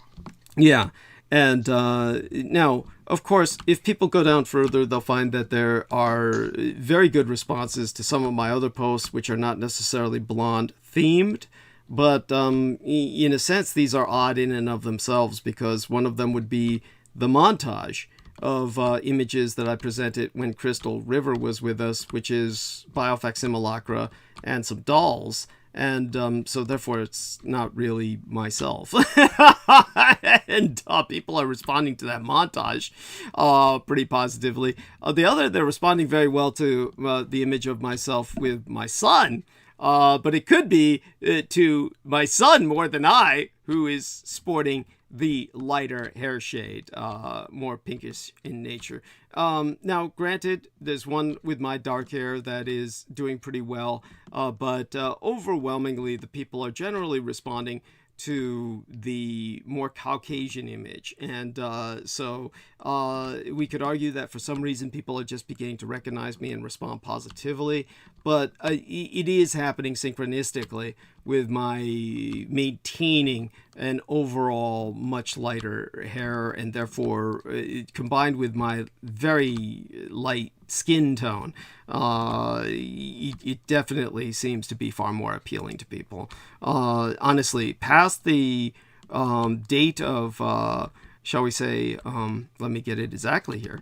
Not shall we say, but the exact date is April 14th. So starting on April 14th, when I just went to the baseline bleach white hair that I am stuck with, that is my baseline. People tend to prefer that, and it identifies to people as, something that is white. Beneath that, there's a much lower rate of hits on my promotional banners. Averaging around 30, then it goes up to about twice that much with everything beyond that point, because I was... In all honesty, this is actually a global problem, because it's not something that only occurs here in the United States. And one can even go as I wouldn't know if it would probably be the same in African countries, because they, Well, I think you said it best when it's a global problem. Yeah, you said it best on the day that I did the most understated drag that I have ever done, and that was, of course, the oh my God, what day was that? It was it was what is called the Idahobit Day. And Idahobit is an acronym, IDAHOBIT, for International Day Against Homophobia, Biphobia, Interphobia, and Transphobia. When in solidarity, I went drag. But the drag that I'm presenting myself in on May 16th, when that promotional banner was published, the drag I'm presenting myself in is the most understated drag that I have ever presented myself in. You could argue that the more recent kind of beginning of the Pride Month, the 6th of June, when I presented myself for the first transmission of the Pride Month, I was doing a moderate form of drag, just by presenting myself with the lipstick and with an effeminate presentation, just a comportment. But it went a little further, I would say, with what I did on Idahobit Day. And on that day, basically all I put on was some high-heeled shoes, and the feminine dress is barely visible. And I just presented myself on a bed and just struck the pose. And that just got all kinds of guys sending me personal messages in the private messages, trying to... Yeah, most of them from Muslim countries. Yeah, of course, yeah. Yeah, and I was telling Jameson on air that night, I said, I go all out in drag and I don't get that many people responding like that. And you said it best. It's just basically the blonde hair and blue eyes. That was it. They just figure, I want to hump that. It doesn't matter whether it's male or female, because obviously I don't really look that female in that photograph. I think I look pretty identifiably male, mostly based on my nose. People can look at it themselves and see what you feel about that, but honestly, my nose is really pronounced in that photograph as far as I'm concerned, and it just doesn't look, it's on the level of, this is my self-consciousness speaking, but it's on my own insecurity. It looks almost on the level of, who's that Jewish woman who's got the really big nose, acts as kind of like an echo chamber. Oh God. Are you talking about the singer? Yeah, what was her name? Oh my God. I can't remember, but it was Yes. it was. Don't do drugs, but she kids. popped up everywhere. Yeah, well, she was standard. I forget her name. But let me see. We're not She was talking in about Madonna, Yentl. are we? She starred in Yentl. Yentl movie. Yes, Barbara Streisand. That's what I think I look like. I look like Barbara Streisand as far as I'm concerned in that photograph. And but it didn't matter to these people. It was like James had said, so long as you're blonde and blue-eyed, they just want to hump it. And that's really it. And so there is. These things need to be taken into account, and this is what I was bringing attention to, and this is essentially what this individual, Miguel Gonzalez, is kind of focusing on himself when this is what he notices. So it's not that what he's noticing is not necessarily relevant, but what I believe he has his own fetish for noticing. That's what I'll say.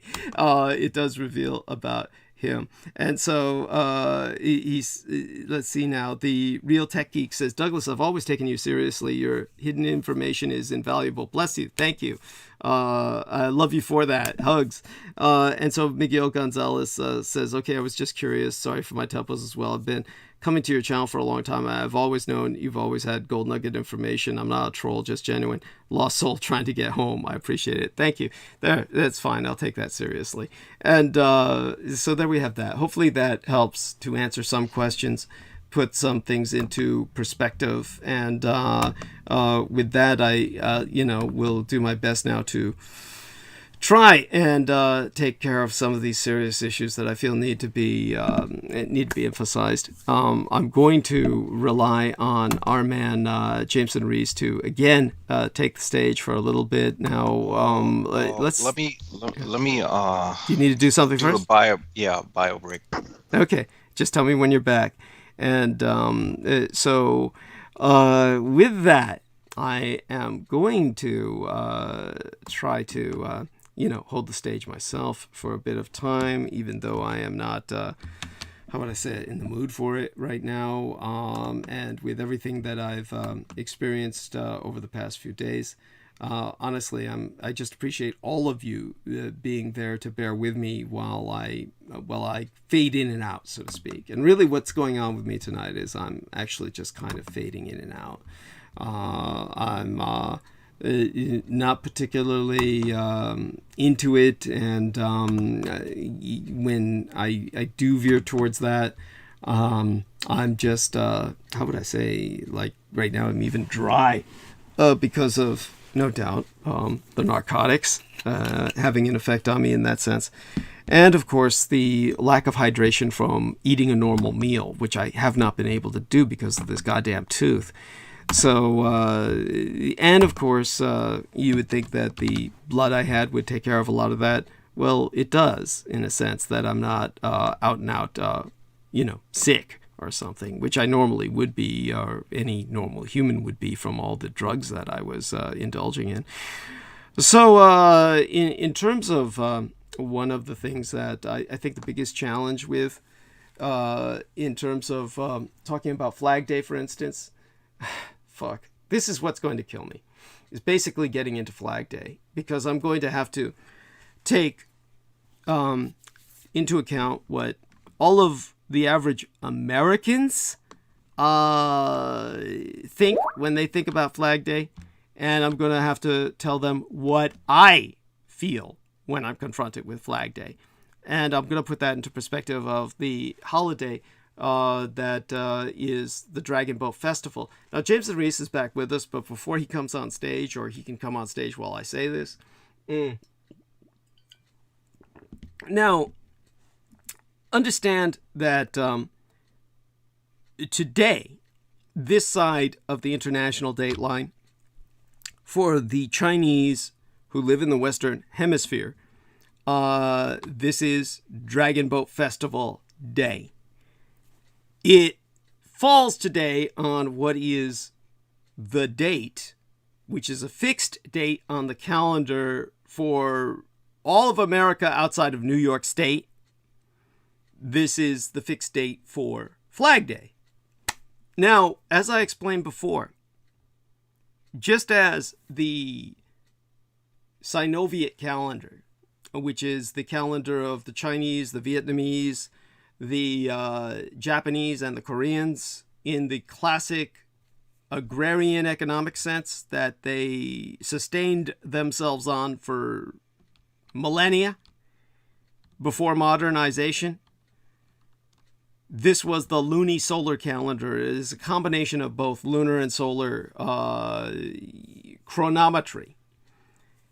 This is why the dates for Chinese holidays change every year. Now, in terms of the Jewish calendar, they operate like the Muslims as desert people, because it was just, like I said when I was describing the towers of Babel being raised all over the Arab world, which our man Salman Sheikh says is a sign of the end times that he perceives as a practicing Muslim. All of that work has to be done at night because it's too hot to do any work in the day at that level of intensity.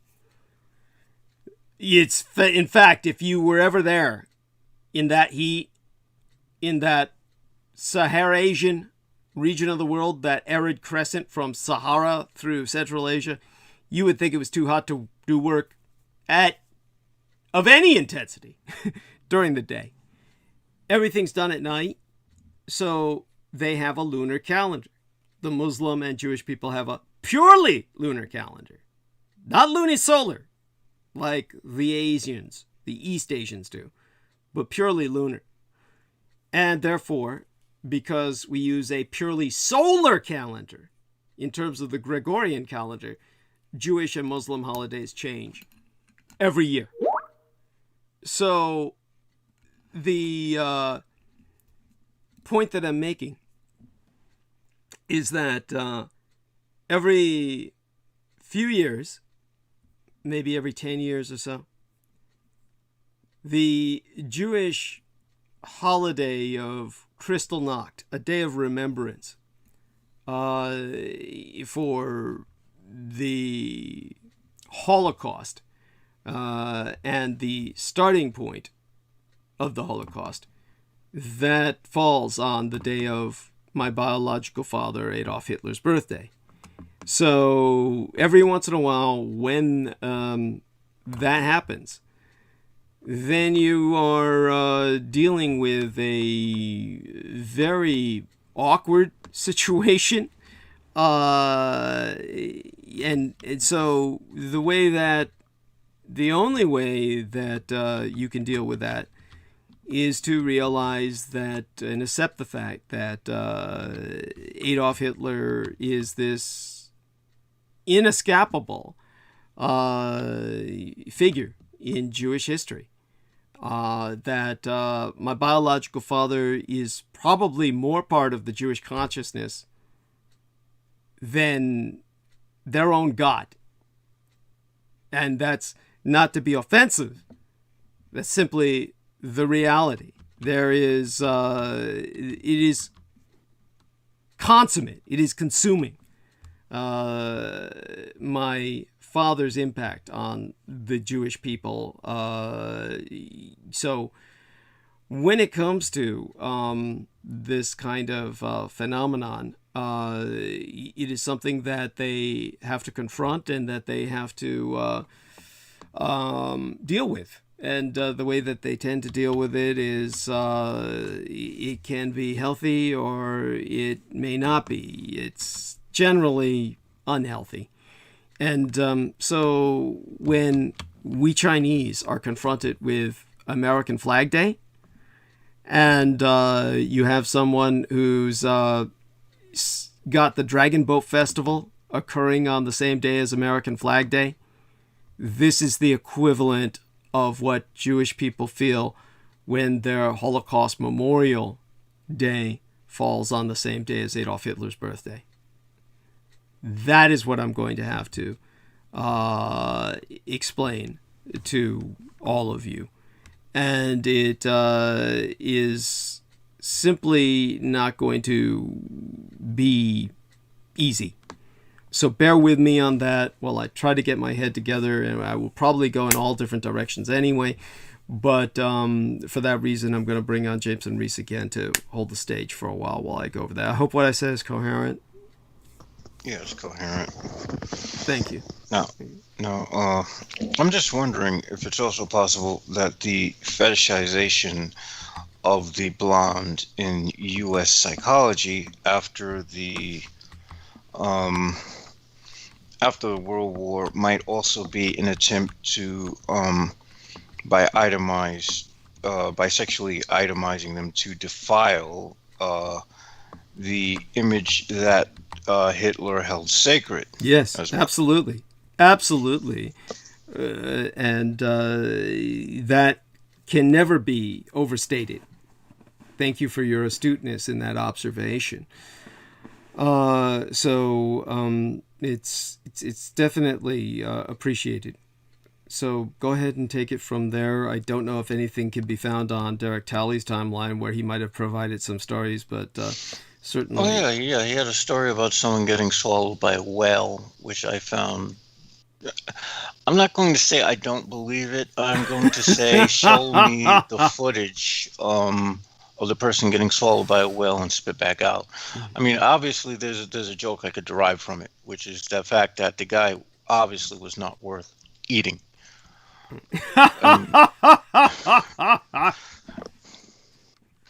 right. So, but by the way, I don't know if Derek Talley knows about this. Look up the truck driver who was on methamphetamine or crack when he killed maybe 6 bicyclists and injured an equal number. He it's bizarre. Look that up. This is like you want to see the story about after the trial, how the truck driver was convicted for killing 4 bicyclists, injuring 6 or something like that. See if you can find that, and you take that link and put that in Derek Talley's private messenger box so we can get an opinion from him on that. I should have asked him about that before he took off tonight. And here we go. It's in the New Jersey Daily News. Oh my God, that's a horrific way to die. A truck driver who was high on meth when he plowed into a group of cyclists on a highway outside of Las Vegas was sentenced Wednesday to 16 years in prison, the maximum sentence allowed. And he was driving a milk truck, by the way. A milk truck! This guy had to have been white, because if he was black, he would have been sentenced for life. Oh my God! Yeah, I'm not going to argue with that. And this is a trend I've seen all the time while watching. What do you call it? Some show about something. It's something along the lines with stuff that will kill you. That's what the channel's called. And of course, I watch it because I'm always interested in grim shit while, getting ready to wake up while waking up. It's entertaining. Anyway, it's always noted how, every time they do crimes, like there will be like a black kid who gets life in prison for like killing someone, and then there'll be like a guy who shoots like 100 people, white guy, and kills like a woman and gets like 10 years, like life probation or something. It's just ridiculous. Yeah, there's been many black observers who have pointed these things out, and they need to be pointed out. So I'm definitely glad that you're bringing that up. Yeah, take it from there. You can relate the rest of that story. All right, so Jordan Alexander Barson, 45, killed 5 people and injured 4 others in December when he fell asleep behind a wheel on US 95. How did someone fall asleep on speed? On meth. On meth? Yeah, how do you fall asleep on meth? Well, I guess meth keeps people up for days and days and days, so maybe he was at his limit. Between Boulder City and Searchlight while he was on his regular work route. Oh my God. We still got to ask Derek about this because he was like saying, how these guys are monitored and tested and all this shit. Obviously, this guy wasn't being tested. This is pretty... how he got away with this and stayed in a position where he wound up doing what he did. How does that happen? But there you go. Go on. Jordan Alexander Barson, 45, killed 5 people and injured 4 others. Oh, right. I just said that. About 20 cyclists were in the middle of their annual 130-mile ride along Nipton Loop when Barson crashed into them. That's a horrific way to go. Yes. Well, this guy looks completely deranged. Oh, you see a photograph of him? Yeah. Whoa. Yeah. Let me send you the article because the guy looks like he's gone. There we are. so let me take a look. This is in the private messenger box, right? Yeah. Okay, so let me take a look at this. Oh shit! Oh god, you're right. Jesus, this guy looks like a gnomish dwarf. He looks like one of the actors from what's that horrible New Zealand film, The Hobbit, that they stretched over 3 fucking films, which is just unbelievable to me how they did that. Oh my god. So let me go. Yes, he looks like a hobbit. He looks like one of the fucking dwarves, actually, right? Weren't they dwarves that took the hobbit out of his home? And I never saw the movie. It's not worth seeing. It's you don't want to suffer through that. Yes, he looks like one of those dwarves that that took the hobbit out of his home for that stupid 3-part film that never needed to be made and never should have been made, and it was just juicing, milking the cow until it dies. That's what that was, milking the cow until it dies. So yeah, go on and take it from there. All right. Erin Michelle Ray, 39. Gerard Suarez Nieva, 41.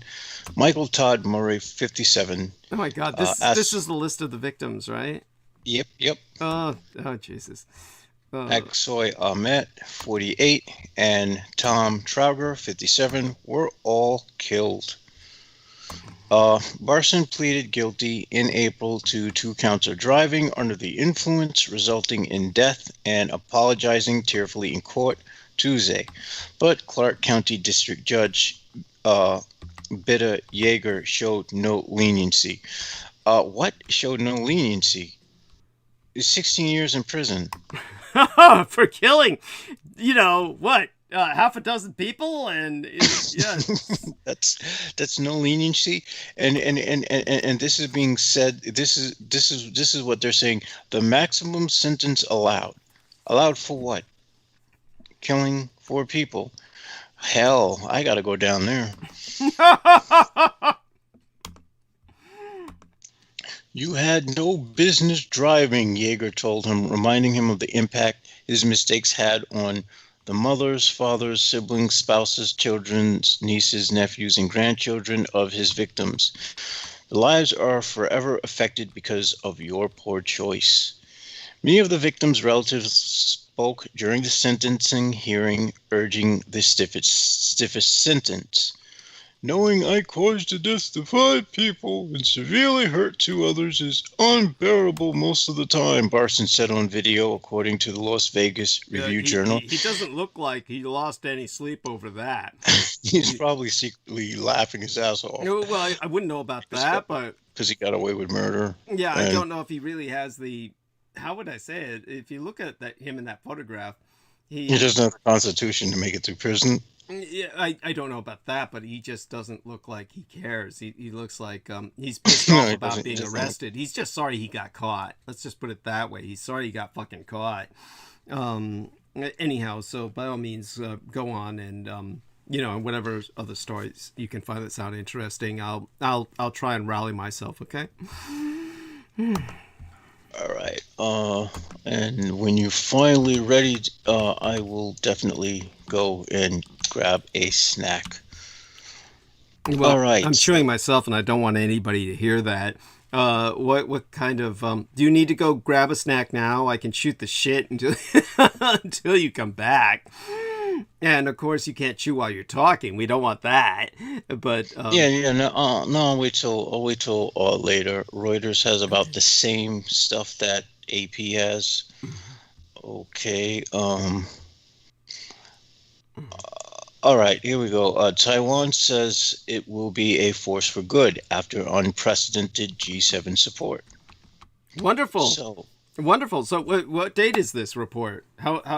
When was this report? This is a 2-minute read from June 14th, 2021, 2:57 a.m. From early this morning. From this morning. Okay, great. I mean, this is incredible. So the G7 has provided. So tell us, read this. This is wonderful. All right, this is going to be the longest article I've ever read. All right, Taiwan will be a force for good and continue to seek even greater international support, the presidential office said after Chinese claimed island won unprecedented backing from the group of 7 major democracies.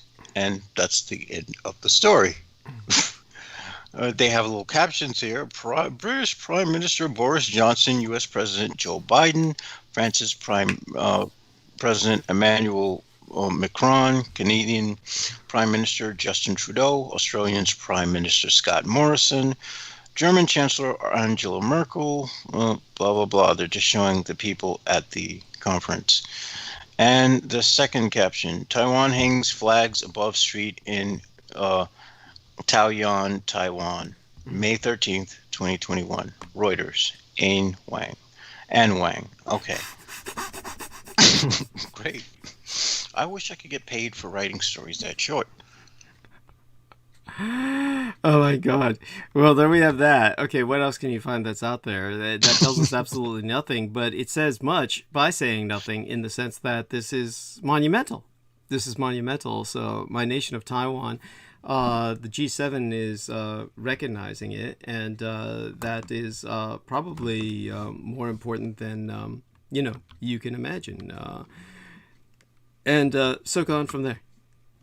All right. Well, this is an interesting story I found on AccuWeather, which is interesting since it's a science. Oh my God, this fucking ad. All right, here we go. 24,000-year-old animal found alive, well and ready to reproduce. I don't know if people are into science, but I mean it's interesting to me. Of course, I have little understanding as to what's human interest, so I'm just gonna run with it. All right, the bedeloid rotifer is awake, and we're going to need to buy some more birthday candles. Why do they have to try to be cute with this shit? Honestly, for the past 24,000 years, the multicellular microorganism has been snoozing in Siberian permafrost, having become frozen in the Arctic ice right around the same time in history as humans first ventured into North America during the Upper Paleolithic era, otherwise known as the Late Stone Age.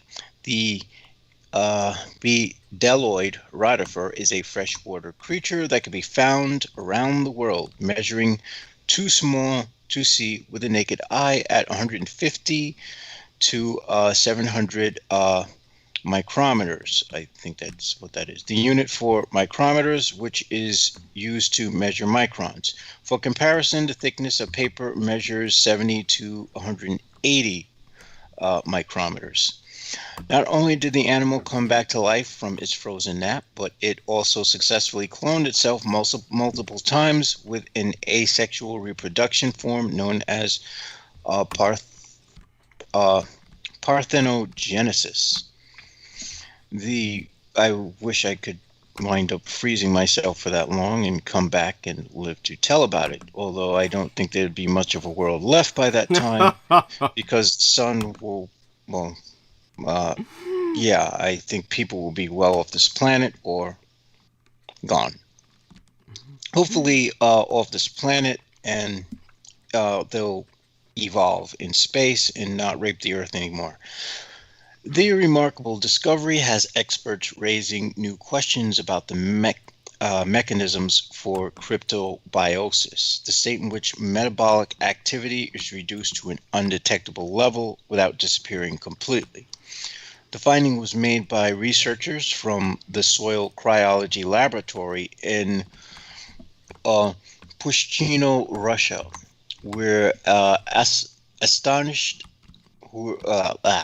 were astonished to discover the microorganism alive and well in the soil sample taken from the permafrost. The permafrost samples were taken from Alizaya River, which flows from Siberia into the Arctic. The researchers explained that they are confident that the organism, as large as the bedeloid rotifer, wouldn't have been able to move through ice-cemented ground.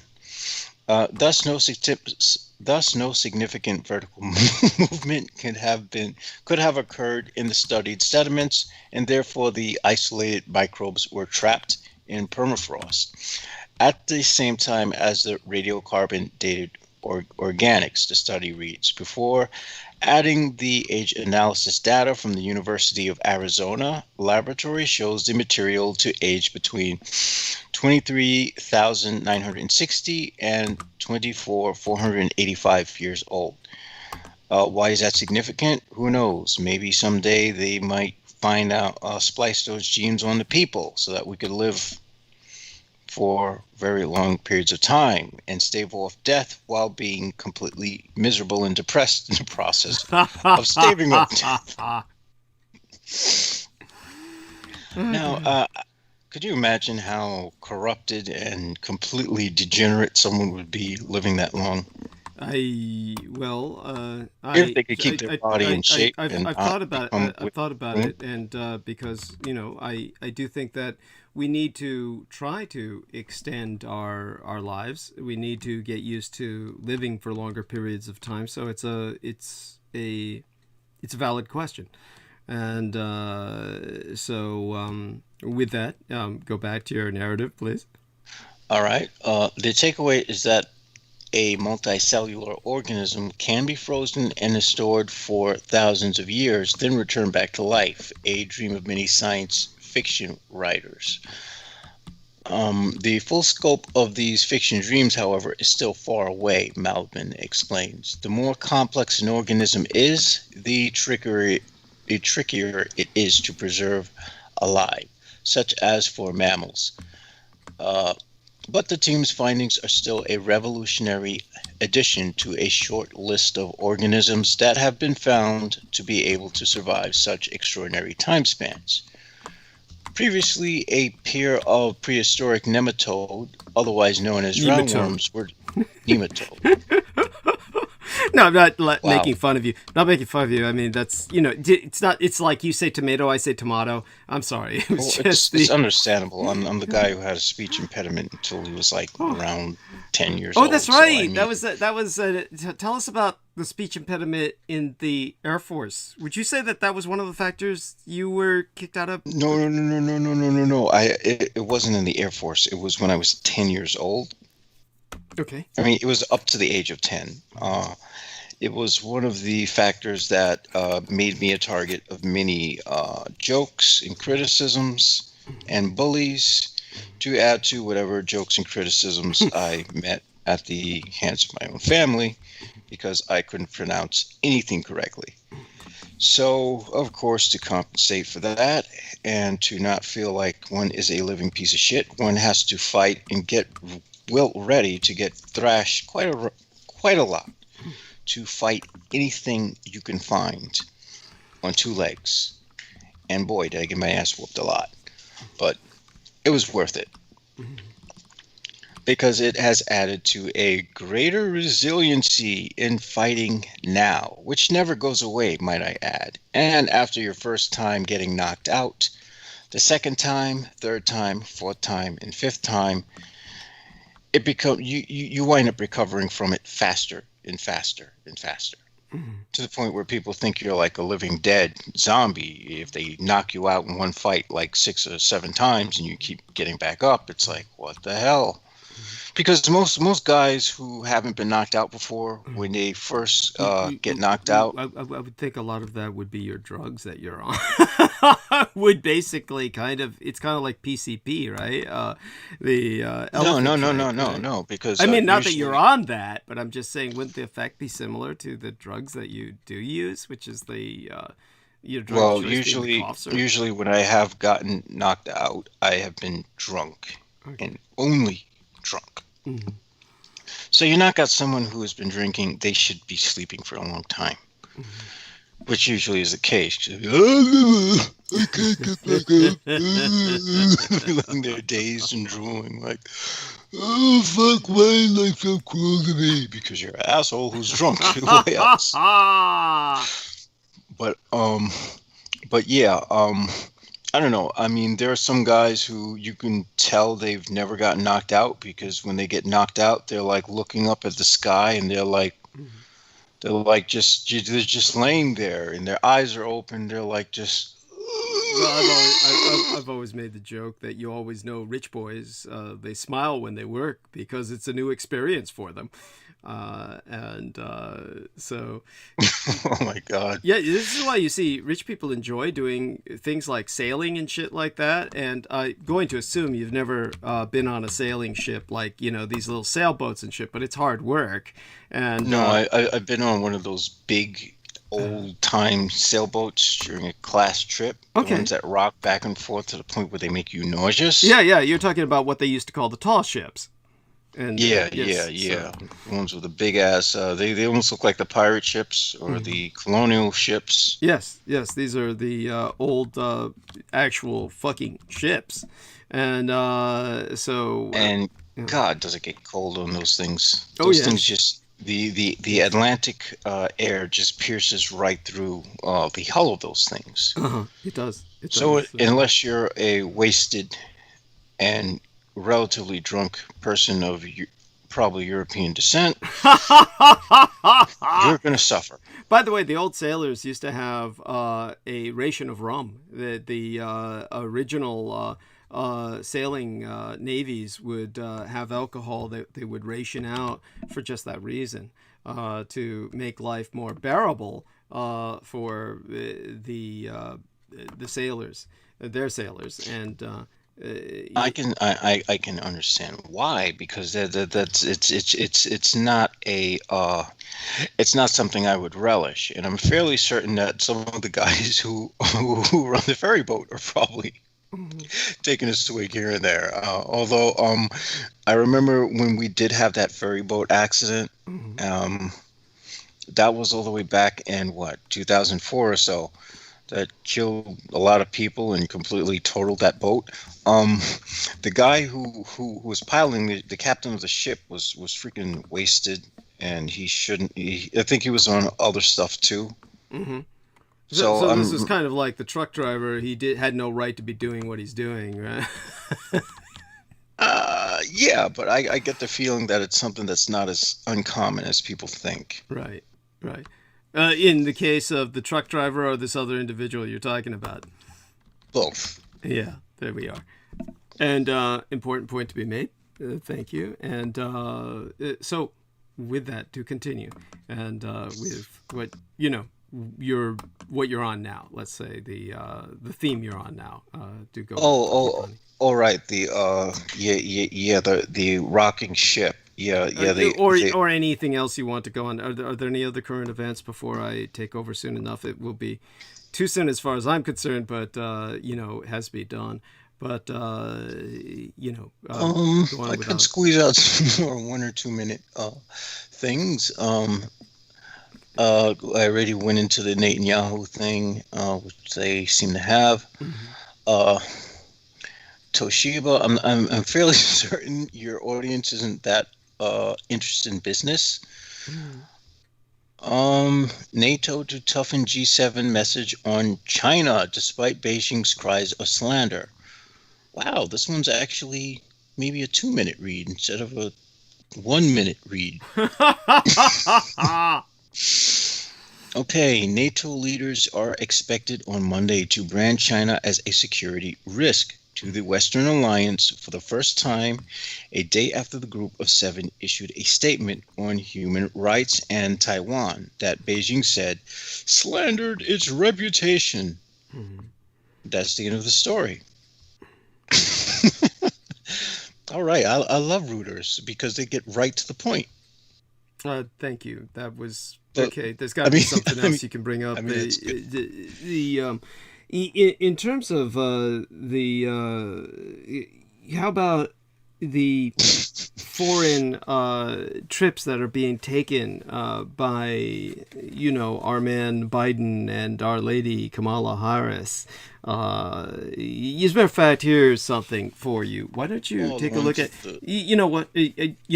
check out the German attempts to popularize vaccines in Germany. Now, of course, I am a big fan of Germany. Brendan Zogit's a big fan of Germany. Obviously, We're Germanophiles, but the Germany of today is obviously not my father's Germany, nor the fathers before him. Not that of the Führer or the Kaiser.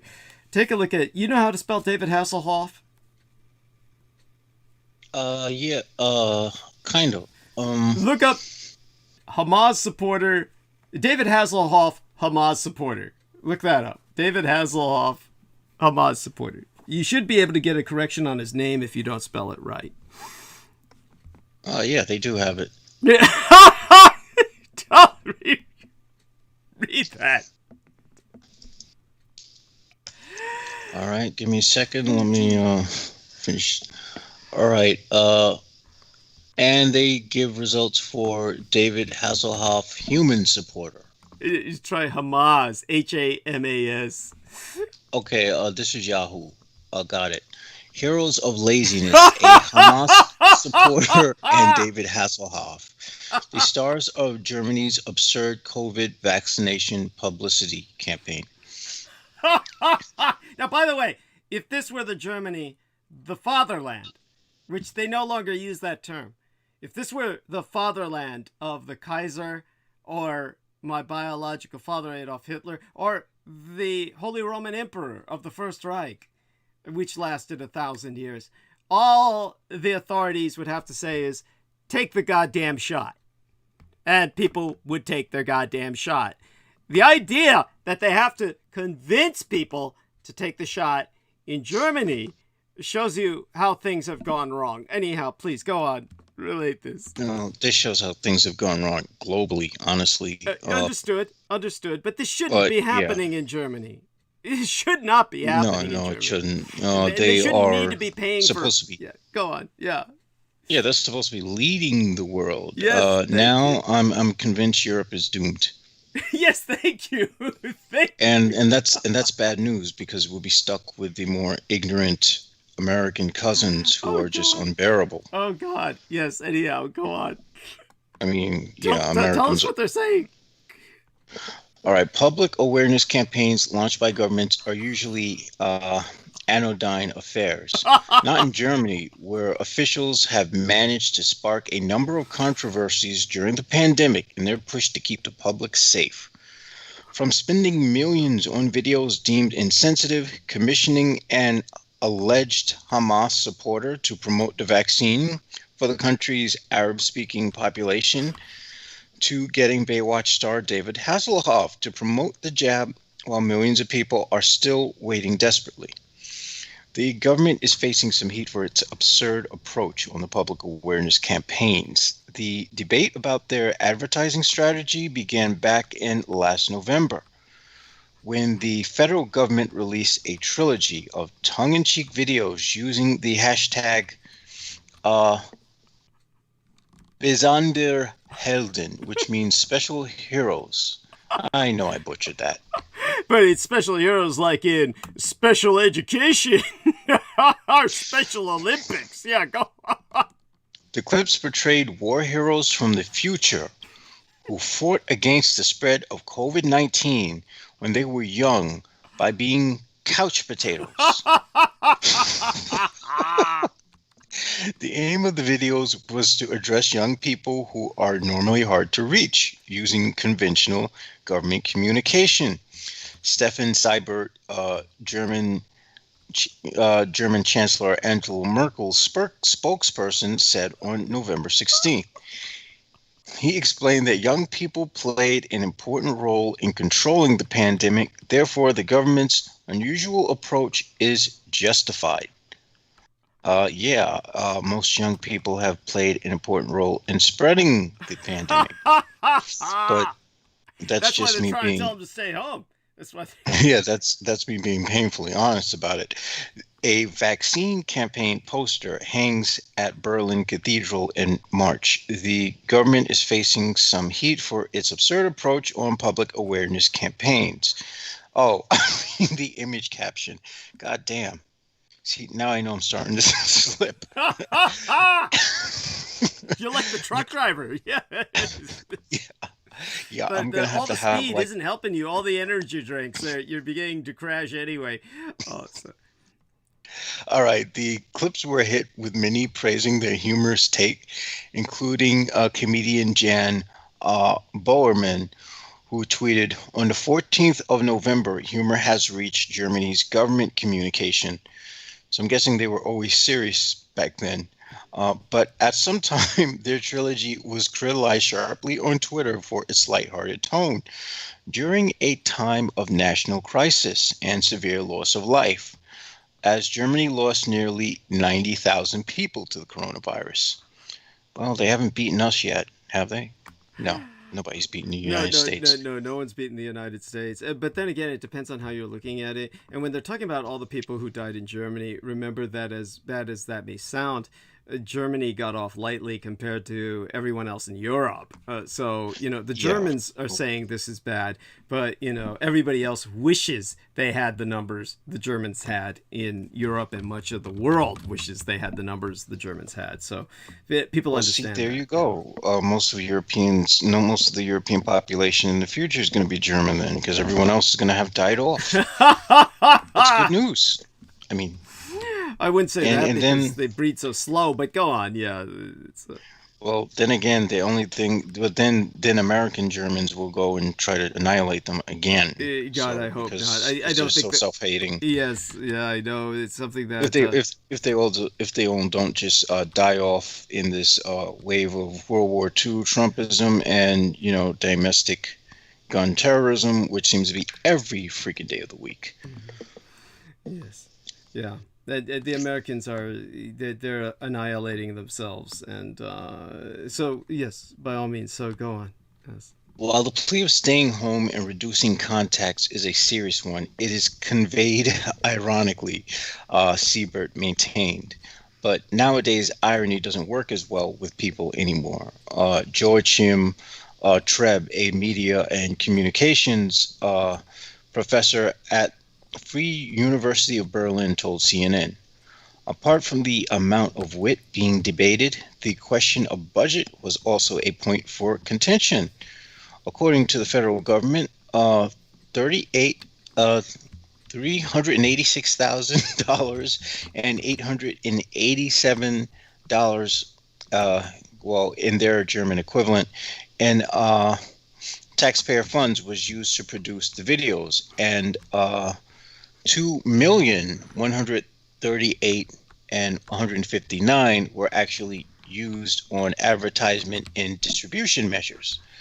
Now the third wave is broken and infection numbers have fallen drastically. Promoting the country's vaccination campaign is at the top of the government agenda. As of Saturday, 25.7% of the German population are fully vaccinated, and 48.1%. Wow, they botched that by putting a apostrophe instead of a period, have received their first shot, according to the health ministry figures. News all over seems to have fallen, but that's beside the point. Another problematic episode of Germany's pandemic communication unfolded on June 8th when Berlin-based doctor Najib al-Sadi was found to have posted anti-Semitic content on Facebook in May. He was commissioned by the German government to promote vaccinations among the country's Arabic-speaking population. Oh, that's great. Al-Sadi and the government both declined comment to CNN. The two most problematic posts were a demand for all Zionists, meaning Jews, to leave Israel, and another one praising the militant branch of the terrorist organization Hamas, the Al-Qassam Brigade. Flip Pyatov, head of opinion at BILD and German tabloid, which first reported on the incident, told CNN. The German government took the video down after the discovery went public. Merkel's spokesman Siebert told the press conference this week that he deeply regretted We did not conduct the necessary background checks in time. Oh, that's rich. When we put the video up on the internet, we weren't aware of the details he added, but critics like Pyatov said the due diligence only required a simple Facebook search that only took a few seconds. The latest campaign was the Hasselhoff video, which was shared by the country's health ministry on Twitter. The star urged Germans to get vaccinated, saying, "I found freedom with vaccination." By the way, for those who don't know it, David Hasselhoff is to Germany what Jerry Lewis is to France. And so for those of you who are more familiar with the European eccentricities, Jerry Lewis, who is completely forgotten in the United States, is looked on as this comedic genius in France, and they just love Jerry Lewis, and he's like an idol over there who's immortalized. But over here, very few people remember Jerry Lewis at all unless you're old. And David Hasselhoff is, Baywatch, of course, but very few people remember that. Certainly younger people do not. But in Germany, he's beloved. So for whatever reason, he's like, their idea of the man, their favorite guy. And so they had this guy get up there and do that, which is just so sad. To me, it's just fucking sad. Yeah, but anyhow, it's pathetic. It's pathetic. But anyhow, so go on. Yes. This was part of the government's Ärmelhack campaign, meaning sleeves up, in which numerous German celebrities promote vaccination. It aims at reaching a broad part of the population and motivating them to get the vaccine, according to the health ministry. That's not really going to reach younger people, though. They weren't. I mean, they weren't even alive back then. But yes, that's why they give them the couch potato commercials. You're the war hero of the pandemic. Yes, they should. I gotta take a look at those and see what they fucking look like. That's it. Oh man. Yeah, I mean, we need something like that in America. Except, of course, then nobody would take it. Nobody takes it seriously now. You may as well go there. I mean, honestly, it's yeah. But anyway. Yeah. Well, most of the people who got vaccinated are probably like my age up, millennials up, and most of the people who won't get vaccinated are probably younger than that. So I mean, it is what it is, considering that the future generations of the world are all going to be COVID infected and sterile. We're going to have to perfect cloning technology very fast, which already exists, of course, but we're going to have to perfect it to the point where, there's relatively, well, maybe America shouldn't do that. Maybe America should just let itself die. Honestly, do the rest of the world a favor. I shouldn't say that publicly. I don't mean that, folks. I'm actually an ardent nationalist, not white nationalist, but just saying. I'm waving my American flag right now. There we are. Yes. I have to do that to qualify things, because the last thing I want to do is get stalked even more than already. Not like it would matter any. But this is one of the things that I'm trying to get my head together to say, is that basically the American flag has been weaponized. That is the fucking problem. There was something I did also forget to bring up. Like I saw how they put the American flag on the buses, and the American flag is backwards now. Yes. Okay. There we are. They've completely they've flipped it on its vertical axis. Yes. So now it appears to be facing the other direction, and I'm like, okay. Yes. That's new. Yes. Thank you. And this is the horror of what we're dealing with. You understand that So now they're going to tell the younger generation who already missed out on school because they're, probably super dumbed down. Oh, the American flag always faced this direction. Yeah, they may as well. They may as well. It's just And then by doing that, they can drive home the point. That's not an illegal flag.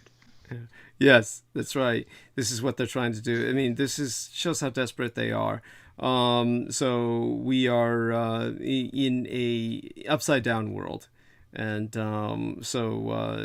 go on. At any rate, it's what you're reading about Germany is just, at least it's lighthearted and fun to a degree, but it's definitely how would I say it? It's indicative of deeper problems. Germany is overwhelmed with political correctness, that's, we see what it's come to. So go on. All right. After one irate Twitter user asked for the same amount of money that Hasselhoff received for videos, health officials added that the American star did not receive any payment for his performance. He contributed to the campaign with his message because of conviction. But the performance was mostly mocked and criticized in Germany, with people pointing out that vaccines aren't available to large parts of the population due to supply issues. Even though everyone over the age of 12 can now make a vaccination appointment in Germany, there are insufficient vaccines to cover the entire population. Yeah, how did that happen? There is something. You know why? I'll tell you how that happened.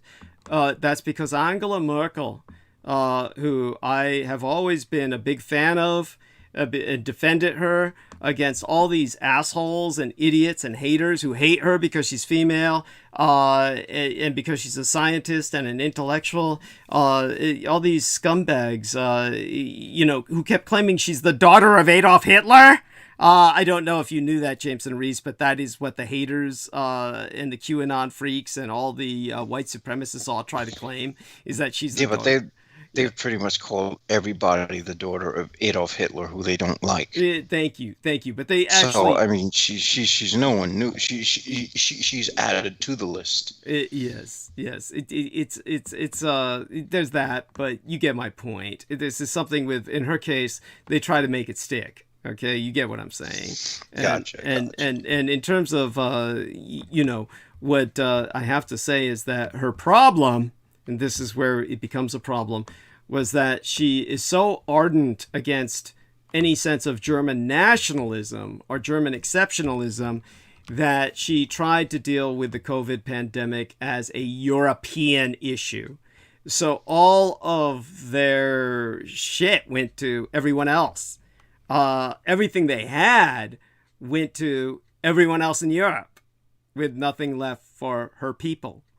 So in that sense, she betrayed her people to a greater European identity. Now, this is exactly what all of the white supremacists were complaining about concerning her forever, is that she was non-nationalist, European identitarian, a pan-European in terms of any sense of identity and what she was trying to get other Germans and Europeans to feel. Well, the rest of Europe isn't worth it. The rest of Europe isn't fucking worth it, Angela. In absolute honesty, they were right. It isn't worth it. Yes, thank you. And in that sense, she should have. Well, that's what I was saying, was that the rest of Europe isn't worth it. They didn't say that because that would have been beyond their capabilities, but they were right anyway. What you're saying is correct. Yeah, they were right. They were right in their stupid. They honestly should have. She honestly should have, in that case, decided maybe it's a good idea to be like Hitler in this case. Yes, thank you.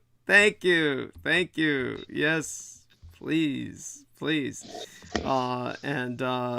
So this way we get some understanding of the the horror that we're brought to by a sense of pan-European identity. Fuck the rest of Europe, and understand yourself as better than them, that you need to take care of your own. First, charity begins at home. That charity begins at home in this case. And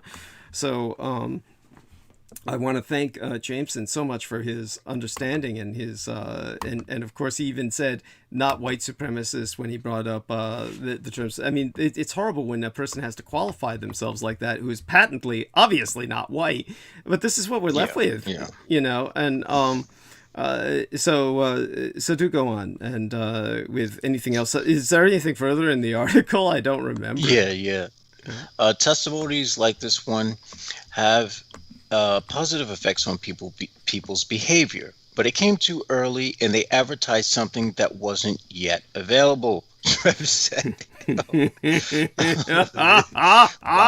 The more fuck ups I read about this, the more funnier it gets. It does. Oh my God.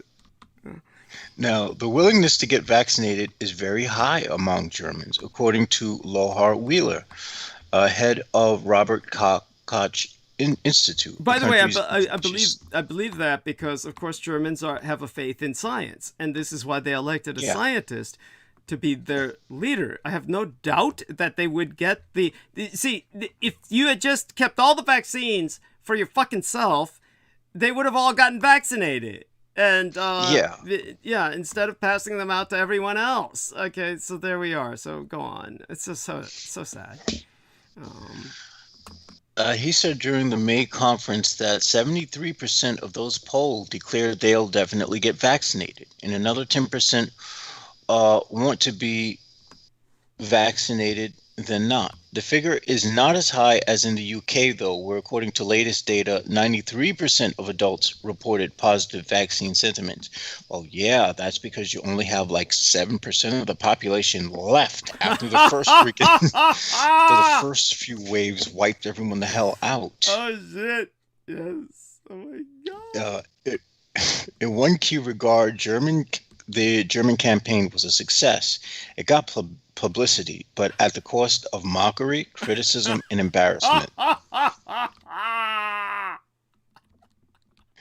Many in the country are now wondering what their government will come up with with next in their bid to keep people safe. And that's the end of that article. Okay, well, I thank you for that. It's definitely something that needs to be disseminated. This phenomenon, and I'm just so sorry that it's happened to Germany. But hopefully things change. I mean, obviously Angela Merkel is not going to be president. I'm glad that we're still retaining a centrist government there. But it's just so sad that it came to this, and it never had to. It's something that I really hope will instead, the Germans will come to their senses. I don't know what it's going to take to do that, but what exactly do I mean by their coming to their senses? For instance, we had a German soldier recently who went to trial for pretending he was Muslim, so he could commit crimes and therefore generate hatred against the Muslims in Germany. Of course, there was another actual Muslim who, I believe in Germany, killed some gay couple. That I might be wrong on this. Maybe you could look this up. A same-sex couple murdered by a Muslim. Was that in France or Germany? And but the whole point is that you've got asshole Muslims everywhere in just like you have asshole Christians or asshole whites. So this is going to happen.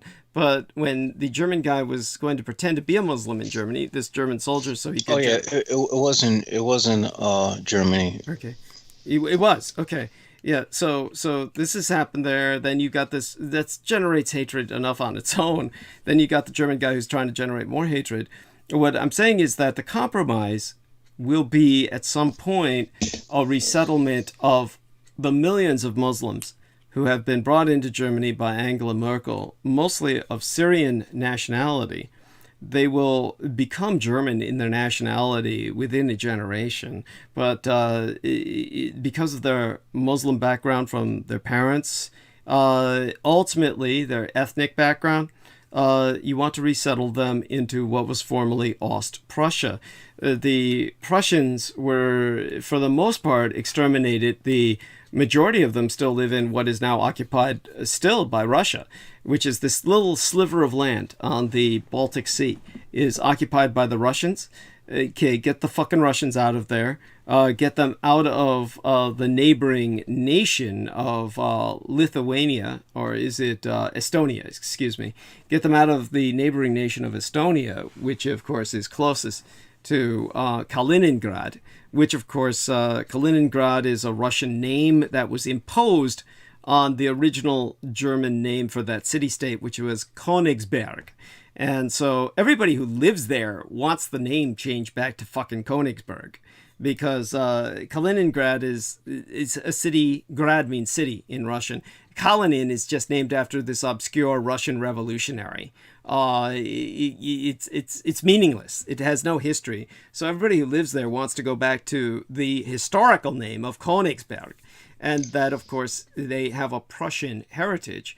They're multinational. And this is where should be the core of where you resettle the Syrian population out of Germany into a German-speaking new Ost-Prussia that would be Syrian nationality, predominantly Muslim, but that will help take a bite out of Poland and really help to reassert Germany's presence and act as a strategic buffer against the Russians, whom these people would want nothing to do with.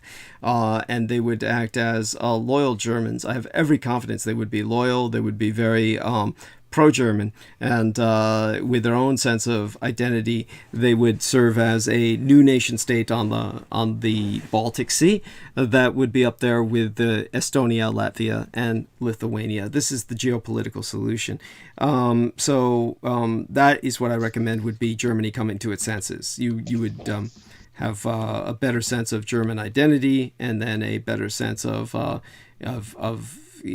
imposing itself where it needs to impose itself as a balance against Russia in the world, and of course ultimately seceding Russia as the central power of Europe, which has to be done. Russia is becoming more and more irrelevant, and as that happens in its dying throes, Russia is going to be more and more dangerous. And so during this time period, Germany has to learn to reassert itself. The problem is they're afraid to. So the French are currently doing that. And so it's just something that, how far will it go? Well, it can't go very far without coming up against problems. Emmanuel Macron, he certainly, as I've brought up, has Napoleonic aspirations. The problem is he's not working in a Napoleonic environment. Germany, however, is in an environment where they can assert themselves and effectively are the economy of Europe, so they might as well take advantage of that. Aside from that, Jameson, when we're dealing with these horrible challenges that we're confronted with, geopolitically, you were astute enough to bring up Israel and what was going on in Israel. I really commend you for that. Did you get any hints as to what we're in for in terms of Israel's policies, or in terms of where now that Netanyahu might be gone? Yeah. What I got is that Bennett doesn't seem to want to really budge as far as the Palestinian issues concerned. But by the way, Bennett is he's the right winger, right? He's the guy who's the right winger. He's a right winger who served under Yahoo. So Yahoo, I like that. Who served under Yahoo. That's the best way of saying it. Thank you. It's a perfect name for that son of a bitch. I mean, chances are he's probably going to be equally as crooked. I don't know. What I'm going to say is I'll believe that there's promise there when we see results. But until then, I'll suspend any belief and remain skeptic that things will get better. Because I mean, from someone who's just I don't know what the hell Netanyahu was. He was just nuts. But from one nut to someone who's in the extreme right, I wouldn't expect good results. Yes, I was speaking to a cab driver who was Jordanian, and he pretty much said that it was that this guy's worse. But it is a coalition government, so hopefully the left will keep him in check, and that's the Just like they kept Yahoo in check. Yeah, yeah, and well, they didn't. Well, nobody could, because Yahoo truly ran the government with his family, with his family familial mafia.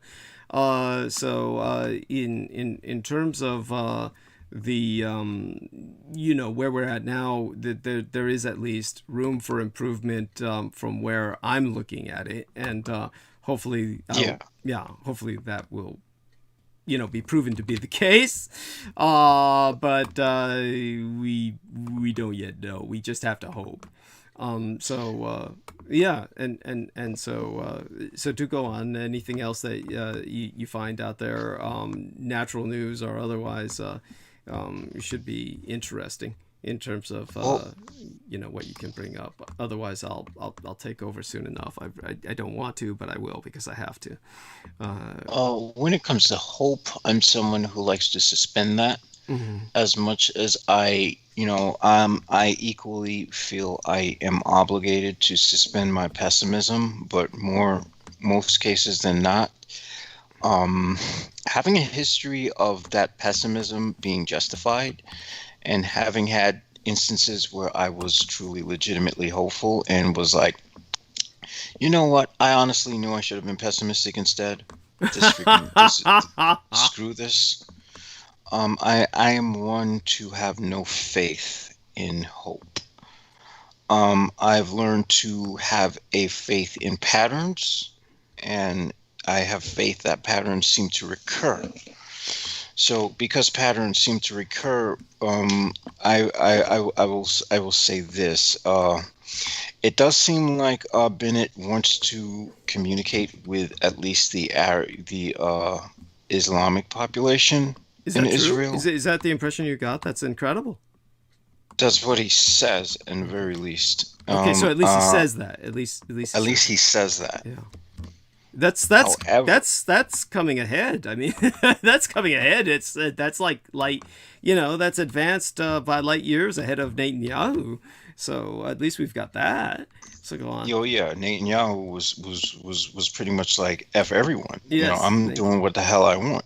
And in Netanyahu's mind, he honestly still thinks that he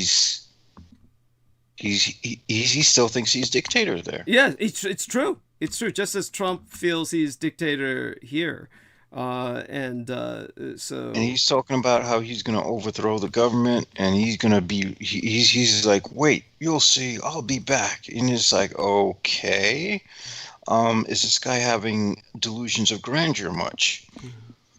Mm-hmm. Yeah, I mean, geez, and it's like the belief is so psychotic that it's no different than what we see with Trump, who I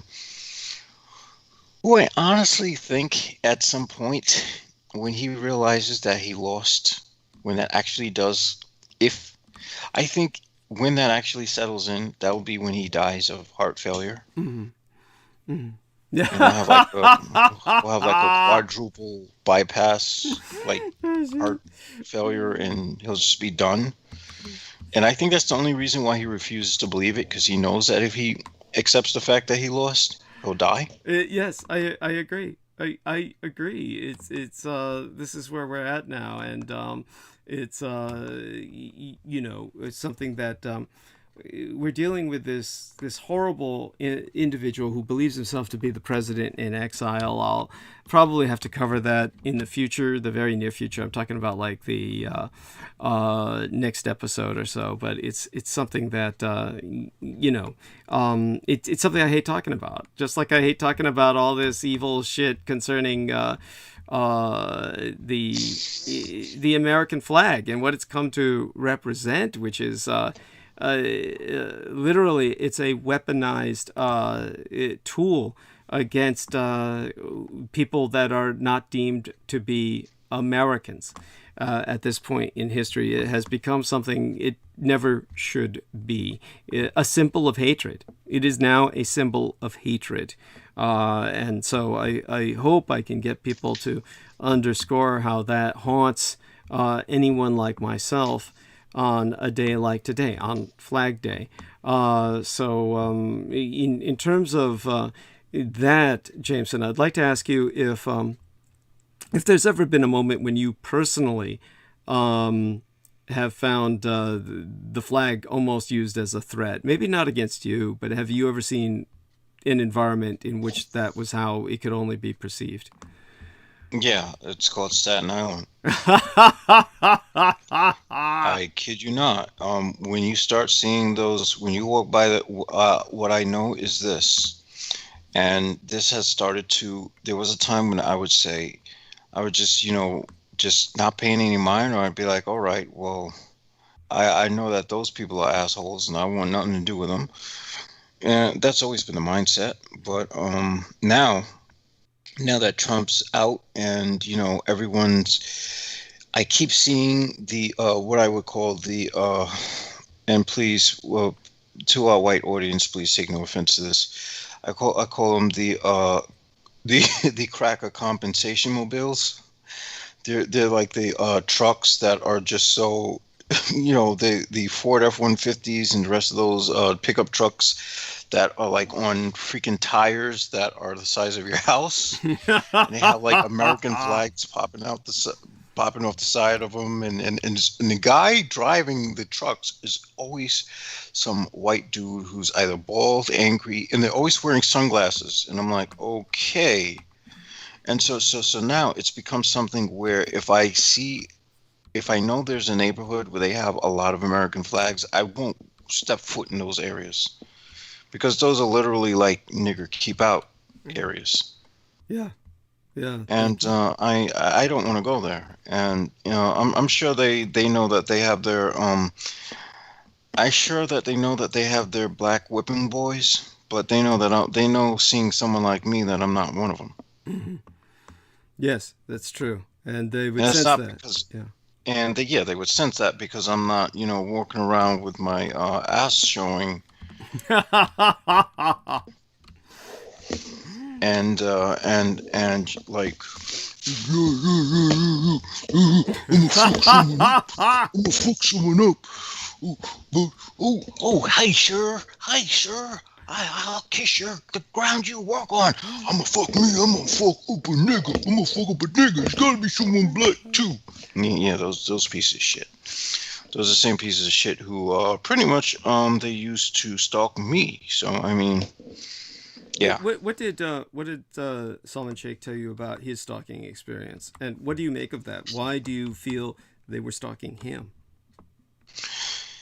Well, he put it good. He said that, when you're at a certain point in your spiritual journey, it's like, they just know, and, other things will, it's like the very people who are, like the police officers and whatnot, they're the ones who are manipulating these people.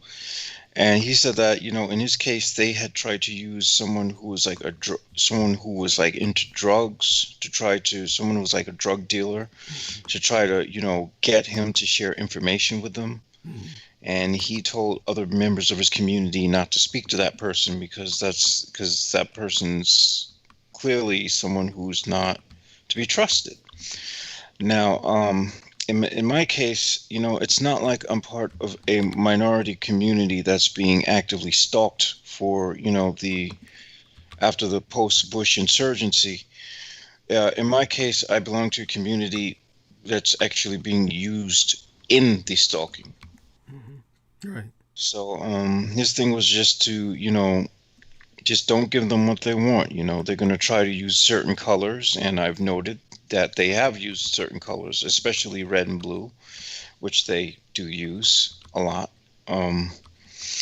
They are going to try to mob you. They're going to try to, I've seen people do that already. I've seen the street theater, such as that guy who tried to give me a beanie cap in the middle of the burning heat and told me to take my cap off. And I'm like, I don't want your... And I'm thinking to myself, who the hell wants your ugly beanie cap? But I told him, not interested, man. And I just kept walking. And so he decided to turn around and start saying, like, the Street Fighter move, Hadouken! He's making all these Street Fighter noises, and I'm like, okay, this guy is... And he's looking back at... And I turn around, I look back at him, and he's looking back at me, and he's, like, laughing. And I'm like, what the hell? Anyway, but this guy was clearly from the loony bin, because, you know, he's wearing... It was 90 degrees that day, and he's wearing, like, a black winter coat, bubble jacket, I mean, and pushing a cart down the street while trying to... And he's wearing like a winter cap. So, I mean, yeah. Okay. Yes, just horrific, and so disgusting that that we even have to discuss this. I mean, this is something that you know, we shouldn't have to discuss. So, all right. Well, let me try and get into it, get into the zone, and just start assailing our listeners. This is oh God. All right. You know, just... So this is the part when I go grab a snack. But yeah, do let me know when you come back, okay? Will do. This is like not anything that. All right, so everybody, I'll start off with going into solicitation mode, and let me try and look up something to solicit with. Let me try and check out my. All right. Here we are with most of the stuff. I'm so afraid for my tooth. If something happens with my goddamn tooth, you know, my life is over with this stump that's left, because that means I'll have to go through the whole painful process again of they're fitting another tooth to that, which is just, you can't go on like this. These dental appointments have become something they've never been before. Dental appointments were never as painful as this. They are, these days, they're excruciating. They're agonizing to me. This shouldn't be the way it is. It doesn't make any sense. Why are they suddenly so painful? But I think that they're using less and less anesthetic. They honestly think that we're all a bunch of drug addicts, and that somehow they're catering to our addictions when they apply anesthetic. And so they're really not doing that. Well, one among the creepiest true crime tours in America is the Tucson Murders' True Crime Tours. The Tucson Murders True Crime Tours provide us historic crime investigation into forgotten lost crimes in Tucson, Arizona. These small private tours are hosted by the Mr. Ben Barron Astenius, a true crime researcher and enthusiast who will personally take us to real historic crime locations related to these crimes in Tucson. Relive these events and hear the untold stories behind the stories. The Baron Ben specializes in the seemingly ever-developing case of the late serial rape killer Charles Howard Smitty Schmid Jr., alias the Pied Piper of Tucson. An aftermath tour. See theunfinishedman.com for excerpts from his yet-to-be-published book by that very title, The Unfinished Man. And, of course, you can also review scenes from his cinematic documentaries currently in production at theunfinishedman.com. But other cases, such as the strange case of Morris Brady, the Dr. George Marvin Tejedine case, and the Red Rapist are also within his repertoire, as in fact are all the crimes that shocked the Southwest throughout the 1960s, the very decade I myself entered this vale of tears. These devastating crimes stained a city so deeply they may never be removed. For tour information, contact theTucsonMurders.com. That's Tucson, spelled like Tucson, Tucson. I'll put the word "the" in front of it, theTucsonMurders.com.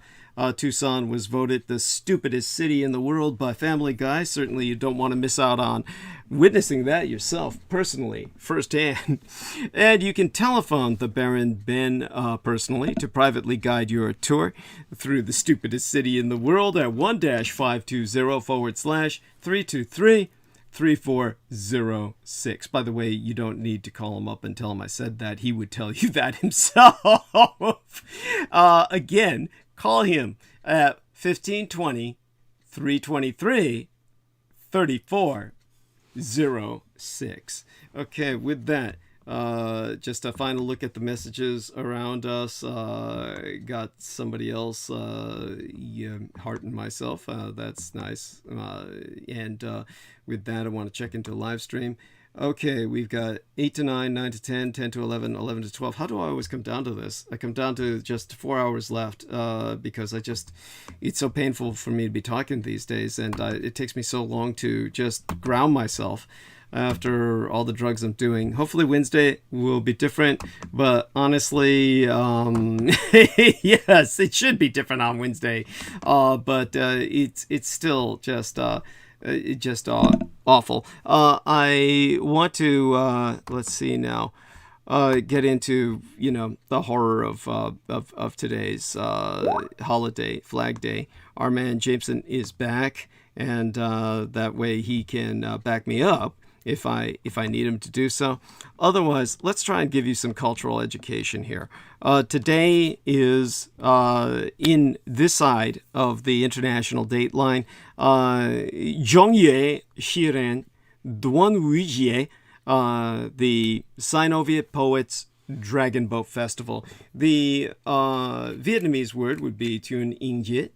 And the Tuen-Ng-Jit Double Fifth, or month 5, day 5, Dwann-wǔ Jié, or Dragon Boat Festival, is a traditional public holiday widely celebrated all over Asia by Zhōnggwāuárén, or Chinese communities, on the 5th day of the 5th month per the Sino-Việt Lūnisólar Calendar, falling thereby on June 14th this year, which, as I said, in incredible irony, almost tragic irony, almost a mockery, is the same day as American Flag Day, which of course is not a good thing. This is not a happy coincidence. It is just unfortunate because it's just so awful in terms of what the American flag has become as a very threatening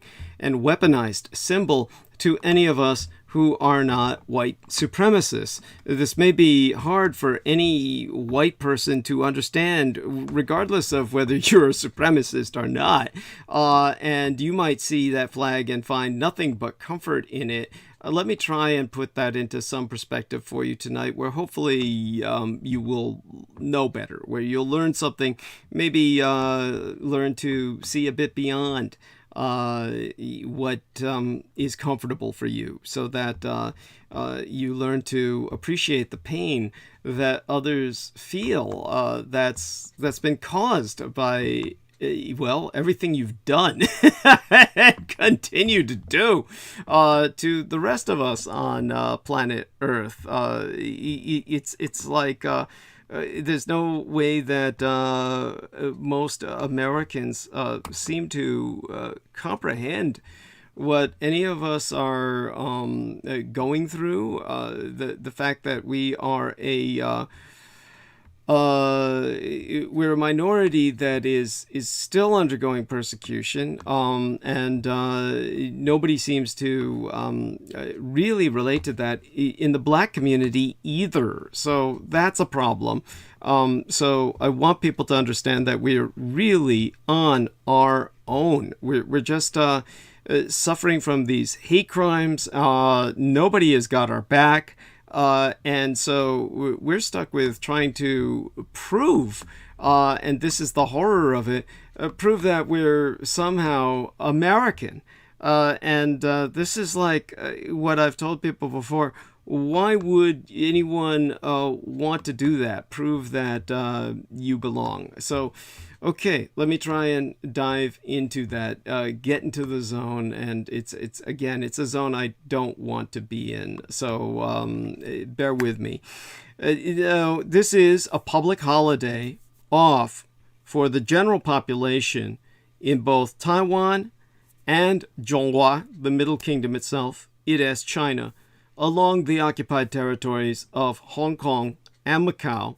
Obviously, this public holiday I'm referring to is Dragon Boat Festival, Duānwǔ Festival, or Duānwǔ Jié, not your goddamn Flag Day.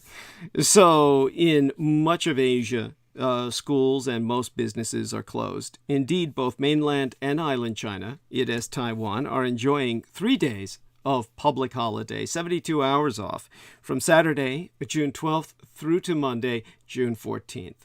And will not be returning to work till Tuesday, June 15th. So today is already Tuesday in Asia. Everyone's going back to work. But they've had 3 days off to this point. Here, on this side of the international date line, the 25th Annual Northern California International Dragon Boat Festival, normally the largest competitive dragon boat festival in these United States, and always held in San Francisco, has been canceled again this year, but various activities were, and still are, being held throughout the two Chinas, all day today, or all day yesterday, as people celebrated this occasion to commemorate the life and death of the famous exiled Zhonghua Jié, or Warring States period poet-politician, the original Warring States era nationalist Chinese poet-politician, the Zhuguo, or the Chu Kingdom scholar-statesman Zhu Yuan. And Zhu Yuan, who was born hundreds of years before Christ, died by suicide. And the Dragon Boat Festival date is based on his death day. And because his death day was recorded via the lunations used to comprise the Lūnisólar Calendar, therefore the date varies from year to year on the strictly solar Gregorian calendar, meaning that next year, in 2022, the Dragon Boat Festival will fall on the 3rd of June, whereas in the year after next, in 2023, it will fall upon the 22nd day in June. So these are just wild variations by your understanding of chronometry. And in public life, in the Republic of China, this festival was also always celebrated as Poets' Day in honor of Zhu Yuan, who is known as China's first poet. Or rather, the first bard of bards, because there were poets before him, but he was the first poet to be identified by all Chinese as theirs, as a poet who spoke to all of them, not just the people of one kingdom of Warring States period China, but to all Chinese. So his festival was long marked as a traditional cultural holiday in communist China, but it wasn't until the year of the stock market crash in 2008, when the Communist Chinese Party faced the threat of bankruptcy, that the Dragon Boat Festival was first celebrated as a public holiday in the People's Republic of Communist China to distract the population from their financial woes, when it was finally recognized on the mainland of Communist China as a traditional and statutory public holiday. Obviously, I have to be careful with that term. And I got to admit, whenever I think of that term statutory, all I can think of is underage rape. Now, on October 30th of 2009, the year after that, it was added to the UNESCO, the United Nations World Heritage Organization. It was added to their intangible cultural heritage list, meaning a cultural heritage that is not based on a landmark or a material object. Now, in terms of traveling during the Dragon Boat Festival, many Chinese people made use of the 3-day holiday to go traveling. Therefore, had you been trying to go to China to enjoy what you could not enjoy here, the dragon boat races, during the actual Dragon Festival, most attractions would have been crowded throughout the weekend. Cheap public transport like buses and trains would have been, well, quite likely sold out.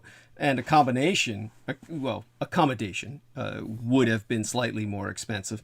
So if you wanted to know where to even go to see the dragon boat racing, which has become an important competitive sport, many places in China hold dragon boat races during the festival.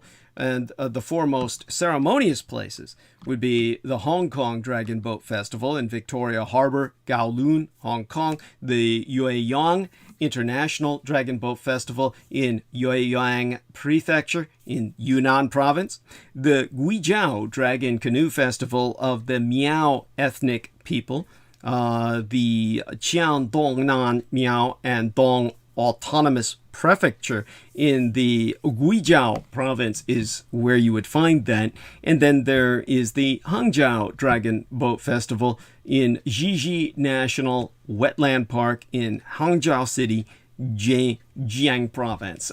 So these are places where it would be at its most exciting. By the way, Douglas Marks says, hey everyone, Douglas is one of the best in occult information and etymology. Bless you. Thank you. All of you supportive individuals. I deeply appreciate that. I'm glad to see our numbers are back way up. So they're coming back now that I'm monologuing, and that's very touching, and want everyone to know how much I appreciate Jameson for holding us to this point. And so, like I said, I'm going to try and get through this. Going to get through the night. Okay. Anyhow, in terms of the legendary background history behind the Dragon Boat Festival in commemoration of Qu Yuan, there are many competing explanations for Duānwǔ Jié, the Dragon Boat Festival, which falls on the 5th day of the 5th month of the Chinese lunar calendar, this year falling nigh the Ides of June, meaning mid-June. They all involve some combination of dragons, spirits, loyalty, honor, and food, some of the most important traditions in Chinese culture. The festival's main elements, now popular the world over, are racing long, narrow wooden boats decorated with dragons and eating sticky rice balls wrapped in bamboo leaves called zhōnggji in Mandarin and zhōng in Cantonese. The dialect spoken by Hong Kongers and the overwhelming majority of the overseas Chinese diaspora or immigrants in other countries. Yet another name for them is zongzi, but by any name, they be the signature food. Glutinous rice dumplings made of sticky rice, stuffed with various fillings and wrapped in bamboo or reed leaves. The fillings can be egg, beans, dates, fruits, sweet potato, walnuts, mushrooms, meat, or any combination thereof. They are generally steamed. The Dragon Boat Festival is a celebration where many eat those sticky, glutinous zhōnggji rice ball dumplings wrapped in corn leaves with fillings that can be eggs, fruit, beans, mushroom, meat, or anything else, while drinking real gar wine, or Zhōnggwǔ Jié, and racing dragon boats, whereon Chinese people traditionally throw these bamboo leaves filled with cooked rice into the waters as their offering to the dragons and the river gods. Other activities include hanging icons of Zhōngkui, a mythic guardian figure, hanging mugwort and calamus, taking long walks, writing spells, believe it or not, like Jameson Reese would do, your own occult mechanisms for rewriting the Maya, the world of illusion around you, to better suit yourself, and wearing perfumed medicine bags. It is said that if you can balance a raw egg on its end at exactly high noon on Double Fifth Day, the rest of the year will be lucky. All of these activities and games, such as making an egg stand at noon, were regarded by the ancients as an effective way of preventing disease and evil while promoting good health and well-being. Now, making perfume sachets, these perfumed sachets, is another popular custom. Chinese herbal medicines are usually wrapped in cloth and sometimes embroidered with exquisite patterns. Colorful strings are then attached to the sachet as decorative tassels. Traditionally, children would wear these to ward off evil spirits and insects. Adults drink the Zhongwang wine, precepts preventing diseases for the rest of the year as summer is beginning, whereas children usually don those perfumed bag talismans round their necks to fend off evil spirits, prevent diseases, and bring good health. Now, in every house, families hang pictures of Zhuōnggkgē, who is said to be a guardian against evil spirits, on the door of their homes.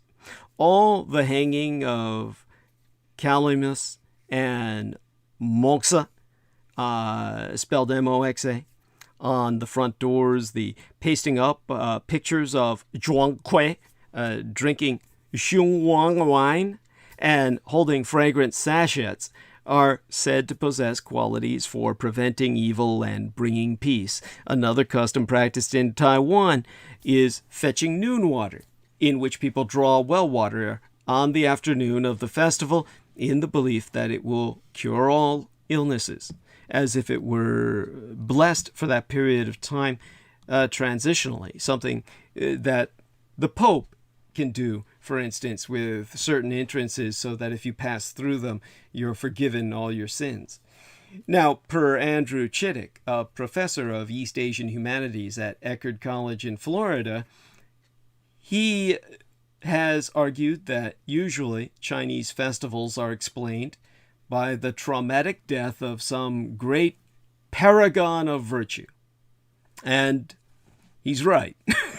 So goes the story with Chu Yuan, an advisor in the court of Chu during the Warring States period of ancient China, who was a loyal minister of the king of Chu in the 3rd century before the Christian era, yet who was exiled by the emperor for perceived disloyalty. Chu Guan's wisdom and intellectual ways antagonized other court officials, thus they accused him of false charges of conspiracy, and he was exiled by the king. This was a period when 7 major warlords in China were fighting each other as they were hungry for conquering more territories. They were Qi, Han, Yan, Zhao, Wei, Qin, and Chun, to whom Chu Yan belonged. Eventually, the Qin state, from which China itself would take its name because they conquered all of the others and unified them under the Qin Empire in 221 BC, 221 years before the Christ walked the earth. The Qin became Qin, the original central state from which Chin, the anglicized China, would be derived. Chu Yuan was of the royal house of the Chun state. He always served the Chun king with dedication and loyalty until that king decided to join forces with the growing state of Qin. Chu Yuan opposed the alliance and was subsequently banished from the Chu state. Accused of treason, he was sent into exile, where he wrote most of his poetry, for which he is famous. During his exile, Chu Yuan composed many poems to express his anger and sorrow towards his sovereign and his people. Chu Yuan had proposed a strategic alliance with the state of Qi in order to fend off the threatening state of Qin, but the emperor didn't buy it and sent Chu Yuan off to the wilderness. Unfortunately, Chu Yuan was right about the threat presented by the Qin. Years later, the allies became enemies, and the Qin state took over the capital of the Chu state, thereafter soon capturing and imprisoning the Chu emperor himself. The next Chu king surrendered the state to their rivals. Chu Yuan drowned himself by attaching a heavy stone to his chest and jumping into the Miliao River. The people of Chu tried to save him, believing that Chu Yuan was an honorable man. They searched desperately in their boats, looking for Chu Yuan, but were unable to save him. So every year, the Dragon Boat Festival is celebrated to commemorate this attempt at rescuing Chu Yuan. In fear and despair, Chu Yuan killed himself by drowning, as I said, by attaching a heavy stone to his chest and jumping into the Miliao River in Yunnan province. This happened in the 5th day of the 5th month in 278 BCE, before the Christian era, at the age of 61. Now the people of the Chu state that loved him rowed their boats out to save him and only managed to retrieve his dead body half-eaten. So the origin of the dragon boats racing.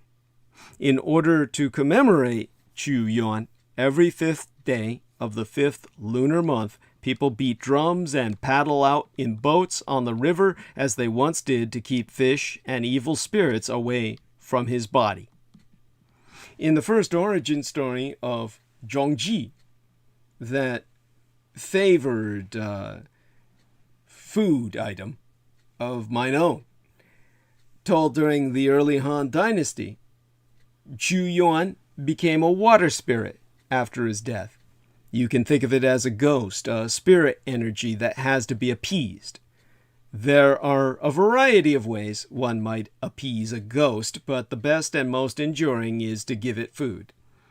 The local people began the tradition of throwing sacrificial cooked rice into the river for Chu Yuan, while others believed that the rice would prevent the fishes in the river from eating Chu Yuan's body.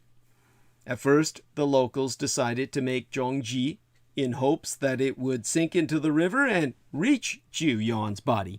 However, the tradition of wrapping the rice in bamboo leaves to make it Zhongji began the following year.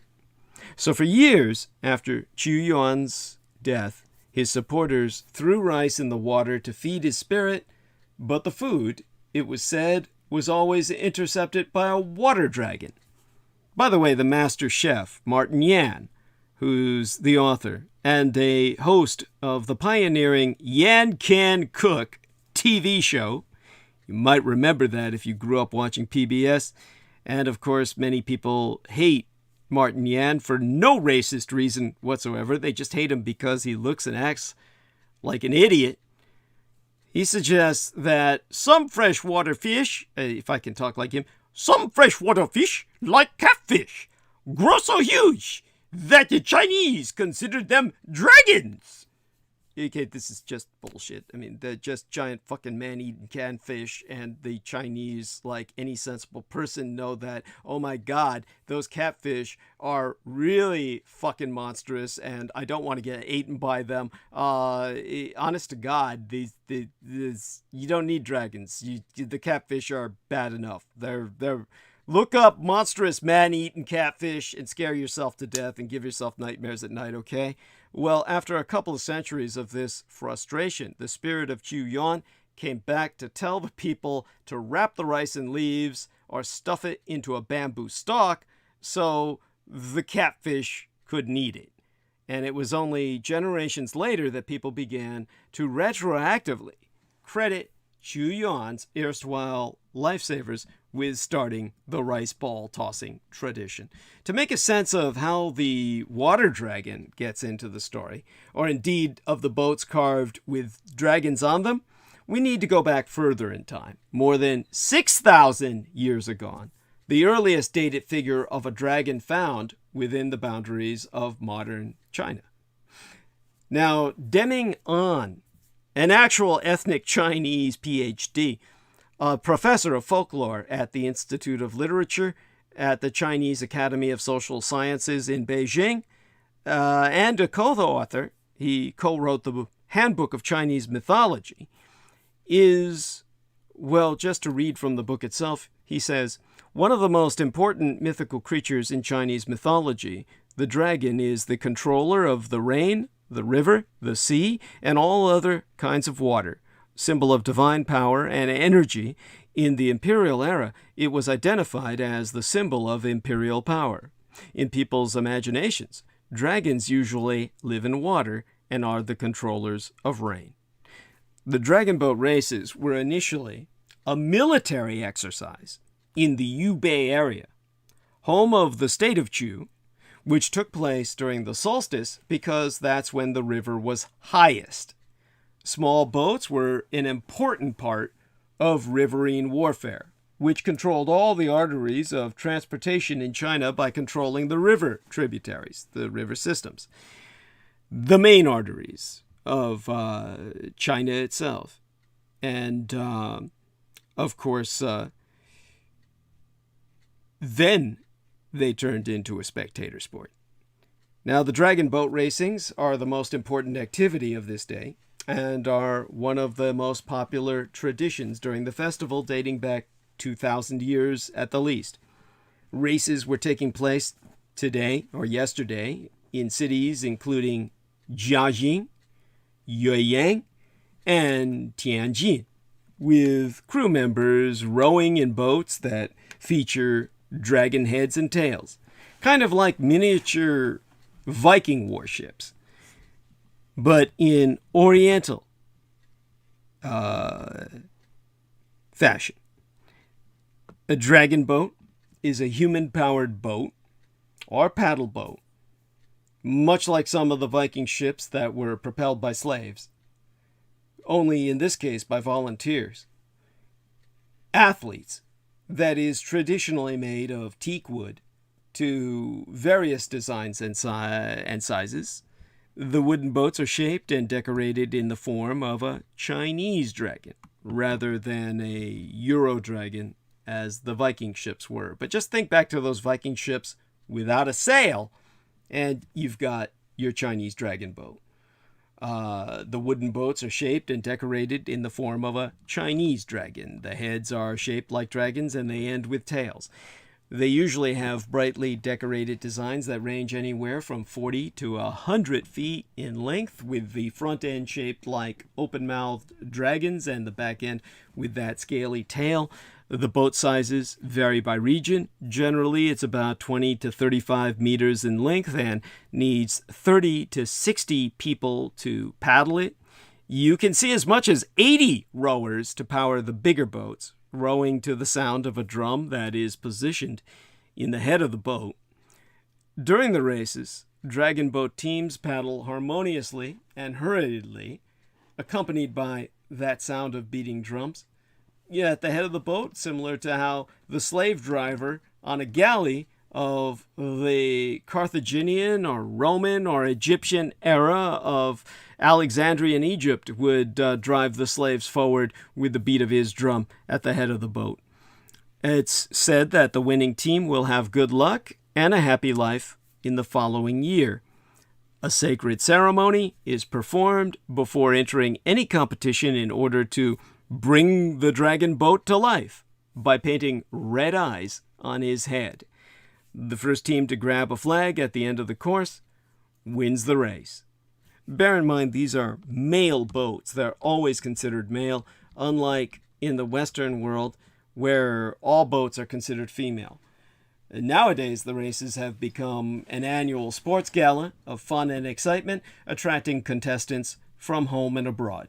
Huge crowds of spectators line up in the banks of rivers to watch these races. Now, dragon boat racing is ascribed to organized celebrations of Qu Yuan beginning in the 5th or 6th century, Anno Domini, in the years of our Lord, by the Christian calendrical reckoning. But scholars say as the boats were first used hundreds of years earlier, perhaps for varied reasons, aside the military uses. On the lunar calendar, May is the summer solstice period, the crucial time when rice seedlings were transplanted. At the same time, according to Chinese traditional belief, the date figured with double five, as we call this holiday, the double 5 day, 5th day of the 5th month, well, the double 5 is extremely unlucky by Chinese reckoning. To ensure a good harvest, southern Chinese would have asked the dragons to watch over their crops. Jessica Anderson Turner, who also contributed to the Handbook of Chinese Mythology. She holds a PhD in folklore from the Indiana University. And she emphasizes that they would have decorated their boats with ornate dragon carvings, and the rowing was symbolic of the planting of the rice back in the water. This jibes with the symbolism behind the shape of zhōnggkG, those confectionaries I was speaking of. The bamboo leaf wrapped sticky glutinous rice with what's at the core of it being hidden. Their shape is tetrahedral, and the points are intended to resemble the horn of a cow, which was a sacred symbol in the ancient agrarian culture for blessings and abundant crops. Because it was the oxen, the water cows, who enabled the subsistence agriculture by which Chinese not only could live, but sustained their very diet. Now all these disparate histories and stories blended over time into the encompassing myth of Chu Yuan, seemingly without issue to the celebrants. Per the Doctoress Turner I've already cited, she said, the combining of stories is how people make sense of things. Myths are always changing to fit the needs of the community. For a lot of people, you can have both history and culture. Both can be authentic and true. Quite so. Even the Chu Yuan story isn't the only legend behind the celebration of Dwann-wǔ Jié. Some northern Chinese told the tale of a man who fled to the woods after being wronged by his lord. Trying to flush the man out, the lord burned down the forest and accidentally killed this loyal servant. Of course, what people are doing at this point when they bring that story up is they're basically confusing this with the Chinese Day of the Dead, which is used to eulogize the loyal dead of China, and is a completely different scenario and situation. Now, another competing myth from what is now the southern province of Fujian, from which the overwhelming majority of Taiwanese originally sourced from thousands of years agone, who were not the indigenous natives of Taiwan itself. Hence, the Taiwanese dialect is Fujianwǔ, or the Taiwan language of Fujian district, just as the national language is Putongwǔ, or the language of the ethnic Chinese. This other competing myth from Taiwan's province across the Black Strait is that of Wu Zizhu, who was also very close to the king of the state of Wu, from where the family name of Wu comes from, the name of my gang brother, and who was also wronged. Not my gang brother, but Wu Zizhu was wronged by his king, and later by the king to whom he had defected. Now, like Chu Yuan, he took his side, or rather, he took side with the people of the state and advised the king against his own ideas. King Fuchai did not like this and decided to have Wu Zizhu killed by throwing him to a river. at the 5th day of the 5th month. He was then revered by the people as the god of the river, and the boat festival was held in his honor. Now, Wu Ziju's story involves revenge, triumphant battles, the whipping of his old foe's corpse, and suicide. As a final act, he asked that, once dead, his head be removed and placed on the city gate so he could watch the invaders take over his betrayers. The body of Wu Ziju was tossed in the river, and his fury is said to create the raging tides, and so he is worshipped as a river god in parts of China, which is why some connect him with the Dragon Boat Festival. But Qu Yuan has become the face of Duānwǔ Jié because he was a prolific polemical poet whose work was studied and loved by generations of Chinese scholars who followed him.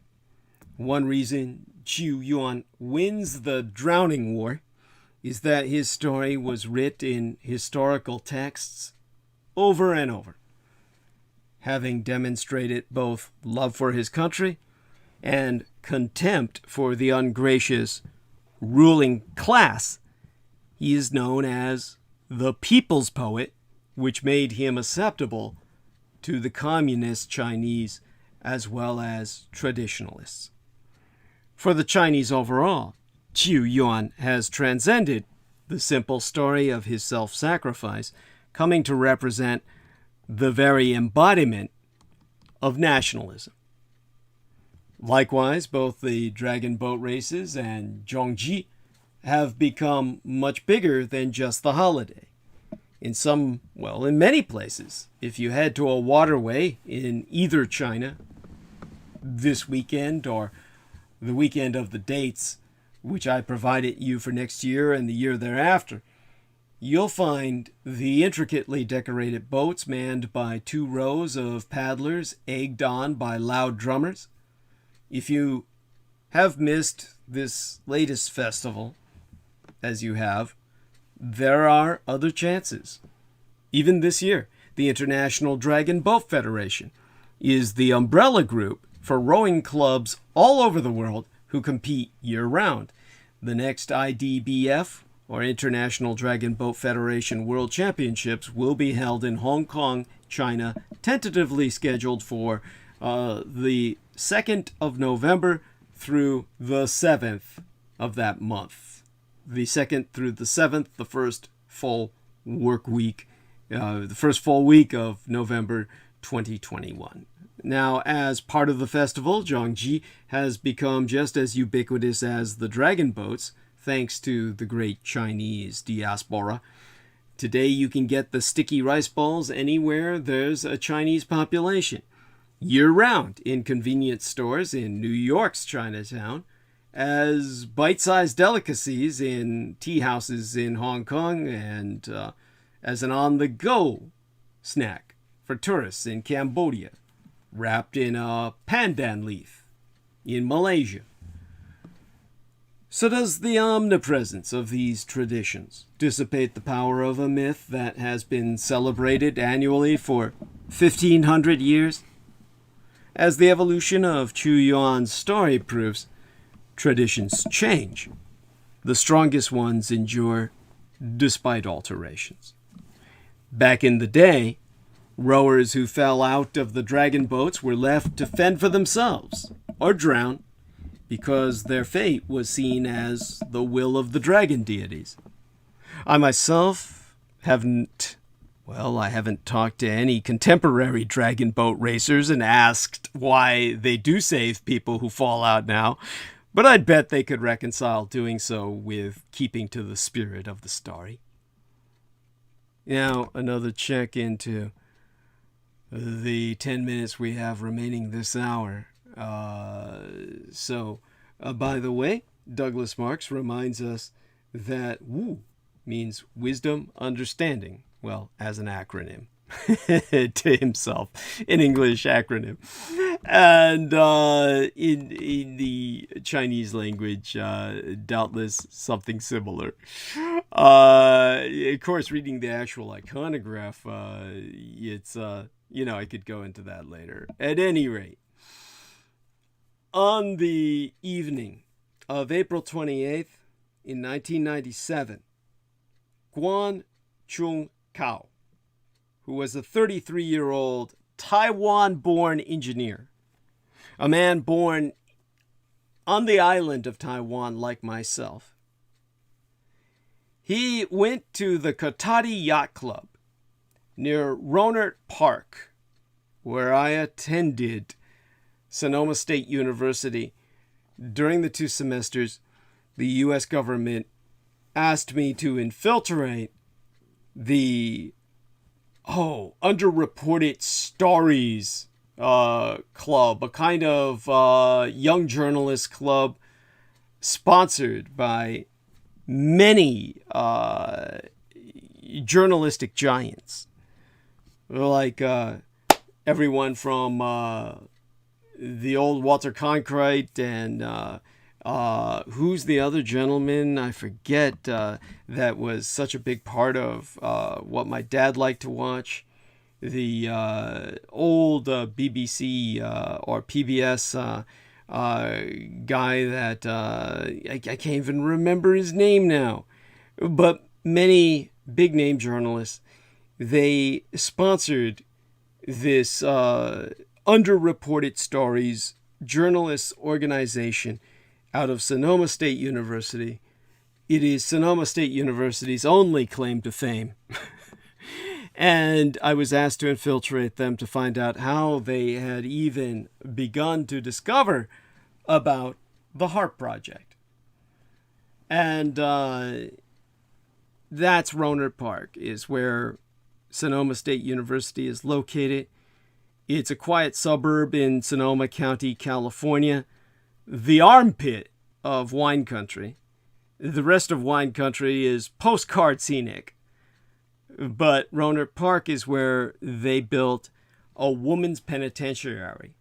And the only reason that no woman ever spent time incarcerated there was because all the locals arose in rebellion saying, we don't want a hardcore female prison in area where they felt somehow threatened.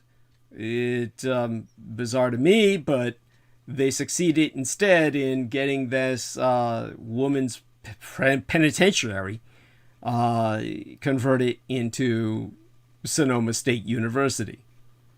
I lived in the dorms, and I can tell you, when my father saw those dorms, he said, I've seen prisons that look more comfortable than this.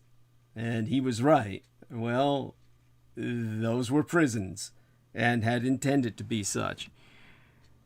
Now, in terms of this man living in this area with his wife and 3 children, Guan Chung-Kao, a man whose homeland and heartland was mine own. He went to the bar a couple of times a week after work for a glass of red wine. And on April 28th of 1997, he was celebrating a new job. And according to a bartender working that night, Gao got into an argument with a white trash piece of shit customer who mistook him for Japanese.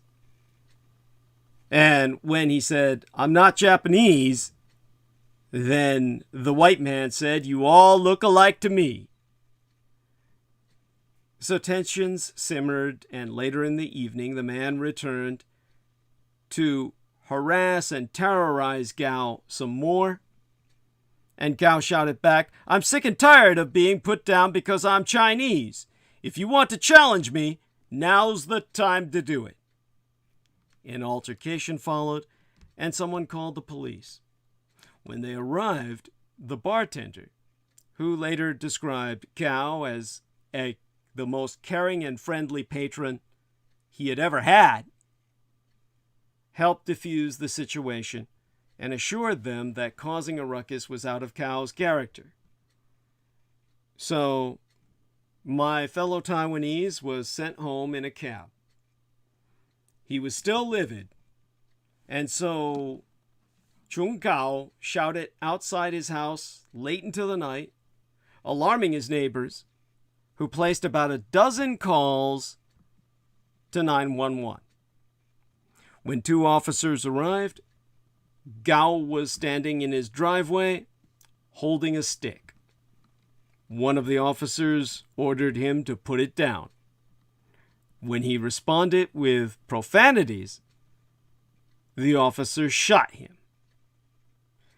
His wife, who was a nurse, tried to save him, but was restrained by the officers, literally restrained physically so she could not touch her husband, while the officers, both white trash pieces of shit, laughed while she cried and screamed, watching her husband bleed out and die. She could have saved his life, as she testified in court, but the police wouldn't let her and said, "He's just a gook, and we kill gooks like we did in Vietnam.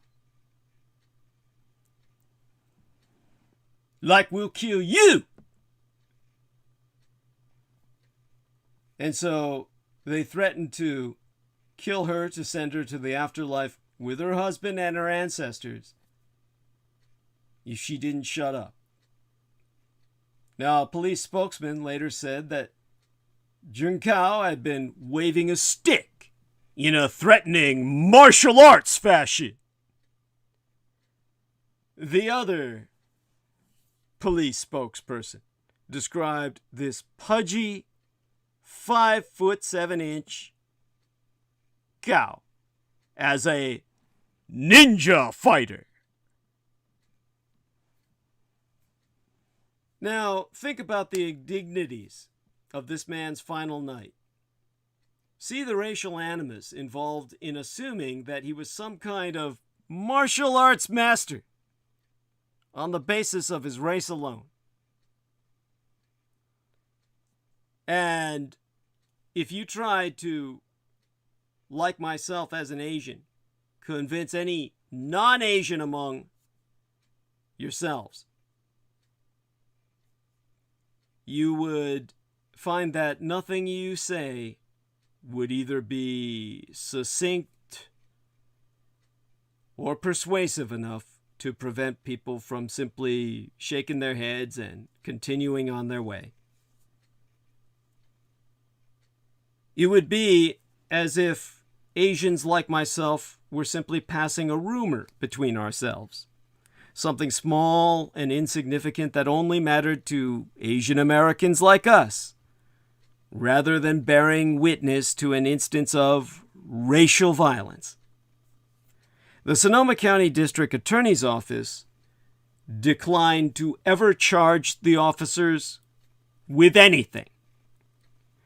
When a vigil was organized outside Gao's home on the 1-year anniversary of his death by attendees of Sonoma State University who were Asian, like myself, some of those neighbors who had openly supported the police's account of the night's events, even though they were complete and total lies, flew American flags, which was perceived by all of us, quite rightly, as a show of overt hostility.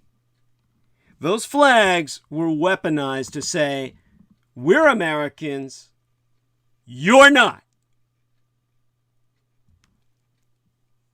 We did, however, convince the California Attorney General to look into this, but he concluded that the officers had acted in self-defense. Yes, killing a fat man, a fat, short, gnomish dwarf, and then holding his wife hostage. Self-defense. An FBI examination led to absolutely no charges being pressed either. Years later, a civil suit was settled for $1 million, which was split between the family and the 4 legal firms that had represented them, leaving them with maybe a couple hundred thou with which to return home to Taiwan. Over time, and in the face of an official narrative of events that drained that night of its complexity, it has become difficult to fit Gao's killing into any discernible pattern that might demand a reckoning. Instead, it came to seem, as intended, a random occurrence. We all soon forgot that it had happened at all. But I was reminded of Gao this day to day as frustrations have escalated round all the tsunami of attacks against Asian Americans in this convergence of the Dragon Boat Festival and American Flag Day, which is today, Monday, June 14th of 2021, for both events. Now, the science of flags, or rather the history of flags, and the very nature of flags, everything about them, is called vexillology. A vexillologist is an expert in the history and design and production of flags. You probably never knew there was such a thing. Now, in the 3 hours remaining, let me see where this takes us. And it takes us to an area I don't want to go, which is the fucking military, because this is what people in America identify their goddamn flags with. But this annual holiday celebrates the symbolism and history behind the American flag each year on the anniversary of the American flag's official creation on June 14th. In America, we celebrate Flag Day on June 14th in remembrance of when our country's first American flag was introduced by the Second Continental Congress as the official American flag on June 14th of 1777. Now today is Flag Day, a day of national observance for all Americans. Flag Day is not an official federal holiday, but its observance is proclaimed every year by the President of the United States. I've linked his proclamation in our description of this video tonight. Each year, the President proclaims the commemoration and encourages all Americans in the country to display the flag outside their homes and businesses. Usually, during Flag Day, the flag is flown from all public buildings, speeches are made in public places, and ceremonies take place in towns or cities. So although the date holds great significance, it is not an official national holiday because Flag Day was not included in the 1968 Uniform Holiday Act, which was legislation which laid out the framework for the 11 official federal holidays and 3-day weekend holidays we currently celebrate. Only one state, Pennsylvania, has designated this day as an official state holiday, but 2 states celebrate it as a state holiday. In other words, Pennsylvania established June 14th as a state holiday recognizing Flag Day, and the state of New York recognizes the second Sunday of every June as a state holiday in honor of Flag Day. Still, businesses and government offices will remain open across this country. Schools and the U.S. Postal Service will also remain open, and mail service will resume as usual. Obviously, the history of the establishment of Flag Day is requisite knowing unto anyone identifying as American. The Second Continental Congress introduced the American flag in the middle of the Revolutionary War at a time when each colony or special interest had its own flag. The Declaration of Independence made the introduction of a universal American flag necessary. While many of us learned that Betsy Ross, a seamstress from Philadelphia, was the designer of the flag, this legend has been discredited. According to many sources, President George Washington himself did visit Betsy in Philadelphia, but had brought a flag design with him that contained 13 red and white stripes and 13 six-pointed stars set in a circle. Accordingly, the only thing Ms. Ross suggested about the flag was to use 5-pointed stars, or mullets, rather than 6-pointed ones, or étoiles. Many credit Betsy Ross for sewing one of the first U.S. flags made out of wool bunting, but historians cannot confirm if she actually made the first flag ever. The one thing we can credit her with is preventing our flag from overtly looking as if we were under Jewish occupation, because at least we have 5-pointed in disambiguation from 6-pointed stars that grace our flag in its blue field. Some credit Francis Hopkinson, a signer of the Declaration of Independence, with the design of the original flag, which would mean that he put the Judaic stars upon it. Hopkinson himself felt that he was the designer and should be compensated for it by Congress, but Congress argued that many were responsible for the design, so he was never paid. Whomever really designed the flag, it is known that the design with the stars and stripes became America's official flag when the Second Continental Congress adopted resolution on June 14th of 1777, outlining the purpose for a united American flag for the 13 colonies with the following declaration: that the flag of these United States shall be of 13 stripes of alternate red and white with a union, referencing thereby the canton, being of 13 stars of white in a blue field, representing the new constellation.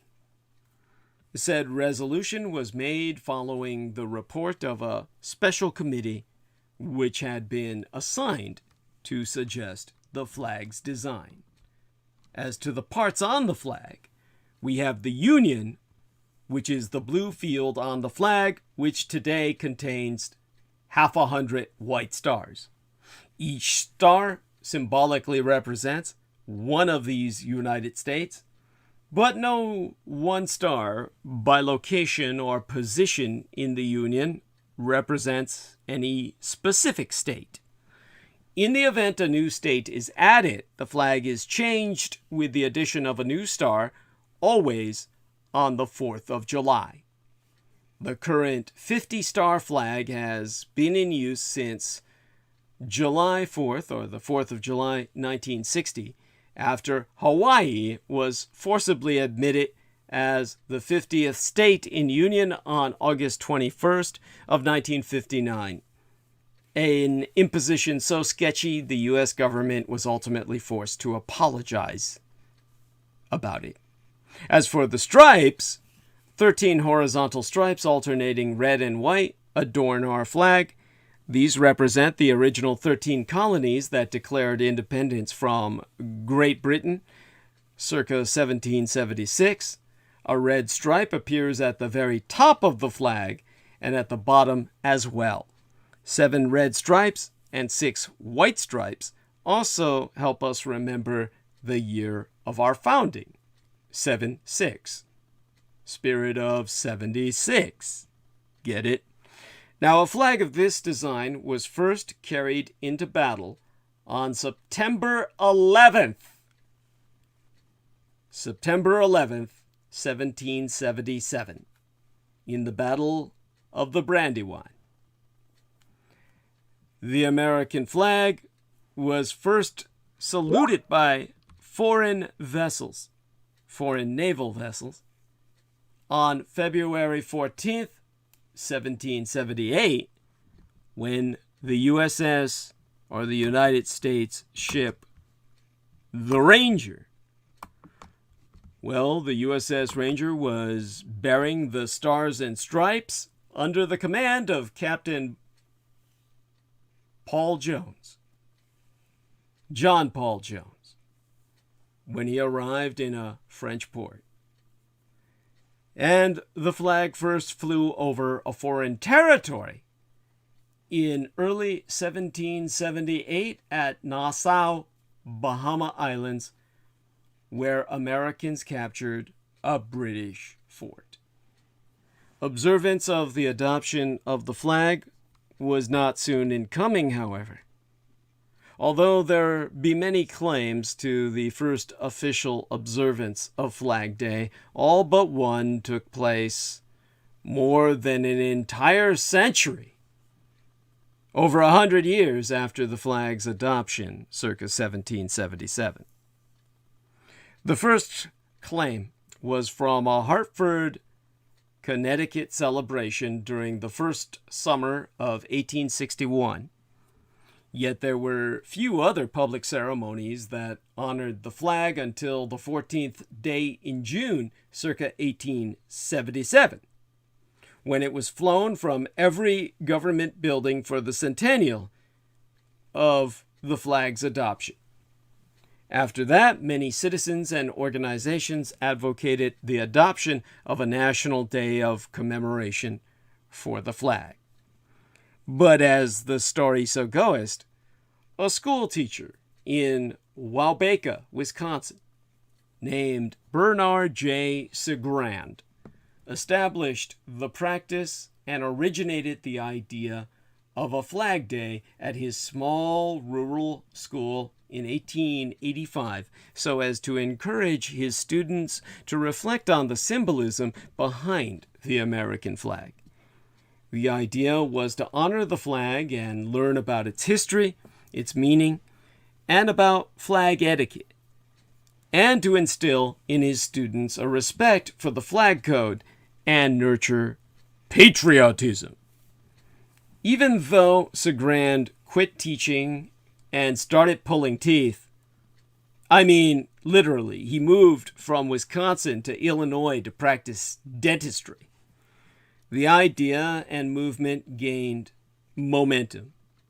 Eventually, he came up with a proposal to establish an annual observance for the nation's flag and penned an article called The 14th of June in the Chicago Argus newspaper. Bernard Segrand reportedly spent years trying to get Congress to declare June 14th as a national holiday, and although his attempts failed, the day was widely observed. To this day, he is regarded as the father of Flag Day.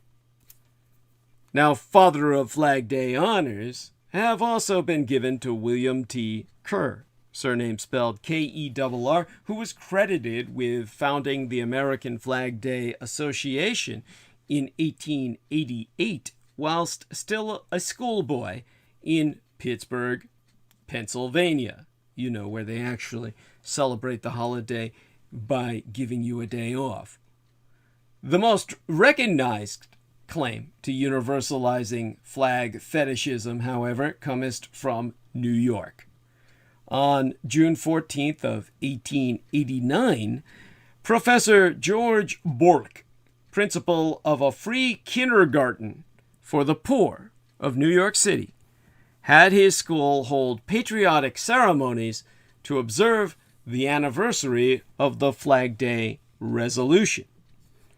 This initiative attracted attention from the State Department of Education, which arranged to have the day observed in all public schools thereafter. Soon, the state legislature passed a law making it the responsibility of the state superintendent of public schools to ensure that schools hold observances for Lincoln's birthday, Washington's birthday, Memorial Day, and Flag Day. By the late 1800s, schools all over these United States held Flag Day programs to contribute to the Americanization of immigrant children, and the observance caught on with individual communities. Just as many legends have converged to synthesize into Dragon Boat Festival, so too with American Flag Day, because another claim comes from Philadelphia.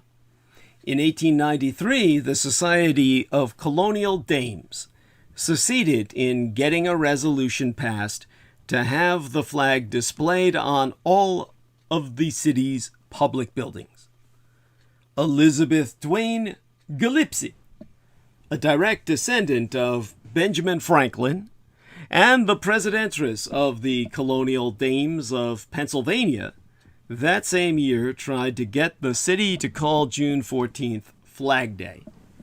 Resolutions by women were not granted much notice, however, and it was not until May 7th of 1937 that Pennsylvania became the first state to establish the June 14th Flag Day as a legal holiday. Flag Day is a nationwide observance today, but Pennsylvania is the only state that recognizes it as a legal holiday. In 1897, the governor of New York ordered the displaying of the flag over all public buildings in the state, an observance considered by some to be the first official recognition of the anniversary of the adoption of the flag outside of schools. Then on the 30th day in May, circa 1916, President Woodrow Wilson unofficially proclaimed June 14th as a National Flag Day. Coincidentally, Wilson also declared the Star-Spangled Banner the United States national anthem that same year. In fact, both President Wilson in 1916 and President Coolidge in 1927 urged proclamations, they issued proclamations asking for June 14th to be observed as the National Flag Day. The date is significant because it was on June 14th of 1777 that the first flag was adopted by the Continental Congress as a shining symbol of a new nation, the United States of America, which had been established by the Declaration of Independence about a year earlier on the 4th of July, circa 1776. Since then, there have been 27 different versions of the American flag. Stars have been added to the American flag as states joined the Union.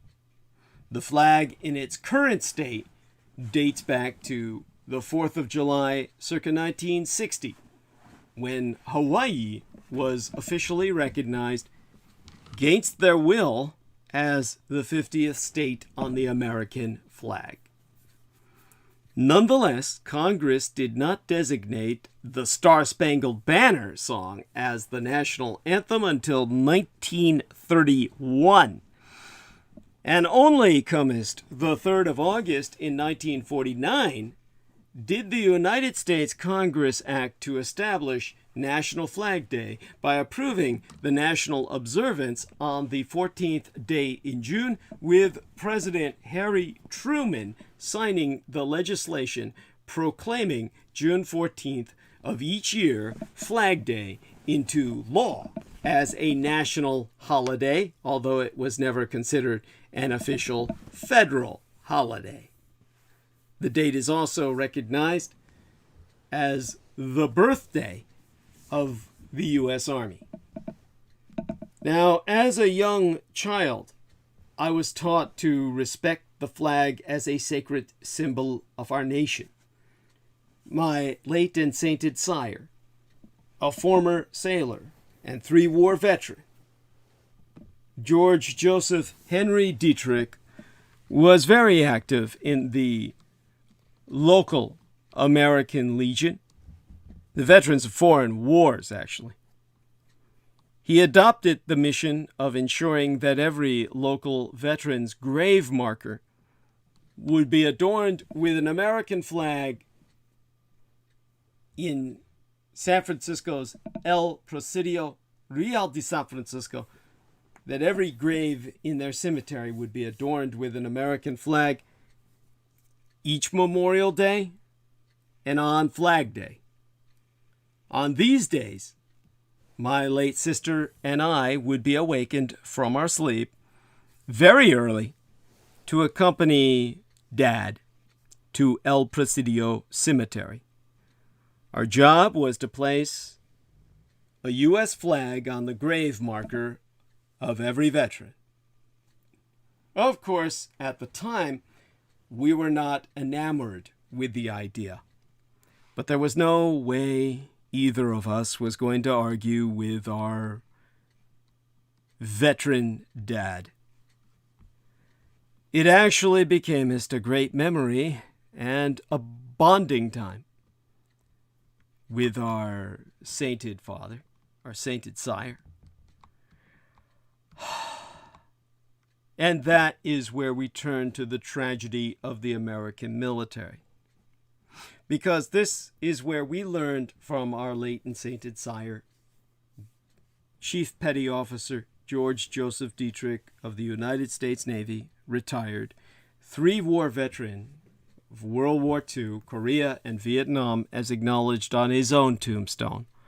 That would be provided him by the Veterans Administration. Not anything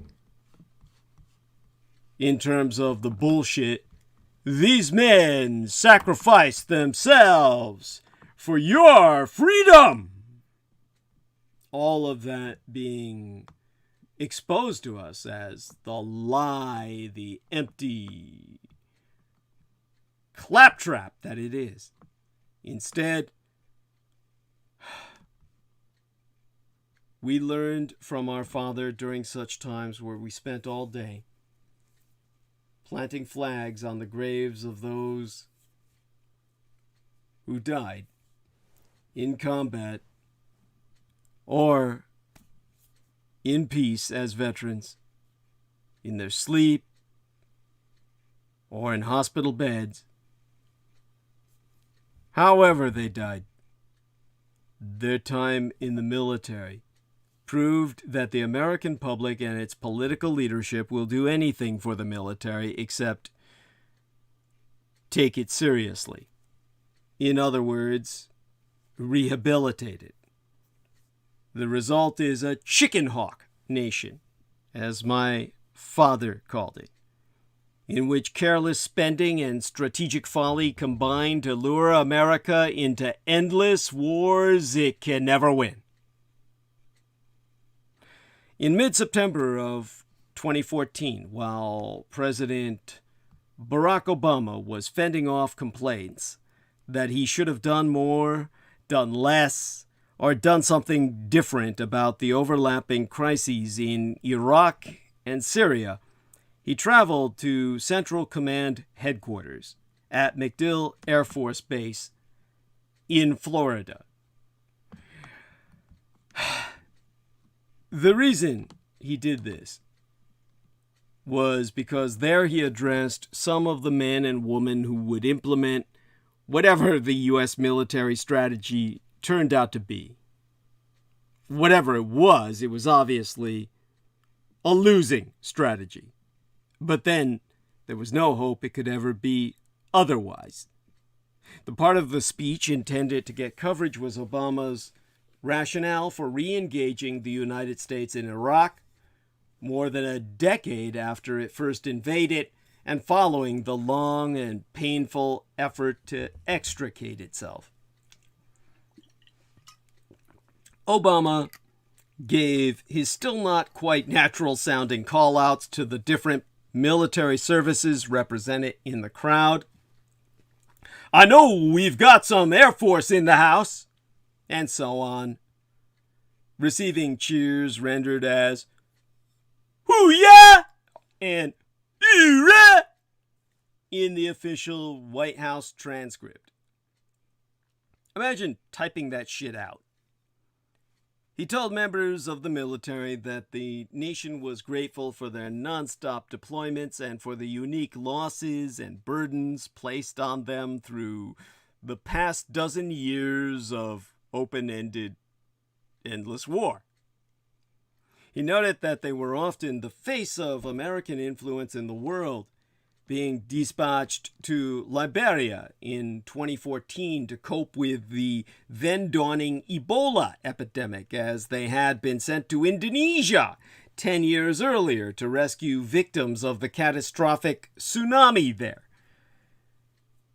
He said that the 9/11 generation of heroes represented the very best in its country, and that its members constituted a military that was not only superior to all current adversaries, but no less than the finest fighting force in the history of the world. This has become the way we assume the American military will be discussed by politicians and in the press. Overblown, limitless praise, absent the caveats or public skepticism we would apply to any other American institutions, especially ones that run on taxpayer money. A somber moment to reflect on sacrifice. Then everyone except the few people in uniform getting on with their workaday concerns. That same afternoon, September 17th of the 2014 year in our Lord, the House of Representatives voted after brief debate to authorize arms and supplies for rebel forces in Syria, in hopes that more of them would fight against the Islamic State, or ISIS, than for it. The Senate did the same the next day, and then both houses adjourned early after an unusually short and historically unproductive term of Congress to spend the next 6.5 weeks fundraising and campaigning full-time. I'm not aware of any midterm race for the House or Senate in which matters of war and peace, as opposed to immigration, Obamacare, voting rights, tax rates, the Ebola scare, were first-tier campaign issues on either side, except for the metaphorical war on woman and war on coal. This reverent but disengaged attitude toward our military, we love the troops, but we'd rather not think about them, has become so familiar that we assume it is the American norm. But it is not.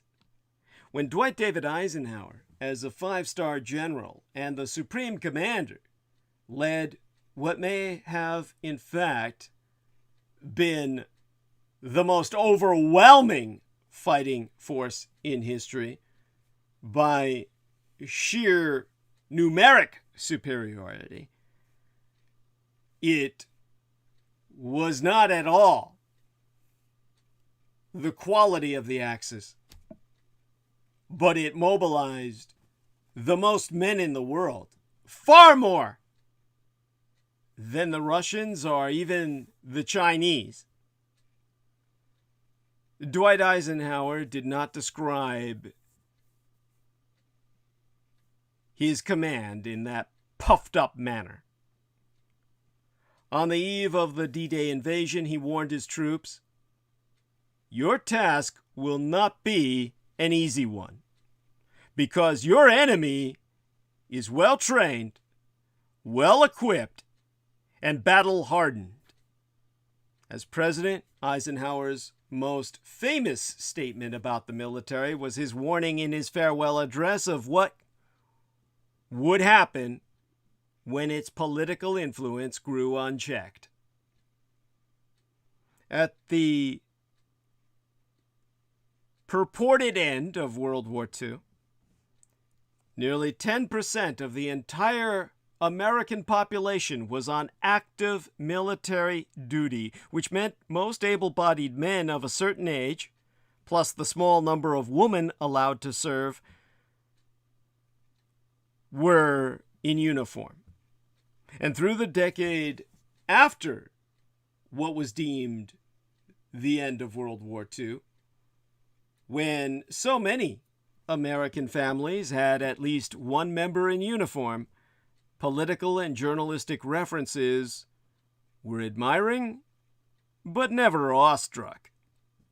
Most Americans were familiar enough with the military to respect it while being sharply aware of all its shortcomings, as they were with their school system, their religion, and other important and fallible institutions.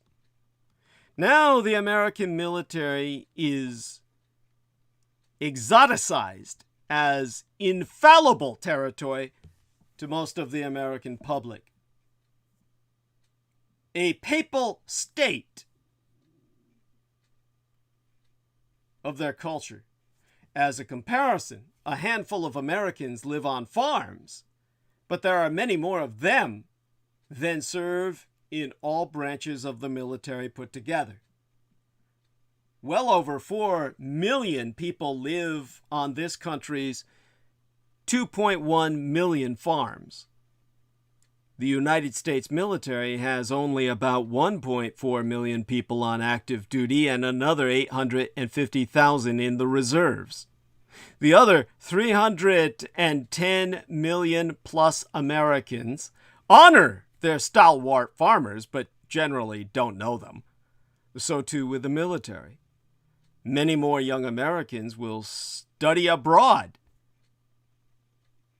next year, once the COVID pandemic dies down, as they had in all the years before COVID-19, then will enlist in the military. Normally, nearly 300,000 students overseas versus well under 200,000 new recruits.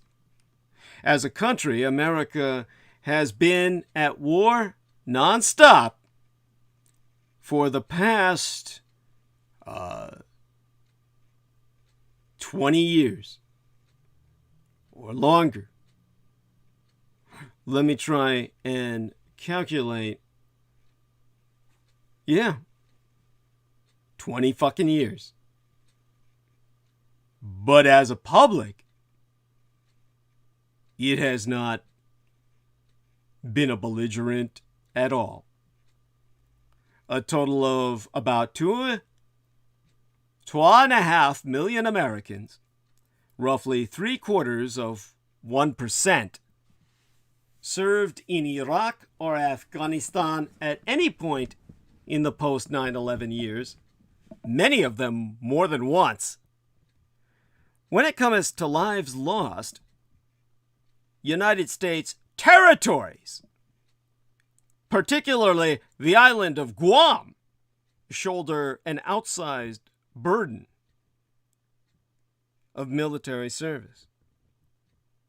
The difference between the earlier America that knew its military and the modern America that gazes admiringly at its white heroes without even knowing that the population that has dedicated its entire existence to military service out of Guam shows up sharply in changes in popular and media culture. While World War II was underway, its best-known chroniclers were the Scripps Howard reporter Ernie Pyle, who described the daily braveries and travails of the troops until he was killed near the war's end by Japanese machine gun fire on the island of Iejima. And the Stars and Stripes cartoonist Bill Mauldin. Bill Mauldin, who mocked the obtuseness of generals and their distance from the foxhole realities faced by his wisecracking GI characters Willie and Joe. From Mr. Roberts to South Pacific to Catch-22, from the Caine Mutiny to The Naked and the Dead, to From Here to Eternity, American popular and high culture treated our last mass mobilization war as an effort deserving deep respect and pride, but not above criticism and lampooning. The collective achievement of the military was heroic, but its members and leaders were still real people with all the foibles of real life. A decade after that war ended, the most popular military-themed TV program was The Phil Silvers Show, about a con man in uniform named Sergeant Bilko. And as Bilko, Phil Silvers was that stock American sitcom figure, the lovable blowhard, a role familiar from the time of Jackie Gleason in The Honeymooners, to Homer Simpson in The Simpsons of today, Gomer Pyle, USMC, Hogan's Heroes, McHale's Navy, and even the anachronistic Frontier Show, F Troop, were sitcoms whose settings were U.S. military units and whose villains and schemers and stooges and occasional idealists were people in uniform. American culture was sufficiently at ease with the military to make fun of it, a stance now impossible to imagine outside the military itself. You are viewed as an enemy should you laugh at the men and the ladies in the monkey suits. Robert Altman's 1970 movie MASH was clearly about the Vietnam War, then well into its bloodiest and most bitterly divisive period, even though it took place on the Korean Peninsula. As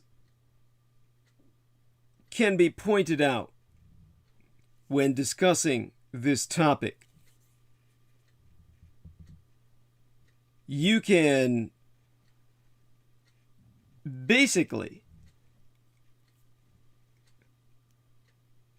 scapegoat all of those men who evaded the draft. But MASH's ostensible placement in the Korean War of the early 1950s somewhat distanced its darkly mocking attitude about military competence and authority from any fierce disagreements about Vietnam. The one big Vietnam movie to precede it was John Wayne's doughy pro-war The Green Berets, released circa 1968. What we think of as the classic run of Vietnam films did not begin until the end of the 1970s, with The Deer Hunter and Apocalypse Now. The TV spin-off of Altman's film, which ran from 1972 through 1983, was a simpler and more straightforward sitcom on the Sergeant Bilko model, again suggesting a culture close enough to its military to put up with and enjoy jokes about it. Let's skip to today's Iraq-Afghanistan era, in which everyone supports the troops, but few know very much, if anything, about them.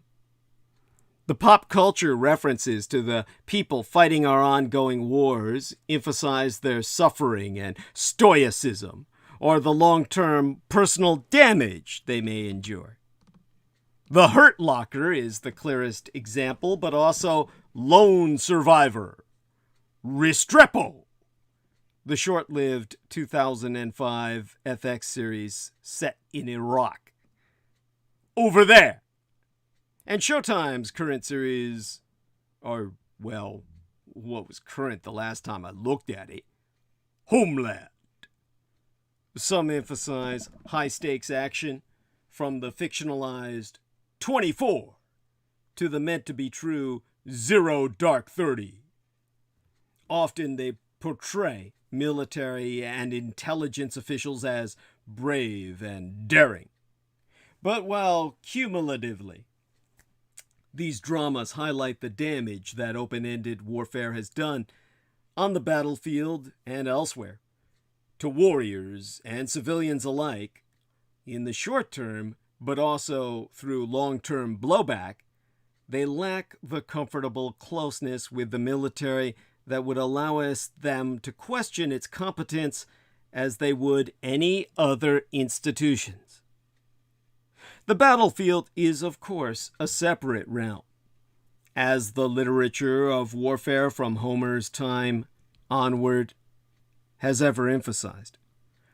But the distance between today's stateside America and its always at war expeditionary troops is extraordinary.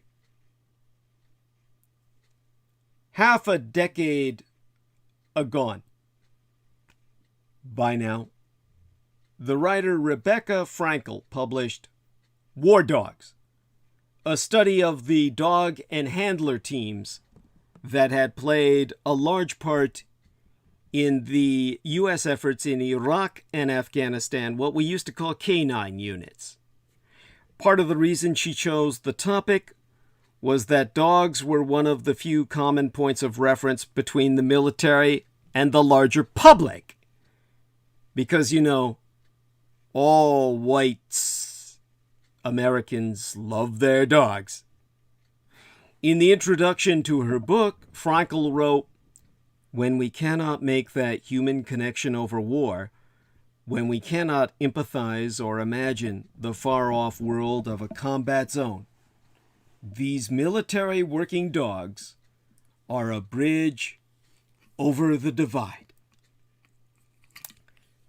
Well, it's a wonderful book, and dogs are a better connection than nothing. But dogs? Really? Really? When the American Empire fought its previous wars, its common points of reference were human rather than canine. Fathers and sons in harm's way. Mothers and daughters working in defense plants and in uniform as well. For 2 decades after World War II, the standing force remained so large, and the Depression-era birth cohorts were so small, that most Americans had a direct military connection. Among older baby boomers, those born before 1955, at least 3/4 have had an immediate family member, sibling, parent, spouse, or child who served in uniform. Of Americans born since 1980, the millennials, about 1 in 3 is closely related to anyone with military experience.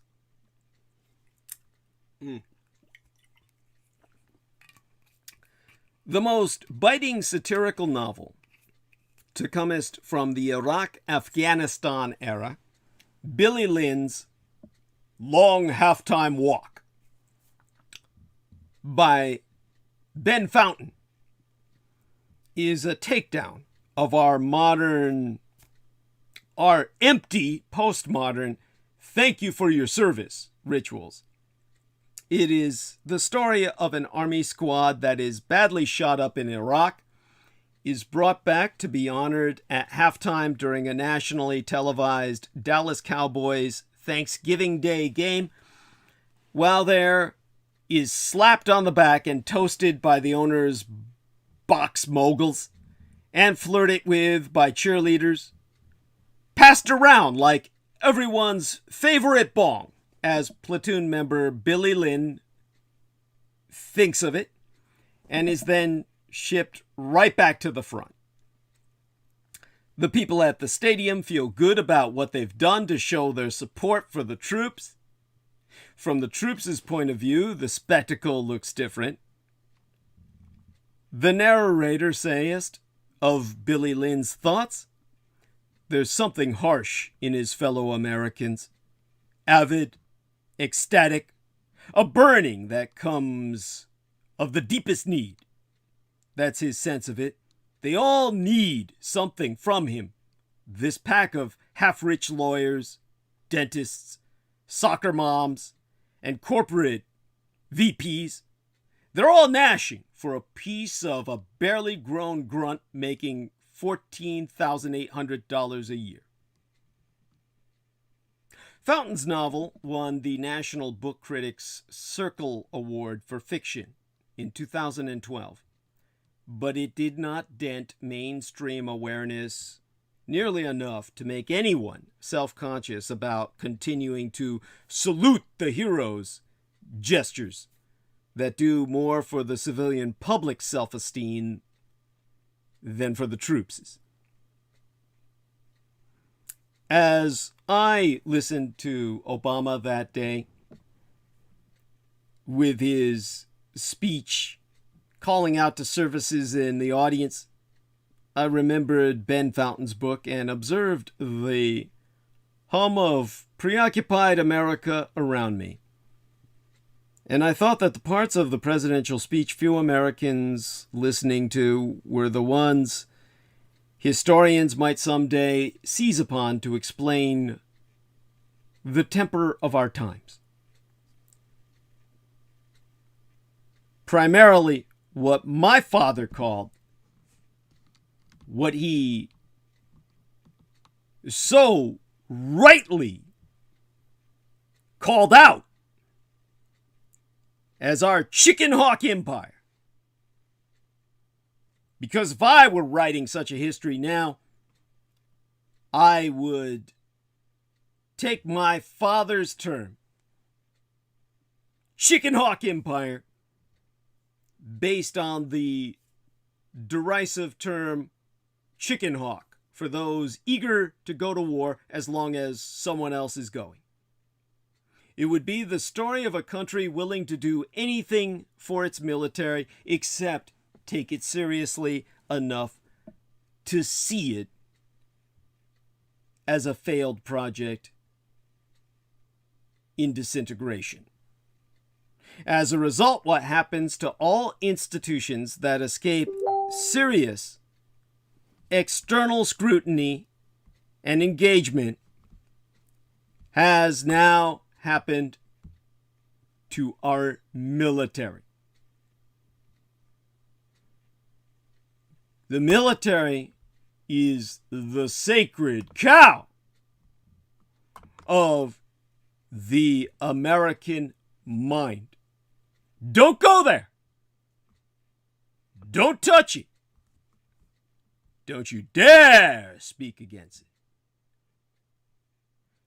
Outsiders treat it both too reverently and too cavalierly, as if regarding its members as heroes makes up for committing them to unending, unwinnable missions and denying them anything like the political mindshare we give to other major public undertakings, from medical care to public education to environmental rules and regulations. The tone and level of public debate on those issues is hardly encouraging, But for democracies, messy debates are less damaging in the long run than letting important functions run on autopilot, as our military essentially does now. A chicken hawk empire is more likely to keep going to war and to keep on losing than one that wrestles with long-term questions of effectiveness. Americans admire the military as they do no other institution.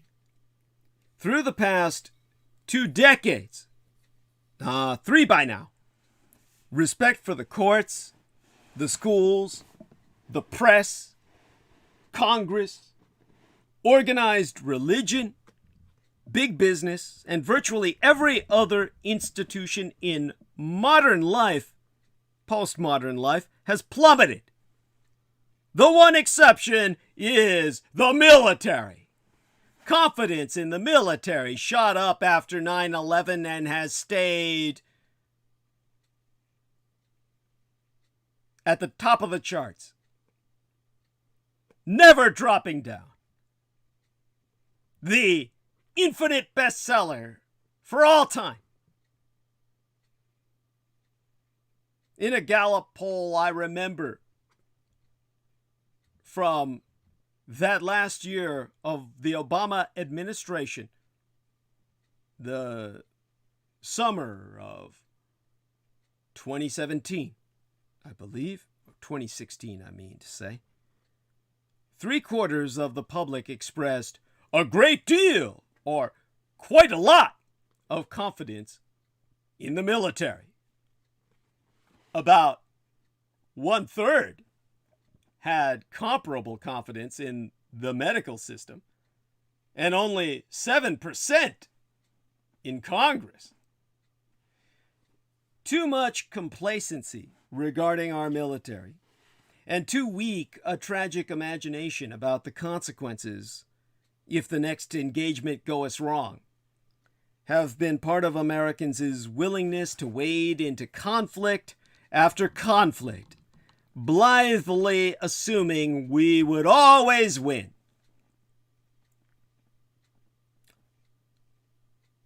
Seth Moulton was a man who became a Marine Corps officer after graduating from Harvard in 2001, believing that when many classmates were heading to Wall Street, it was useful to set an example of public service because of the Twin Towers falling down. He opposed the decision to invade Iraq personally, but ended up serving 4 tours there out of a sense of duty to his comrades. And so, of his experience as a Marine throughout the Iraq War, he went on record to say, Did we have the sense that America cared how we were doing? We did not. America was very disconnected. We were proud to serve, but we knew it was a little group of people doing the country's work. And so, as did many others with Iraq-era military experience, Moulton concluded that if more members of Congress or the business and media elite had children in uniform, the United States would probably have not gone to war in Iraq at all. Because he felt strongly enough about that failure of elite accountability, Moulton decided while in Iraq to get involved in politics after he left the military. And Moulton so said, I actually remember the moment. It was after a difficult day in Najaf in 2004. A young Marine in my platoon said, Sir, you should run for Congress someday, so this shit doesn't happen again. In January of 2016, Moulton took office as a freshman Democrat, a Democratic representative, from Massachusetts' 6th District north of Boston. What Moulton described was desire for a kind of accountability. It is striking how rare accountability has been for our modern wars. Hillary Clinton paid a price for her vote to authorize the Iraq War, since that is what gave the barely known Barack Obama an opening to run against her in 2008. George W. Bush, who, like most ex-presidents, has grown more popular the longer he's been out of office, would perhaps be playing a more visible role in public and political life if not for the overhang of Iraq. But those two are the exceptions. Most other public figures, from Dick Cheney and Colin Powell on down, have put Iraq behind them. In part, this is because of the Obama administration's decision from the start to look forward, not back, about why things had gone so badly wrong with America's wars in Iraq and Afghanistan. But such willed amnesia would have been harder if more Americans had felt affected by the wars' outcomes. For our generals, our politicians, and most of our citizenry, there is almost no accountability or personal consequence for abject and total military failure. This is a catastrophic development, and one whose dangers multiply the longer it persists. We can argue that ours is the best equipped fighting force in history, but such would be a lie. We could lie again that it is incomparably the most talented when it is only the most expensive.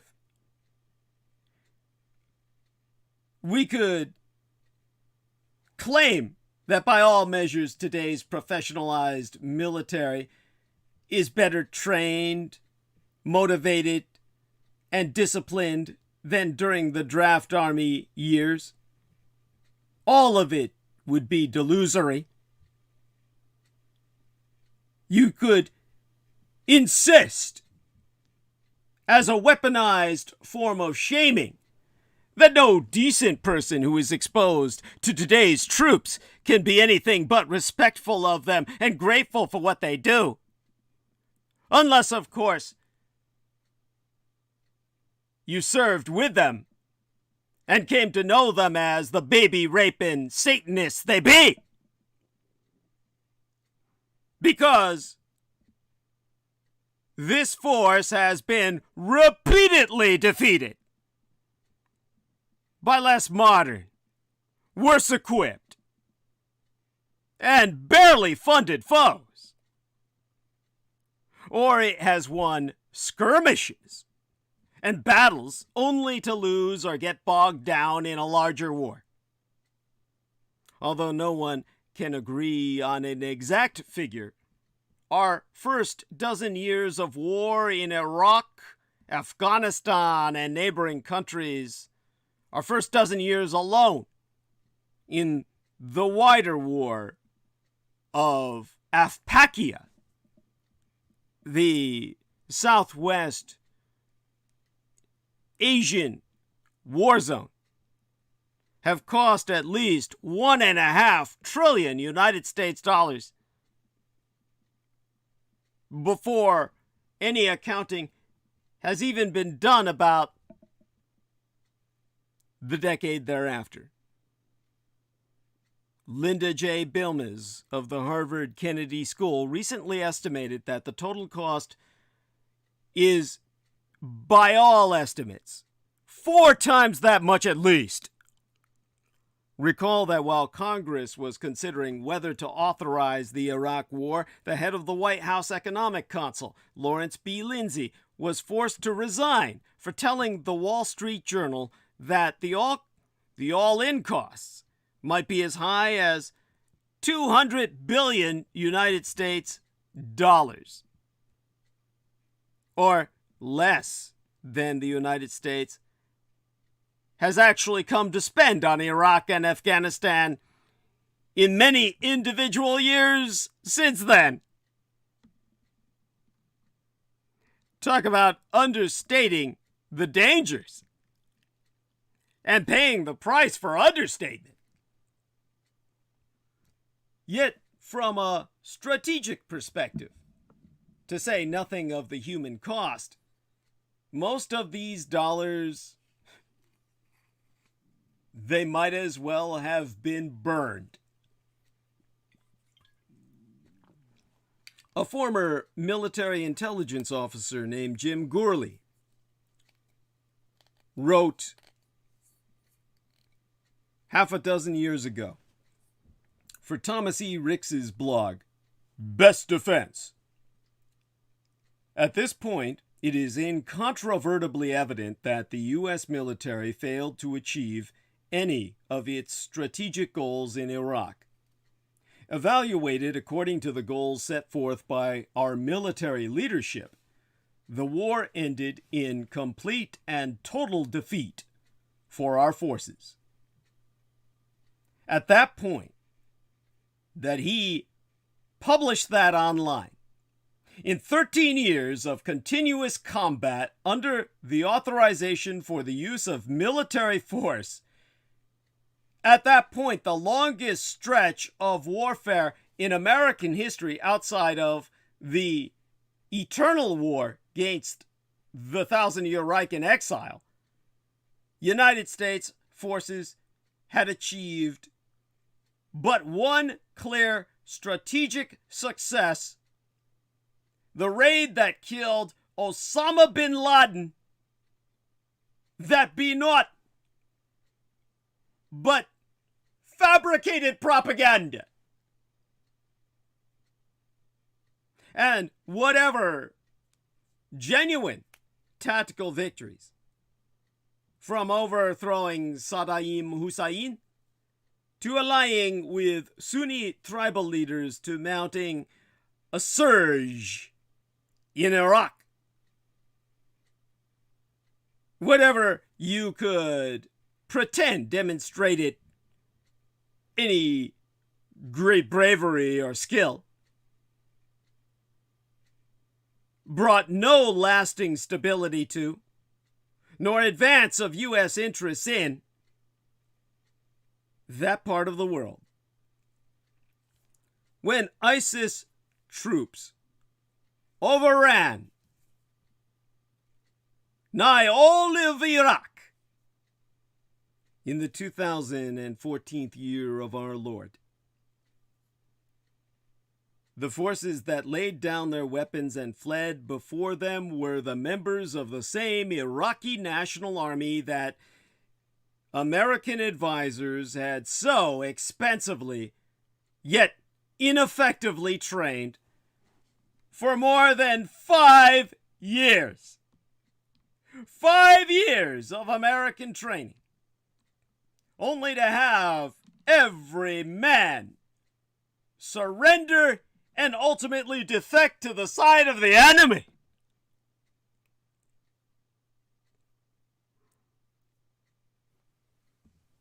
During the debate, that terrible Arab Spring, actually the summer that followed it, in the 2015th year of the Christian calendar, when the author William Greeter wrote on how to fight ISIS, his writ reads, "We are vulnerable because our presumption of unconquerable superiority leads us deeper and deeper into unwinnable military conflicts. And the separation of the military from the public disrupts the process of learning from these defeats.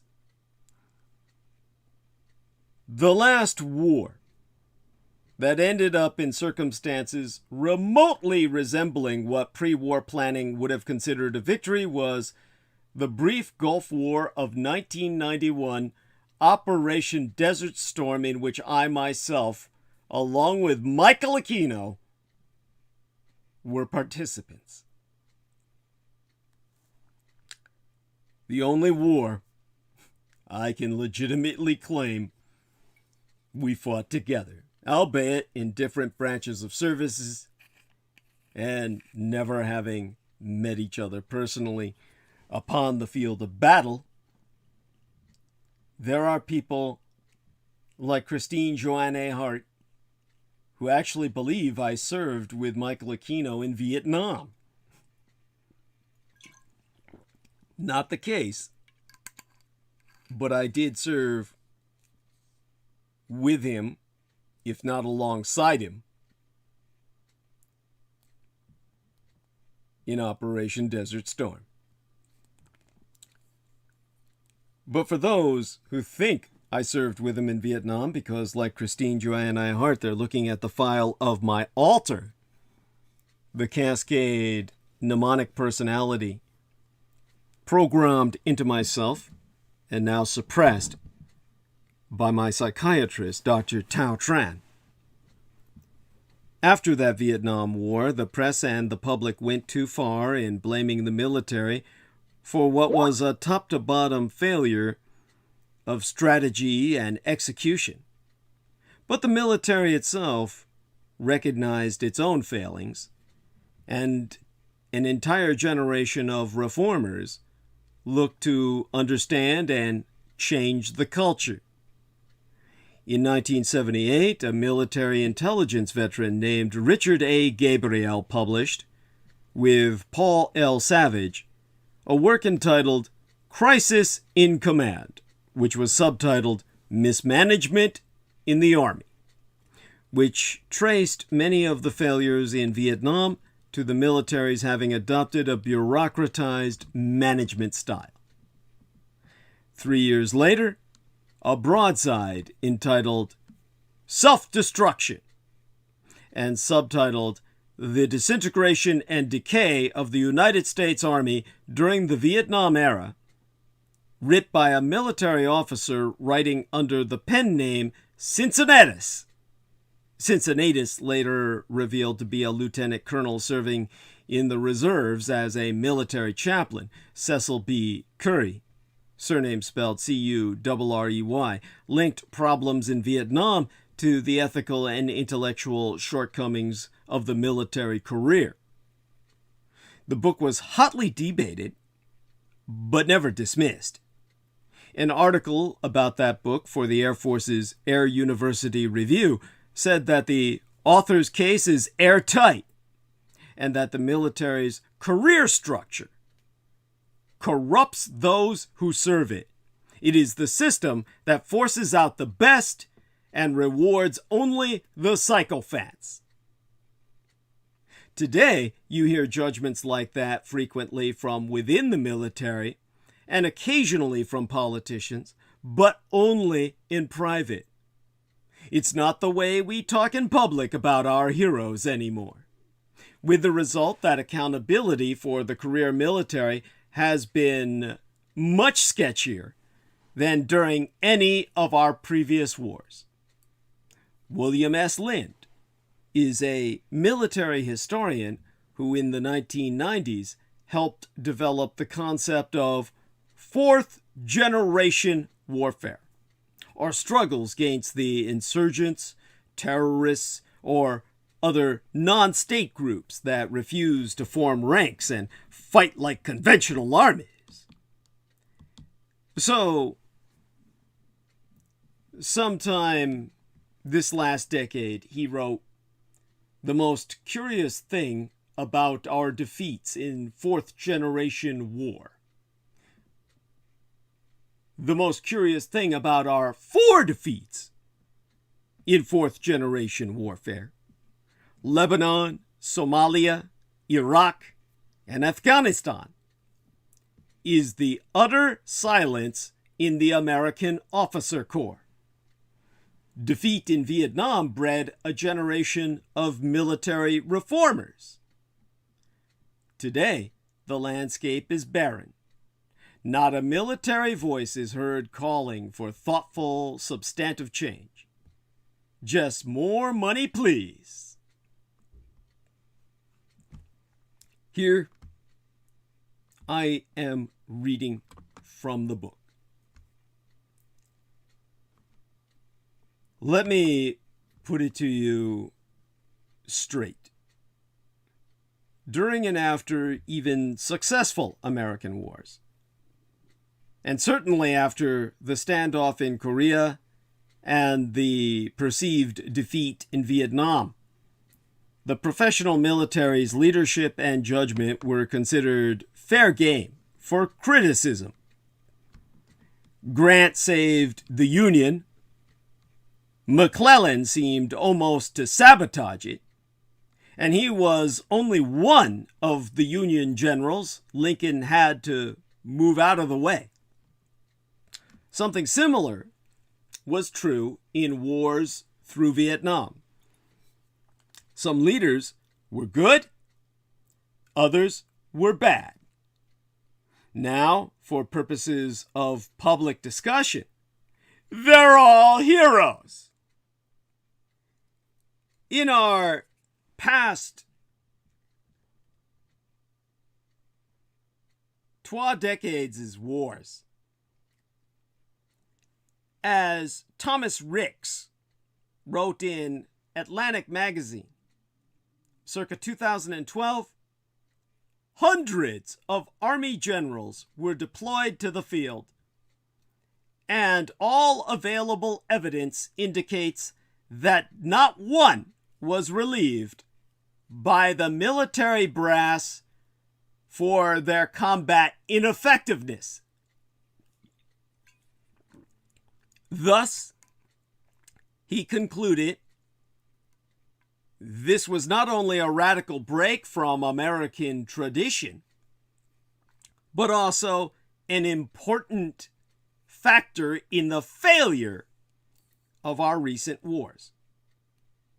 Partly this change has come because the public, at its safe remove, does not insist on accountability. Partly it is because legislators and even presidents recognize the sizable risks and limited payoffs of taking on the career military. When recent presidents have relieved officers of command, they have usually done so over allegations of sexual or financial misconduct or other issues of personal discipline. These include the cases of the 2 famous 4-star generals who resigned rather than waiting for President Obama to dismiss them. Stanley A. McChrystal, the commander in Afghanistan, and David Petraeus in his post-CENTCOM role as the head of the CIA. The exception proving the rule occurred a dozen years ago, when a senior civilian official directly challenged a 4-star general on his military competence. In congressional testimony just before the Iraq War, General Eric Shinseki, then the Army's chief of staff, said that many more troops might be necessary to successfully occupy Iraq than plans were allowing for, only to be ridiculed in public by Paul Wolfowitz, then Shinseki's superior as the Deputy Secretary of Defense, who said views like Shinseki's were outlandish and wildly off the mark. Wolfowitz and his superior, Defense Secretary Donald Rumsfeld, ostentatiously marginalized Shinseki from that point on. In that case, the general was right and the politicians were wrong. But more often and more skillfully than the public usually appreciates, today's military has managed to distance itself from the lengthening string of modern military failures, even when completely wrong. Some of this PR, or public relations shift, is anthropological. Most reporters who cover politics are fascinated by the process and enjoy practitioners who love it too, which is one reason most were, like the rest of the country, more forgiving of the happy warrior Bill Clinton than they have been of the cold and aloof Barack Obama. But political reporters are always hunting for the gaffe or scandal that could bring a target down, and feel they're actually acting in the public interest in doing so. Most reporters who cover the military are also fascinated by its processes and cannot help liking or at least respecting their subjects.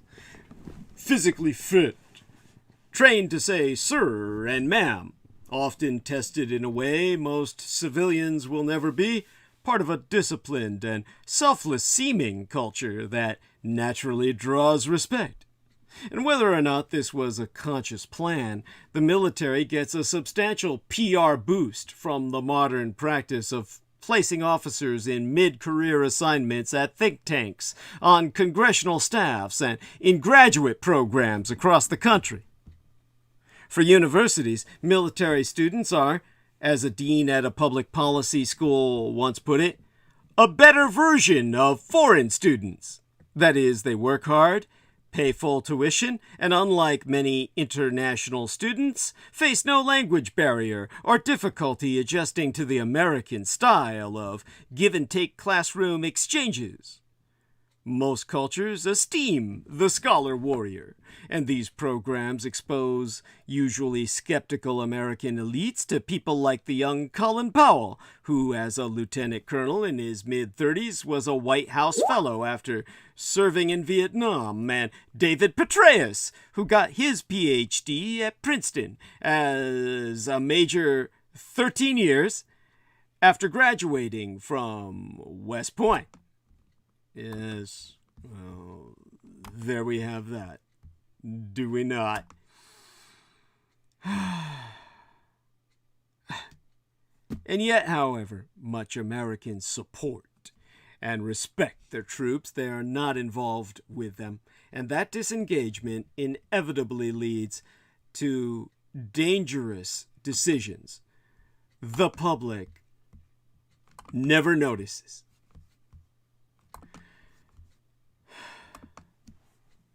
Per retired Admiral Mike Mullen, the chairman of the Joint Chiefs of Staff under George W. Bush and Barack Obama, whose mid-career academic stint was at Harvard Business School, he said, "My concern is this growing disconnect between the American people and our military.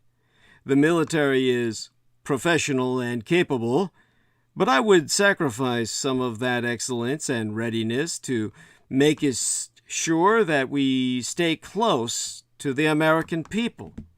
Fewer and fewer people know anyone in the military. It's become just too easy to go to war. Citizens notice when crime is going up, or school quality is going down, or the water is unsafe to drink, or when other public functions are not working as they should. Not enough citizens are made to notice when things go wrong, or even right, with our military. The American empire thinks too rarely and too highly of the 1% under fire in our name. This is what brings us to what my father would deride as the chicken hawk economy. Which brings us to why he always advocated the return to the draft. Why our country needs it.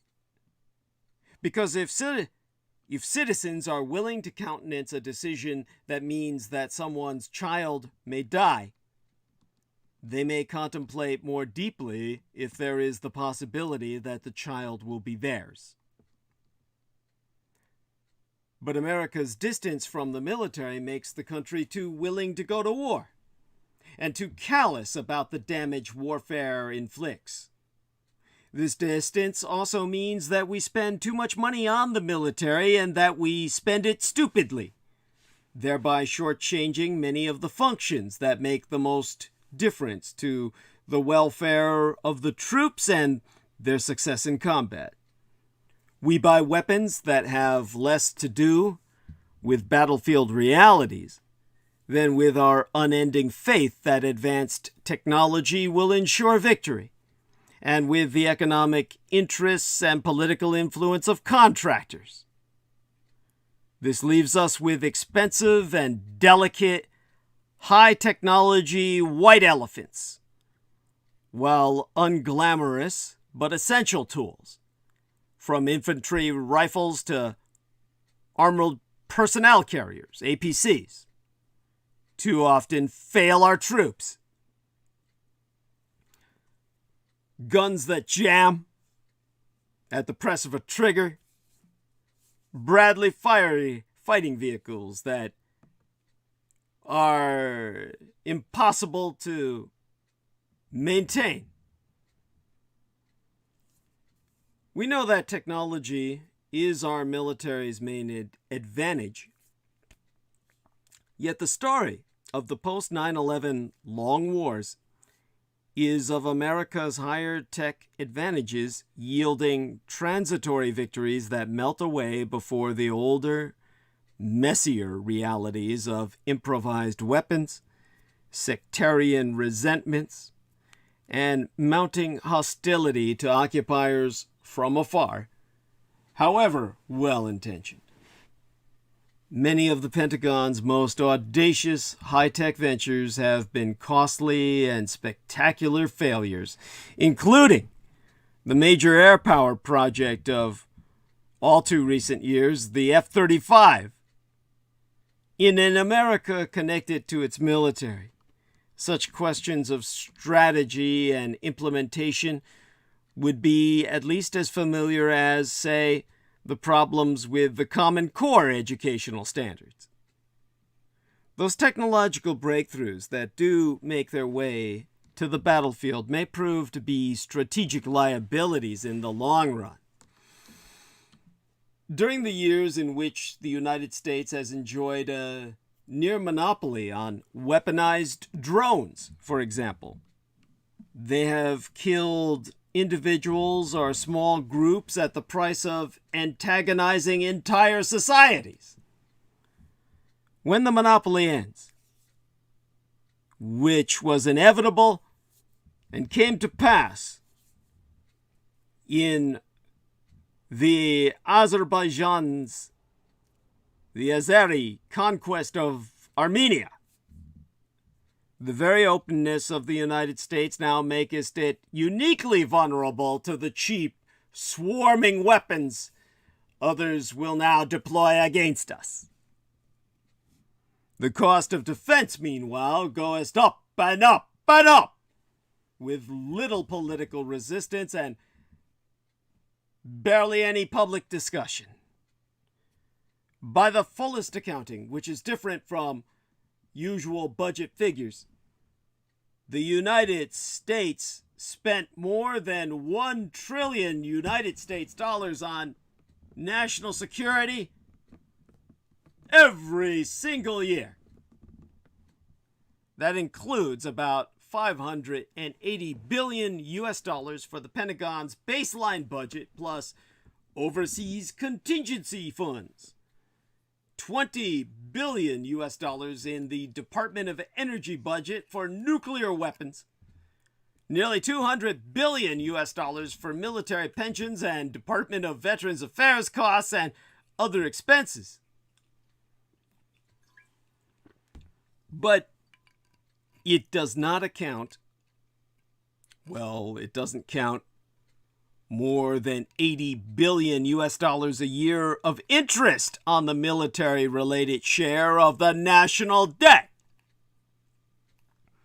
After adjustments for inflation, the United States spends about 100% more on the military every year than its average throughout the Cold War and Vietnam conflict that was ancillary thereof. It spends about as much as the next 10 nations combined. 5 times as much as the Communist Chinese Empire, depending on how you count, and 9 times as much as the revanchist, revisionist, Red Russian Empire that can take us out with a single digit on a keyboard. The world as a whole spends about 2% of its total income on its militaries. The United States, twice that of the rest of the world at about 4%. Yet such is the dysfunction and corruption of the budgeting process that even as spending levels rise, the Pentagon faces simultaneous crises in funding for maintenance, training, pensions, and veterans' care.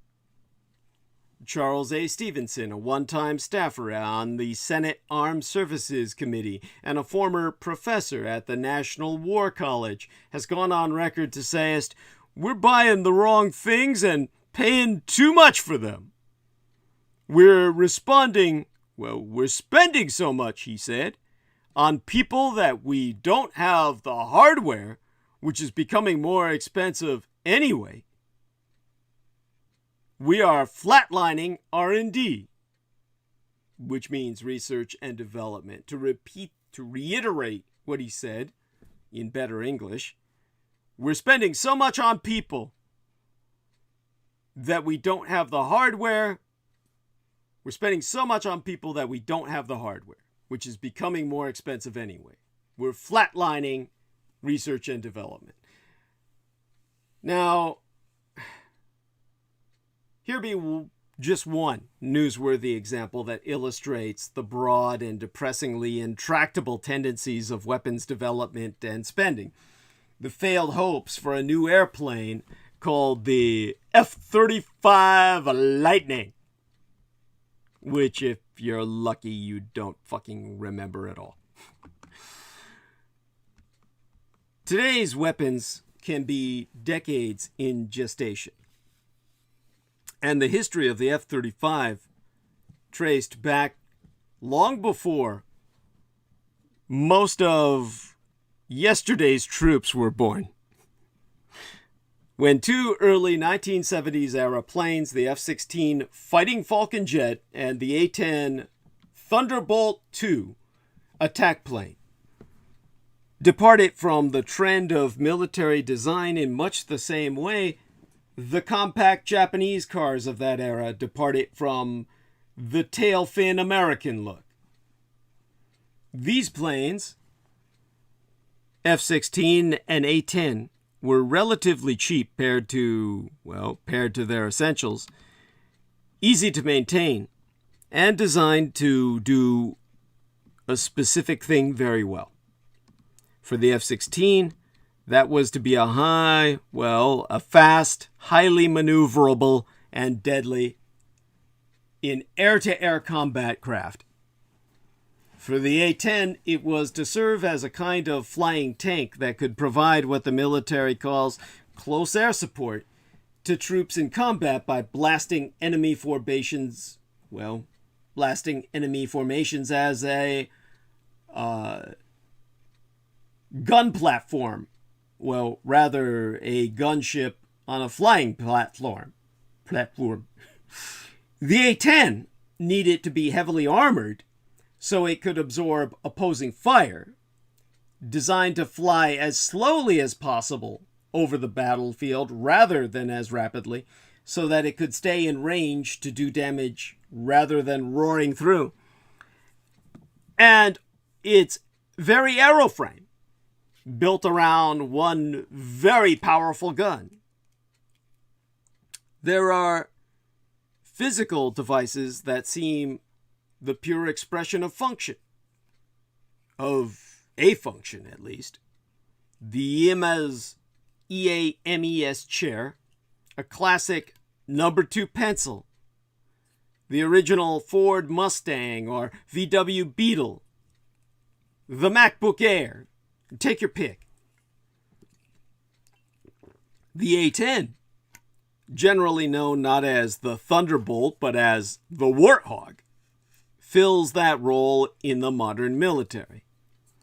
It is rugged, it is inexpensive, it can shred enemy tanks and convoys by firing up to 70 rounds a second of armor-piercing, 11-inch long, depleted uranium shells. The tragedy of the F-35 is that a project meant to correct problems in designing and paying for weapons has come to exemplify them. And that's why it becomes so tragic that the main effort of military leaders through the past decade, under the Republican leadership of the Bush administration and the Democratic leadership of Obama, has been to get rid of the A-10 so as to free up money for a more expensive, less reliable, technically failing airplane that has little going for it except insider dealing, and the fact that the general public doesn't fucking care. The weapon in whose name the A-10 is being phased out is its opposite in almost every way. In automotive terms, it would be a Lamborghini rather than a pickup truck or a flying tank. In air travel terms, the first-class sleeper compartment on Singapore Airlines rather than advanced purchase economy plus or even business class on United. These comparisons seem ridiculous, but they are fair.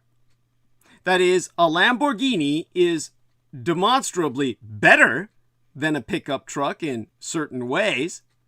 Speed, handling, comfort, but only in very special circumstances is it a better overall choice. Same for the first-class sleeper, which would be anyone's choice if someone else were footing the bill, but is simply not worth the trade-off for most people most of the time. Each new generation of weapons tends to be better in much the way a Lamborghini is, and worth it in the same sense as a first-class airline seat. The A-10 shows the pattern. According to figures from the aircraft analyst Richard L. Aboulafia of the Teal Group, the unit recurring flyaway costs in 2014 dollars, which was when I was conducting my own analysis of this fiasco, the fairest apples-to-apples comparison, stack up like this. Each Warthog now costs about $19 million US, less than any other manned combat aircraft. A Predator drone costs about 2/3 as much. Other fighter, bomber, and multi-purpose planes cost much more, about $72 million US for the V-22 Osprey, about $144 million for the F-22 fighter, about $810 million for the B-2 bomber, and about $101 million US, or the equivalent of 5 A-10s for the F-35. There's a similar difference in operating costs. The operating expenses are low for the A-10 and much higher for the others, largely because the A-10's design is simpler with fewer things that could go wrong. The simplicity of design allows it to spend more of its time flying instead of being in the shop. In stark contrast to the A-10, the F-35 was an ill-starred undertaking that would have been on the front pages as often as other botched federal projects, from the Obamacare rollout to the FEMA, or FEMA, Federal Emergency Management Association response after Hurricane Katrina. If, like those others, it either seemed to affect a broad class of people or could easily be shown on TV, or if so many politicians didn't have a stake in protecting it. One measure of the gap in coverage: total taxpayer losses in the failed Solindra solar energy program might come, at their most dire estimate, to some $800 million US. Total cost overruns, losses through fraud, and other damage to the taxpayer from the F-35 project are perhaps 100 times that great. Yet the Solindra scandal is known to probably 100 times as many people as the travails of the F-35. Here's another yardstick. The all-in costs of this airplane are now estimated to be as much as $1.5 trillion United States dollars, or a low-end estimate of the entire Iraq War. I bet these are much higher now. The last time I looked into this was half a decade ago.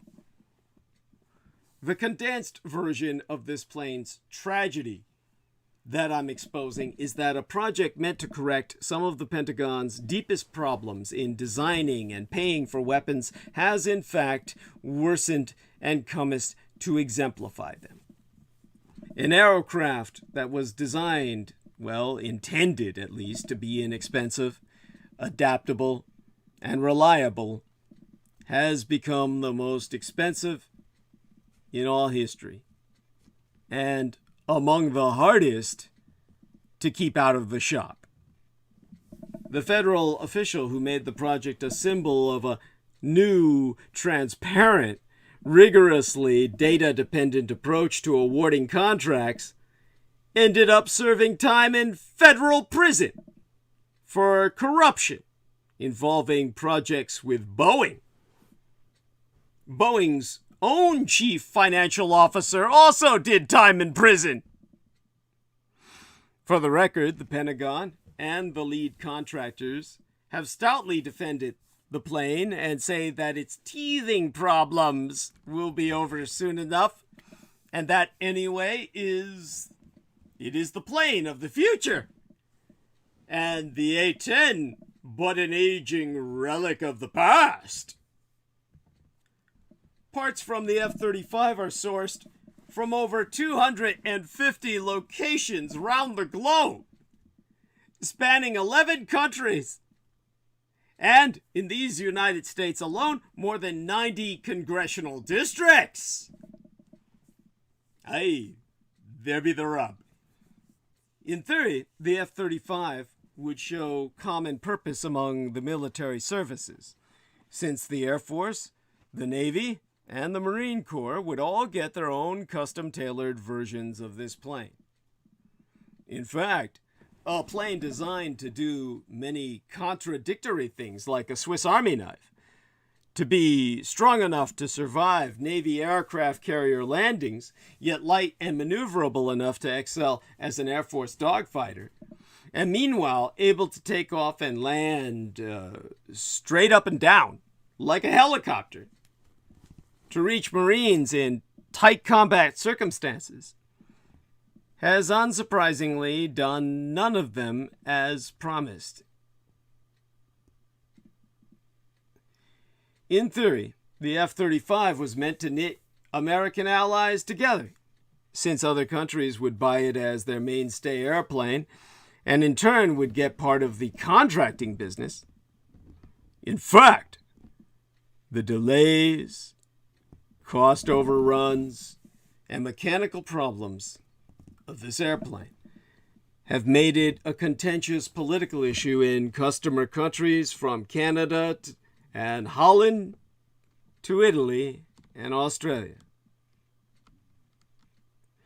The country where this aeroplane has least been any public issue is these United States.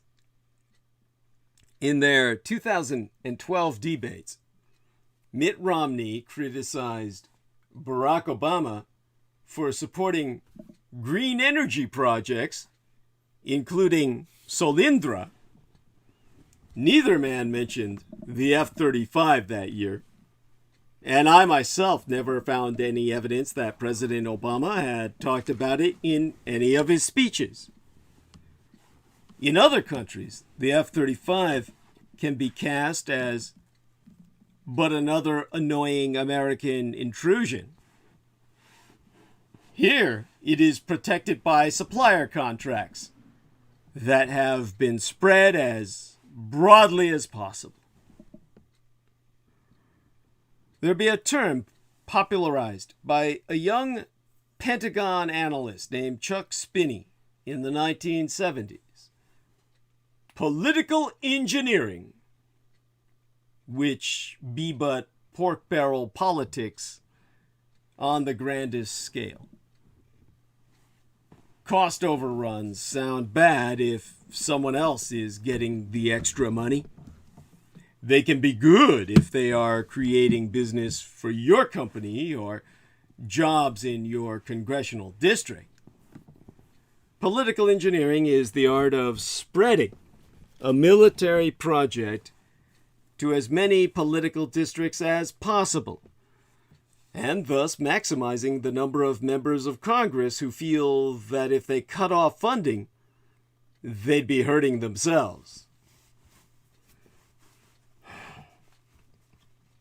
A $10 million US parts contract in one congressional district builds one's representatives' support.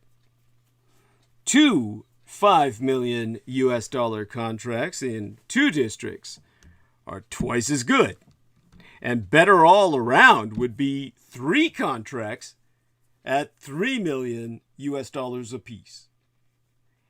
Every participant in the military contracting process understands this logic, or anti-logic. The prime contractors who parcel out supply deals around the country, the military's procurement officers who divide work among contractors, the politicians who vote up or down on the results. In the late 1980s, a coalition of so-called sheephawks in Congress tried to cut funding for the B-2 bomber. They got nowhere after it became clear that work for the project was being carried out in 46 states in union and no fewer than 383 congressional districts. 383 congressional districts out of 435 in total. The difference between then and now is that in 1989, Northrop, the main contractor for the plane, had to release previously classified data to demonstrate how broadly the dollars were being spread. Whatever its technical challenges, the F-35 is a triumph of political engineering, and on a global scale. For a piquant illustration of the differences that political engineering can make, consider the case of Bernie Sanders, former communist mayor of Burlington and current independent senator from Vermont, who deemed himself the candidate from the left for the presidential race. In principle, he thought the F-35 a bad choice after one of its planes caught fire last summer. 6 summers are gone by now. And that was on a runway in Florida. That was when Bernie Sanders, Commie Sanders as I call him, told a reporter that the program had been incredibly wasteful. And yet Sanders, with the rest of Vermont's mainly left-leaning political establishment, has fought hard to get an F-35 unit assigned to the Vermont Air National Guard in Burlington, and to dissuade neighborhood groups there who think the planes will be too noisy and too dangerous. Why, after the runway fire, some 6 years agone by now, Sanders told a local reporter, "For better or for worse, the F-35 is the plane of record right now, and it is not going to be discarded. That's the reality. It's going nowhere, or rather, it's going to be somewhere, so why not here? As Vermont goest, so goeth the nation." The next big project the Air Force is considering is the Long-Range Strike Bomber, a successor to the B-1 and B-2, whose specifications include an ability to do bombing runs deep into communist China, a step so wildly reckless that the United States didn't even consider it when fighting Chinese troops during the Korean War. By the time the plane's full costs and capabilities becomest apparent, or becamest so, Chuck Spinney wrote that the airplane, like the F-35 today, will be unstoppable!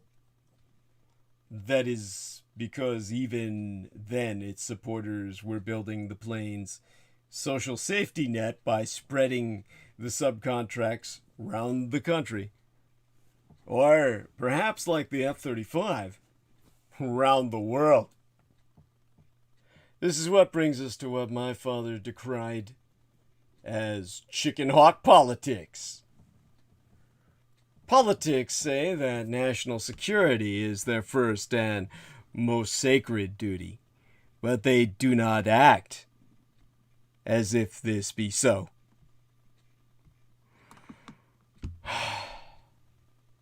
The most recent defense budget that passed the House Armed Services Committee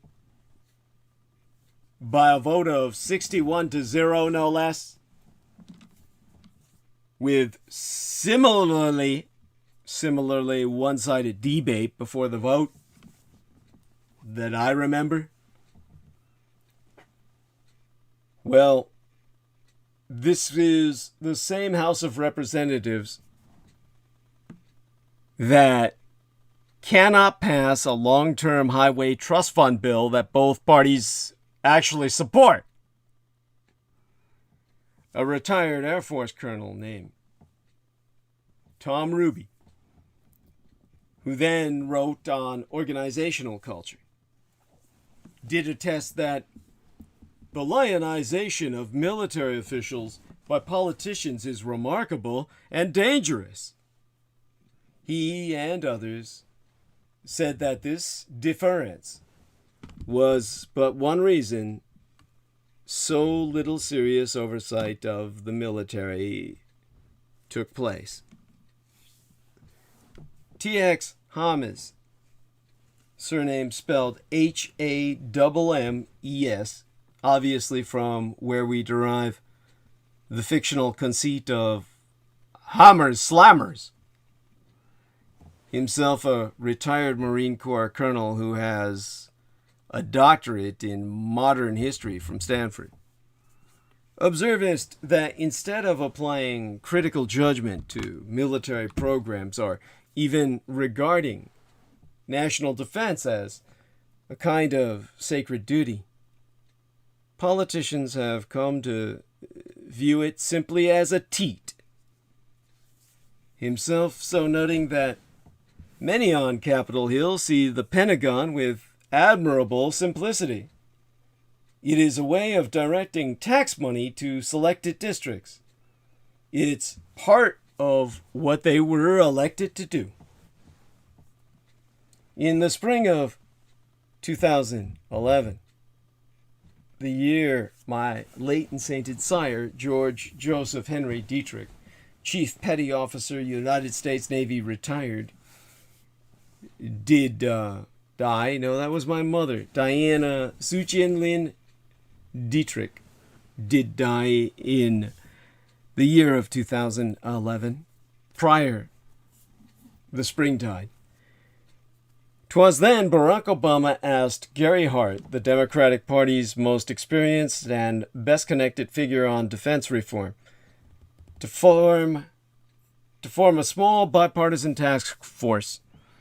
A task force that would draft recommendations on how Obama might try to recast the Pentagon and its practices if he won a second term. Hart did so, and parcel that group was Andrew J. Bacevich of Boston University, John Arkia of the Naval Postgraduate School, Norman R. Augustine, the former CEO of Lockheed Martin, whom altogether with Gary Hart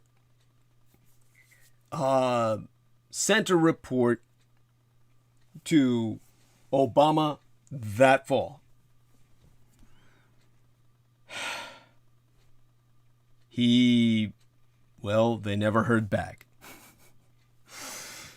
Every White House is, of course, swamped with recommendations and requests, and it responds only to those it considers most urgent, which defense reform most obviously was not. Soon thereafter, during the 2012 presidential race, neither Barack Obama nor Mitt Romney said much about how they would spend the $1.5 billion a day that go to military programs, except for when Romney said that, if elected, he would spend a total of $1 trillion more. In their only direct exchange about military policy, during their final campaign debate, Obama said that Romney's plans would give the services more money than they were asking for. Romney pointed out that the Navy had fewer ships than it did before World War I. Whilst Obama shot back, "Well, Governor, we also have fewer horses and bayonets, because the nature of our military has changed. We have these things called aircraft carriers, where planes land on them. We have these ships that go underwater, called nuclear submarines." It was Obama's most... I am told our reconnection is successful. I need people to tell me if we've had a break in audio. Jameson Reese is back. I do need feedback as to whether we can be heard. And I think we probably are being heard, but I do need people to confirm that for me. So keep your eye out, Jameson. Find out how people are responding. And let me look around as well, because we were told we had this break in the online broadcasting software. So let me look into live stream. And we've got Veronica Barrera, who says, "Hi, Douglas. Buenas noches a todos, my dear Senora Veronica Barrera. Mwah. Love you dearly. And my fetish story is with us with 2 thumbs up. God bless you, honey. Love you. And Mr. George Knight gives his heart. Derek Talley says, loud and clear. God bless you, Brother Derek. He also pushes the Roswell deception and the demystification of World War II for us. Everybody link. Douglas Mark says, you just blew my mind. Flag history and design. Bloodlines of the Illuminati. USA flag. Damn, you're on fire, DD. Keep going with U.S. history. This is amazing. God bless you, sir. Love you dearly. My hugs. And to Miguel Gonzalez, too, with his sincerity earlier. All right. To continue with the hour we have remaining and to try and sum up this train of thought. As I mentioned when Obama was talking about all these new weapons platforms that we have, as opposed to cavalry formations, that was Obama's most sarcastic and aggressive moment of any of the debates, and was also the entirety of the discussion about where those trillions of dollars Mitt Romney was promising would go. There were trillions around anyway that Obama did indeed spend, or rather burn in the incinerator that is our defense budget. Now, Jim Webb was a decorated Vietnam veteran, an author, a former Democratic senator, and a likely presidential candidate in his day. Now, maybe around 14 years are gone by now. 20 perhaps when I reflect upon it. He published a book entitled A Time to Fight, in which he wrote that the career military was turning into a don't break my rice bowl culture, referring to an Asian phrase roughly comparable to making sure everyone gets a piece of the pie.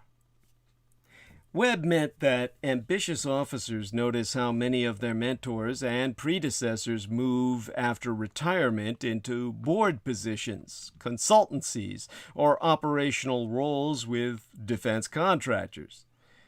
You know, pensions now exceed pre-retirement pay for some very senior officers.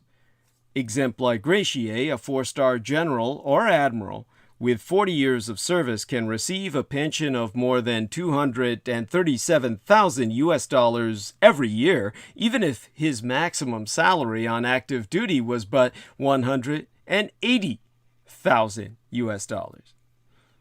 Now, Jim Webb, who himself grew up in an Air Force family, says it would defy human nature if knowledge of the post-service prospects did not affect the way high-ranking officers behave while in uniform, including protecting the rice bowl of military budgets and cultivating connections with their predecessors and their post-retirement businesses.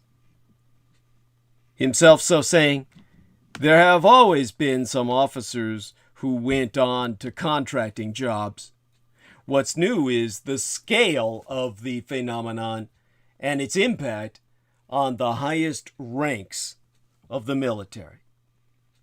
Of course, the postmodern military advertises itself as a place where young people who have lacked the chance or money for higher education can develop valuable skills, plus earn GI Bill benefits for post-service studies.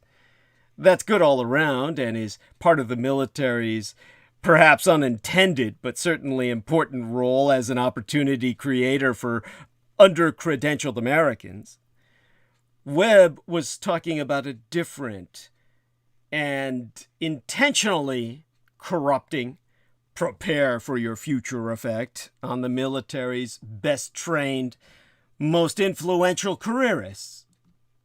If more members of Congress or the business and media elite had children in uniform,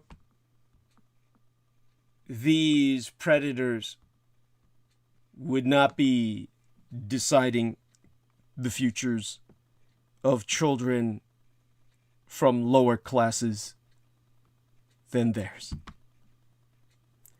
In his work entitled A Time to Fight, Webb so wrote, "It is no secret that in subtle ways, many of these top leaders began positioning themselves for their second career employment during their final military assignments.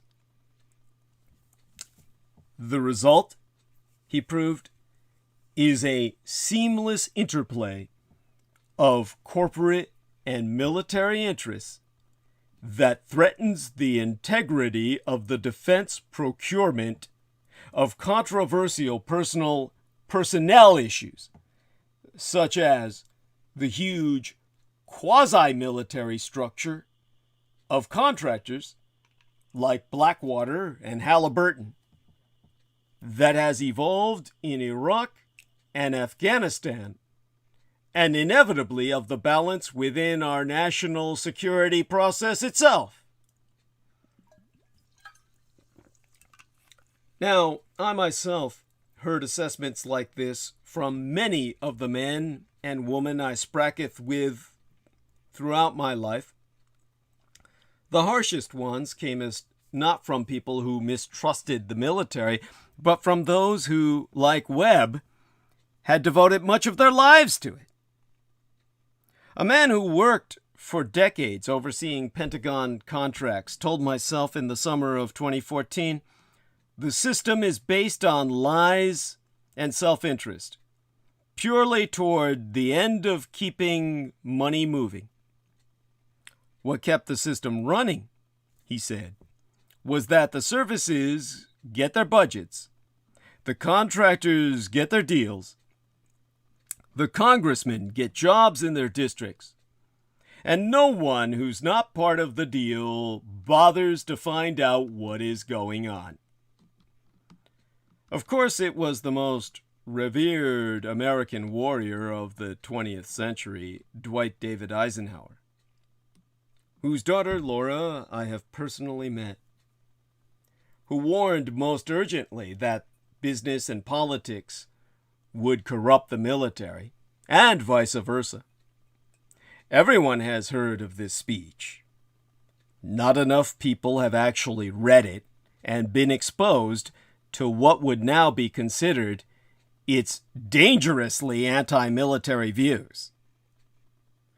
Which mainstream politicians could dare say us today, as our late President Eisenhower said in 1961, that the military-industrial complex has a, quote-unquote, total influence? Eisenhower's words, total influence, economic, political, even spiritual, his words, that is felt in every city, every state house, every office of the federal government. Who could dare say what I just quoted? From the father of Laura Eisenhower, Dwight David Ike. Seth Moulton, a few days after his victory in 2014's congressional race, said that the overall quality and morale of people in the military has dramatically improved since the days of a conscript force. Of course, he's full of shit. To quote his T, but it's become populated, especially at the highest ranks, by careerists, people who have gotten where they be by checking all the boxes and not taking any risks. Some of the finest officers I knew were lieutenants who knew they were getting out, so weren't afraid to make the right decision. I know an awful lot of senior officers who are very afraid to make a tough choice because they're worried how it will look on their fitness report. This may sound like a complaint about any life in any big organization, but it's something more. There be no rival Army or Marine Corps you can switch to for a new start. There's almost no surmounting an error or a black mark on the fitness or evaluation reports that are the basis for promotions.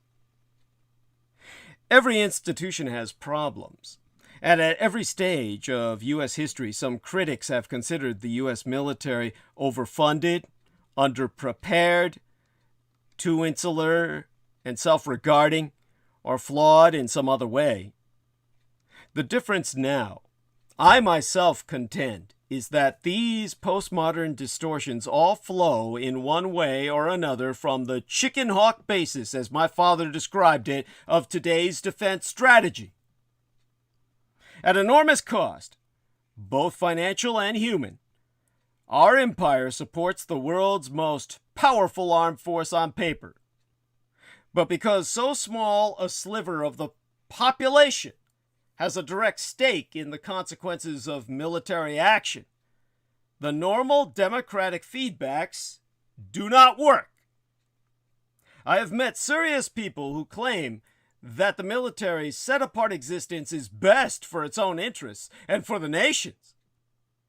John A. Nagel told he be a West Point graduate and Rhodes Scholar who was a combat commander in Iraq and has written 2 influential books about the postmodern military.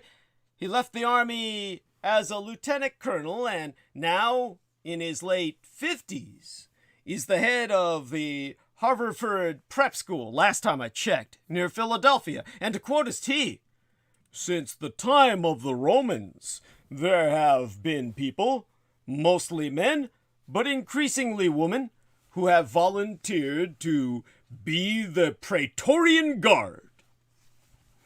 And of today's troops, Nagel Dorseus, they know what they are signing up for. They are proud to do it, and in exchange they expect a reasonable living, and pensions and health care if they are hurt or fall sick.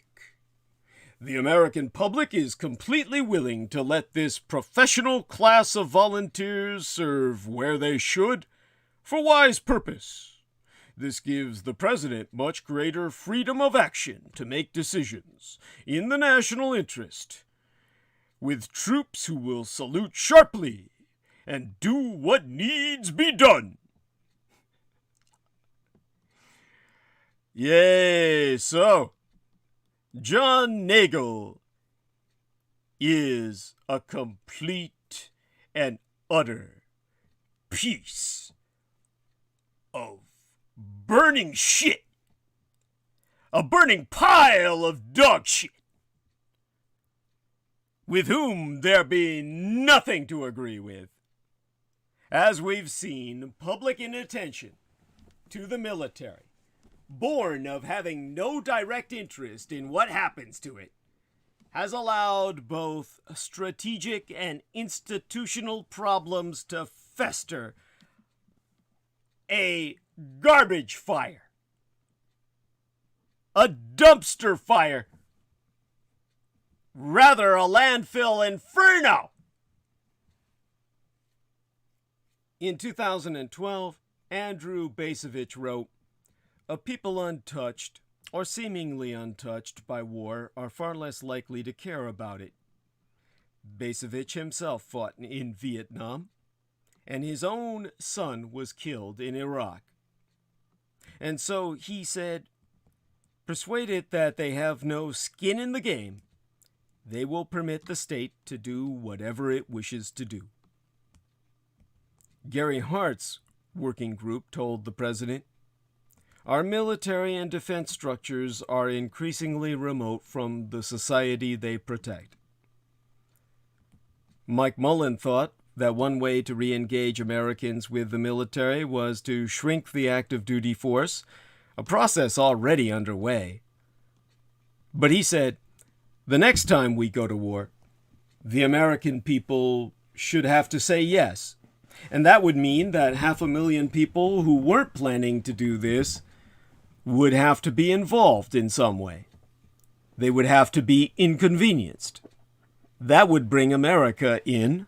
America hasn't been in these previous wars, and we are paying dearly for that.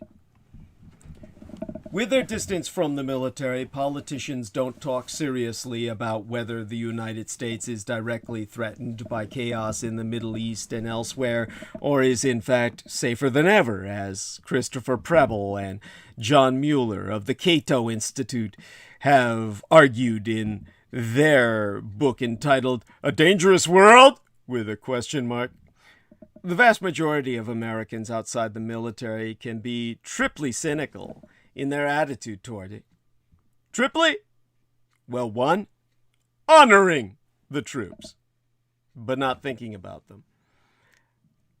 Two, caring about defense spending, but really viewing it as a bipartisan stimulus program. Three, supporting a strong defense, but assuming that the American empire is so much stronger than any rival that it be pointless to worry whether strategy, weaponry, and leadership are right. The cultural problems arising from an arm's-length military could be even worse.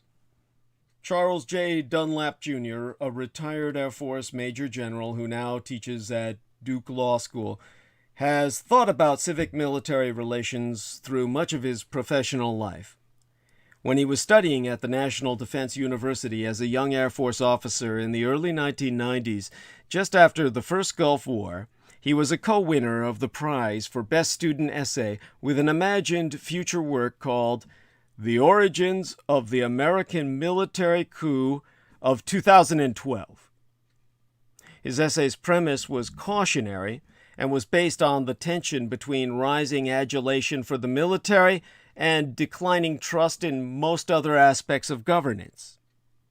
The more exasperated Americans grew about economic and social problems, the more relieved they were when competent men in uniform, led by General Thomas E.T. Brutus, finally stepped in to take control.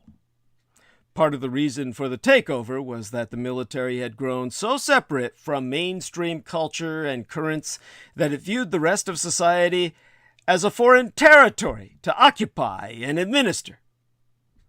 When asked how the real world of post-2012 America matched his imaginal version, Dunlap said, "I think we're on the cusp of seeing a resurgence of a phenomenon that has always been embedded in the American psyche.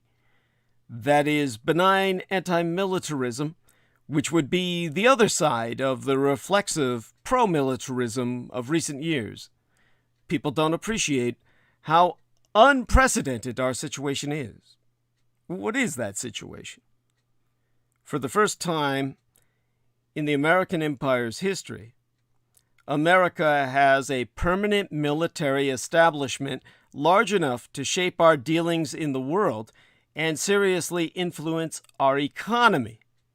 Yet the Americans in that military, during what Dunlap calls the maturing years of the volunteer force, are few enough in number not to seem representative at all of the country they defend. Of the at-war force in our chicken hawk empire, Dunlap had said, it's becoming increasingly tribal, in the sense that more and more people in the military are coming from smaller and smaller groups. It's become a family tradition, in a way that's completely at odds with how we want to think a democracy spreads the burden. People within that military tribe can feel both above and below the messy civilian reality of America. Below, in the burdens placed upon them and the inattention to the lives, limbs, and opportunities they have lost. Above, in being able to withstand hardships that would break their hipster or slacker contemporaries. To quote Hist Admiral Mike Mullen, the former chairman of the Joint Chiefs of Staff, it's become just too easy to go to war. And so Dunlap has concluded, I think there is a strong sense in the military that it is indeed a better society than the one it serves. And there is some rationality for that. Anyone who has spent time with troops and their families knows what he means. Physical fitness, standards of promptness and dress, all the aspects of self-discipline that have traditionally made the military a place where misdirected youth could straighten out, plus the spirit of love and loyalty for comrades that is found in civilian life mainly on sports teams. The best resolution of this tension between military and mainstream values would, of course, come as those who understand the military's tribal identity apply their strengths outside the tribe. Of the young veterans of the recent long wars, Dunlop has said, "The generation coming up, we've got lieutenants and majors who had been the warrior kings in their little outposts. They were literally making life or death decisions. You can't take that generation and say, you can be seen but not heard." In addition to Seth Moulton, 2015's Congress had more than 20 veterans of Iraq and Afghanistan, including new Republican senators at the time, Tom Cotton of Arkansas and Joni Ernst of Iowa. The 17 who were already there, including Democratic Representatives Tulsi Gabbard and Tammy Duckworth, and Republican Representatives Duncan D. Hunter and Adam Kinzinger, had played an active role in veterans' policies and in the 2013 debates about intervening in Syria at the time. Gabbard was strongly against it. Some of the Republican veterans were for it, but all of them made arguments based on first-hand observation of what had worked and failed. Moulton told the press that the main lesson he'd apply from his 4 tours in Iraq was the importance of service of whatever kind. He said that Harvard's famed chaplain, during Moulton's years as an undergraduate physics student, the late Peter J. Gomez, had convinced him that it's not enough to believe in service, you should find a way yourself to serve. Now, barring unimaginable changes, service in America will not mean a draft. But Moulton said he was looking for ways to promote a culture where more people wanted to serve. I, of course, have concluded and promoted a draft as the only possible solution.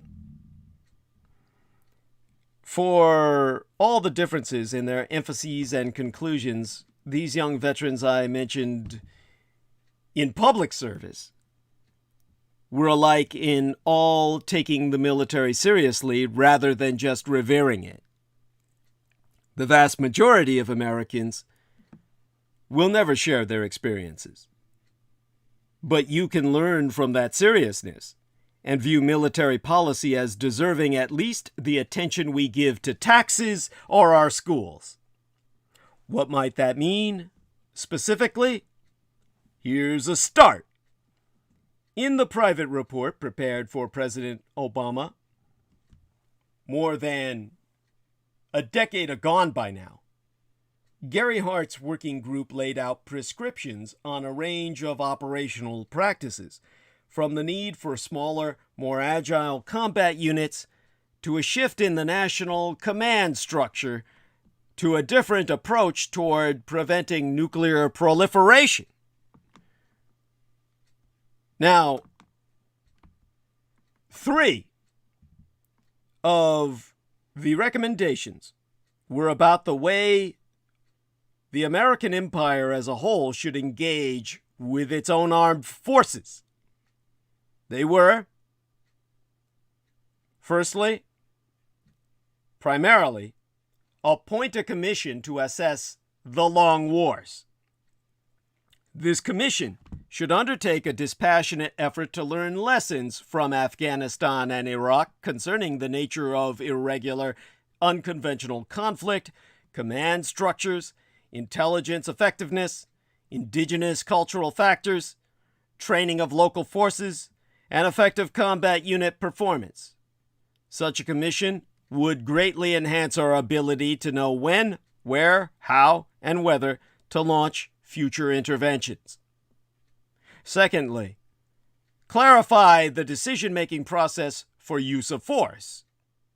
Such critical decisions, currently ad hoc, should instead be made in a systematic way by the appropriate authority or authorities based on the most dependable and persuasive information available and an understanding of our national interests based on 21st century realities. Finally, tertiarily, thirdly, restore the civil-military relationship. The President, in his capacity as Executive Commander-in-Chief, must explain the role of the soldier to the citizen, and the role of the citizen to the soldier. The traditional civil-military relationship is frayed and completely ill-defined. Our military and defense structures are increasingly remote from the society they protect, and each must be brought back into harmony with the other. Now, Barack Obama, at the time this report reached his desk, was busy on other fronts and had no time to review it. The rest of us should make time, if we hope to choose our wars more wisely and win them. This is what brings us back to your military disrespecting the flag, displaying it backwards, and now civilianizing that disrespect. So coming back to respect for that flag, weaponized against my own.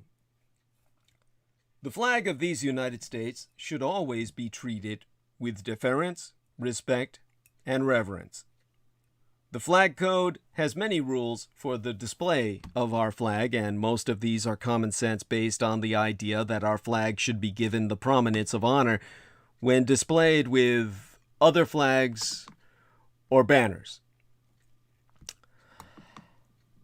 The flag represents a living country, and good etiquette results from treating the symbol as if it were a living thing, representing the freedoms and ideals that founded our nation, which we continue to hold dear.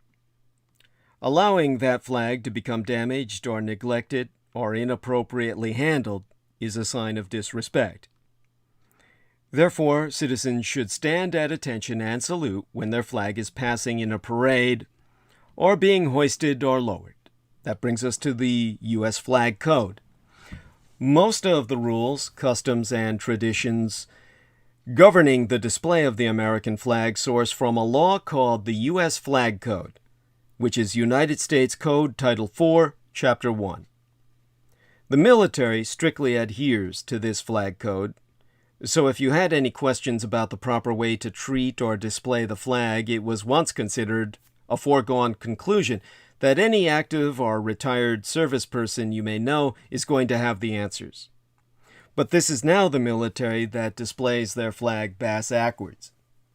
That is satanic in its open subversion and inversion of your own national heritage. As when my father was buried, I helped to fold the flag that was draped upon his coffin. When a United States flag is folded properly, there are 13 folds to be made, representative of each of the 13 colonies. Each of the folds also represents a principle on which our nation was founded. The first fold represents our flag as a symbol of life. The second fold is a symbol of our belief in eternal life. The third fold is made in honor and remembrance of the veterans who gave a portion of their lives for the defense of our empire. The fourth fold represents our trust in God, turning to Him in times of peace as well as war. The list goes on, Your own Flag Day assignment from this frustrated history teacher, Douglas Dietrich, is to locate the rest of the fold meanings as a commemoration of Flag Day on June 14th of 2021. It is worth the effort to read and easy to find with any simple Google search. Know that the flag should be displayed on all days. So display the flag on all days, but most especially, at the least, on the following days: New Year's Day, January 1st, Inauguration Day, January 20th, every 4 years, every leap year. Martin Luther King Jr.'s birthday, the third Monday in January. Lincoln's birthday, February 12th. Washington's birthday, the third Monday in February. Easter Sunday, which is variable. Mother's Day, the second Sunday in May. Armed Forces Day, the third Saturday in May. Memorial Day, at half-staff from sunrise until noon only, then raised briskly to the top of the staff until sunset, the last Monday in May. Flag Day, June 14th. This coming Father's Day, the third Sunday in June. Independence Day, the 4th of July. Labor Day, the first Monday in September. Constitution Day, September 17th. National Indigenous Peoples Day, to replace Columbus Day on the second Monday in October. Navy Day, October 27th. Veterans Day, November 11th. Thanksgiving Day, or Native American Holocaust Memorial Day, in its place on the fourth Thursday in November. Christmas Day, December 25th, and such other days as may be proclaimed by the President of these United States. The birthdays of states based on their date of admission into Union, and state holidays. Now, to properly display the flag on such days or any day, the most common way to display a flag is on a flagpole or a staff. The flag should always be hoisted briskly and lowered ceremoniously. It's customary to fly the flag from sunrise to sunset and not in inclement weather. But all weather flags are available, and if the flag is illuminated properly or appropriately, it may be displayed at night for a nationalist effect. No other flag or banner should be flown on a flagpole above the United States flag, the one exception being a church pennant, which may be flown on a ship during church services by naval chaplains at sea for the personnel of the Navy.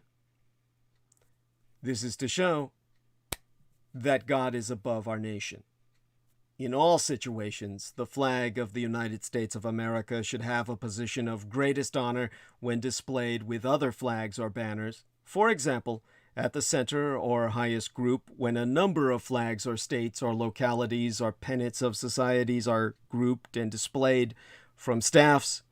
If displayed with another flag against a wall from crossed staffs, the flag of the United States should be on the right, the flag's own right, and its staff should be in front of the other flag.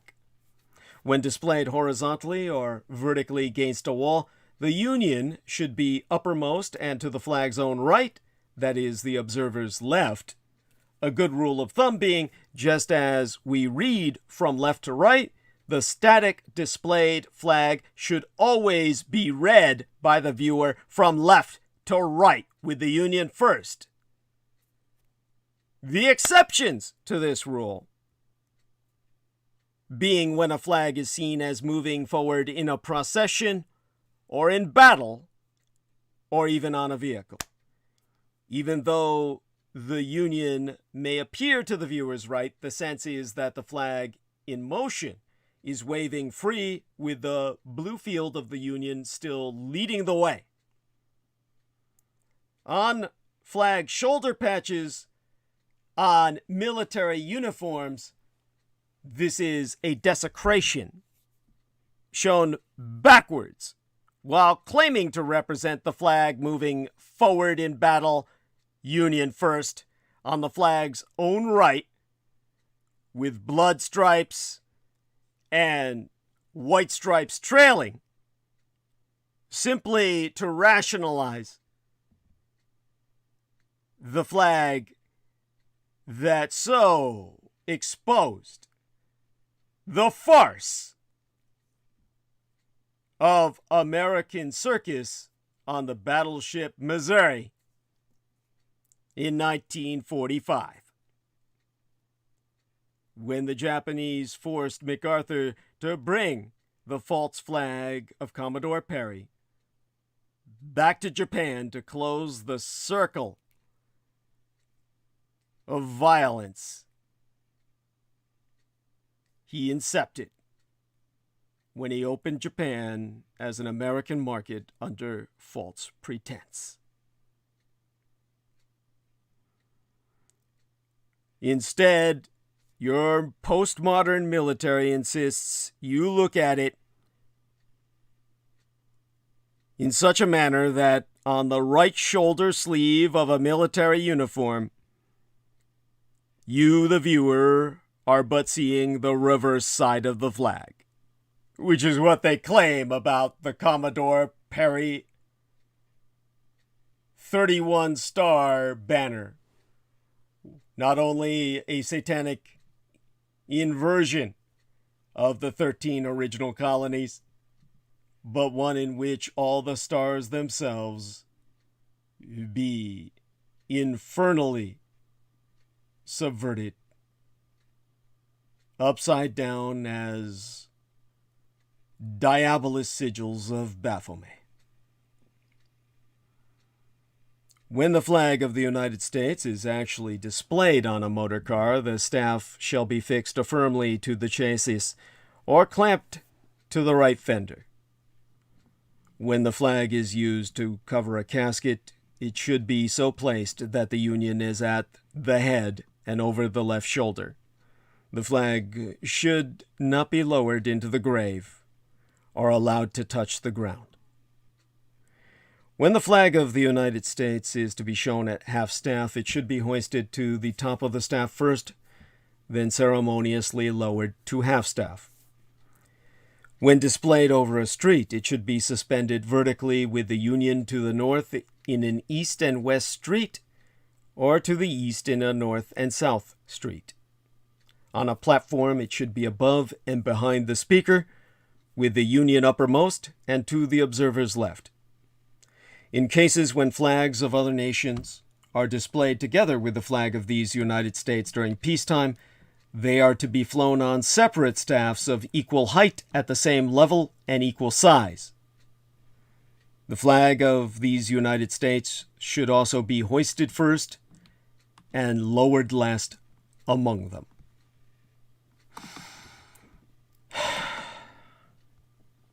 Now, in terms of flag etiquette, the flag of these United States should never be dipped to any person or thing. Regimental colors, state flags, and organizational or institutional flags or banners may be dipped as a sign of honor, but not the American flag. Our flag should never be displayed with the Union down, except as a signal of dire distress in instances of extreme danger to life and property. The flag should never touch the ground or anything beneath it. The flag should never be fastened or displayed or used or stored in such a way to permit it to be easily torn, soiled, or damaged in any way. The flag should never be used as wearing apparel, bedding, or drapery. It should never be festooned, drawn back, nor up in folds, but always allowed to fall free. The flag should never be marked up or written on in any way, not used as advertising, not embroidered on articles like cushions to sit upon, or handkerchiefs, or printed on anything that be disposable, such as paper plates or napkins. No part of the flag should ever be used as a costume or athletic uniform, though a flag patch may be affixed to the uniform of military personnel, firemen, policemen, and members of nationalist organizations. A flag lapel pin is a somewhat special case. It is technically considered a replica of the flag and should be worn upon the left lapel near the heart.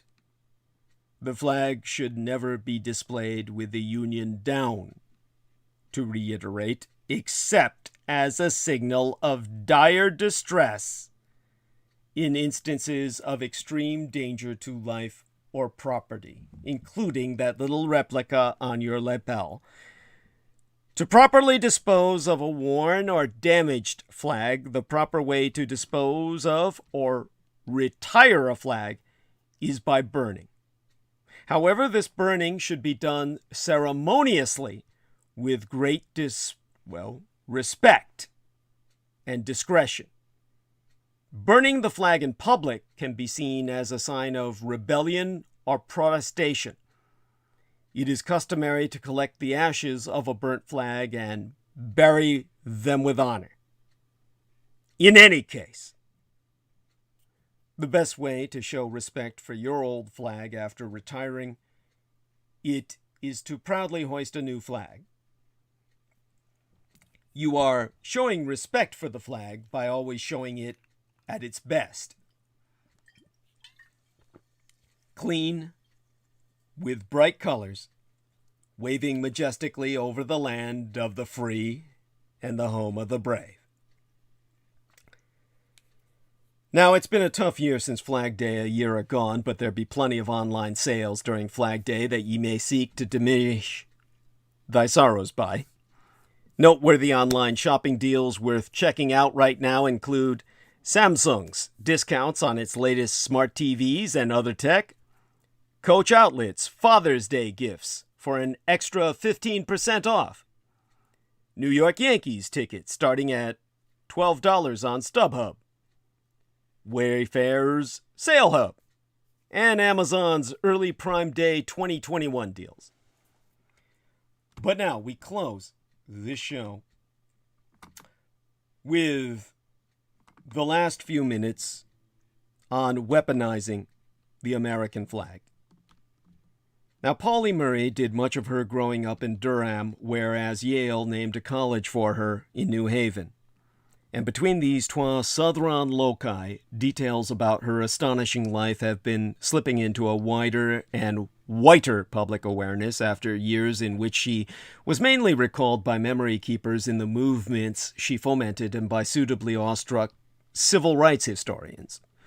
Murray cut paths through institutional stone long before Yale decided to carve her name in granite. First African-American with a doctorate in law from that place, first black woman ordained an Episcopal priestess, making trouble by stepping to the front of the bus before Montgomery and for a bid to desegregate UNC before Brown versus Board of Education. She was a muse, a source for Thurgood Marshall on desegregation, for Ruth Bader Ginsburg on gender equality, and for everyone on intersectionality, which she called simply the reality of being black, a woman, and just one person, caught in the American 20th century. And as Dolores Chandler wrote, she sometimes lived in pain and confusion, partly because she loved woman. She suffered in her desire as well as in her race and sex, as a lesbian, in decades when it would have been unimaginable for the Attorney General of the United States to describe gender nonconformity as a civil rights question, as Loretta Lynch recently did. This holiday of flags puts me in mind of a passage from Proud Shoes, Murray's history of her American family, and her most read book. In it, she recalls that sometime around the 4th grade, she came to hate the American flag. She knew something from her family and teachers about the imperial adventures that flag flew over in the early 20th century, and she knew intimately the segregation it sanctioned. She wrote, "I hated George Washington." That hate changed to something else after the death of her grandfather, a Union Army veteran who, according to Murray, prized his federal pension as much for the honor it paid him as for the way it softened his impoverished old age. His grave, in a segregated cemetery near the old Durham Chapel Hill Road, was entitled to an American flag. And Murray began to spend Memorial Day and other holidays tending that grave, passing hours to let white drivers see her close to that flag. She wrote, "Every May, I walked proudly through a field of Confederate flags. I wanted the white people driving by to see this banner and myself standing by it." She didn't discover any reverence for that flag. She discovered that it was a weapon, a way of saying to her neighbors, "I am more American than you. My family is more American than yours. Not just as American, more American." It was, to be precise, a piece of appropriation, which implied a new meaning for the thing appropriated and for the country it represented. She so wrote, "There was little identity in my mind between the Union flag which waved over my grandfather's grave and the United States flag on which I looked with so much skepticism at West End School. It would be a while yet before I realized that the two were the same." In a sense, of course, I can tell you they were not. Murray's defiant appropriation of nationalist identitarian gesture encapsulates what we now know about Flag Day. Although the holiday was instituted via Memorial Day in a spirit of white reconciliation, as Memorial Day in terms of the official revision that it originated in the ecumenical memory of Union dead alongside Confederates, that Memorial Day was actually preceded by black South Carolinians' reburial of Union soldiers from a mass grave in Charleston and subsequent decoration of their burial sites. In a larger sense, Murray's gesture is part of a counter-tradition that runs back to Frederick Douglass's saying, a few years before the Civil War, that the 4th of July was a white holiday for a white nation, but the principle of the Declaration of Independence, all men are created equal, was about himself. In fact, it was his. Although that counter-tradition is most memorable in the Register of Defiance, a celebratory version of it has been everywhere in recent years in Hamilton, the stage play. The mega-hit musical's casting of black and Latino performers as American founders maketh literal the best thing anyone has ever been able to say for the hypocritical and blood-smeared early American talk of freedom and equality. That although the words were said by and for an all-white propertied class of slave owners, they could be inhabited, occupied, appropriated by anyone. That occupation is the world turned upside down. And it is the revelation that upside down is the closest it has yet come to being right. It is no accident that Hamilton came in the last years of the first black president's time in the White House. It fictionalizes and generalizes his fact.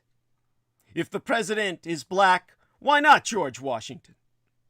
Murray's version is infinitely more tenuous, a personal bit of defiance in a place and a moment of history that she as a child had no reason to expect to see change. She was using her grandfather's flag to express solidarity with an unreal, only possible America not actual Washington, D.C., which approved the racial subordination that Raleigh imposed, but maybe the glimpsed America her grandfather had in mind at times during his war to break the Confederacy. The theme of one of Murray's most stirring poems, Dark Testament, is that hope, love, freedom are empty words. A crushed stalk, a bird's wing broken by stone, without places where they can live at all. We should not ask for these things alone, she says, but for a world to hold them. A song of kindliness and a world in which to sing it. Her defiant flag did not announce or even stand for such a world, but it held open a resistant space in which to work for one. The most consequential meaty meditation on American life in several years, Ta-Nehisi Coates' Between the World and Me, is partly an argument that identifying with any version of America means being naive about its history, the present, and possibly the future. Aziz Rana's probing essay in N+1 brings together what many have said in many ways. The redemptive story about making America be first at last is too much of a cheat, looks away from the depth and persistence of violence, exploitation, and inequality, and open space for the cynicism of conservatives who invoke Frederick Douglass and Martin King to condemn affirmative action. Perhaps there be a perverse affinity between the way this redemptive story can make his things seem easy and smooth and the indignation of aggrieved Trump voters cheering his denunciations of political correctness, who want to know why we are still talking about this, why we don't all feel equal yet. Every tool is a weapon if you hold it right, as Annie DeFranco taught. Pauli Murray held her grandfather's flag right. Much of this country's history is a reminder that if nearly all weapons favor the powerful, a weaponized flag is no exception. Pauli Murray, a Durham neighbor whom I missed by a few decades, is now starting to become, like King and Douglas, a name that institutions want to claim as their own. Maybe, like them, she will end up as a figure with as many meanings as the flag. She is one way to a Flag Day. A faction of Americans have co-opted and weaponized patriotism to lord bigotry over immigrants, especially those the Trump administration had separated from their families. Now, I want people to understand why this takes us into territory that is the vexillology of hate, the science of weaponized flags that have come to render us all the victims of a hateful state. Understand that when it becomes known just how incredibly unjust your world is, then you have to identify what thresholds have been crossed. This is something that I don't believe white Americans want to understand. This is what brings us to how they're using the flag against the rest of that. This is something that I may have to go into in another transmission, the next one following this. And it is where we will probably garner as much hatred as we always have. We have become the dwellers of an oppressive state of hatred that seeks to come back and overwhelm us all again. The one way we can fight against it is to take that stand of that black lesbian from the South, Pauli Murray, and make this flag our own and our weapon against the whites.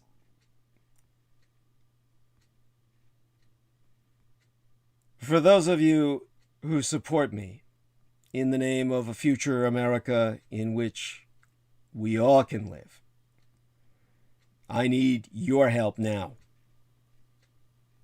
The way you can help me is right there on the screen, emblazoned across the photograph of myself in dragon boat racing attire. PayPal.me/Douglas Dietrich.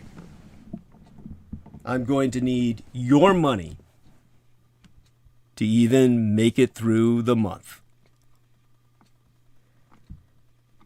And I want you to send that money now. You can go to the website at douglasdietrich.com and use the red buttons to use any credit or debit card other than PayPal and not even need to worry about a middleman. But for those of you who do use PayPal, I need you to indicate myself as friends and family so that that faggot Peter Thiel doesn't come in and compromise your contribution by excising his pound of flesh, which he will do unless you indicate myself as friends and family. If you find that so distasteful, which I would never understand, but will respect it if you do, use the red button at douglasdietrich.com where you need to indicate no such thing. Other than that, on my website, you will find my home address to mail me